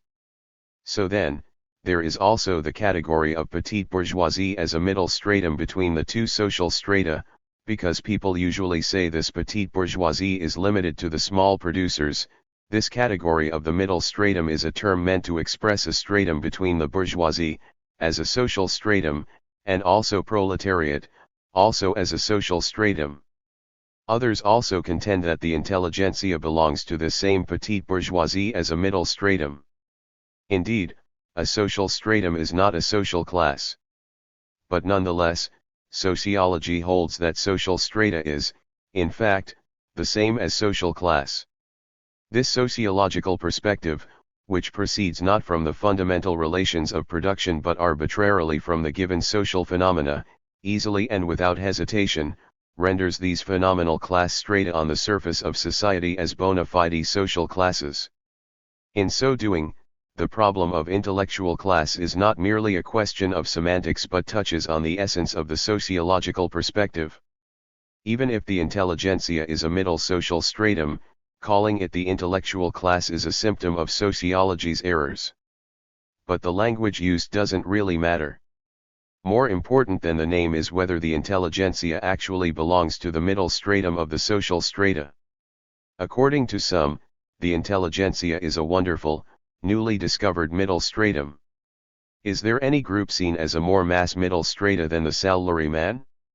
The salaryman is something other than a contemporary intelligentsia.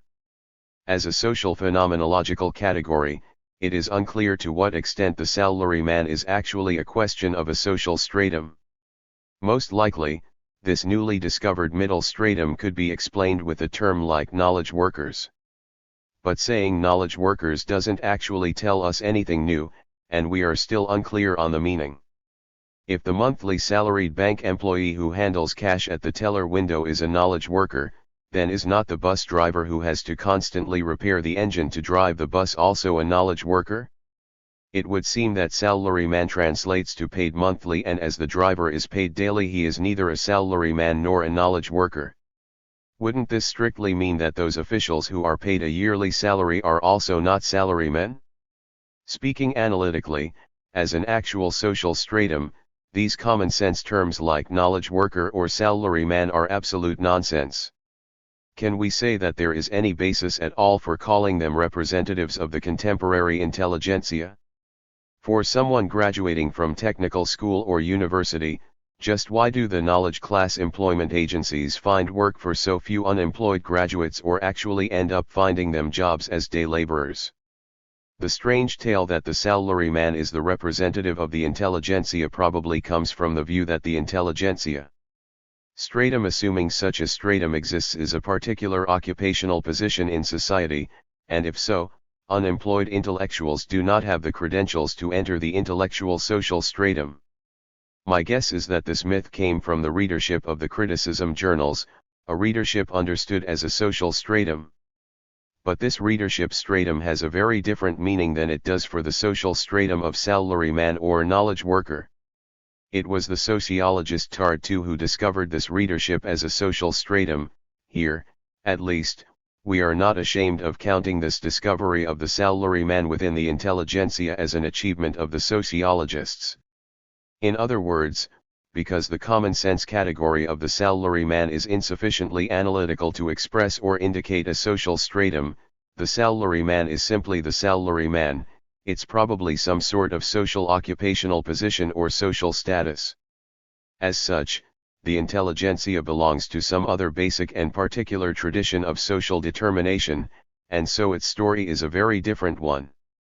In order to discover a representative of the intelligentsia itself must first be thought of as some kind of delineated stratum of social occupation or social status. Assuming for the moment that the intelligentsia is a particular social stratum, it becomes sutured to the social phenomenon of salaryman as some kind of similar social strata, and without this suturing, this whole idea does not work.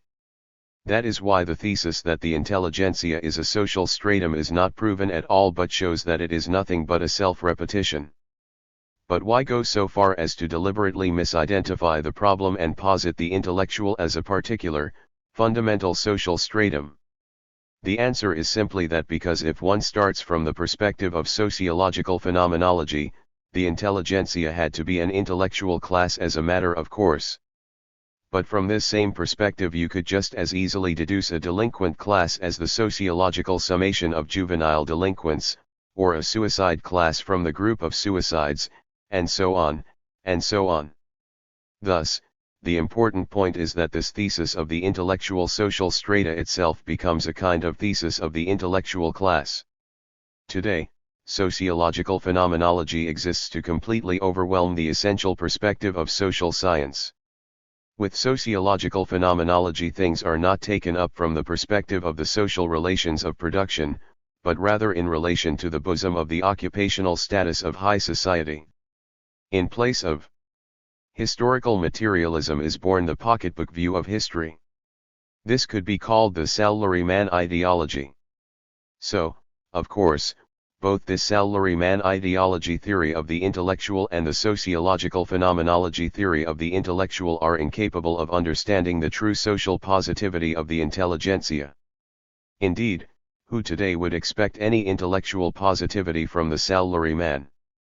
3. Alongside the social phenomenological theory of the intellectual is the culturalist theory of the intellectual. Here, in place of the salaryman, we have the literati, writers, critics, and others who, as possessors of higher levels of intelligence, are considered the representatives of the intelligentsia.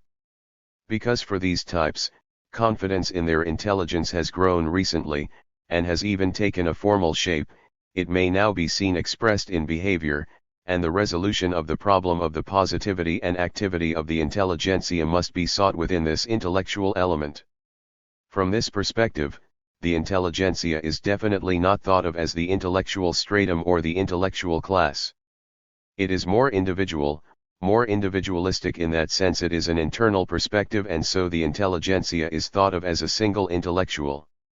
Here the theme of assertiveness and activity is considered from the unique perspective of the intellectual. But there are several fundamental doubts here. First, even if we say assertiveness and activity that comes from the unique intellectual perspective, this assertiveness and activity itself is not unique to the intellectual world, which makes this unique perspective a smug intellectual self-image or something created in the dressing room of the theater of the intellectuals. Accordingly, this perspective would not only have no objective meaning but it would also have extremely weak meaning for the intellectual subjectivity itself. Therefore, the assertiveness and activity of the intellectual must, in the end, pass through the subjectivity of the intellectual to extend to a particular objective relationship to society.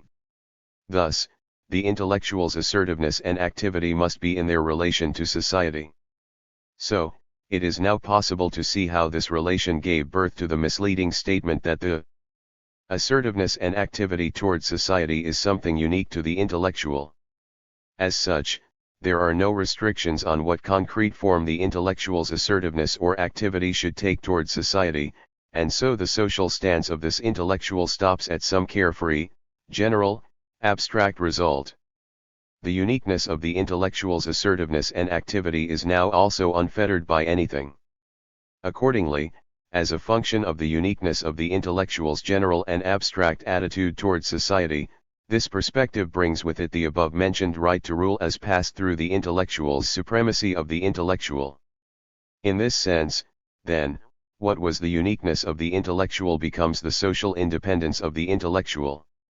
In other words, it becomes the intellectual's transcendence of social class and social strata, until finally it is transformed into the idea that the intellectual should dominate society. I don't think this is some baseless fear. But if this is the result of a theory of the intellectual, and if we haven't actually made it this far today, it is only because the movement has not yet fully developed. But if this is the result, we would have an extremely primitive class analysis of the intellectual that considers the intelligentsia a fair, unbiased, nonpartisan, that is, a third, middle class. If we view things from this assumed perspective, the intelligentsia does appear to have a particular capacity for anxiety, and it appears to be rich in doubt, just as the vulgar contemporary common sense would have it. In other words, the natural conclusion would see the intellectual as the most promising class, a fair and impartial third subject, equally dissatisfied with the bourgeoisie and the proletariat.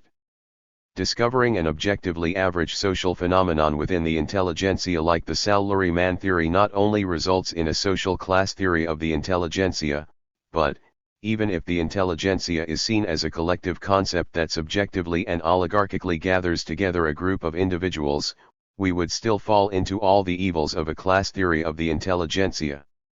That is not all.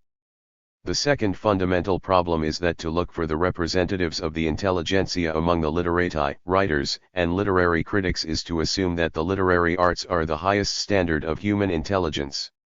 Bourgeois society assumes that so-called culture, which is different than civilization as well as cultivation or Bildung, is the essence of human intelligence. But in fact, this bourgeois ideology version of intelligence was born of the medieval and feudal era when the priestly class had a monopoly on intelligence.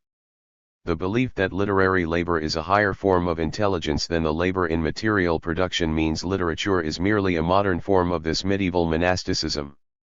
Because the assertiveness and activeness of the intelligentsia is seen in a small number of literary scholars, the claim that the resolution to the problem of the assertiveness of the intelligentsia and the problem of the intelligentsia itself comes out of nowhere.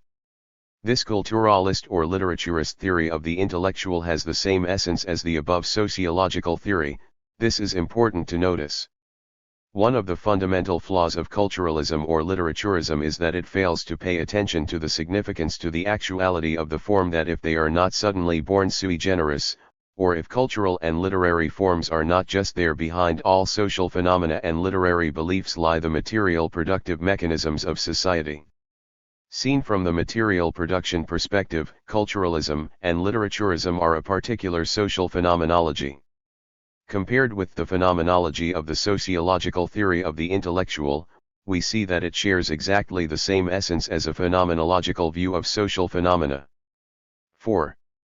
The intelligentsia straddles all social classes, it is dispersed. We call this dispersed intellectual element the intelligentsia.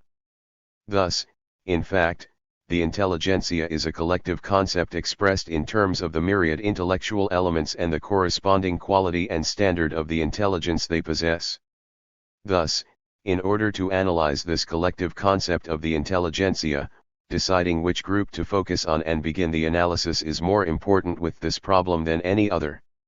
Of course, in place of the phenomenology of the sociological and literaturist perspectives, we must begin from a social scientific one. The problem, then, as always, begins from material relations of production within society. The intellectual element here is neither the salaryman nor the man of letters. It is the industrial engineer. Because the industrial engineer is the basic intelligentsia, intelligence must be a technical or technological intelligence directly linked to human productive activity. Intelligence, as even Taine saw, is a sensory intelligence directly linked to human sensations. For example, we must view the worker's instinctual and analytical perception of his or her social class's interests as fundamental intelligence itself.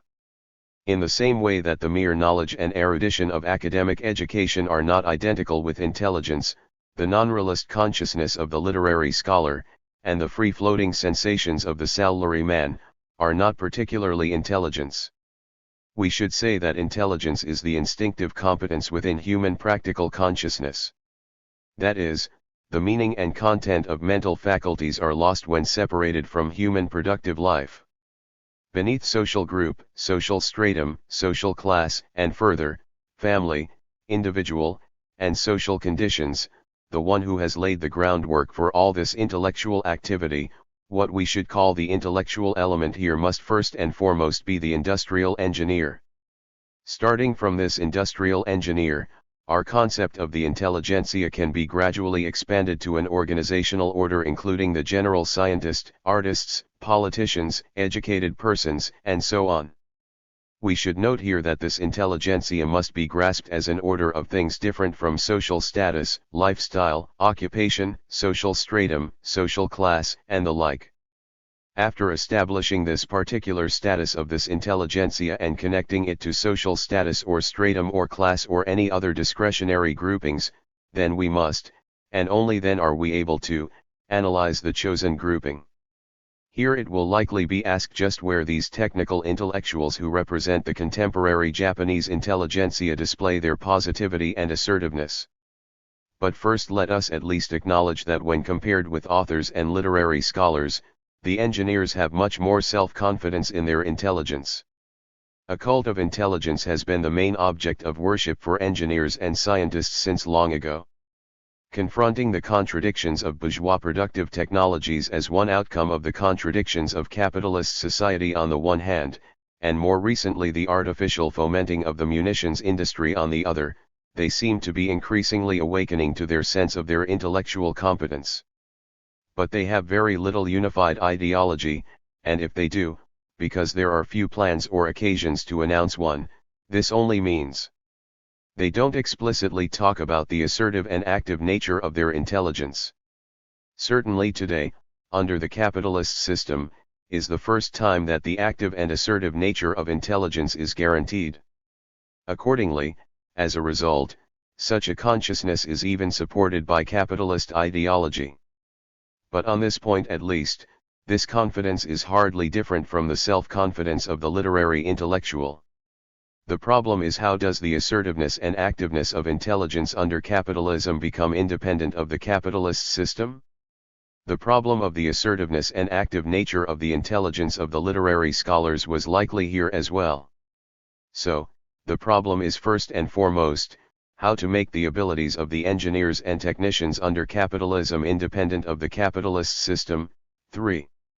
We do not believe we can expect the construction of a socialistic society from the intelligence of the literati or the salarymen. So, in general, the role of the positive and active nature of the technical intelligentsia within the limits of the resulting governing social organization becomes the positive and negative poles of the society's intellectual element, the intelligentsia. In the Marxist theory of the intelligentsia, from the very beginning, the essential nature of the intellectual as either active or passive lies in the basic structure of society's productive mechanisms. In Japan, this basic fact appeared as a series of theories of the intellectual either rejecting or supporting passivity or activity. By resolving the contradictions between these various phenomenal forms, the essence of the problem has manifested itself, meaning this must be the objective meaning and impetus for the recent phenomenon of theorizing the intellectual. Chapter 18. The Theory of the Intelligentsia and the Theory of Technology. A re-examination of the theory of technology. To the bourgeois mind it is conventional wisdom to problematize Jujutsu Technique 1 as first and foremost in the form of technology and economics. Which means it is mainly a question of industrial, agricultural, and other productive technologies and techniques. Thus, accordingly, the content of the problem of technology and economics is a question of industrial economics or agricultural economics. In framing the problem this way, it is also possible to tie this to kinds of commercial and managerial technologies and techniques.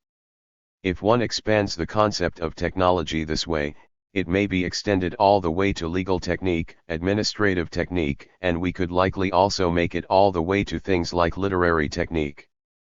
It is obvious, however, that given such a naive method, there would be no concrete or systematic relations between all these various techniques. Any necessary and fundamental doubts on this conception are just barely avoided only because technology is used in such a vulgar and banal way. The reason this question remains open is that the social requirements necessary to have a social category of technique have not been adequately organized philosophically. As the category of technology or technique itself is an extremely important philosophical one, nearly everyone has an implicit understanding, and it is therefore assumed that everyone already shares an understanding of the category. Such an assumption is also why even the technological and technical economic mechanisms of society are discussed in such a loose manner. Second, technology is often discussed as a fundamental problem in bourgeois philosophy and the bourgeois worldview, not only because it is a particular social domain by virtue of its direct relation to the economic mechanisms. Technology is also often discussed as having some particular themes unto itself. Especially as the recent global situation encounters economic, political, and cultural crisis, the fundamental importance of the problem of technology comes to be felt everywhere. In particular, today the philosophy of technology and the attendant civilizational theory have a kind of special purchase. But in this case, the concept of technology remains in a form that is very difficult to grasp scientifically. It is likely right here that the category of technology should be grasped in its broadest and most fundamental sense, yet in the end this bourgeois philosophical concept of technology is nothing more than some learned adornments gracing what is at base the prior commonsensical conception. Now then, technology itself is one of the things that touches upon a decisive and fundamental problem for materialism in general. In Japan, materialism's theory of technology has recently shown some development, and we could say it has at least succeeded in clarifying two crucial points. First, despite the universality of technology as a philosophical concept of broad and comprehensive meaning, materialism's technology theory has analyzed and synthesized the general concept as a systematic totality of primary and secondary elements. The theory holds that technology in general must be concretized as something that bifurcates after stemming from the fundamental line of material technology of production.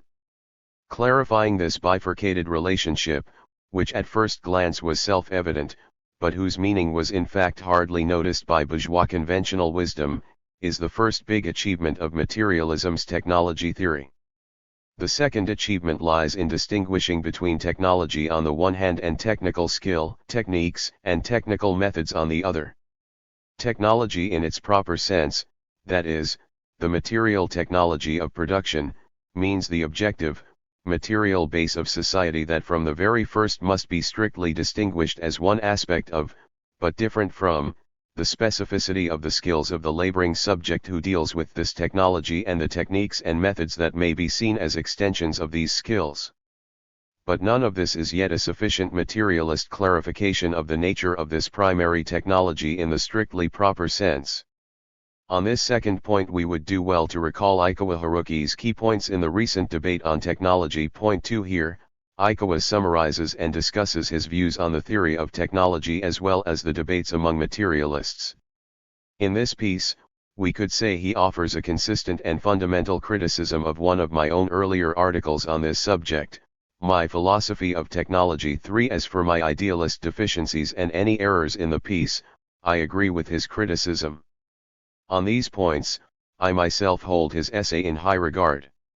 That said, I am unable to dispel some fundamental doubts about his positive positions presented in this piece. Technique, according to Ikawa, can be nothing but the system of the material means of social labor at a particular stage of development of the material forces of production in human society. That is, technology is primarily the organization of the means of labor. The materialist approach, he insists, is to limit the concept of technology to the above sense. In fact, all of the determinations of his technical concept begin with and are concentrated in this definition. It would seem that what is rather casually called technology includes technical skills and methods on the one hand, and immaterial techniques and technologies of production on the other.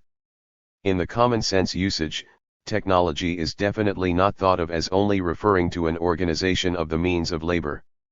Common sense would likely hold that technology refers not to the organization of the means of labor itself, but to some idea of technology at the base of that organization.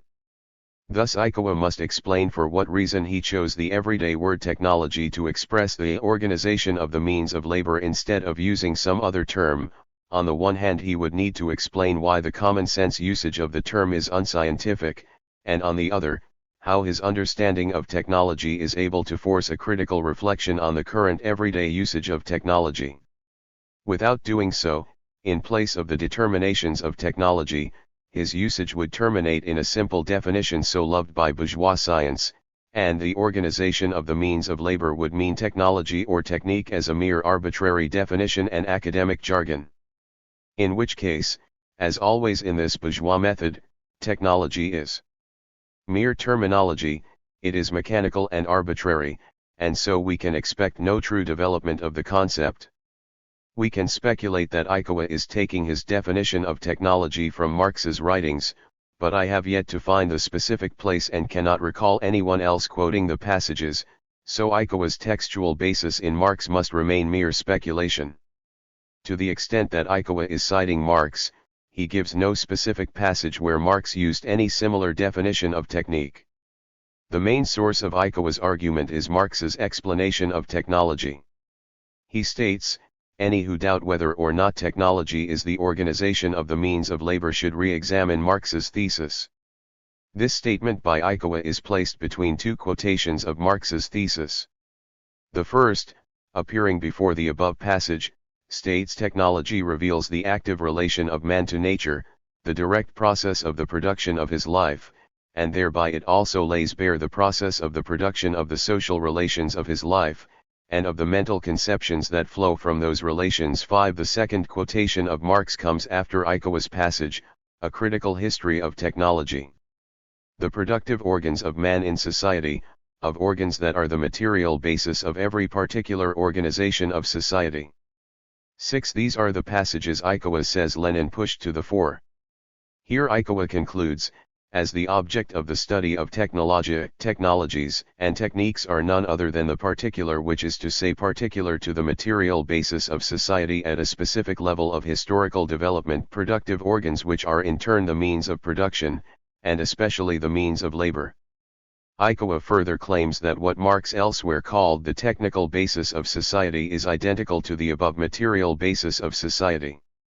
It is immediately clear, however, that Ikawa's conclusion that technology is the material base of society comes, at best, if at all, only from Marx's second thesis.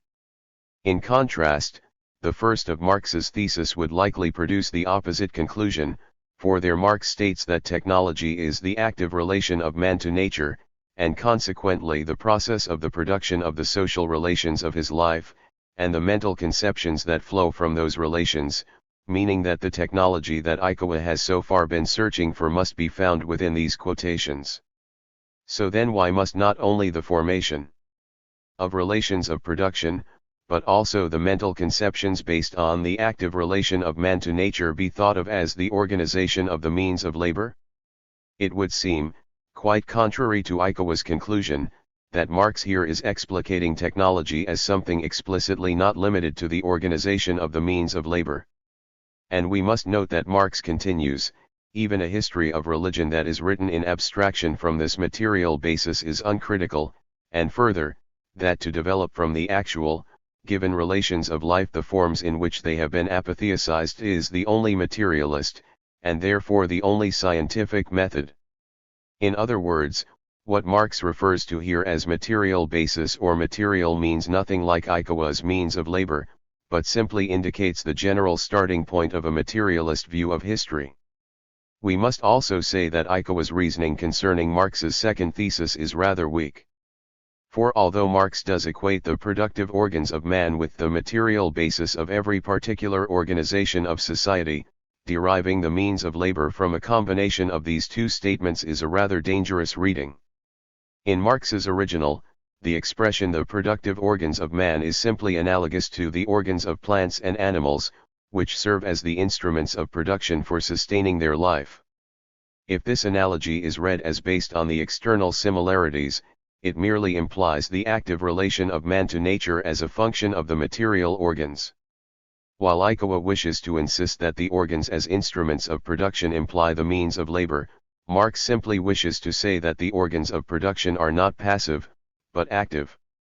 Further, if the intended analogy is a more literal one, then the so-called productive organs of man are a material basis more literally like organs, as the nervous and muscular systems are also organs and not merely the organization of the means of labor. Elsewhere Marx explained this tautologically as the technical basis. Further, if Marx did indeed make an essential analogy between technology and the productive organs of plants, animals, and humans, this would indicate that technology is not simply limited to an objectivist definition as the organization of the means of labor, but that the historical origin of technology is found in the organs of living things. Thus, it would then follow that the meaning of the analogy of the productive organs indicates both the organs themselves as the organization of the means of labor and the subjective sensory and kinetic functions. That said, not only can Ikawa's organization of the means of labor not be derived from Marx's two theses, but also, if we were to think about it a bit more naturally and on a more sophisticated level, we would have to conclude that Marx's statements are antithetical to such a mechanistic definition. Now I have no intention to embark on a philological exegesis on whether such and such does or does not come directly from Marx's own words. I only wish to say that my reading of Ikawa's two Marx quotations tends in the opposite direction from his. Of course, Marx's own words are not the only basis for Ikawa's reading. It seems that his own system of thought required him to think of technology in this way.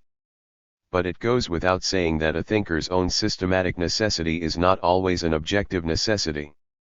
It would not be scientific or appropriate to offer a theory that in place of critiquing and transcending common sense is completely divorced from common sense, yet still using the same word, technology, shared by common sense. To be sure, it is not in the least necessary to respect the claims of common sense, but unless the theory is able to redeem common sense, it cannot be said to be scientific, and certainly would be a theory unable to be held by the masses of society. All this is not to say that one may not proceed in thinking this way.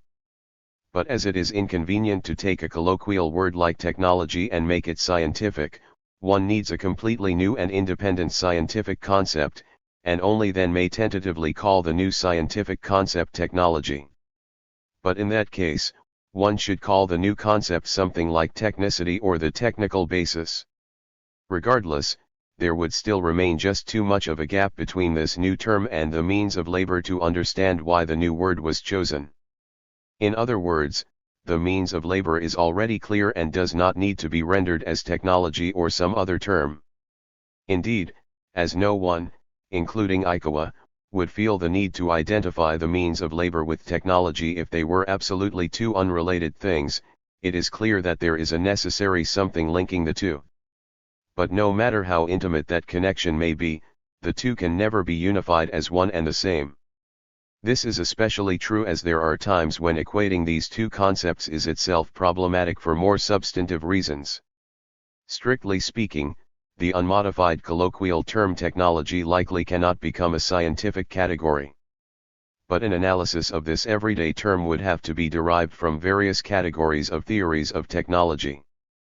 As the moment of technological phenomena, the organization of the means of labor would surely be necessary as one of those categories. But if this category is isolated from other categories that express other moments of the phenomena of technology, it becomes meaningless and loses its usefulness as a category. So what sort of category is being imagined here? A category that is well expressed and measured by means of the system of the means of labor would surely need to be something like the technical standard of society. So can't we imagine that what is popularly called technology is captured as one moment of this category of the technical standard? For now, this concept of the technical standard remains in the imagination. Of course, even if we posit a technical standard, this act alone will not make it a particular visible form. In that sense, it does not have the materiality of something like the means of labor does. Nonetheless, it would have materiality in exactly the same way that the social forces of production do. Compared with both the means of labor, or their organization, the technical standard is a much higher social abstraction, and by that alone it belongs to a more abstract social mechanism. But it is only through this category of the technical standard of society that the so-called organization of the means of labor and the corresponding skills belonging to labor power are initially and actually combined and conceptually unified. Thus, the technical standard is also able to satisfy the demand to conceptually incorporate skills and techniques within so-called productive technology. The technical standard as abstracted from the organization of the means of labor is measured by the organization itself, but at the same time the skills belonging to that organization are measured by the technical standard. Even if one says that the particular skills of labor power within a particular society correspond to the organization of the means of labor, this merely expresses an expected result. But in fact there exist continuous interactions between these skills and the organization of the means of labor.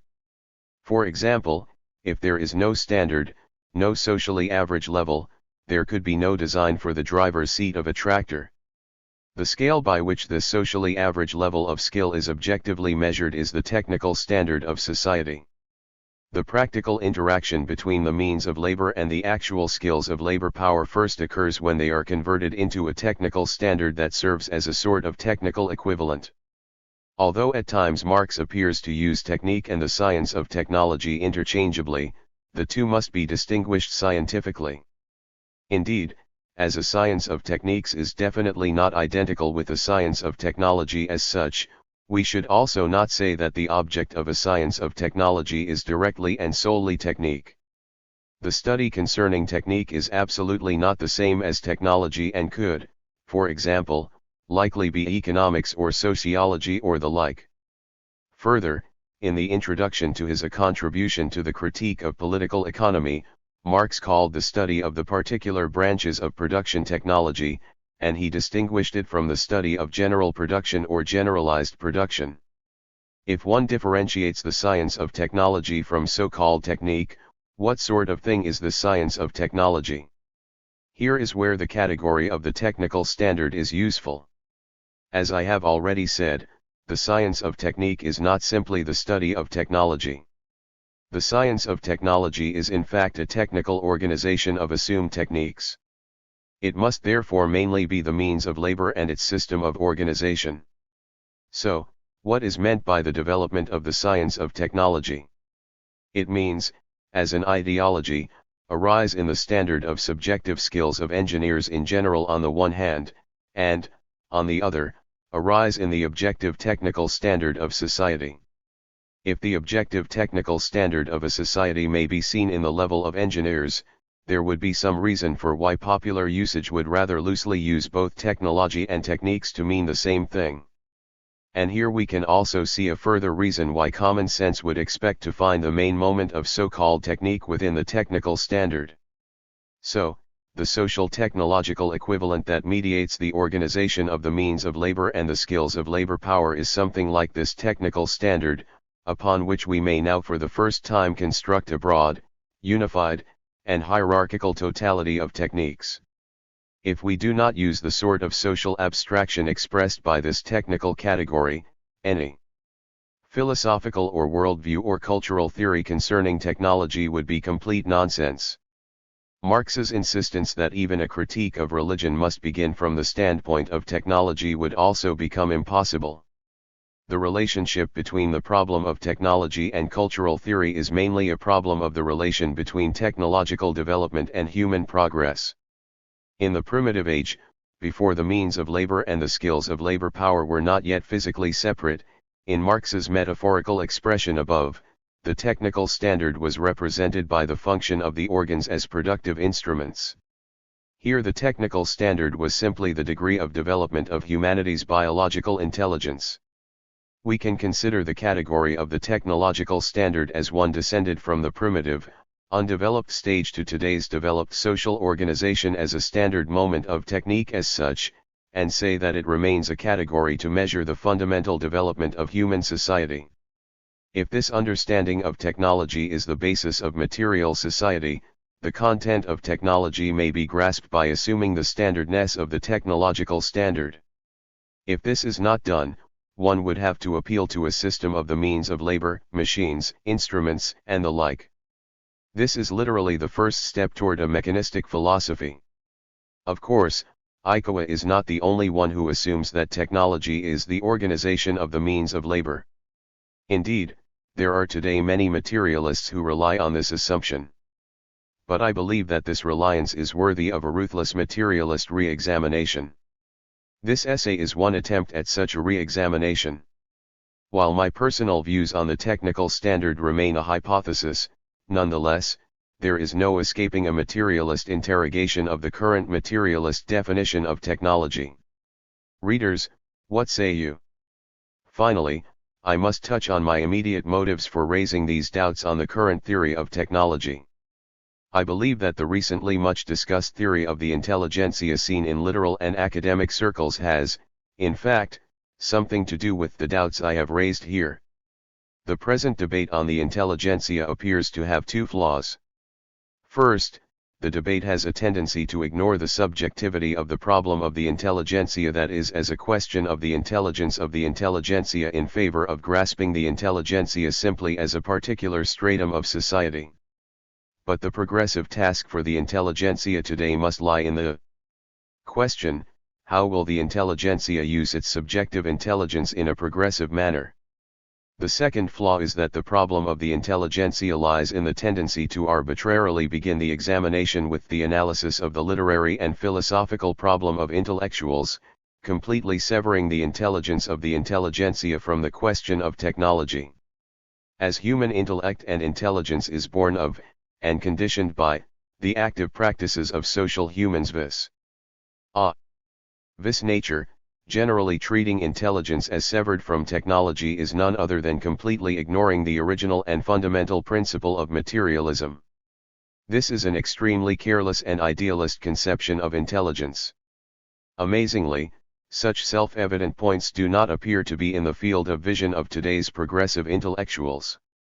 Without a clear focus on this issue, the question of the actual intelligence that constitutes the subjectivity of the intelligentsia becomes meaningless, or it is raised in some perverse form such as the active spirit of the intelligentsia.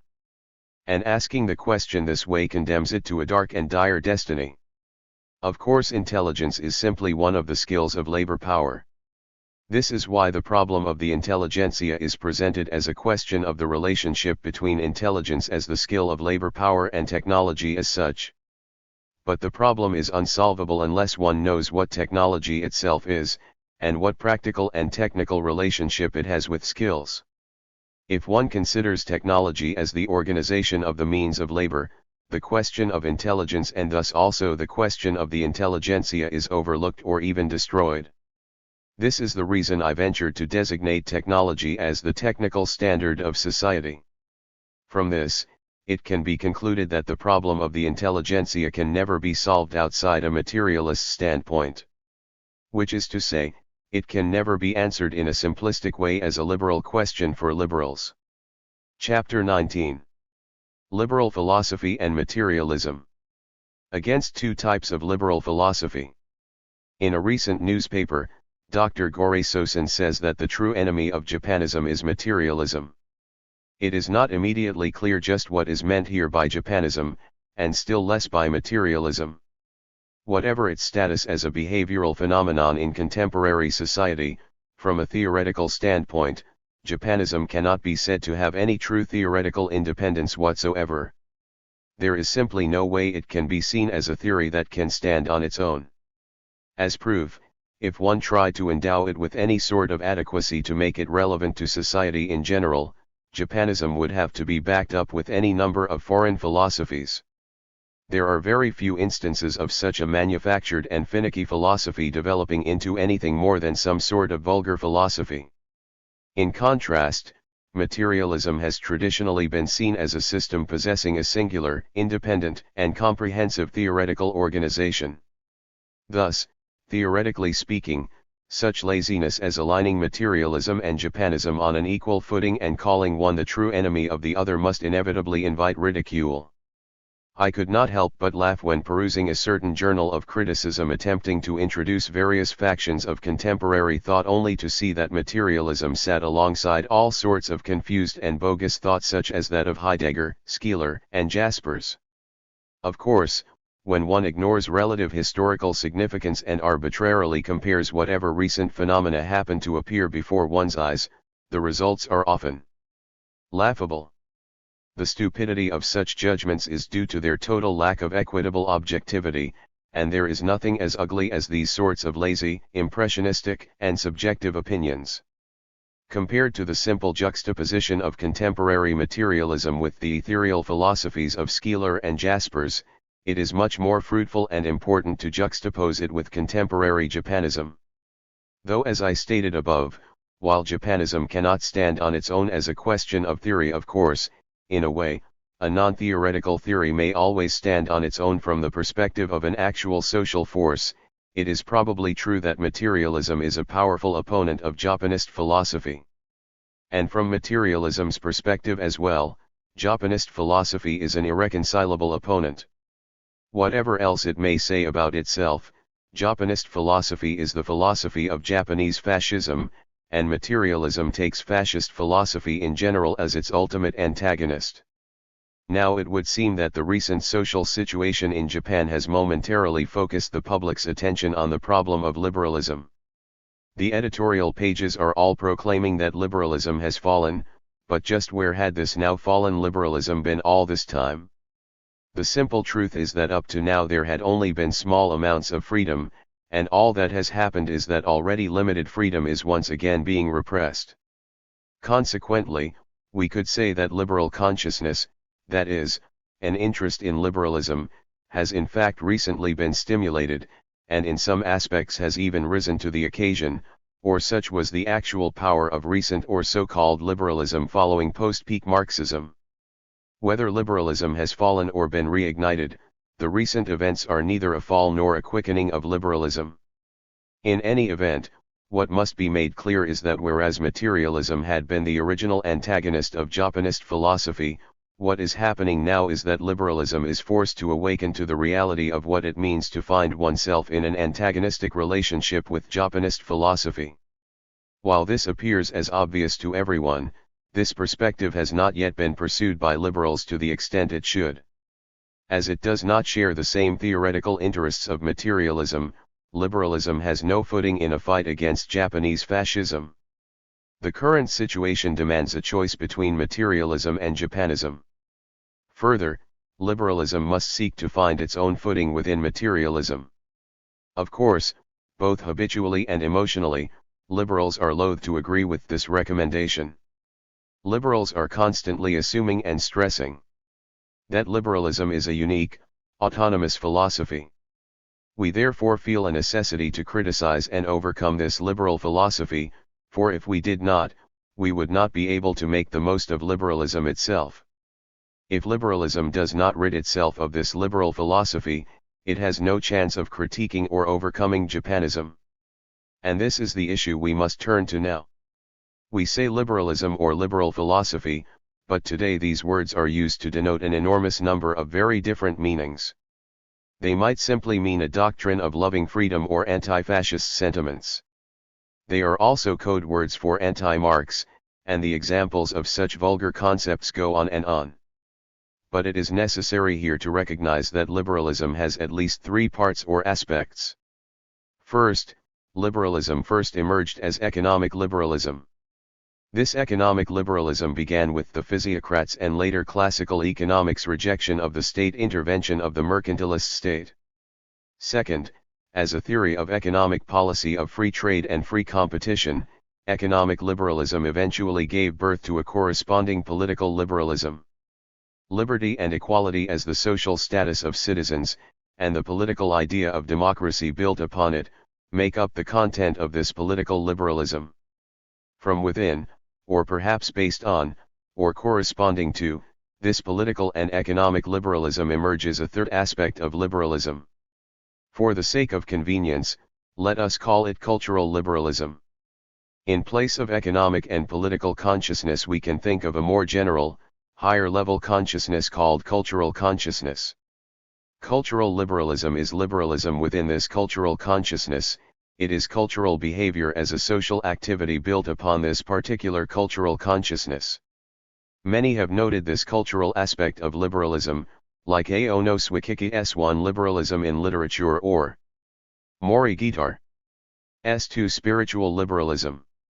Not only do both of these examples have no comparability with the other aspects of liberalism, but Ono overly privileges this cultural aspect while Mori dismisses it as having no value at all. Regardless, we can say that many assume this cultural aspect of liberalism to have special importance today. These three aspects of liberalism have a certain independence from each other, and so we must not lose track of any of the individual parts. Just as a planned economy in no way directly contradicts the political liberalism of parliamentary politics or party politics, the fall of political liberalism may, in fact, lead to an exaltation of cultural liberalist consciousness. Indeed, we can see how the fall of political liberalism has led to a restoration and a flourishing of a particular form of cultural liberalist consciousness. Examples in literature include the active spirit, the cult of anxiety, romanticism, various forms of humanism, and others. As such, even if economic and political liberalism both fall, a tenuously independent cultural liberalism may actually be able to thrive, at least momentarily.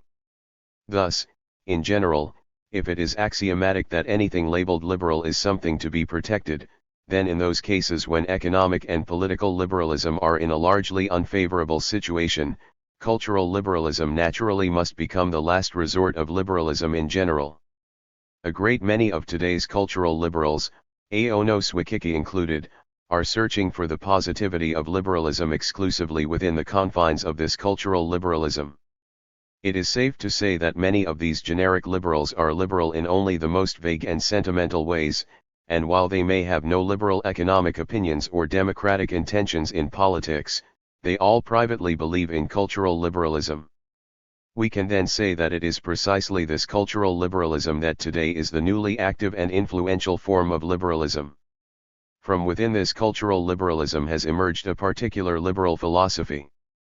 But before we look at it, we must first note one more thing, namely that the category, the fundamental concept of liberalism contains two different types.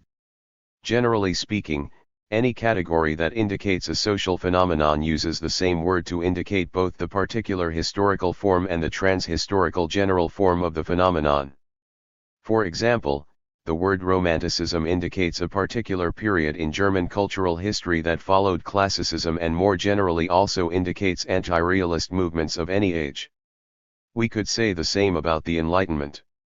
Liberalism is no exception. As a historical category, liberalism was an economic, political, and cultural ideology of the rising bourgeoisie of the 17th and 18th centuries. But even so, we must not ignore the fact that the word liberalism is also used to express a trans-historical, universal humanistic category free from the historically specific ideological constraints of its historical form Hasegawa, New York. Zekin calls this sort of universal form a moral category. Of course, as a historical category, liberalism is simply bourgeois ideology, a product of capitalist culture. But when liberalism becomes a moral category, it can be thought of as having already been liberated from its particular class nature and its particular ideological character. As a moral category, liberalism assumes an extremely accommodating form, able to absorb any specific contents at its own convenience whenever the need arises.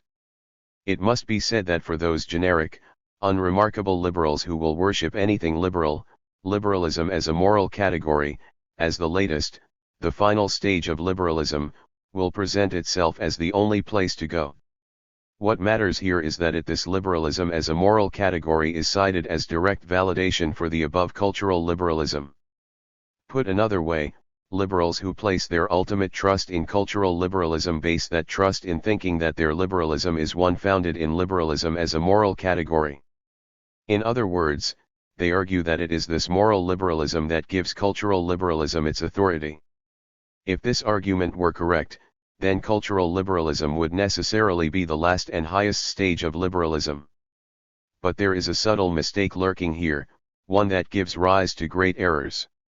No matter how cultural liberalism may be, and thus no matter how trans-economic, trans-political, and in that sense no matter how anti-realistic a liberalism it may be, none of this means that cultural liberalism is an example of a trans-historical, moral category. It should not be permitted to think that cultural liberalism, which was only one aspect of liberalism, is the same thing as liberalism itself, liberalism as a moral category reigning over the whole of liberalism.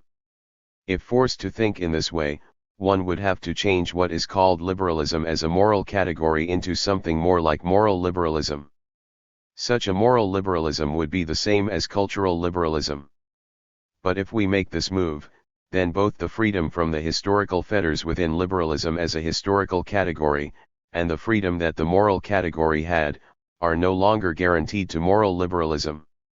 Continuing along these lines, we would have to conclude that if cultural liberalism were something to be newly established today, because such a cultural liberalism would be identical with the moral category, a category whose legitimacy cannot be denied, then the establishment of cultural liberalism would be the establishment of liberalism in general, and economic and political liberalism would both be built upon cultural liberalism. In other words, economic and political liberalism would both owe their authority to being based on a moral foundation. And this would in turn mean that opponents of political liberalism would be accused of being immoral. But that is not all. Such cultural liberalistas would start to think that they possess the sole right to true and general liberalism by simply adhering to this cultural liberalism and ignoring any problems of political liberalism. And this is how we get cultural liberalistas arguing that political freedom does not really matter because what is really important is a robust self-consciousness. Cultural liberalism has the bad habit of using liberalism as a moral category to pass off its own liberalism as liberalism in general and transplanting everything into moral liberalism, and so cultural liberalism degenerates into moral liberalism. It is already no longer a liberalism of culture but has become a culturalist liberalism. As we can often see the traces of this form of culturalist liberalism among literary figures in a broad sense, I have previously called this form a literary or philosophical liberalism. And so now the literary philosophical system of liberalism has been finally established. Cultural liberalism had been but one part, one aspect of liberalism, but now as this one part has declared its independence and has begun to unify the whole of liberalism, cultural liberalism comes to mean a specific ideology, a specific philosophical attitude toward liberalism in general. And here we have for the first time a philosophy of liberalism, a liberal philosophy, though this is only one of two forms of liberal philosophy's emergence, see below for the other. This new liberal philosophy will make use of literary categories in place of philosophical categories. This is why it is a literary epistemology, a literaturist, liberal philosophy, that is a liberal philosophy built on a hermeneutic literary consciousness. This is also why, for example, all the varied types of humanism in literary criticism are secretly based in this liberal philosophy, and if they have any political implications, those political conclusions would be entirely obvious and predictable. The reader will perhaps have guessed that this philosophy is the pillar of those liberal literary figures who have converted from progressive to reactionary ideologies. We must note that this literary liberal philosophy, which now has become liberal philosophy tout court, is a system of thought not limited to being deployed only in so-called literature. In fact, today this liberal philosophical mechanism lurks within much of bourgeois philosophy. See, for example, the way in which Nishida philosophy evokes some sort of liberalism in its readers. And if it does so, it would mean that this liberalism is our unreconstructed literary liberalism, which is to say a moralist liberalism, and thus Nishida's philosophy is one kind of liberal philosophy. It is interesting to note just how many bourgeois philosophies in Japan can be classified as this type of literary liberal philosophy. Indeed, this is how various cultured, Bildung philosophies with apparently no relation to political liberalism still may be traced to this liberal philosophy and its literary consciousness. For liberal philosophers of this type, it is no coincidence that no matter what more or less rational and progressive political common sense they may derive from their cultural education, and despite their relative respect for the theoretical importance of Marxist cultural theory in intellectual history, all, without exception, oppose materialism. Their opposition is prefigured in the choice to remain within the limits of cultural liberalism. Material forces such as the forces of production and powers that are the foundation of society have no purchase whatsoever for this type of liberalism. From the very start, materialism was totally unnecessary for this philosophy. From this starting point, it takes only the slightest nuisance for such a philosopher to become an opponent of materialism.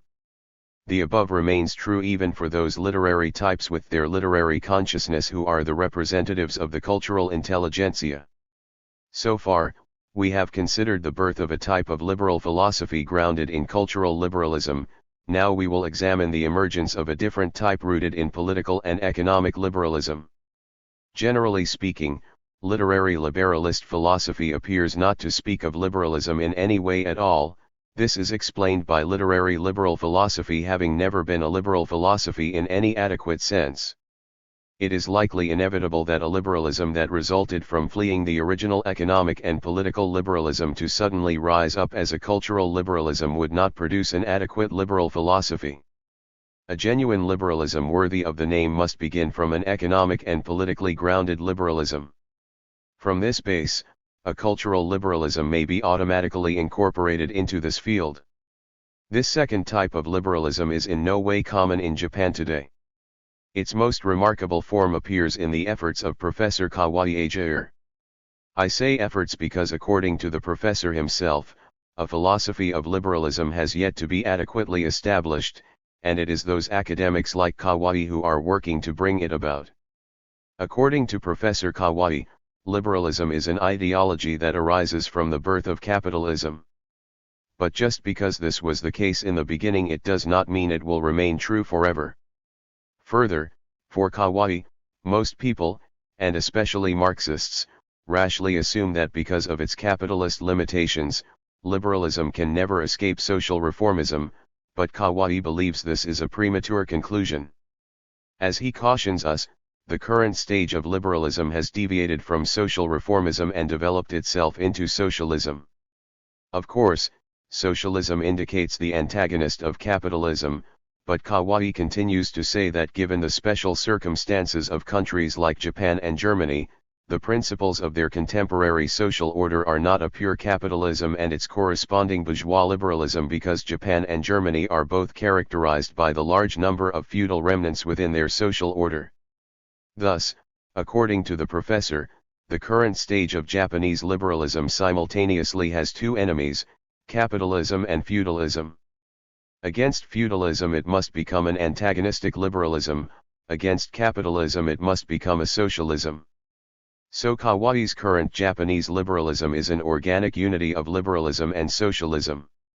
For Kawai, liberalism is socialism. But what kind of socialism is this? According to the professor, the current stage of liberalism qua socialism results in idealism. Marxism as a materialism is not only not an idealism, it is the opposite of idealism, and, as the professor would have it, it is a materialism because it negates ideals. So at minimum Kawai's socialism must oppose Marxism. Just where is this current stage of liberalism that opposes feudalism, capitalism, and even communism headed? Professor Kawai bases his explanation for this current stage of liberalism qua idealism within the history of liberalism. According to the professor, liberalism developed from natural law to utilitarianism before finally arriving at the current stage of idealism. Kawai's idealist liberalism is likely modeled on Thomas Hill Green's ethical liberalism. Point 3. Kawai has thoroughly studied this Kantian, an Anglo-Saxon ethicist Green. But as Green died in the 1880s, I am not sure he is the appropriate model for the current stage of Japanese liberalism in its state of emergency. We must remember that this attention to green illuminates liberalism from a rather surprisingly ethical perspective for an economic liberal and parliamentarian such as Kawai. Professor Kawai's liberalism, which is also of course his idealism, aims at the social development of individual personalities. Of course, a solitary individual cannot single-handedly develop their personality within society, nor would this be desirable. The desire to develop everyone's personalities through feelings of empathy such as for the public good or our unfortunate brethren would of course at the same time socially develop one's own personality. An idealism that expresses these ideals must be first and foremost a moral philosophy. From there, in the sense that these morals have some concrete content that realizes these ideals, it must then become a social philosophy. Which is to say, this liberalistic social philosophy, indeed this socio-philosophical liberalism, politically would be a doctrine of anti-statism and also be parliamentarian, economically it would mean freedom from the coercions of capitalism. The professor's liberalism is an idealism because it possesses the moral ideal of the free development of the individual personality. This liberalism is thus an ethics. And so here, this hard-earned economic and political liberal philosophy is completely unchanged from the earlier moralistic liberalism of the literati and the cultural philosophers. In fact, today, this sort of ethics is a trick shared across all bourgeois philosophy. For them all political and economic mechanisms are reducible to the ideals of ethics and morality. And from this ethical base is born social philosophy or political philosophy or economic philosophy. Take the similar reductive logic for example, because the expression "a nation of soldiers" holds that all the nation's people are reducible to soldiers, the generals and colonels who are the soldiers represent the people. Can this really be a serious logic? Ethicsism as a trick has the exact same structure as another one, idealism. If having an ideal meant idealism, then Marx himself would likely have been the ultimate idealist. Regardless, he adopted materialism in place of idealism. This was because his socialistic ideal, we should not forget this, meant the true freedom of the people. This socialistic ideal was to be reached through material, actual means, a materialist consciousness of the problem and a course of action coming from it. Contrary to the worries of Kawai Ajair, Koizumi Shins, and other ethicists and philosophers, Marx did not have to theoretically confuse an acknowledgement of the necessary laws of matter with a practical course of action, nor did he have to consider them separately. The transformation of reality into logic and fact into value is the materialist dialectic itself. Which is to say, logical relations and value relations are reality and facts abstracted to the level of principles by human historical experience. If we forget this point, we would have absolutely no way of understanding any of the contemporary scientific critiques of culture. But in Marx the two elements of material means and idealistic goals are neither separate things nor are they simply made into one. It is only in this way that one may know a particular means will be adequate to the particular goal. But for Professor Kawai's idealism, the means must be idealist because the goal is ideal. For example, the means for attaining freedom must be a free parliamentarianism. We cannot understand why a means in general would become unfree if it does rely on the bourgeoisie's so-called parliamentarianism, but in any event, secretly confusing means and ends is the trickery of idealism. The professor claims that we must oppose Marxism because Marxism's confusing of means and ends results in Marxism making material means the ends themselves, yet this confusion of means and ends itself is characteristic of the professor's own idealism. Idealism can only have meaning as an ethical stance, this kind of human sentiment or that kind of attitude. And so if this idealism were to become a philosophical system, it would be an idealist one. I have often written of the fundamental flaw of idealism as a general philosophical system, and here these tricks of idealism serve as perfect examples of this. Suppose there were a person who constantly said, "Truth, truth. Truth explains truth, and truth defends truth." That person would surely be tagged as a truthist. Which is to say, people would recognize that this person's truthism is not the truth. It is necessary for both ideals and freedom themselves that we do not do the same caricatures with idealism or liberalism. It would be wonderful if an idealist and liberalist such as Professor Kawai were not the one to discredit ideals or freedom. Marxists also value the freedoms of speech, assembly, association, parliament, the body, and all other freedoms. Professor Kawai calls them the formal and practical as means to achieve the ideal of human freedom. But only liberals believe that installing freedom as a goal and respecting freedom of behavior is immediately a doctrine of freedom, a liberal-ism. Just where exactly is the guarantee that such moral or ethical emotions and intuitions of freedom directly and immediately become a philosophical theory called liberalism? It was materialism that had the habit of being cautious toward the very human danger in believing that emotions become a system in one stroke. If a love of freedom alone guaranteed an independent philosophical system called liberalism, then shoe salesmen would have a shoe philosophy and barbers a hair philosophy. The rich sentiments of liberalism become a cold, barren theory when they attempt to organize themselves into a philosophical system. This proves that liberalism itself was never a true image of a doctrine of freedom. It is thus not mere bad luck that Professor Kawai must lament the incompleteness of liberal philosophy. Certainly those most interested in the so-called fall of liberalism are not the materialists but the Japanists.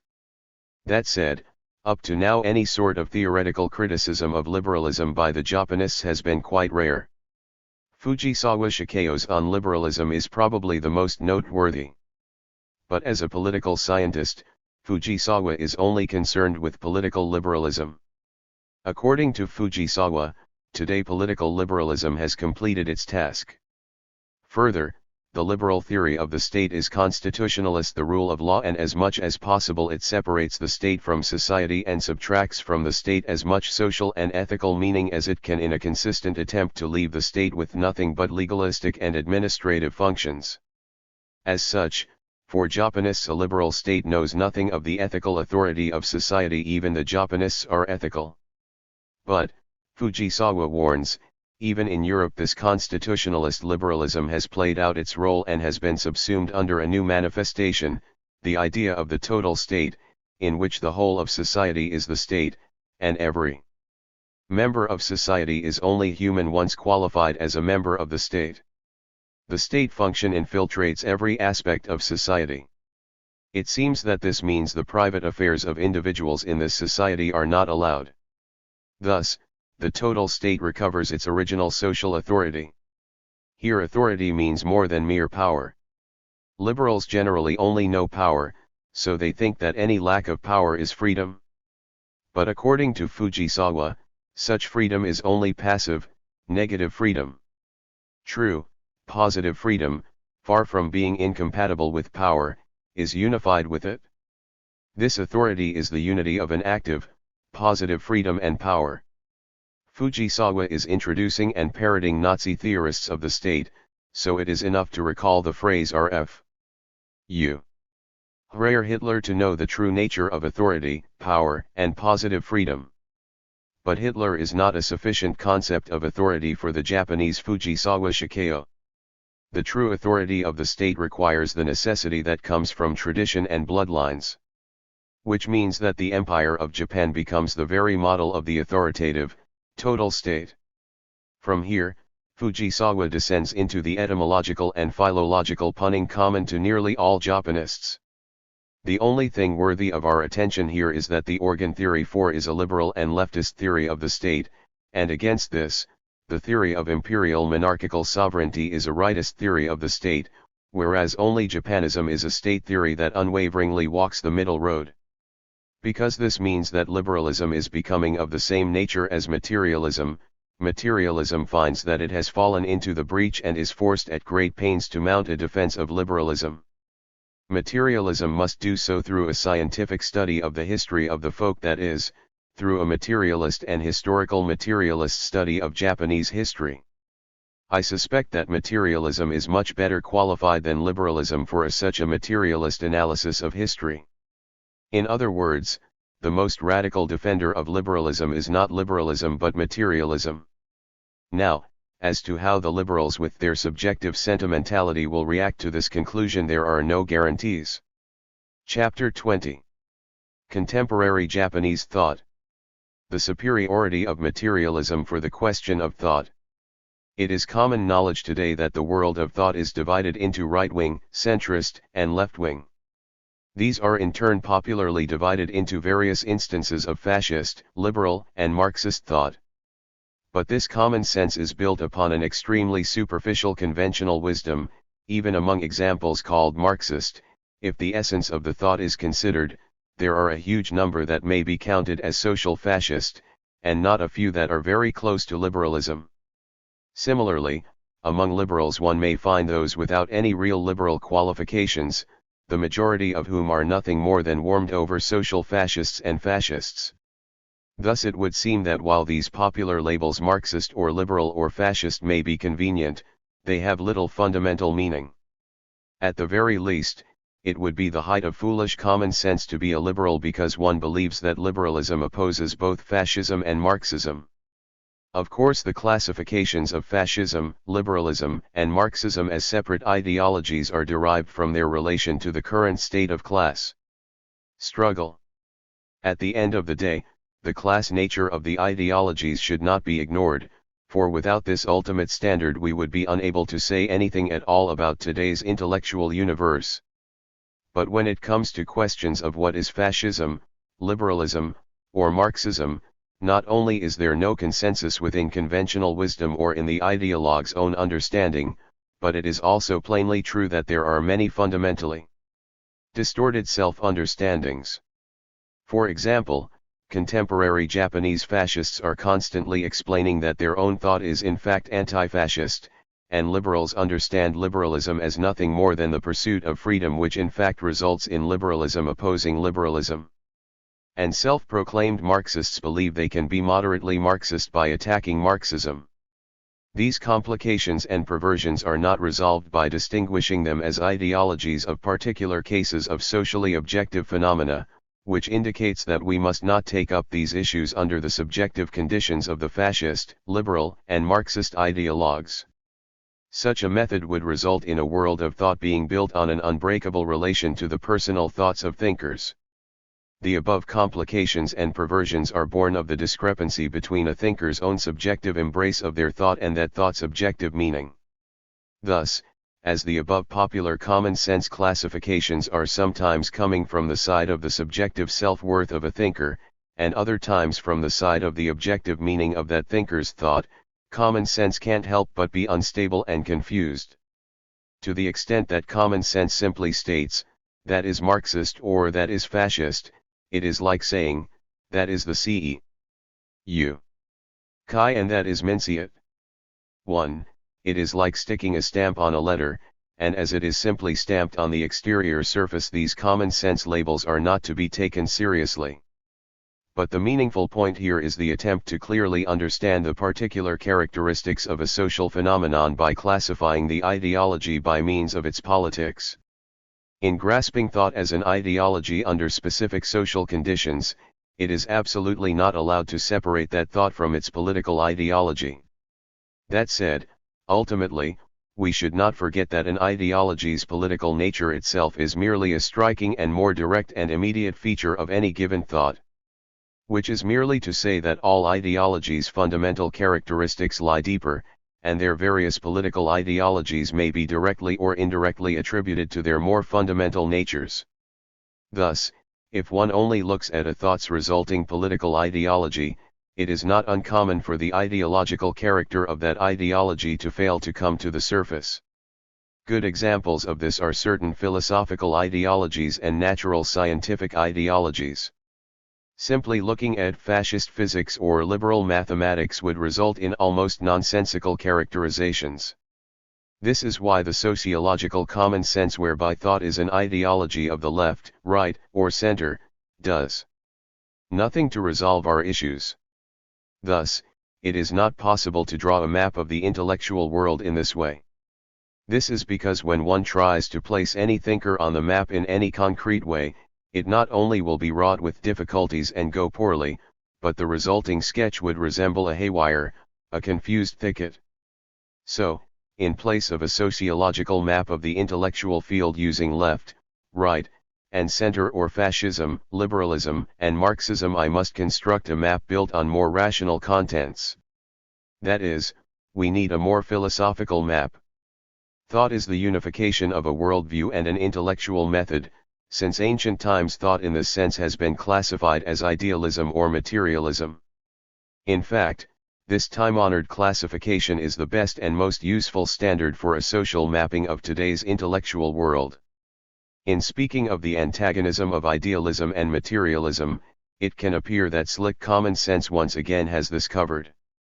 But not only does common sense not understand the meaning or the contrasts of either type of thought, it has also never grasped the actual meaning of the two terms in any practical way. Furthermore, the current social significance of this concept has not been sufficiently grasped in any practical way by a basic outline of idealist philosophy, or even materialistic philosophy programs. As we carefully and concretely examine this issue, we would not be wrong in thinking that the popular understanding of idealism and materialism is unaware that these two types of thought are not only two different worldviews, but those worldviews have two corresponding logics. These errors come from the common sense belief that thought is simply something like an idea, but in fact, thought is not simply holding some idea or bandying it about. If you look closely at the actual situation, thought means promoting an idea by deploying it. Thought means the organizational mechanism of the development of the idea. Broadly speaking, this organization is called the logic that runs through the thought's virtues, realizations, completeness, and factional nature.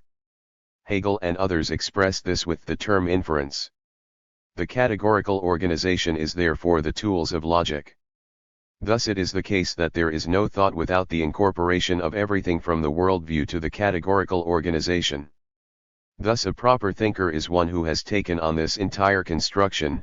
A child or a madman may simply have an idea. Idealism and materialism. Both have this basic form of thought, and so they are not simply two worldviews but are also two logics. Was it Tomomatsu Entai who tried to evade this problem of the aspects of thought by stating that the idealist or materialist question was all just frivolous theorizing? Such questions are what disqualify people like him from being considered thinkers. The contrasts of idealism and materialism do not only provide a mapping of thought and the intellectual world, but awareness of these differences also implies criteria for determining whether or not one is, in fact, a thinker at all.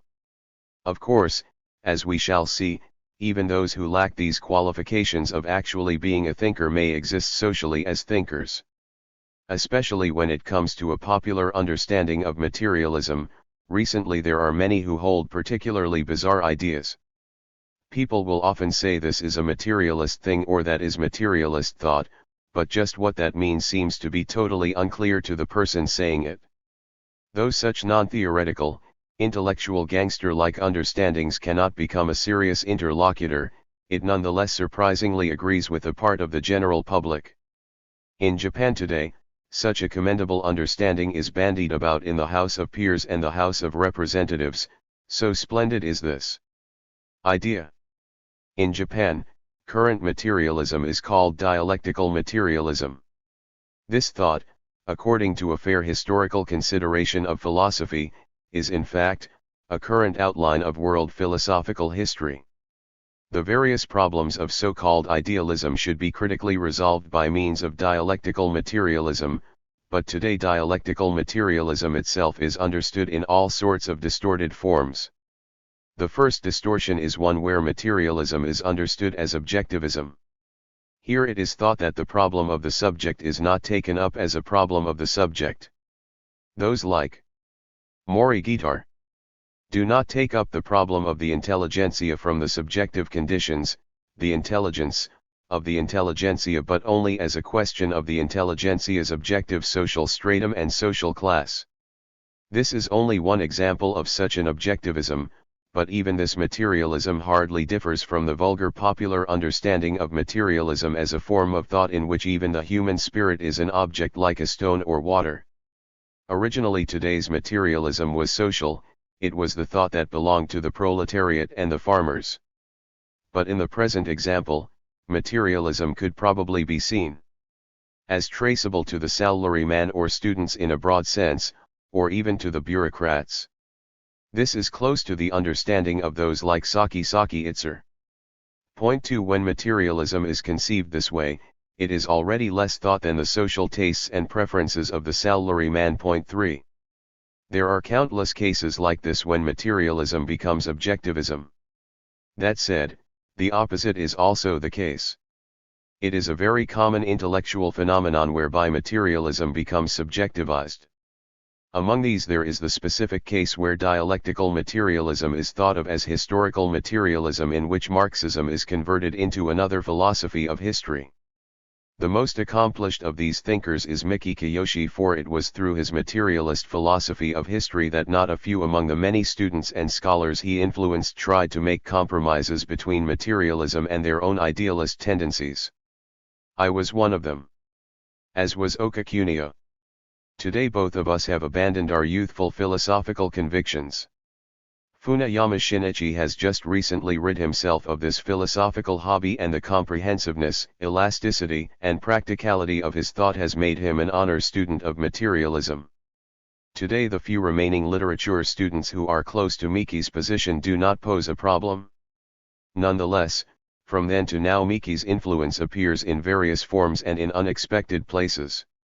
Professor Tanabe Hajime is one of materialism's supporters who does not acknowledge the original meaning of the natural dialectic, and this too is related to his special feelings against what he sees as a materialistic ideology of historical materialism.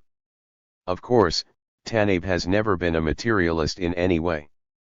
It is clear that such materialist philosophies of history like Tanabe's are thriving vulgar, academic materialisms produced by infusing materialism with the philosophical and literary tastes of Japan's cultured middle class.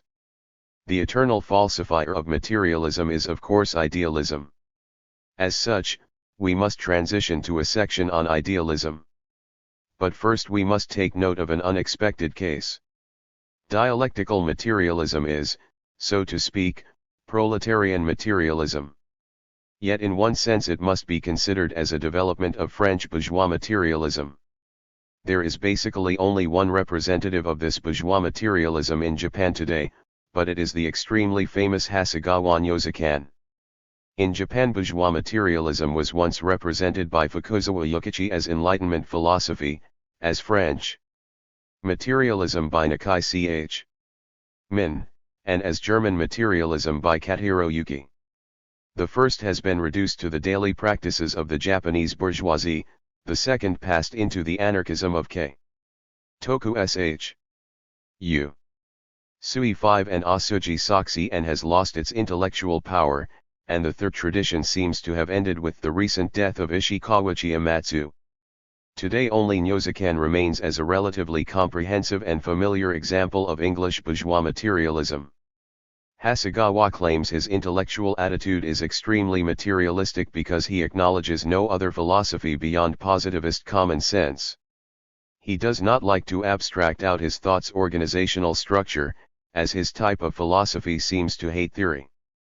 But there is always a particular and striking organization in the habitual manner in which Hasegawa talks of his ideas, a consistent character that anyone is able to see. We are convinced that a simple conscious development of this logical organization would fall into some sort of idealist situation. Hasegawa's materialism does not acknowledge the practical utility of the dialectic, and so accordingly this is the reason it does not become dialectical materialism.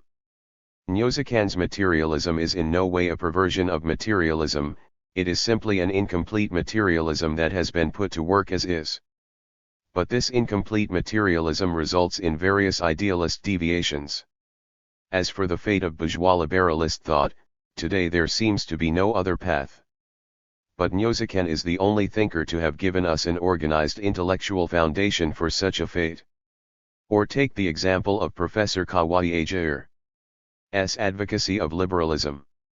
Simply removing the opposition of idealism and materialism only to arbitrarily render liberalism's economic, political, and cultural ideologies as fundamental principles, and then build a philosophy is like inventing a cobbler philosophy or a barber philosophy. Even if one has an idea, this does not make it thought. It is no accident that in Japan today liberal philosophy still has no actual existence. It is the same for liberalists Babatsunego and Kiyosawa Kiyoshi, who, because they have no clear worldview or logical organization, cannot in any meaningful sense be counted among the thinkers. So, if we ask what sort of person a truly materialist thinker is, strictly speaking there are very few. This is not the case simply because so few people have managed to truly take dialectical materialism to heart, but also because those materialists who do, become, at best, academics or specialists, and do not enter the wider intellectual world as thinkers. Doing so is not impossible, however. Materialism gives shape to a materialist intellectual system by concretely analyzing and comprehensively unifying according to a materialist worldview and a materialist organization. Unlike the case of idealism, this is not easy. Indeed, there are a great number of materialist social scientists.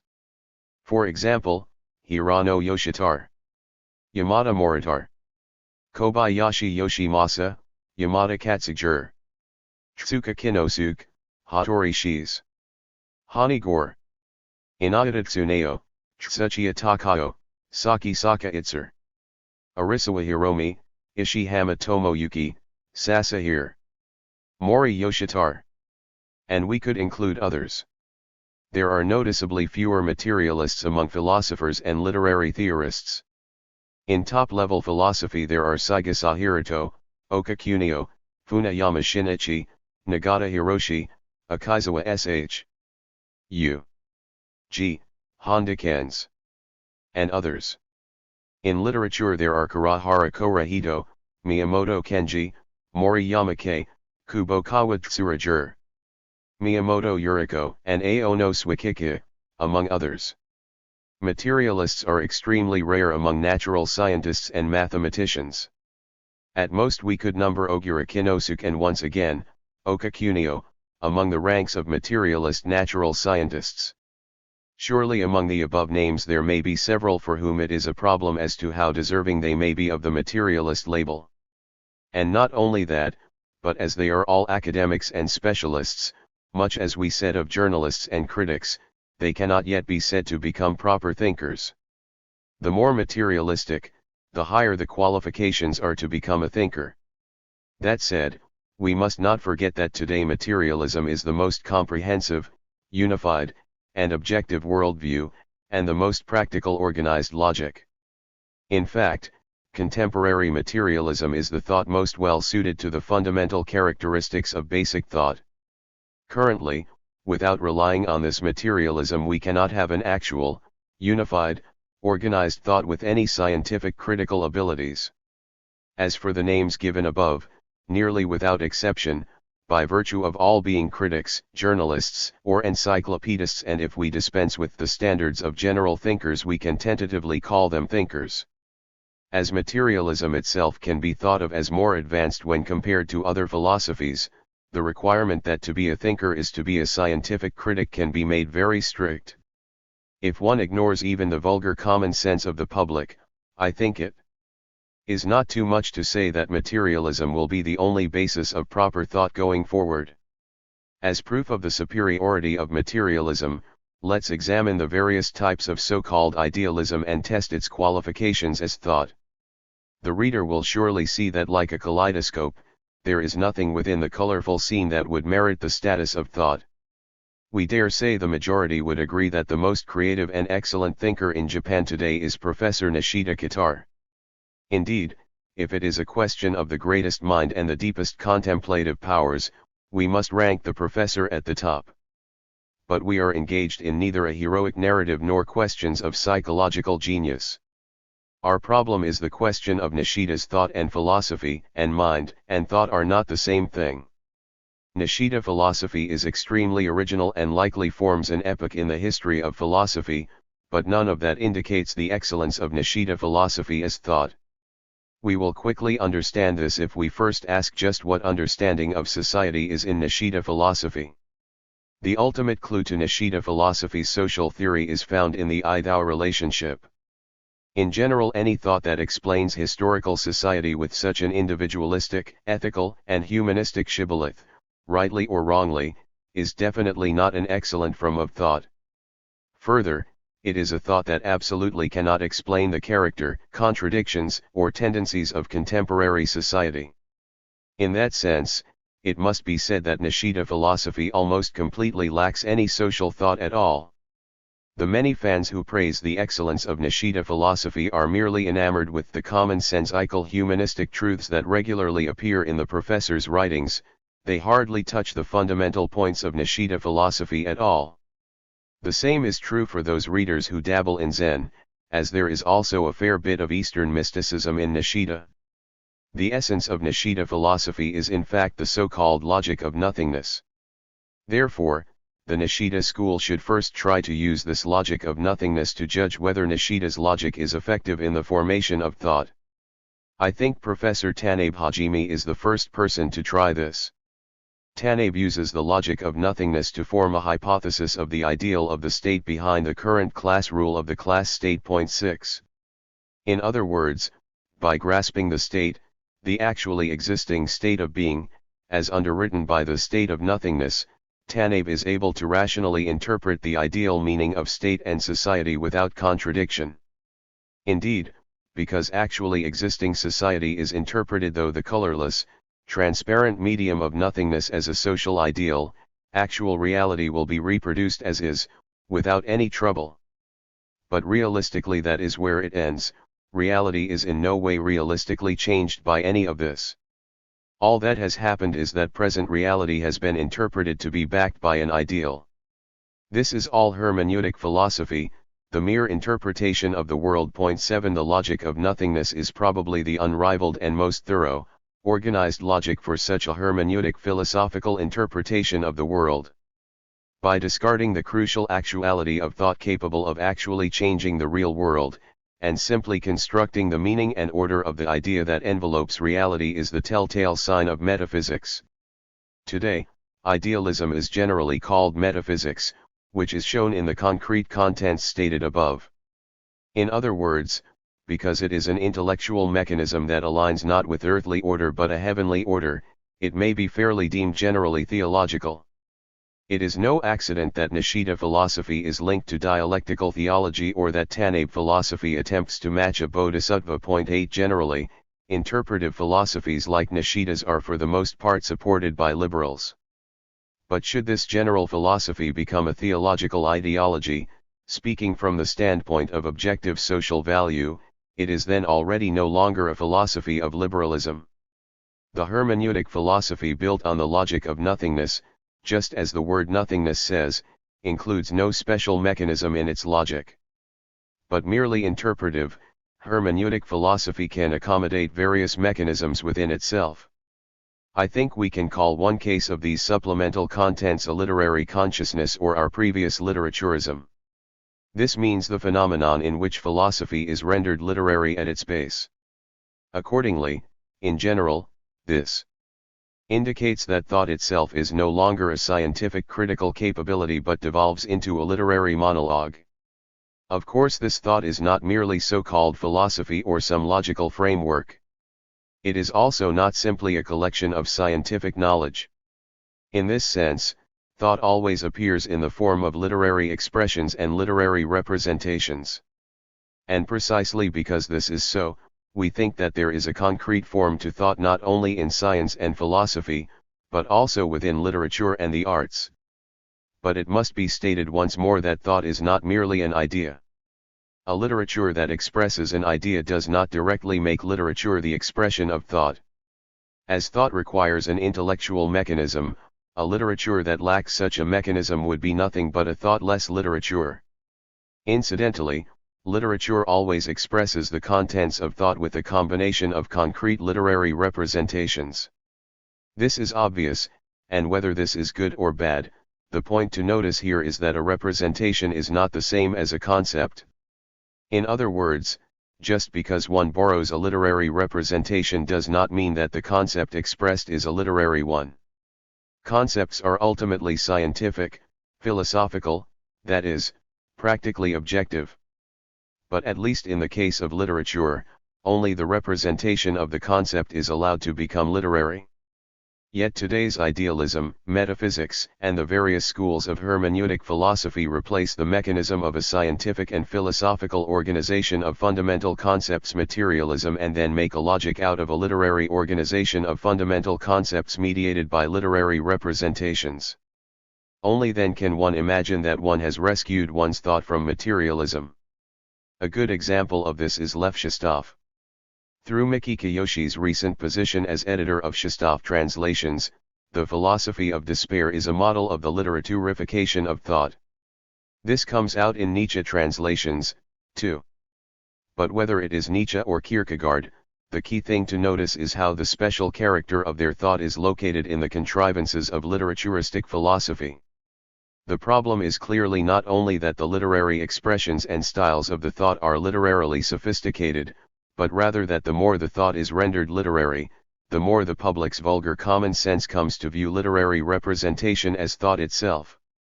In the literary world, the intellectual phenomenon of idealism is linked to the cult of the literary, and in social theory it gets linked to the cult of intelligence. This is the fatal flaw of someone like Kobayashi Hideo, who, though one of the philosophers among bourgeois literary critics, though he absolutely does not empathize with Miki or Shestov, is nonetheless compelled to use literaturistic theory. Furthermore, speaking from a social phenomenon perspective, it cannot be overlooked that this literary consciousness has an essential relation to the fascist conversions of a group of literary scholars and authors. Whatever the case of political or social activities within so-called fascist conversion, the fundamental changes brought about by fascist conversion of a materialist literary consciousness is none other the conscious or unconscious use of the mechanisms of literaturism. A literary consciousness originally corresponded to one instance of literary liberalism. As the original role of modern Japanese literature was an idealistic criticism of feudal morality, once liberalism became mainstream, but for special exceptions, the majority of artists may be counted as liberals. Toyoshima Yoshio, Hiratsu Kazuo, Kikuka Ken, Sugiyama Hisuke and many others seem to consciously be liberals. And to be sure, the literature of despair group and the more positive faction of the active spirit are also liberals. Moreover, here liberalism itself means literary liberalism, it is a liberalism that must be divorced from the political activities of liberalism. In fact, here even political liberalism means only a supra- or trans-political literary concept of liberalism. Unexpected as it may be, this kind of literary liberalism contains a path to fascism. Though nearly everyone is warning of the dangers within the so-called active spirit literature, the literature of despair, too, through its conscience and humanity has already attained a moralistic religiosity. And in every sense, the role of current religion is absolutely and objectively no longer liberalism. Apart from their ultimate objective effect, speaking from their direct interests, the above two types of hermeneutic philosophy mainly succeed by appealing to the intelligence of the cultural intelligentsia. And as the content of this literary model, thought is founded on the interests of the middle class, it must appear as either an escape from social reality or the inaccessibility of social reality itself. The only difference between the two types of hermeneutic philosophy is that those with a relatively theoretical intelligence prefer Nishida's brand of interpretation, while those of a relatively more emotional intelligence prefer a philosophy built on a literary consciousness. I believe, however, there is one more form of interpretive philosophy called philologism, a philological consciousness. The vast majority of academic philosophy in Japan is trying to build a structure to resolve actual current social problems by piecing together bits of etymological and classical knowledge. This is nothing but confusing German or Greek philology with philosophical inquiry. Of course, such philosophy is unworthy of the name. But the place to glimpse this philological consciousness is actually within a scene being rocked by practical needs. An ideology of philology and a philological consciousness are perfect for connecting the historical reality of the Japanese Empire to some sort of enabling intellectual foundation. Being not only limited to Japanese nativism, This philologistic interpretation aims more broadly at using nativist, Confucian, and Buddhist classic texts to critique and establish the intellectual products of civilization in contemporary Japan. Despite the fact that the material mechanisms of Japanese capitalism are completely divorced from the historical categories found within these Eastern classics, actually precisely because they are wholly untainted by capitalist material forces, these classic texts had to become the ideal mechanisms of Japanese capitalism. Under ordinary conditions, the spiritual mechanisms that would arise from Japanese capitalism would be rejected out of hand as Western or foreign or materialist thought. So then the space in which to construct Japanese or Eastern thought or spiritual civilization is wide open. Thus, it can only be drawn from the classics, from a period with historically specific categories completely different from the present. The sloganeering of the ideologues of the Japanese spirit, agrarian fundamentalism, or greater Pan-Asianism are all instances of this degraded philological consciousness. Soon this philologism will likely become the method of constitutional interpretation. Among this type, but without such an overt and degraded philological consciousness, would be Watsuji Tetsu and Nishi Shinichiro. In contrast to Nishi, who is absolutely a practitioner of this philological consciousness in an academic form, Watsuji has distilled philologism to hermeneutics and migrated to anthropology, so if one is not careful it is easy to miss Watsuji's philologism. In fact, Watsuji appears to be closer to a variant of the literary consciousness mentioned above. But this apparent closeness has other significance, as we shall see. Most philologistic idealism results in true Japanese fascist thought. Which is to say, it results in the unity of church and state of the tutelary religion, that is, it results in the restoration of a religion of the Japanese folk and Japan as the nation of the chosen people. Thus, if the Japanese folk is the model ethnicity for all humanity, then must not Japanese philologism become Japanese anthropology? This is precisely what Watsuji's Japanese ethics equals anthropology. But a more radically idealist form of interpretive philosophy has even abandoned interpreting the world. Even more, it appears to be no longer idealist. That is, it appears as a physical pragmatism of the individual body. By absolutely prizing the stomach over the mind, the person over knowledge, belief over theory, thought itself has become something to be forged in the dojo, just like judo, kendo, or zen. Such is the meaning of practice in this pragmatism. And so political activity must take the form of direct action. Thus, this idealism becomes, as it were, a Hinayana religion. The body is the problem. Indeed, all possible problems are the four inevitables of human life: birth, aging, sickness, and death. Buddhist revival, myriad heretical sects, folk medicine, and the inherent holism of good and bad fortune, as well as the various physiognomies which was an important part of Nazi philosophy, all this idealist rubbish does nothing but play a mute Sancho Panza to fascist thought. Thus, the social ground from which bona fide Japanese fascism emerges needs no further explanation here. From what we have seen so far, it is easy to understand that the majority of today's influential idealism has little hope of possessing the necessary qualifications to be considered thought. Further, if we include those various schools of thought that have since lost their influence, idealism has quite a number of forms. More, we also need a different approach to classification. For example, among the Neo-Kantians, we must not forget philosophers like Kawakiji Nyoku or physicists such as Ishihara Jun. Note that both are clearly liberals. But it is absolutely true that such liberalism of individual intellectuals does not make a trend in the intellectual world at large. Finally, one more problem remains. I'm sure many a reader would likely say that thought is the thought of some thinker, and that if that individual thinker's thought is unique, for example, even if that thinker does not belong to any school of thought, can't we see such thought as influential? Alas, no, this just isn't so. A truly representative thinker is always part of a larger trend or school, because within that thought there is some sort of objective intellectual mechanism that is used by many other people. For example, though both are now deceased, it should be said that the S. The school of thought was established by S. de Kicher. But can it be said that the Fukuda school was the result of the influence of Fukuda Takas? From this I think we can make a formal distinction between those who are thinkers and those who are not. In the ordinary sense, Kawakami Hajime 9 was definitely not a creative thinker, but it is common knowledge that as a representative of Marxism, Kawakami gave birth to many intellectual disciples. He does not lose his status as a representative of Marxist intellectuals. It is in this sense that I hesitate to follow popular opinion and count Sugimori as a thinker. Indeed, he has many worshippers.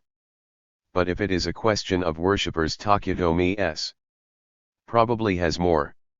In other words, as a speaker and a rhetorician, Sugimori is a superb ideologue, but not a thinker with an intellectual mechanism. And what about Muro Fusque Shin?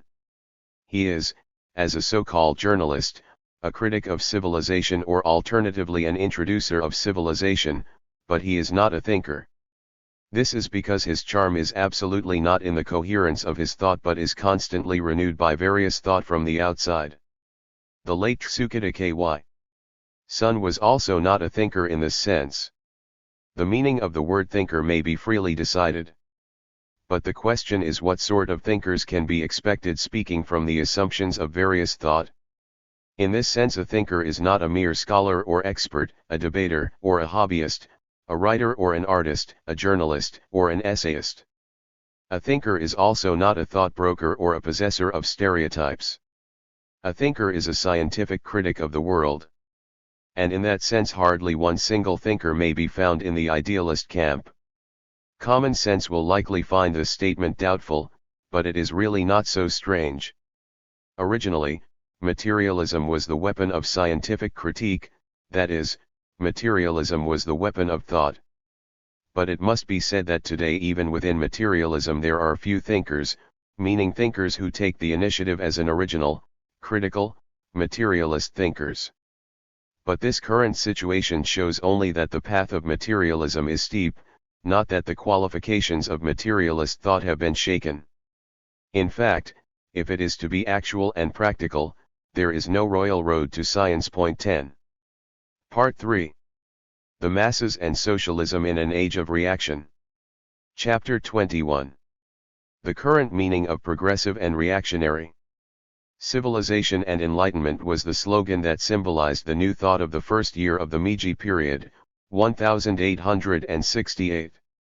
Taking more or less random examples from that first year of Meiji, we find publications and collections titled, Civilization and Enlightenment, Gateway to Enlightenment, In Praise of Enlightenment, Enlightenment Dialogues, Enlightenment Explained, Civilization, A Down-Home Dialogue, On Enlightenment, Poems from an Enlightening Japan, and so on.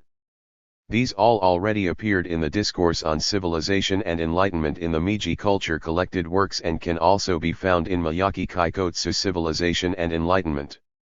Thinking on it now, there is no other intellectual slogan in modern Japan that can compare. I said the slogan or motto that symbolizes this thought, but of course, back then it was not thought in our social sense, but mere thinking or contemplation.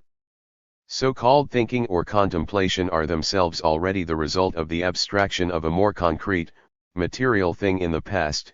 Abstracting out from certain practices was considered a kind of philosophy. Thus, concrete thought is in fact built upon a base of systematic customs and products of civilization, which makes them things with an extremely important internal essence. Look at the beginning of Kat. Swikika's Civilization and Enlightenment of 1873, and you will find pieces on hairstyles, hats, shoes, dwellings, and meat eating. Such customs are themselves the most concrete forms of thought, and when thought becomes everyday common sense, thought is customs. Point 1. When the social structure is relatively stable, tastes and customs can appear to be mere representations of an individual's diversity with no intellectual value at all, but in moments of great social change, even tastes and customs come to appear as objects of hard intellectual cohesion and pressure.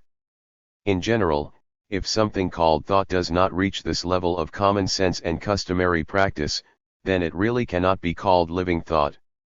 I will touch on this point at the end but wanted to preview it here. Today a symbol of contemporary thought comparable to Meiji civilization and enlightenment would probably be progress.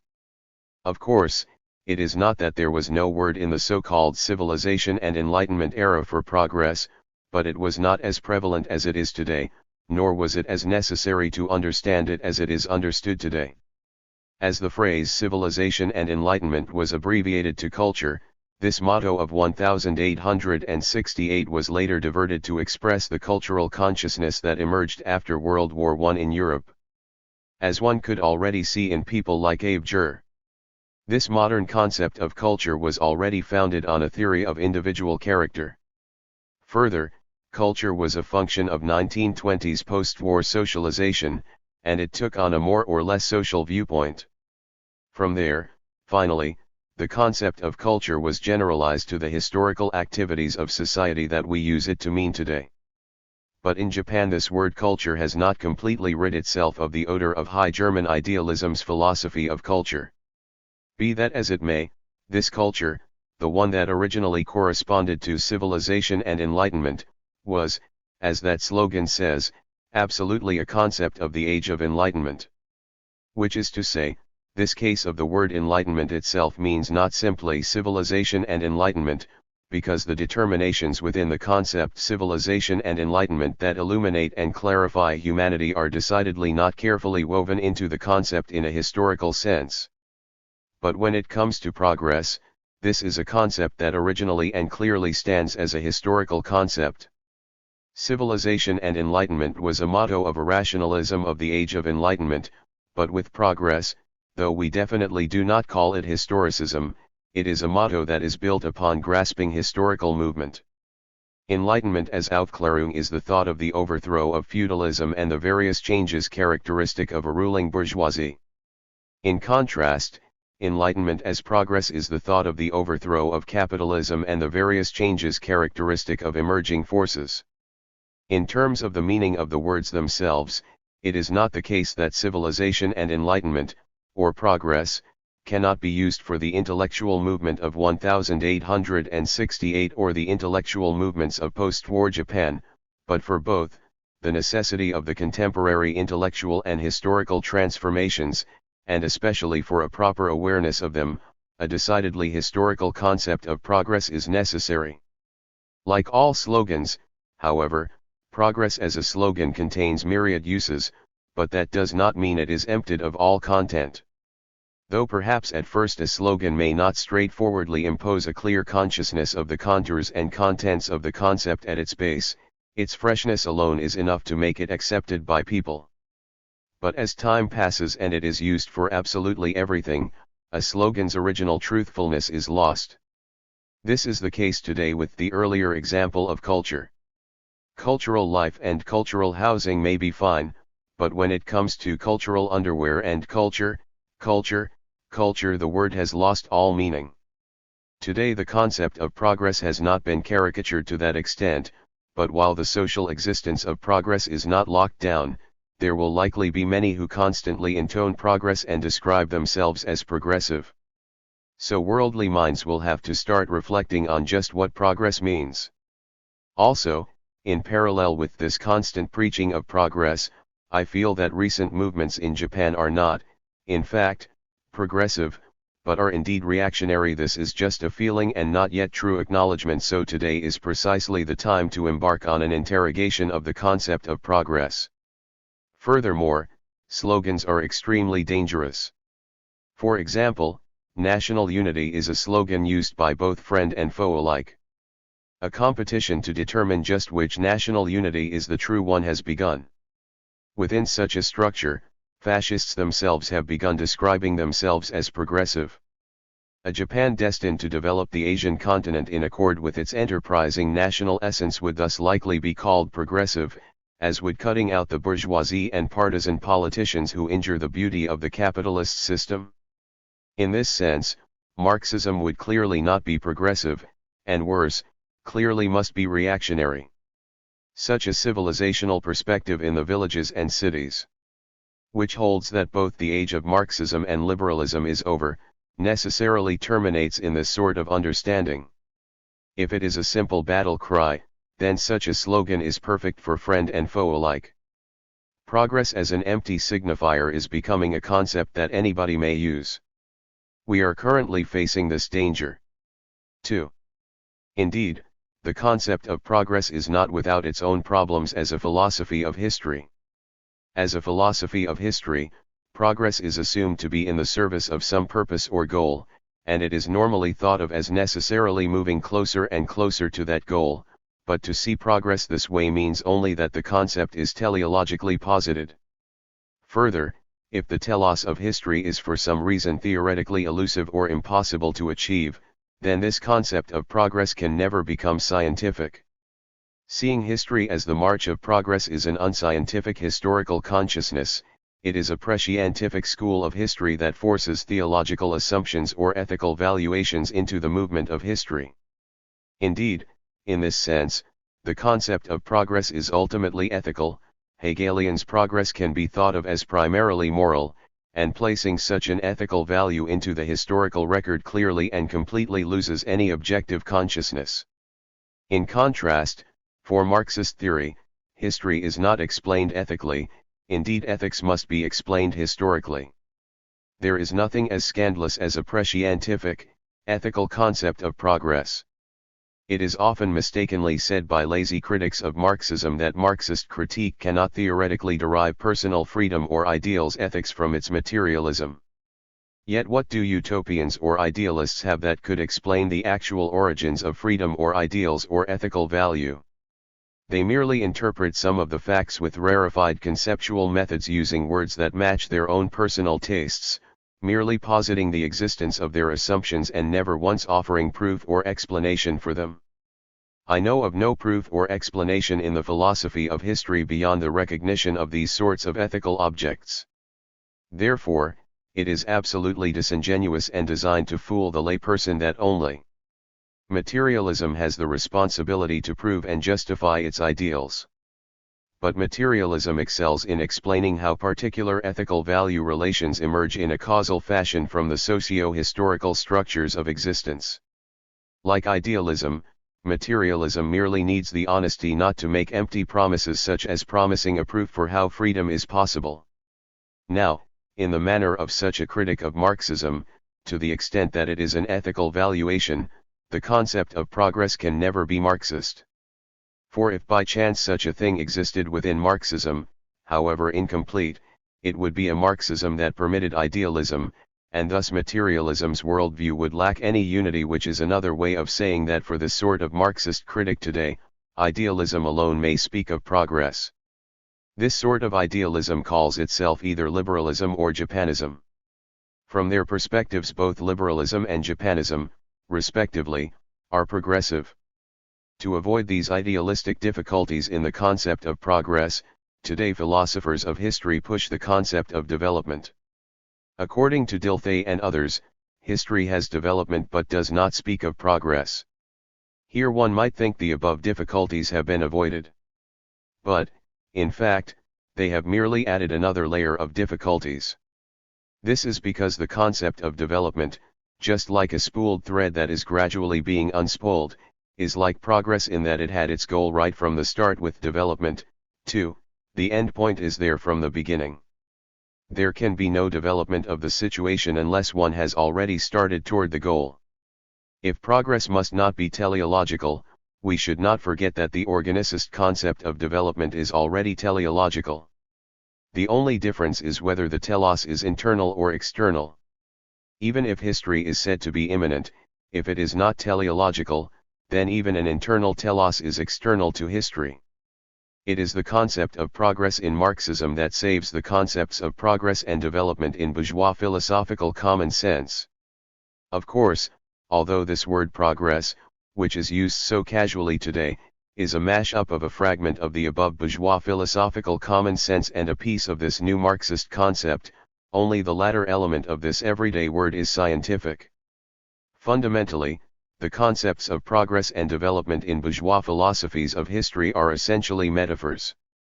But even so, Marxism is more skillful with this metaphor as a metaphor. To wit, progress is that which rolls the wheels of history forward, that is in the direction it had been heading, and reaction is that which seeks to roll the wheels backward. This is a metaphor familiar to everyone, but let's briefly explain the scientific flavor of this metaphor. For the concept of progress in bourgeois philosophical common sense, the current situation must be progressing toward a predetermined purpose or goal.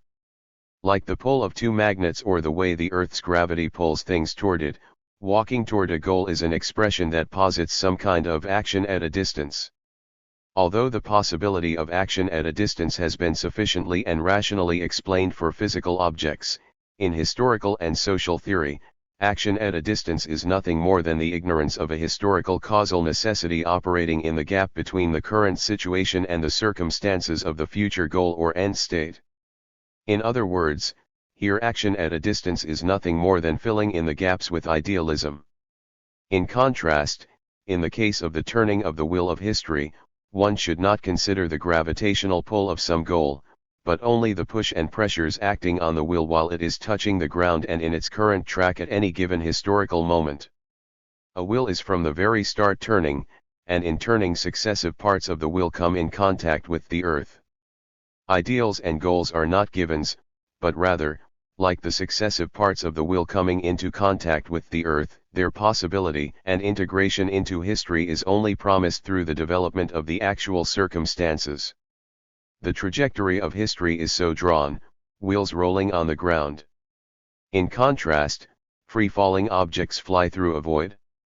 This metaphor, then, is a good way to compare the materialist and idealist methods of the recognition of history. This wheel of history theory is also good for the theory of development. In the theory of the spooled thread, the spindle is eternally present until the completion of the development. It is, and forever remains, an absolute origin. In other words, no matter how much history develops, it never escapes the structure of this spool. This sense of development is a total return to the origin, and the secret of this theory lies in the myth of Ariadne's thread. Theseus from the very start intended to return to the origin using the development of the thread he received from Ariadne. If we consider the labyrinth of Japan in the state of emergency, development would become a restorationism, and a development of the Chinese mainland would be a return to the founding of the Japanese state. In contrast, unlike a spooled thread, in their turning, the wheels of history actually do move forward. But after they have passed, does nothing remain? The rut remains, history remains. This is not a restorationist history. It is a progressive and developmental history. It might be said, however, that it is theoretically problematic for progress and development, and with such a broad understanding of change there is nothing that remains constant within them. But it is best to think of the will itself as that constant. In fact, is not reality something like this will? If we look at Marxist metaphors of progress, here see Lenin's spiral theory too, we would see that Marxists have excellent literary symbols. But, of course, in this case, metaphors are not merely metaphors but metaphors for the easy acceptance of the scientific determinations of this concept. From here it is easy to guess in what sense goals and ideals are established for the Marxist sense of progress and development. Which is, liberated from goals qua goals or ideals qua ideals, progress and development, and goals and ideals, like the will of history touching the ground, can be scientifically, materialistically, and actually clarified. But we can probably say that the vast majority of bourgeois philosophy has mostly worked things out, at least this far. Indeed, the Marxist theory of progress is not something from a fantastic other world, yet what bourgeois philosophy could so clearly and precisely explain this understanding of progress? Even the most progressive and developed of the bourgeois philosophies, Nishida philosophy, to the extent that it depends on replacing the goal of being, and the thought of being, the idea of being with the goal of nothingness, the thought of nothingness, and the idea of nothingness cannot explain the actuality of the relations of progress and history. What is actually needed here is not the progressive development of nothingness, but the actual progressive development of being. I fear that there will be, as it were, no actual distinction between a progressive nothingness and a reactionary one. 3. But even if the turning wheel of history is called progress, such a formal prescription would clearly leave no choice other than metaphysical rules in the case of practical problems. The problem is, just what are the wheels? As the wheels on the vehicle of history is the problem, it matters a great deal whether this car is a bourgeois automobile, a proletarian wagon, or a freight car. That is what all this means. Today, in a simple sense that has become mostly commonsensical, the concept of progress is generally meant to be that which accompanies the interests of the proletariat. The proletariat has its own international political party, and advancing together, within this party, is considered to be progressive. To the extent that they are on this course, even fellow travelers are considered progressive. Of course, this is based on the fundamental theory, widely asserted today, that the proletariat class has been given the singular responsibility for the progressive development of history. This is fine as far as it goes, but on the other hand, for this concept of progress to be sufficiently accepted as common sense, it must also mean that each individual member of the public must feel that something about him or herself has increased, that there is something extra or something more. We must pay special attention, for this requirement must also be satisfied. For a wider adoption of the proletarian concept of progress to become an everyday term adopted by those groups not strictly part of the proletariat, it is necessary in the end that they, too, feel some kind of personal extra. As a common-sense concept, whatever else it may be, progressivism is a particular commentary on values, and so reduces to an ethical concept it is an actual psychology.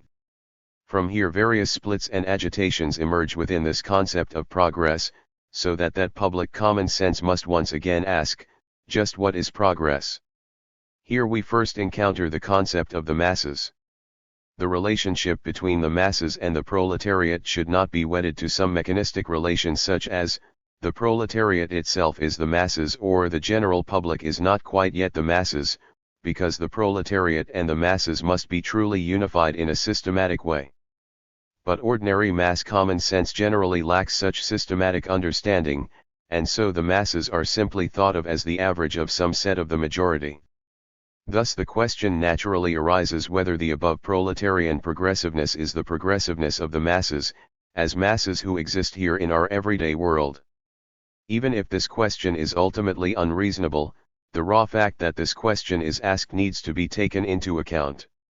Recall here that one of the charms of bourgeois sociology is that it generally pays extreme attention to common sense points of view. That is, for bourgeois sociology, society is characterized by common sense. It is extremely phenomenological and characterized by the various matters most close to hand. This is the malignant strength of bourgeois sociology. It is well known in Japan and elsewhere today that sociology is not theoretically an enemy of social science, but surprisingly, within economics, political science, law, and even in social conventional wisdom, there is this persistent and ingrained belief that it is.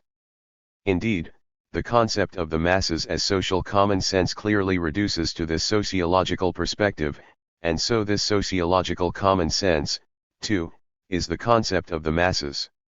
In fact, it is the concept of the masses themselves, it is the masses becoming self-conscious. So, the question is whether proletarian progressiveness results in a mass progressiveness for these masses, in other words, whether the interests and welfare of the masses are actually increased and improved in union with the proletarian version of progress. Point 3. This is why the common sense of the masses has become a question. Now progressiveness can be thought of generally as the prosperous or improved relations of these so-called masses or this society or this public. For these masses, any characteristics thought of as good will eventually be considered progressive. Such masses think, since Japan's advance into Manchuria things have got a bit better, if there's nothing to eat at home, why not go to Manchuria? In Manchuria there is work. The vast munitions industry prospers with the rise in military tension, and then, at least marginally, jobs and wages will increase, and even the farming villages might be industrialized, and so forth. All this seems to be the acknowledged social awareness based on the so-called common sense of the masses. Of course, A huge part of this common sense is constructed by the bourgeoisie, various military men, journalists, social studies teachers, and the like. This means that, put simply, the force that has brought about the above situation is Japanese fascism, and here Japanese fascism can appear progressive, can appear to resolve Japan's difficulties, can appear to create hope for the near future, and develop Japan along these lines. Unsurprisingly, those who use and encourage this vulgar common sense of the masses are the Japanese ruling classes. According to the common sense of sociology, the distinctions of social classes are no different than the distinctions between a single school class being split into two groups. Group A and Group B. Any class conflict is purely accidental and not the essence of civil society. Therefore, sociologically, society is a sum total of not a conflict between Group A and Group B, the masses are the average sum total of rulers and ruled. As the masses means the sum of the rulers and the ruled, the sociological understanding of the masses organizes the rulers and the ruled as well, but at the same time, the concept itself determines which of them will rule, for it is in this way that progressiveness and class conflict become completely unrelated. Progress is national progress. Thus there is no conflict between the ruler and ruled, and the ruler does nothing but rule. What appears on the surface of the phenomenon is of course only the ruler. Now recalling that progress needs some sort of opposing force against which to measure itself, when the masses look for things to oppose in this society, they only see those things given to them by their ruling brethren.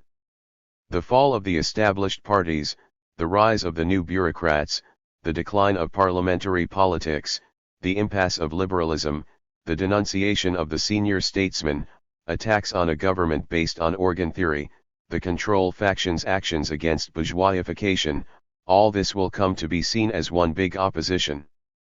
And thus, all the various forms of fascist movements seen here will overcome the opposition party in the necessary conflict, and thus all will be progressive. For example, because thanks to the universal manhood suffrage elections done under the auspices of the Japanism of the military and new bureaucrats and the ideology of national unity, a proletarian party was for the first time able to advance, which led not a few proletarian representatives to say that Japanism has a progressive essence, and we should therefore even support a progressive Japanism. The concept of progress based on this pseudo-conflict and the previous concept of progress based on national unity have the same essence. While both tactics may be part of a unified front, inserting oneself into the masses of right-wing labor groups to organize them along progressive lines, and merely partnering with and supporting those right-wing groups, are absolutely two different things. The difference matches the difference between a proletarian organization of the masses and the sociological meaning of the masses. But for the social theorist and social activist, who at first tactically use but then come to eventually have complete faith in the sociological common sense, such differences will come to be seen as nothing but obstacles. 4. The proletarian concept of progressiveness bears some blame for the widespread belief in this rather strange concept of progress. Namely, the good meaning in the common sense concept of progress was that it thought of progress as linked to the class subjectivity of the proletariat. But to use only that class subjectivity to determine if something is progressive or reactionary, means that it will likely be mixed together with the average social subjectivity called the masses. And so, at those points where the public common sense is not well organized, that confusion will make its way into the progressiveness itself. The determination of such progressiveness naturally must go one step further than this subjective determination to none other than the development of productivity. It is thus a well-known rule that a form encouraging the development of productivity in society, and especially a form that destroys the obstacles to increased productivity, is progressive, and that which goes against productivity is reactionary. As this understanding that productivity equals progress is a mechanical rule of economic progress, unlike political or cultural determinations, there are few places for moral common sense to make an appeal. Common sense does little to bring these issues to the fore, and in fact the possessors of this understanding of common sense of progress are true believers. That said, even this progress is probably politically overdetermined. even if it encourages forms that develop productive forces, and even if it removes all fetters to productivity, the results and goals of such political action, in truth, are simply the development of the productive forces of society itself. In this line of thinking, productive forces naturally and spontaneously, and even consciously, develop with some sense of goal, so the promotion of the development of these forces, or the resulting behavior or phenomenon, are by definition progressive. 5. What catches our attention here is that this sense of progress has at root the prescription of development running through it, but this development is not our above qualitative example of an unspooling a thread, rather it is based on some sort of quantitative increase. So now even all those things possessing qualitative aspects, political, cultural, or ethical progress are all reducible to a corresponding quantitative determination of increased productivity and accumulation. But because an increase in productive forces is nothing but an increase in productivity, here we have a quantitative increase that is directly converted into a qualitative one. It is important to trace the path by which cultural and literary concepts become quantitative determinations, for this is the first step toward a scientific concept of progress. But a mere quantitative determination of the productive forces alone is not a scientific determination of progress. It only becomes scientific as the basic determination, as a precondition for the sufficient self-awareness of the proletarian class's political, cultural, moral, concept of progress. Given this conception of progress, however, it is clear that if we press the issue, we see that such a simple concept contains within it several articulations. That is to say, even if some determination is progressive from a purely productive forces relation, there are countless examples of such determinations being textbook reactionary from a class or political perspective. There are also not a few examples of something seen as progressive from a class or political perspective being a reactionary determination of culture and morals. Take especially the case of something like liberalism. Even though it may have an anti-fascist political understanding similar to the proletariat, an attempt to establish a liberal party will prove to have a directly reactionary significance, as it will actually thwart the development of a proletarian party. In contrast, in its cultural, moral forms, much of this same liberalism would consider it sufficiently progressive to stop at cultural and moral interests, never becoming a concrete politics.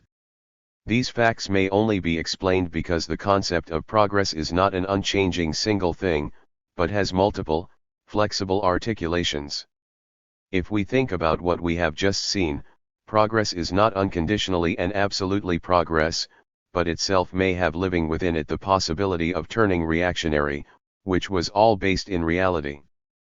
But if we try to reverse the procedure, it becomes a question of whether a so-called reactionary something or other includes a potential moment of progressiveness.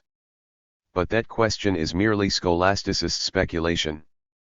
Reaction can only be a spur for true progress, it cannot itself be progressive. History is progress itself. All reaction is nothing but Mephistopheles who desires only evil, and it is too much to expect good from it.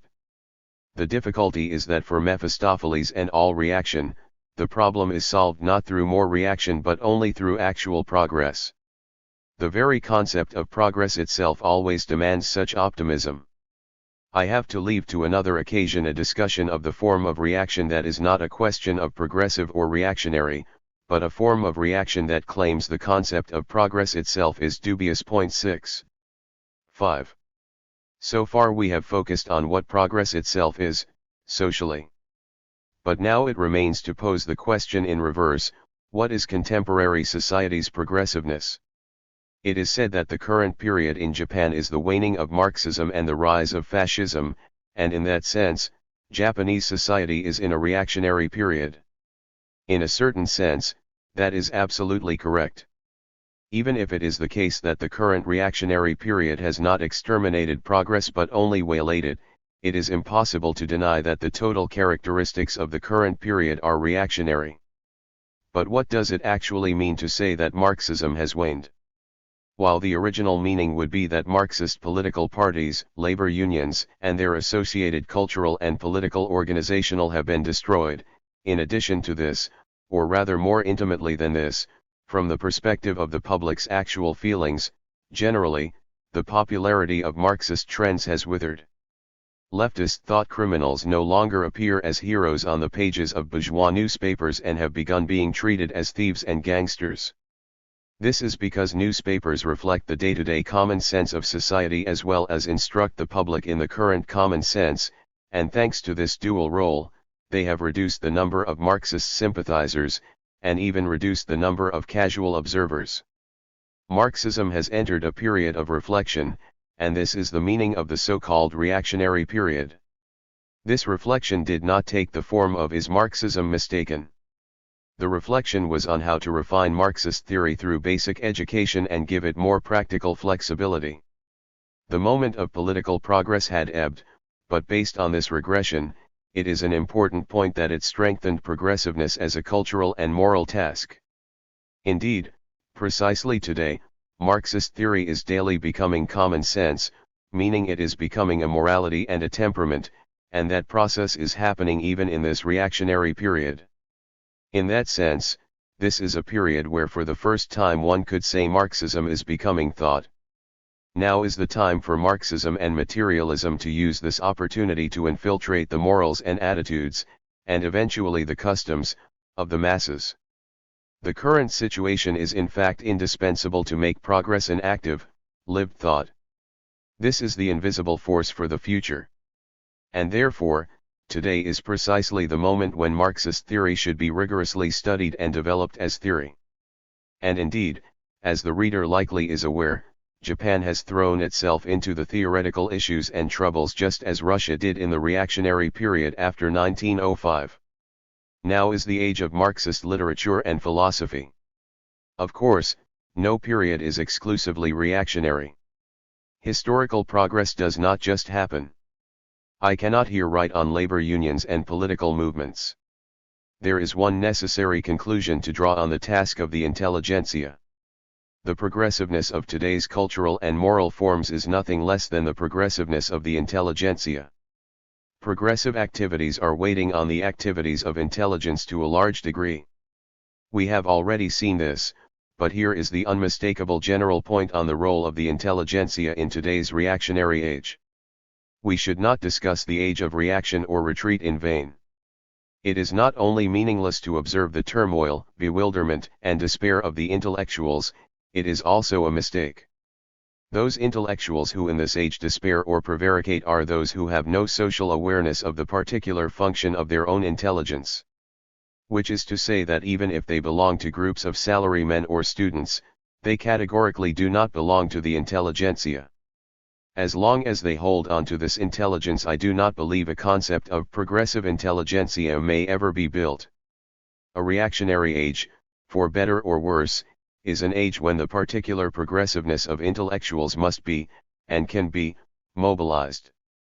Chapter 22. A reconsideration of the masses. It is said that film is a mass art, that samurai and gambler stories are mass literature. But if you look closely, here you can see that there are deep-seated stipulations on the meaning of the modifier mass that are not obvious at first glance. Looking closely, we would be forced to notice that there is something here in the concept of the masses, such as simply matching up with the tastes of the majority or appealing to their interests, something that cannot be completely explained by the simple principle of the majority. Actually, the majority of the public is not simply only the majority qua a large number of people. The actual social facts show also that economically, they are, both relatively and absolutely, poor proletarians, and politically they are the powerless, they are the ruled, the governed. And it is no coincidence that in present society, the majority are proletarian and the ruled, but rather, they are, as it were, proletarian and ruled because they are the majority, and they are the majority because they are proletarian and ruled. So here, on the question of the masses, a twofold, or rather a two-level, concept emerges. On one level, there is the conception of the masses as simply the majority of society, and on the other, there is the conception of the masses as economically proletarian and politically governed. We can distinguish the two levels as, the former is a sociological concept, and the latter is a social scientific concept. In general, the mass quality of film and mass literature is of the sociological conception. In contrast, the mass nature of things like proletarian literature or the interests of the masses indicates the social science concept. But we must not forget that this basic distinction between the two concepts of the masses is grounded in various nuances of the concept of the masses. First, there is the commonsensical way of thinking of the masses as the ignorant masses, a mob. But the great mass within did not come to be imagined as this mob as a concrete thing from the very start. In fact, this mob was naturally based in a particular view of human behavior. It began with the particular phenomenon of the undisciplined, unruly, unordered crowd. The word mob expresses the fact that the crowd has psychologies and behaviors within it like that of primitive humans, unthinking with an inherent herd-like nature. From there it was assumed that the great masses of society, should they be assembled into a crowd, would have this mob quality.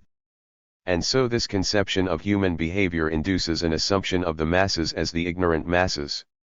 Thus the ignorant masses is representative of sociology's conception of the masses. As just stated, the defining characteristic of the crowd-like masses is ultimately said to be that they are unorganized. Yet clearly this disorganization does not mean that each individual in the crowd acts independently of the others. So, in fact, it is rather their herd-like psychological nature to follow blindly that is the most important characteristic. Thus, in other words, unorganized here means that each individual has no independence from the others, that is, they have no positive individuality, but only a negative individuality. This unorganized is the polar opposite of the principle of both a self-centered free individual and the absolute libertarianism of anarchism, a so-called liberalism that seeks maximum freedom. Accordingly, this concept of the ignorant masses is opposed by the concept of a sagely, aristocratic elitism.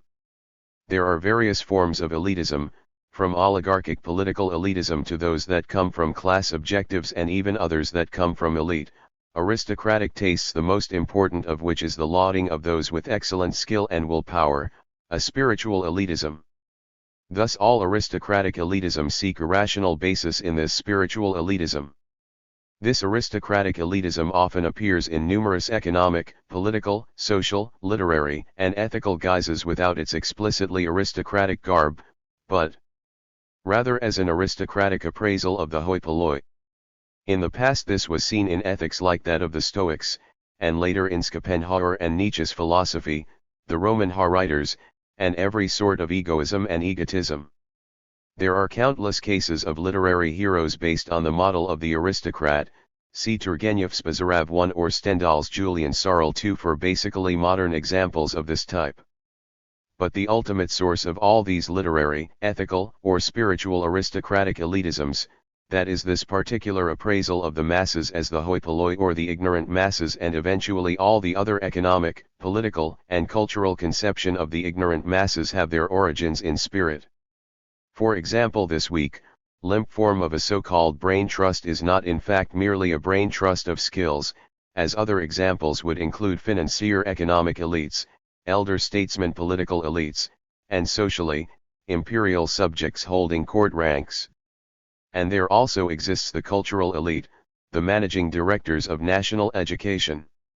All confront the ignorant masses and the hoi polloi as spiritual elites. The concept of the chosen people is absolutely not exclusive to folk religion but belongs to nearly every type of faith in the motherland. Whenever love of the motherland becomes patriotic culture, a chosen elite always appears in times when the motherland has a mission such as, say, to become the leader of world culture or East Asia. But let's leave that aside right now.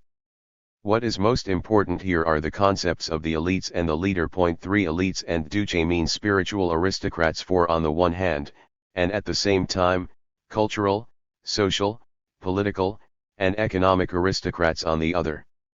Broadly speaking, its political expression is the ultimate principle of fascist political philosophy, the principle of Mussolini the party leader or Hitler the F.U. Führer. In general, fascist philosophy likes to turn proper nouns into principles, see Japanism. Further, in this version of fascism, as the ultimate aristocrat, to the extent that the Duce or F.U. Hreyer possesses a specific charismatic and active personality. It does not fully reach complete mysticism or sacredness, and so its authority, too, has not yet reached complete omnipotence or omniscience. The leader is of course the leader of the masses. For the masses are only disciplined and organized by means of this fascist, ultimate sovereign. Thus there is the potential for this leader, who gives order and organization to the masses, to be taken as the masses themselves. In fact, it is only because this potential misrecognition exists that the leader may organize the masses in the first place. Therefore, the medieval masses did not have this sense of organization. Having this sort of grounding in the masses or seeming to appear as the very organization of the masses is the unique character of fascism and what distinguishes it from merely powerful authoritarian politics. But there is always a fantasy at work here. The concept of the leader was from the beginning constructed in opposition to the concept of the unorganized masses. These fascist masses do have their own organization within them, yet they are from start to finish considered as the ignorant masses. Which is to say that the masses do not have any organization. So however much the masses spontaneously engage in organized activity, if that spontaneity itself is due to some external command, then that spontaneity cannot be from within the masses. Thus, the fascist concept of the masses, that is, the masses in opposition to the Duce and the elites, is today the most active, actual form of the sociological concept of the masses. In fact, what in Germany today is called the masses is just whatever 98% of the people do. The key feature of the fascist concept of the masses is that those masses do not recognize their own organizational ability, and in that sense, also then do not recognize their own internal rationality. Blood, belief, intent, different peoples, all of humanity must be found within the masses. Recognition of some sort of rationality in the masses would have to be found in the understanding 5 of the mass of humanity. Early modern English humanism began from a focus on this human understanding, which later became the philosophical principle of modern liberalism and democracy. Liberty and equality of the French grand bourgeoisie is also derived from understanding qua reason. It was by means of an assumed, fundamental principle of this understanding that each individual member of the masses could freely calculate, express opinions, and debate, thereby constructing public opinion. In this conception, the masses casts off its unorganized nature and acquires a sort of rationality and organizational capacity. That said, even in this version, as always, this concept of the masses is supported by the principle of the majority. Through the sense of one man, one vote, the masses are conceived of as the sum of these votes. Thus, as before, the masses are nothing more than a weakly organized simple majority with only a mechanical rationality. The qualitative results of each instance of limited suffrage are in fact the result of using the aliquot parts of this mechanistic character. The flaws of the fixed number of parliamentary seats for relatively small electoral precincts, the necessity of proportional representation, and the disconnect between votes received and electoral winners are built on this contradiction. All these instances are the actual form of appearance of the fundamental contradiction found in an organization of the masses in a capital-dominated society. Thus, this democratic concept of the masses is ultimately the same as the fascist concept in that, to the end, it is based on the principle of large numbers, the majority, and does not escape the sociological conception. We must not overlook that the democratic concept of the masses must be based on the enlightened nature of each individual's understanding, but as a practical problem, it is not the case that the majority would be necessarily well enlightened, so as before, the qualitative aspect of the masses remains the ignorant masses or mob. Fascism leans into the dregs of the ignorant masses and the mob hitherto dominated by democracy and liberalism, while at the same time mobilizing these same concepts of the masses. In contrast, democracy and liberalism have faith in the gradual reduction of ignorance and the mob aspects of the masses. This is the concept of progress as a liberal term. Nonetheless, everyone must acknowledge the basic truth of this unorganized, ignorant remnant within the fascist and liberal theories of the masses. We must say that the ignorant manner of this conception of the democratic masses appears in its nature to have a need to be ruled by demagogy, appears in the inadequacy of enlightened results of each individual of the masses, that is, the immaturity of their understanding, and appears from their holding interests and concerns different from their everyday interests. Their potential for blind action lies in the fact that their concepts are inadequately actual and divorced from a material base. Demagogy is the political leader's amplification and mobilization of this gap. It is necessary to stress that this demagogic nature is essential for grasping the liberal democratic concept of the masses. But at times, and depending on the person, either sooner or later the actual everyday interests of the masses eventually must be conceptually corrected. This is not, as the liberals occasionally think, due to the progress of the masses' understanding. Quite the opposite, it is that as a result of development of the actual relations, the relation between that development and the interests of the masses has been corrected. The result may frequently be the so-called progress of the masses, but through this conceptual correction demagogy gradually loses its power. Demagogy is already unsuccessful for rulers of the masses. This is because rulers must take responsibility for consciously promulgating demagogy. This is of course understandable, but it is here where demagogy comes to acquire new functions. That is to say, rulers can invert the masses' criticism of demagogy and call that criticism itself demagogic. Thus, cracking down on false rumors becomes the grand policy of the ruling class. Further, the masses being seen as unmoved by the ruling class's demagogy can invert to be seen and denounced as the promulgation of demagogy by the masses themselves. But these masses that are assumed to be spreading false rumors can no longer be the same ignorant masses of blind action as characterized by their need to be ruled by demagogy. This is because the so-called false rumors were the masses' criticism of the promulgation of demagogy by the ruling class. Thus, this criticism was not a false rumor, the real false rumor is the ruling class's new denunciation of the masses' criticism as the demagogy of the masses. So, this fact, notwithstanding the abstract remnants of its need to be demagogically ruled, is the reason, for the most part, that it is assumed the masses have reasonable political views that lie on the side of democracy and liberalism. At minimum, it means that the masses are able to talk of things close to the truth. The case of the 1939 general election appears to support this view. Despite the cries of a state of emergency, if we leave aside the absolute numbers, proletarian representatives who opposed this socially current ideology of a state of emergency made surprising progress. In contrast, with 12 exceptions, Japanist candidates, all lost. It is thought that this tells the tale of a democratic understanding of the masses. It can be thought that the explanatory power of reason is growing in the masses. Some say this is the result of political education. Others say it is thanks to new bureaucratic regulation of the elections. Surely this is the case. But on the basis of this phenomenon alone, it remains dangerous to buy into this mechanical concept of the masses. First, these masses cannot immediately intuit whether or not some so-called proletarian party is in union with those new bureaucrat or military-tinted ideologies. We cannot forget that today's proletarian party is primed to be social fascist. If the masses are still unaware of this, by the time it is made clear, they may have semi-permanently lost their window of opportunity as far as democratic representation is concerned.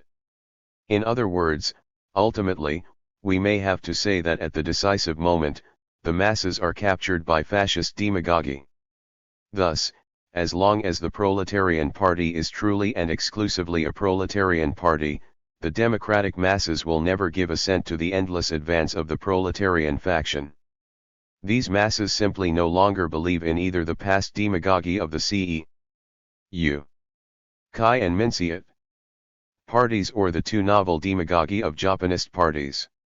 The resulting incomplete political vacuum was accidentally filled by this new proletarian faction, which at present is not demagogic. Accordingly, if a party's ideology is merely somehow new proletarian, it is always possible for the substitution and adoption of even fascist demagogy. The above is merely an example from actual circumstances. But I think it alone should prove how fragile and narrow the mechanical organization of the democratic concept of the masses is as its own self-organization. Such is the meaning of the masses in mere parliamentarism, from purely nominal fascist democracy up to actually felt liberal democracy, and eventually social democracy. We can judge from the historical precedents in Italy, Germany, and elsewhere how this legalist parliamentarism gave us legal fascism, and how social democracy was an absolute and necessary element for the establishment of a fascist regime.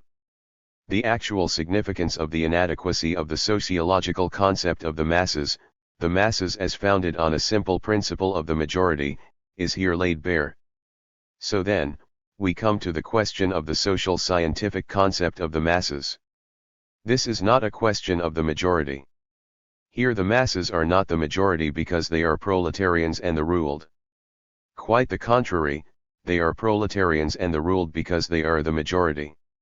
This quantitative nature of the majority has a qualitative economic, political, social, and cultural content. This qualitative content is none other than the masses' own capacity to organize themselves. Here, for the first time, positivity and spontaneity runs through the masses in every sense, because in this qualitative social scientific concept, the masses, for the first time, may be said to be full-fledged social individuals who can organize themselves. So, in this sense the masses means mass organization. The masses are not the mere uniform mechanical and quantitative majority as in the sociological sense above, and much less an unorganized, chaotic mob. The masses are organization itself. Without self-organization there are no masses. But that said, merely being already organized alone does not make the masses. If that were the case, the masses would be a large number, a mere part or small part. Far from the masses they would end up being a sect or faction. In fact, this concept of the masses as one part often sneaks past the gates of social science. There are concepts of the masses that say only those with extremely high proletarian consciousness are the masses. But it should go without saying that incompletely organized masses are still the masses. In the present situation in Japan, the majority of the masses are unorganized. Today, the organization of the masses has not been completed. One portion has been organized, while another, surely larger portion, has not been. But once an organizational policy is eventually put into place, it must be an organization of the politically dominated proletariat, who are, as a matter of course, the majority of all society. Once again, this organization is first possible as an organization when mediated by the majority of society and at the same time by the dominated proletariat. It is with such an organization that the masses first become the masses. But it should be noted that though called the masses, the concept has absolutely not lost its determination as a simple majority, meaning that things such as the mass readership of mass literature or the mass audience of mass films do not lie outside these masses and this mere sociological concept of their organization.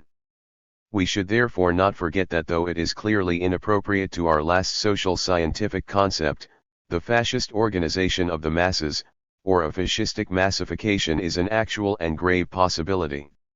Even in countries where it did not spring from a mass base, fascist organization of the masses is the rule. And at the same time, mass parliamentary activities, bourgeois democratic activities, remain one of the indispensable regulating principles of the masses today. It is a simple fact that should not be dismissed that the democratic majority in the Diet is directly related to the social scientific concept of the masses. Even if the already organized portion of the masses is extremely small, when there is a policy of continuing down that line of organization, this numerically small organization is clearly a living mass organization, and a path that leads toward the masses, a mass nature, runs through it. This structure of the masses allows a small number to achieve a mass nature. This is fundamentally different than the role of the minority in fascism. For example, even though Italian fascism was the majority of the regional groups, from the very dawn of fascist political rule it adopted every possible means to absolutely prevent the organization of the dominated proletariat, and the news today makes this clear. The fact that the masses are the majority and at the same time more than the majority would make it seem as if various rules that contradict majority rule can be constructed, so today the concept of the masses is vague and problematic. At times necessary from the perspective of ruling class, the masses will be foolish. Other times, including even occasions when the masses rule themselves, the masses will not escape some banal, vulgar average. Despite all that, when the masses do rule themselves, that is when the masses become themselves, the masses becomes a new standard of value. Here I have tried to simply give an analytical and conceptual solution, but the paradox of the masses can only truly and actually be solved historically. Chapter 23. Liberalism, Fascism, Socialism. In Japan today, social thought is of three types: liberalism, fascism, and socialism.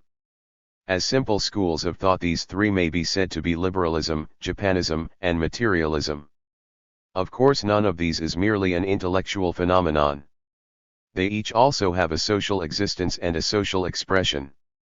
That is, all three types of thought, with each possessing a more or less defined intellectual system, are also produced from some emergent class or social strata that gives rise to them. Each have a social class or a social stratum that is the bearer of their intellectual systems and their social expression.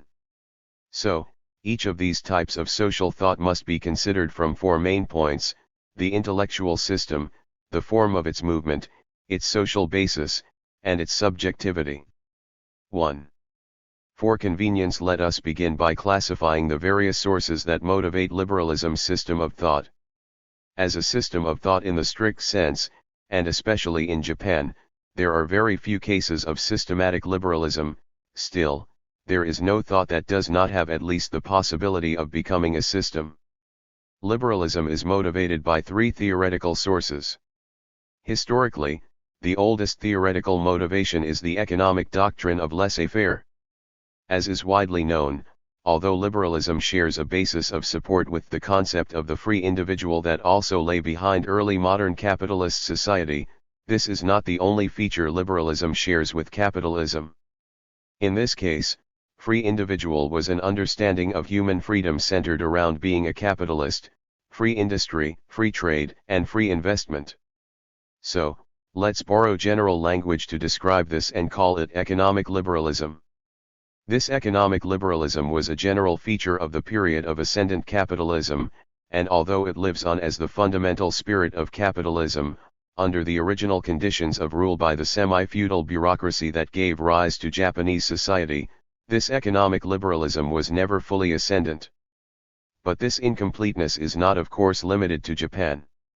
With entry into the age of monopoly capitalism, the freedom of individual capitalists, even among themselves, became the freedom of only a small number of large, oligarchic capitalists, or rather, the freedom of the individual capitalist was replaced with the freedom of capital itself.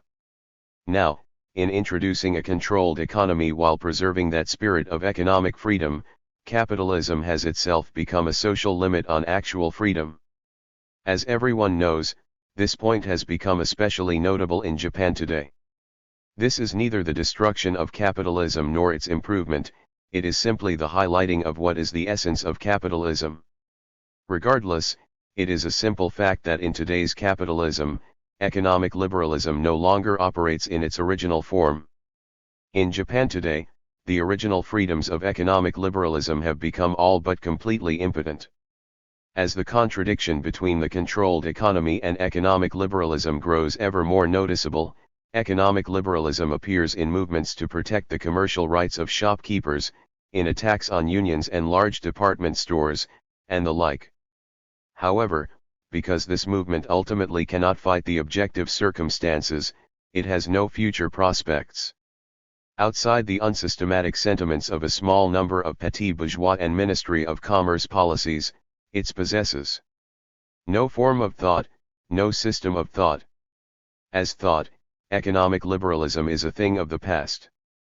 The second source of liberalism is political liberalism. Originally it was the straightforward political implications of economic liberalism, but the conclusion has developed independent of its premise. It is fine to say that political liberalism is largely democracy.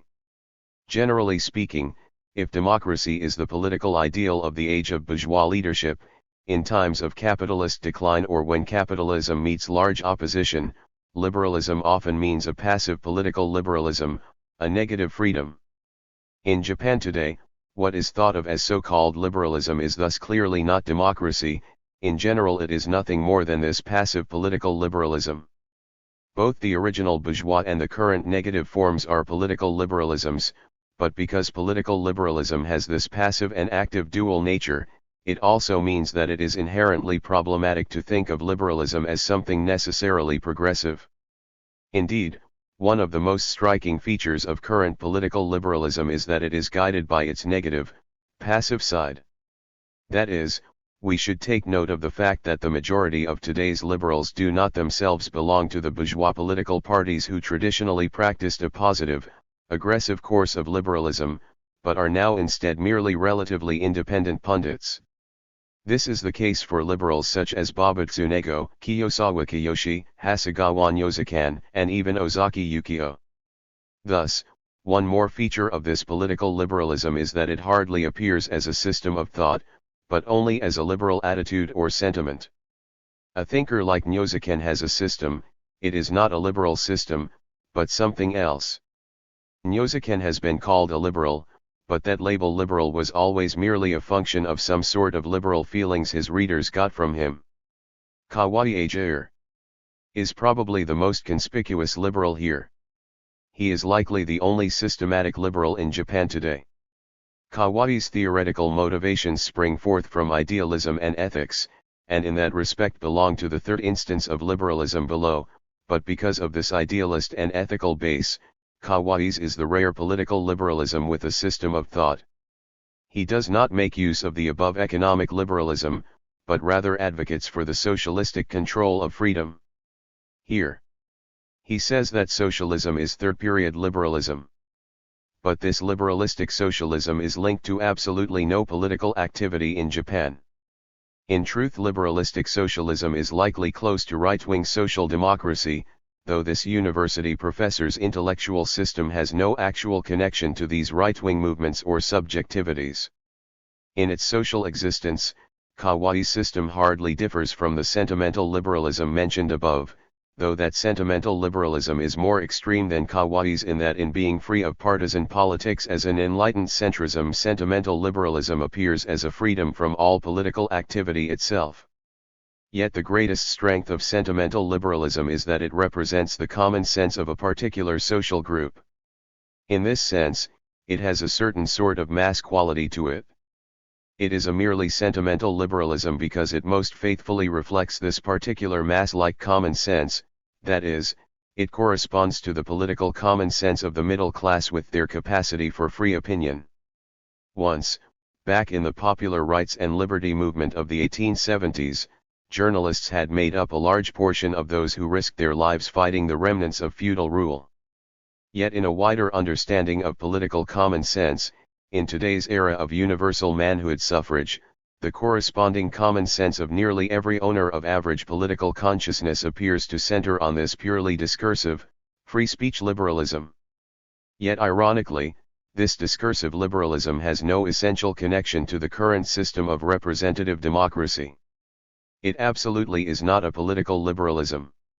In a most vulgar way, this liberalism is thought of simply as a parliamentary system that confronts dictatorship. But in parallel with the fact that the Japanese parliamentary system has become a fascist body, while remaining a representative parliamentary system, the parliamentary system has become completely independent of political liberalism. It is not simply the case that the government, bureaucracy, and military repress the Diet and the bourgeois parties. The important point rather is that the Diet and the bourgeois parties themselves have, in the name of a representative system, in fact, become independent of that political form and have become something other than liberalism. The current result is, as it were, a constitutional fascism, a type of fascism that has adopted a parliamentary system. It cannot be permitted to think of fascism's political form as dictatorship alone. A fascism that has not taken the political form of dictatorship exists in Britain, the United States, and France. In spite of all this, in Japan today, the entirety of this constitutional fascism is thought to be liberal. There is a huge mistake here. One of the main sources of this belief lies in the mistaken public consciousness of the character of liberalism. And that is not all. People are also misled by constitutional fascism's occasional and partial mimicry of liberalism. That is to say, constitutional fascism is a phenomenon that emerges in opposition to the explicit direct action of militaristic Japanese fascism. This is the liberalism that is imagined to be lurking behind the liberal mimicry of the senior statesman bloc, or the government's denunciation of organ theory, or the finance minister's balanced budget, or the fascist bureaucrats of the control faction. This liberalism is a liberalism with no substance, it is incidental, a side effect, an occasional mere shadow of resistance. Of course, in no way can this be taken to be liberalism. In general, today's liberalism differs from the democracy of the era of early capitalism that was an ideology founded on the petite bourgeoisie, or better, founded more or less on the intellectual capacity of the petite bourgeoisie. Today's so-called democracy on the other hand differs from liberalism in that present democracy is an explicit ideology of the landowners and the bourgeoisie. Further, based on the particularity of Japanese capitalism and its fundamental condition of the proletarianization of its small-scale farming, by forging links with middle-class farmers, small business owners, and other interests, it becomes a fascist ideology. The third theoretical motivation for contemporary liberalism is cultural freedom. Let's call it cultural liberalism. This liberalism locates the final philosophical basis of freedom in the progressive development of culture, the exaltation of humanity, the perfection of personality, and so on. This is a particular ideology of the cultural intelligentsia who have given it an intellectual system, an ideology that represents their interests, and has become in their hands a movement. From the confessional and self-criticism literature of former leftist mea culpas to literary trends including pure literature and popular literature, mass literature is different. Such literature is undoubtedly a powerful social movement, just look the number of similar journals and magazines. But this literature itself is also the stronghold of today's cultural liberalism. Alongside this literature there is also various forms of bourgeois idealist philosophy. It should be noted that Nietzsche, Kierkegaard, and Heidegger are perceived in Japan not as fascist philosophy but as cultural liberal philosophy. In Japan cultural liberalism may be cultural, but in absolutely no way can it be said to be liberal. That is to say, even beside the fact that there is currently no relationship between cultural liberalism and political liberalism, cultural freedom itself has absolutely no relationship to any political goals at all. On this point there is no unity with the progressive liberal literary movement in France. Cultural liberalism in Japan is remarkably literary. Behaviorism has not escaped these limitations and the Liberal Arts Confederation is still asleep. 1. While of course it is not a question of the above constitutional fascism, all three liberalisms, sentimental liberalism, systematic liberalism, and this cultural liberalism all emotionally, intellectually, and culturally oppose or feel a gap between themselves and the only scientific socialism, Marxism. Determining the progressive nature of all three liberalisms is one of the practical problems for socialism today, but from the perspective of progress, at the level of principles, cultural liberalism seems the most promising. That is because to the extent that it is not a political liberalism, cultural liberalism has no necessity for a direct contradiction with the politics of scientific socialism. The next most promising would be sentimental liberalism. Sentimental liberalism is a political liberalism, but emotions should not be respected as political principles, so there's not a huge problem here. Systematic liberalism is the least promising because it shares nearly the same problem, socialism, with scientific socialism, so it would have a direct contradiction with Marxism. The same is also true of Christian socialism and anarchism. However, systematic liberalism, as far as Marxism is concerned, is not a big problem as it is weaker than both Christian socialism and anarchism as a current social movement. Of course, this critique of liberalism should not be considered a socialist criticism of liberalism in general or of the essence of liberalism. 2. As stated, today's so-called democracy, as something with a so-called liberal constitutional and parliamentary essence, is nothing but fascism. This is a fascism of the bourgeois and landlord political parties, but one whose base is not in the bourgeoisie or the landlord classes themselves. Generally, fascism is the necessary social and political system of monopoly and finance capital. Fascism actually represents the interests of the grand bourgeoisie, and so in that sense it is based on them. But one of fascism's unique characteristics is that its actual constituency and its imagined, ideal constituency are based in different social strata. So as seen in the recent general election, in this type of political party fascism, the middle class itself imagines that this fascism represents the interests of the average of the middle class.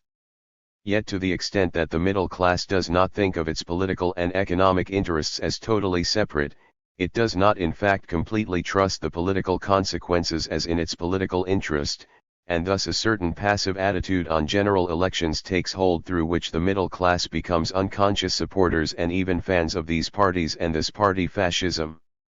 As is well known, the CEU Kai is a more of a landlord party and Minsiat more of a capitalist party, but the difference in those actual constituencies also corresponds to a difference in their idealist constituencies. The electoral base of the former is the middle stratum of the agricultural population, and the latter, the middle stratum of the commercial and industrial population. Thus, while there are some differences in the outward appearance of this fascism, there are no real, important differences.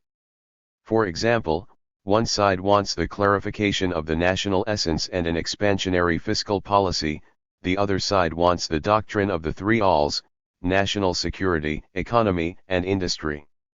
These are the only differences. 2. The second fascist strata are the bureaucrats or the new bureaucrats. The new bureaucrats have been especially noisy since the Akita administration 3, but this is just a doubling down of the nature of the Japanese bureaucracy in an emergency, so these new bureaucrats are still bureaucrats in essence, and any principal distinction between bureaucrat and new bureaucrat is meaningless. The Japanese bureaucracy developed along a path of gradual unification with feudal authority and the bourgeoisie. Today's so-called new bureaucrats are those semi-feudal elements who have retaken the leadership against the pure bourgeoisie. Point 4. The new bureaucracy is nothing more than the policies of bureaucratic fascism. Formally, party fascism wears the mask of a fascism from below, but as the party itself is of the ruling upper class of society, it should in fact be called a fascism from above. In contrast, bureaucratic fascism absolutely must be called fascism from above. Of course, bureaucratic fascism is also a form of constitutional fascism. It is distinguished from and can oppose party fascism, for where party fascism has rendered the constitutional, parliamentary system merely formal and moribund, bureaucratic fascism plans to cut the fat and streamline it all beneath the cabinet legislative bureau. Party fascism, while purporting to represent the interests of the middle classes, is in fact well aware that it actually represents the interests of the party itself, that is, it represents the interests of the landlords and the bourgeoisie. But bureaucrats, while they may be an occupational group, are not considered an interest group because they are public servants, and so as the bearers of bureaucratic fascism they are not perceived as having their own interests. Thus, there is in bureaucratic fascism a kind of moral confidence and a pretext of a just cause. But the moral system that justifies this just cause is extremely weak. There is no cohesion at all. 5. It is merely an intoning of the thoughts of various individuals, like the agrarian fundamentalism. The party politicians, though they are the representatives of the landlords and the bourgeoisie, are not eloquent or talented ideologues. In fact, even if you look at their slogans, they are largely borrowed ones. When all this becomes military fascism, the intellectual principles of the just cause are made abundantly clear. Among junior officer elements in the military, the intellectual and National Socialist political system of people like Kita Iki 7 are prevalent, but such an intellectual system is not necessary for thought centered on a just cause. The entirety of just cause thought is crystallized in 4 characters: be loyal to the sovereign and love the nation, in short, a loyal patriotism. But military ideology already has a long record of being condensed in this way. Past instances included Heartlandism, national planned economy, and in the extreme, there was even a Herculean style, the philosophy of battle. But all of these came from the spirit of national security above all else. Now, as may be seen in the Army's shouting down of Finance Minister Takahashi in the budget meeting, national security is more important than all else. The spread of the ideology of national security has reached the point to where it emerges in the economic problems of farming villages or the entire controlled economy, both of which earlier had been the responsibility of the cabinet and traditionally not things the military knew much about. While the bearers of this ideology of military fascism are various military members, this ideology is different from their corresponding occupational interests, and it does not represent these military members' social stratum's true interests. The ideal, conceptual ground of this ideology is largely occupied by the average population of the villages and cities. Reservists, youth groups, students, and others make up a huge part of this population, but it is clear that this ideology of military fascism does not directly represent their interests. The kinds of movements of this ideology is so well known it is not necessary to recount them here. The groups that seized the opportunity of emergency military actions were the right-wing, reactionary nationalist fascist groups. Immediately after the May 15 incident there was a rapid increase in the number of such groups. At first this was viewed as an extension of the original reactionary nationalist groups, and accordingly, it was seen as essentially, and as a matter of political program and group members' self-image, based on feudal authority. Yet we must not forget that an extreme number of these groups had a national socialist form with a political program calling for the overthrow of capitalism, though never actually the overthrow of capitalism, but only the overthrow of capitalists. Thus, these groups were excellent fascists. It is a shared global nature of fascism that at the beginning the slogan "Overthrow Capitalism" was in service of creating a force to oppose scientific socialism, only later to gradually obfuscate the meaning of the slogan and eventually arrive at a conclusion completely opposite of the overthrow of capitalism. Now, this fascism, while a particular form within Japanese fascism, is relatively close to the Italian and German forms of fascism. Its social cohesion and private militia activities, and unconstitutional direct action all speak to its character. Thus, in a way this is a fascism from below. But speaking more strictly theoretically, fascism can never be truly from below. It was the right-wing, reactionary, nationalist groups who developed the ideology of Japanese fascism into a first-rate, brilliant fascist ideology. That said, at first, this ideology took each version in turn and did not have a completely systematic truth in any theoretical sense, much less a unified, structured worldview. It was variously split into spiritualism, agrarianism, Japanese nationalism, Asianism, Orientalism, a doctrine of the imperial way without yet knowing how to consolidate or unify them all. But as the outward forms of these forces slowly boiled down, in parallel with the disciplinary unification of the various fascist groups, it eventually produced a unified Japanese fascist ideology. That is, in passing through the doctrine of the imperial way, it finally reduced down to an ideology of the clarification of the Japanese national essence. With this ideology of the national essence as a pole star, the unification of the fascist groups and the principles of its thought took shape. Yet in looking back on this now, it is clear that the clarification of the national essence are mere words with no systematic thought at all, which makes it the perfect partner for militaristic fascist ideology. The discrepancy between fascism's actual constituency and its ideal constituency means that fascist ideology is especially idealistic and ideological. But in another sense, fascist ideology lacks other features of an ideology, as thought. It cannot have any system of articulation. Now, the above has been the various aspects of today's Japanese fascism. But what is the defining fascistic feature of Japanese fascism? The defining character of Japanese fascism may be summed up as a fascism where the general conditions of fascism could be built upon the basic conditions of the remnants of feudal forces particular to Japan, or again, where these feudal forces took the form of fascism. It is possible to indicate the shared characteristics of this Japanese fascism. Of course, there is no room for an analysis of Japanese fascism in general, but such an analysis is precisely the great practical task for socialism from here on. It should be again stated here that this task is directly related to the previously mentioned interrogation of the progressivity of liberalism 9, which is to say that there is a real relationship between liberalism and fascism. And turning our attention to this relationship is today the most important task for Japanese social science. The political task, the question of an anti-fascist common or unified front, in labor unions or cultural movements, may be viewed as being gradually solved socially, which we might conceivably see as a form of progress within our so-called reactionary age. Today is called an age of reaction. Both Marxism and liberalism have waned and Japan is a fascist world, and more, fascism is said to be the only path forward. But this conventional wisdom is completely superficial and vulgar. Socialism will take this opportunity and use it to cultivate the ground for a deeper, more intimate, and more mass-like socialism.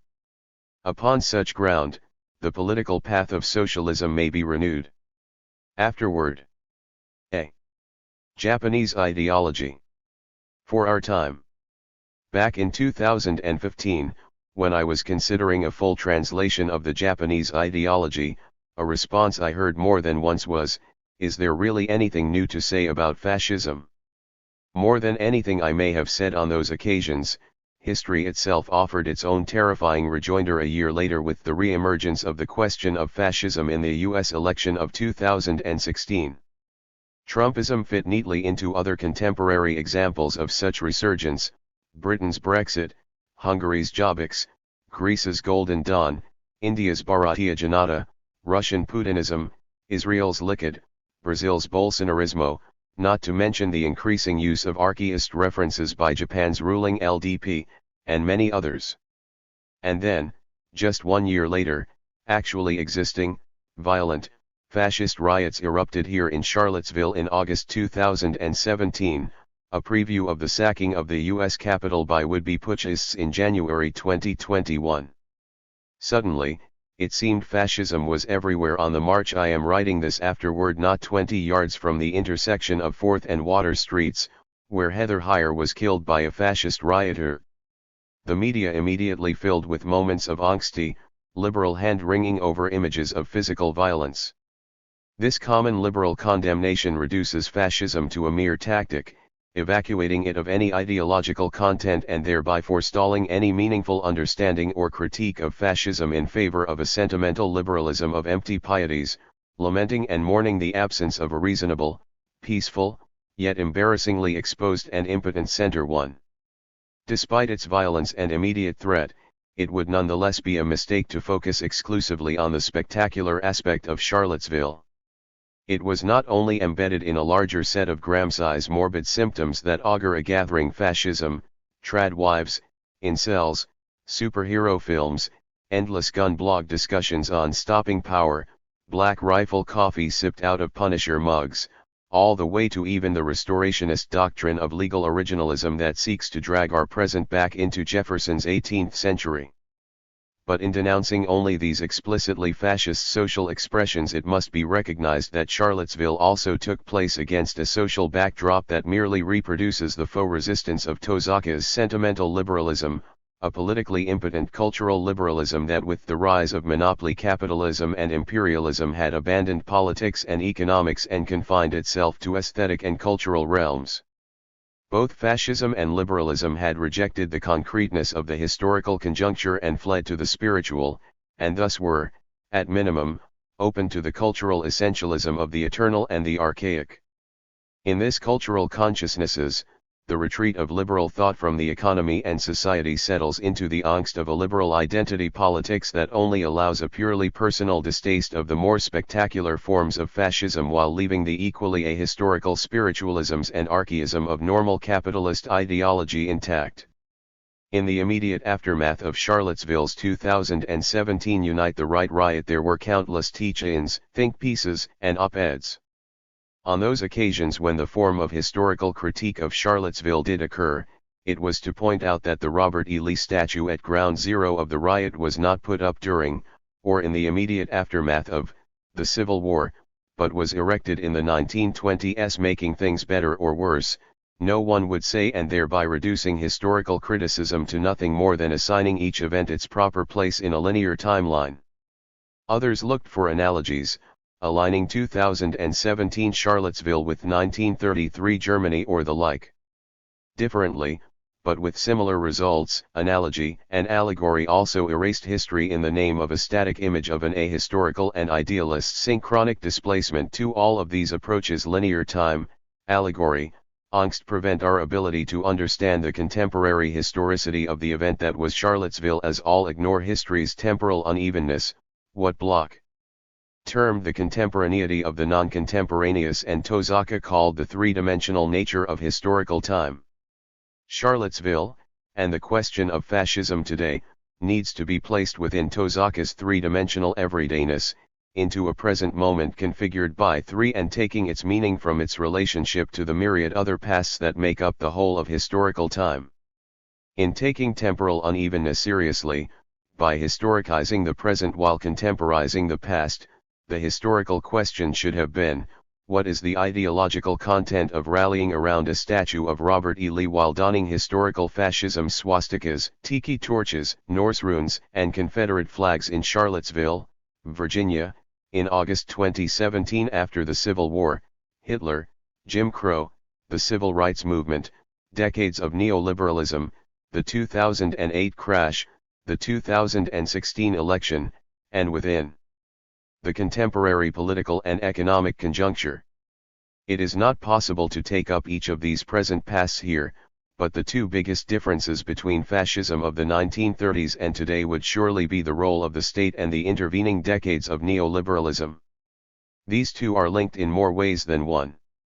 They are linked, of course, in the neoliberals' own self-understanding that the problem of fascism is a problem of the state, the famous state phobia of the immediate post-war ordo-liberals and Hayek's Constitution of Liberty, in which any state regulation or active, political organization of society is a road to serfdom. 45 This focus on fascism as first and foremost an institutional apparatus, only seen in a fully formed fascist state, while ignoring non-state, social forms of fascisation, has led many, including at times even Corey Robin Six, to reject the use of the term today.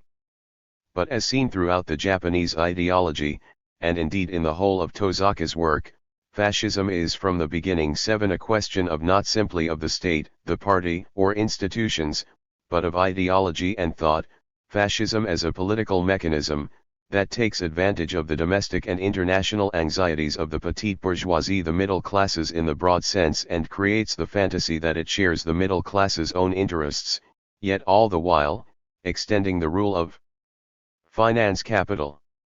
8 Importantly, it is less the state, or even the nation, but rather the form of accumulation, that produces fascist thought. Our current moment has seen numerous discussions, examinations, and theorizations of fascism. Beyond those that repeat and celebrate a liberal center opposing extremism of both left and right, such as Jason Stanley's How Fascism Works, there are important interventions into the question of fascism today, notably Ugo Palhetta and Enzo Traverso. Traverso has proposed the term post-fascism to describe Trump, Le Pen, and others, for he notes that there are new elements, such as Islamophobia or attacks on immigrants over a more active anti-communism, that do not belong to the tradition. 9 This is undoubtedly true, and, crucially, he does believe that the term fascism is both inappropriate and indispensable. But his analysis can at times suffer from a conception of linear time and the internal development of a more classic intellectual history that seeks genealogies, filiations, inheritances, and textual sources, occasionally leading to some less than convincing justifications. 10 Two excellent recent books from Alberto Toscano, Late Fascism, and Harry D. Harutunian, Archaism and Actuality, do take on fascism from the question of the historical present as a site of combined and uneven temporalities. Employed by Benjamin, Bloch, and Tosaka. The critical task becomes how we contend with the presence of these pasts in our present. Thus today, the concept of fascism must not only be used with respect to the acute global crash of the 1930s, but it must also be taken up as a problem of the social ideology and thought of post-war neoliberalism that was itself born of the historical fascisms. That is, contemporary fascisms must be considered within this historical method of multiple temporalities if we are to arrive at any theoretically and historically grounded understanding of the fascist form of capitalism in both its historical and contemporary expressions. 11 In this sense, fascism, as a concept, is split in two. There is the fascism of the 1930s and the more general understanding of fascism as a form. Which means that on the one hand, there is a broader, more universal sense, and at the same time a fascism in which the concept is more confined and determined by its particular historical circumstances. Following Tosaka's method, the task of a historical critique of fascism, then, is to historically and theoretically analyze the gap between these two meanings. 12 The historical specificities of both moments, whether considering the reproduction, re-emergence, and supersession of fascism today, require that the concept be distinguished from the actually existing historical forms of appearance, but also be able to draw out more general conditions of historical and contemporary fascism that were themselves not wholly determined by their moments.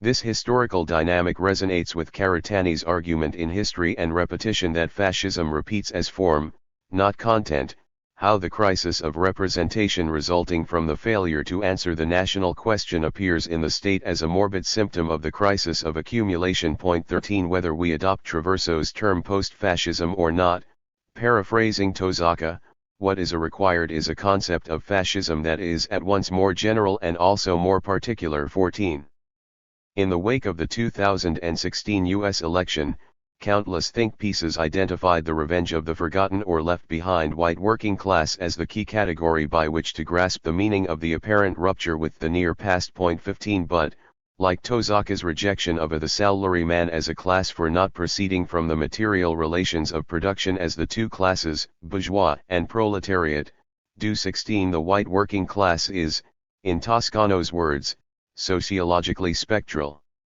It is not a class in Tosaka's social scientific sense but a racialized simulacrum of a proletariat, and thus it is not a stepping stone toward class politics, but its obstacle, its malevolent and debilitating ersatz. Form 17 While it is true that, for Tosaka, beneath the level of abstraction of the mode of production, in a historically specific society, the two classes may be further split into social strata, a category that indicates a particular social status, and thus also names an occupational position in society. In Tosaka's time, the relevant strata were capitalist and landowner, and proletarians and farmers. The salaryman was neither of these.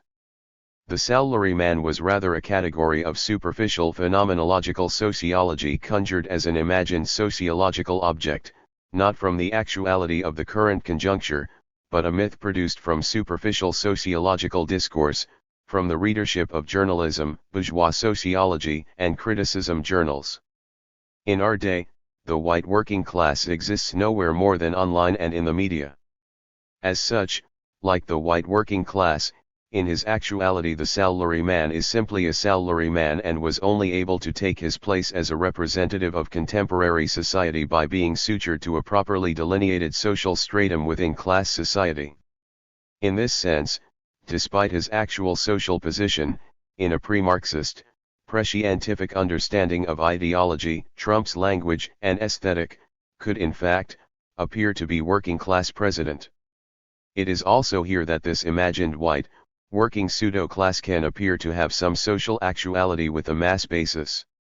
Yet it will remain a chimera unless sutured to a class or social strata produced by the actually existing material and social relations of production, either becoming the proletariat, or becoming the ideal, but not real, constituency of a fascist demagogy that produces the fantasy that it shares the interests of this class, all the while extending the domination of finance capital. 18.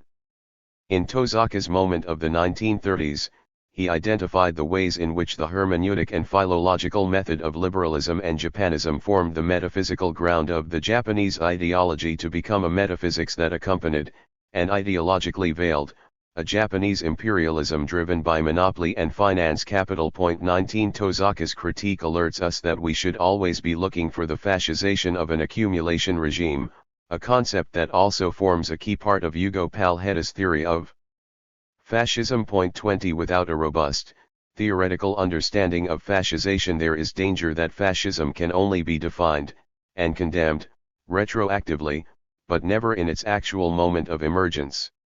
The question then becomes, why has fascism become an issue now, after decades of neoliberal accumulation? Like Nikas Palantzas earlier, Ken Kawashima, in a response to Ugo, has pointed out the simple yet deeply obscured answer: we are still in the stage of imperialism, of finance and monopoly capital, and fascism, as a reaction formation to capitalist crisis, is designed to defer the end of the imperialist stage, and thus to defer the end of capitalism itself. 21 We find here, again, a resonance with Tosaka's class theory, that bourgeois ideology is not limited to the speaker's class position or sociological status, but indicates that which is necessary at any given moment for preserving and extending accumulation. Understanding neoliberalism within this larger framework, like how hermeneutics and philology came together with imperialism to become the Japanese ideology of the 1930s, we must ask how neoliberalism works, both materially and ideologically, to serve, and veil, the preservation and extension of finance capital, and indeed, imperialism, to look for its particular form of fascization. Gavin Walker has identified the after-effects of imperialism following the end of formal colonial empires, the displacement of their political and ideological techniques into the former imperial metropoles, a policed racialization he calls the metapolitics of imperialism. 22 This racial supplement of ostensibly individualist neoliberalism had been there from the start of the neoliberal era, seen in Ronald Reagan's 1980 campaign announcement in Philadelphia, Mississippi, the site of the murder of 3 civil rights workers in 1964, and in Margaret Thatcher's famous, and awkward, addendum, and their families to the more explicitly neoliberal "there is no such thing as society. There are only men and women." As Wendy Brown has shown, it is from within these ellipses that a whole panoply of social issues around gender and race are allowed to emerge, disavowed and implicit, but for all that no less effective. 23 With the cascading crises of the dot-com bubble in 2000, the housing crash of 2008, and the pandemic, what appears to have changed is that this racial subtext has become text. This form of neoliberal racialization is no longer the hard boundaries of imperial citizen and colonial subject, but a boomerang effect of an unfettered colonial police applied to the imperial metropole. 24 Crucially, Walker points out that it is not the nation and the old nationalism that fuels the current fascization. 25 But rather the neoliberal deification of market competition, a naturalization and eternalization of a zero-sum game of winners and losers that, when yoked to the afterlives of imperial racial hierarchies rebounding back into the metropole, combine to become a harsh defense of racialized, Nietzschean accumulation. 26 Indeed, just such a Spenglerian defense of eternal dominance hierarchies everywhere under siege by debilitating and energy-sapping woke society runs through the entirety of Jordan Peterson's Pareto distributions mediated by the archaism of Jungian archetypes. 27 Of course, we should see here, and in Charlottesville, an example of Tosaka's primitivization of thought, complete with its own totemistic and animistic aspects. Charlottesville, the sacking of the U.S. Capitol, and many other cases are only the latest, Spectacular instances of the long American tradition of bands of armed groups operating as a disavowed supplement to the official police function. 28 The devolution of the sovereign right to violence to overwhelmingly white armed gangs. 29 And militias, slave patrols, the Klan, the Pinkertons, the Michigan Militia, the Proud Boys, and so on. 30 As a matter of materialist historical criticism, we must ask, what time does this class represent and inhabit? Like the vague restorationism of Japan's long feudal period in the 1930s, despite the very real political and historical disputes over national history such as the 1619 and 1776 projects, these groups and their corresponding state representatives today are groping for a much more demagogically useful archaic Bayesian inversion of the contemporaneity of the non-contemporaneous to the mysticism of the politically more retrograde non-contemporaneous contemporaneity of fascism. 31 The conversion of historical time into fascist time. As in Tosaka's day for salarymen and farming villagers, the spectral nature of this white working class exposes it as an idealist object of pure ideology mobilized by cultural demagogy, despite that fact that is fundamentally an idea which arose from particular, material social conditions. It does not objectively reflect the material foundation that produced it. Thus, as a form of thought, has a fundamentally ideological essence. 32 The thought that produced the pseudo-class then becomes the seemingly mass-based ideological sign of neoliberalism's hatred of society in favor of pure competition, which has become natural law. This can be seen in economic research to prove the market is hardwired into humanity at the level of biology, in research that maps brain function when thinking about market relations, or that Neanderthals were defeated by Homo sapiens thanks to the market. In this understanding, this spectral class can thus appear as the victim of the old model of the market as a more social and socialized exchange with its compromises, flattened, technocratic banalities, and indeed miscegenation. 33 And summoned to the raw death match of endless competition in the neoliberal model. 34 As capitalist crisis, especially since the 1970s, has become much more chronic than the acute crash of the 1930s, our late fascism of our late imperialism is much less a call for national palingenesis, but a more anticipatory, speculative, and permanent projected sense of loss, an act of recuperating something that has not yet been experienced. 35 Together with the obviously restorationist slogan "Make America Great Again," the cry at Charlottesville "Jews will not replace us" was indeed future-oriented, an anticipated, virtual, loss that is nonetheless experienced as already actualized in the present. U.S. media is currently filled with stories of petit bourgeois professionals who are shocked that the structuring practices of capital accumulation have started to come for them. The subjects of these stories almost always reach for a culturalist interpretation, blaming governmental social programs like affirmative action or open borders, rarely noticing that they have been mere workers the whole time. 36 If, as Tosaka definitively showed, liberalism is hopelessly implicated in fascism's rise, then the solution to a re-emergence of fascism cannot be more liberalism. A dropping out of history and politics in favor of consciousness polishing when thought itself has become something to be forged in the dojo, just like judo, kendo, or zen. This neoliberal notion of subjectivity as nothing more than personal investment in human capital, though it may imagine itself as a post-ideological, pragmatic center, all this idealist rubbish, does nothing but play a mute Sancho Panza to fascist thought, the social ground from which a bona fide fascism emerges. 37 Beyond and behind the more openly fascist archaism, in our age these individual spiritualisms are everywhere: yoga, mindfulness, make your bed. 38 Neo-Stoicism, self-help and wellness, Tyler Cowen's trumpeting of Mormonism and other strict religions as a cure for poverty. 39 And Silicon Valley's fight against aging and death itself. 40 To te fabula narrator. As currently constituted, identity politics seems inadequate to the challenge. Following Tosaka, to frame the question in philosophical terms, does the current thought that goes by the name identity politics have any internal mechanism to deal with white pride in any coherent or systematic way? 41 attempts to do so from within cultural liberalism all too often terminate in repetitions of reified culture itself.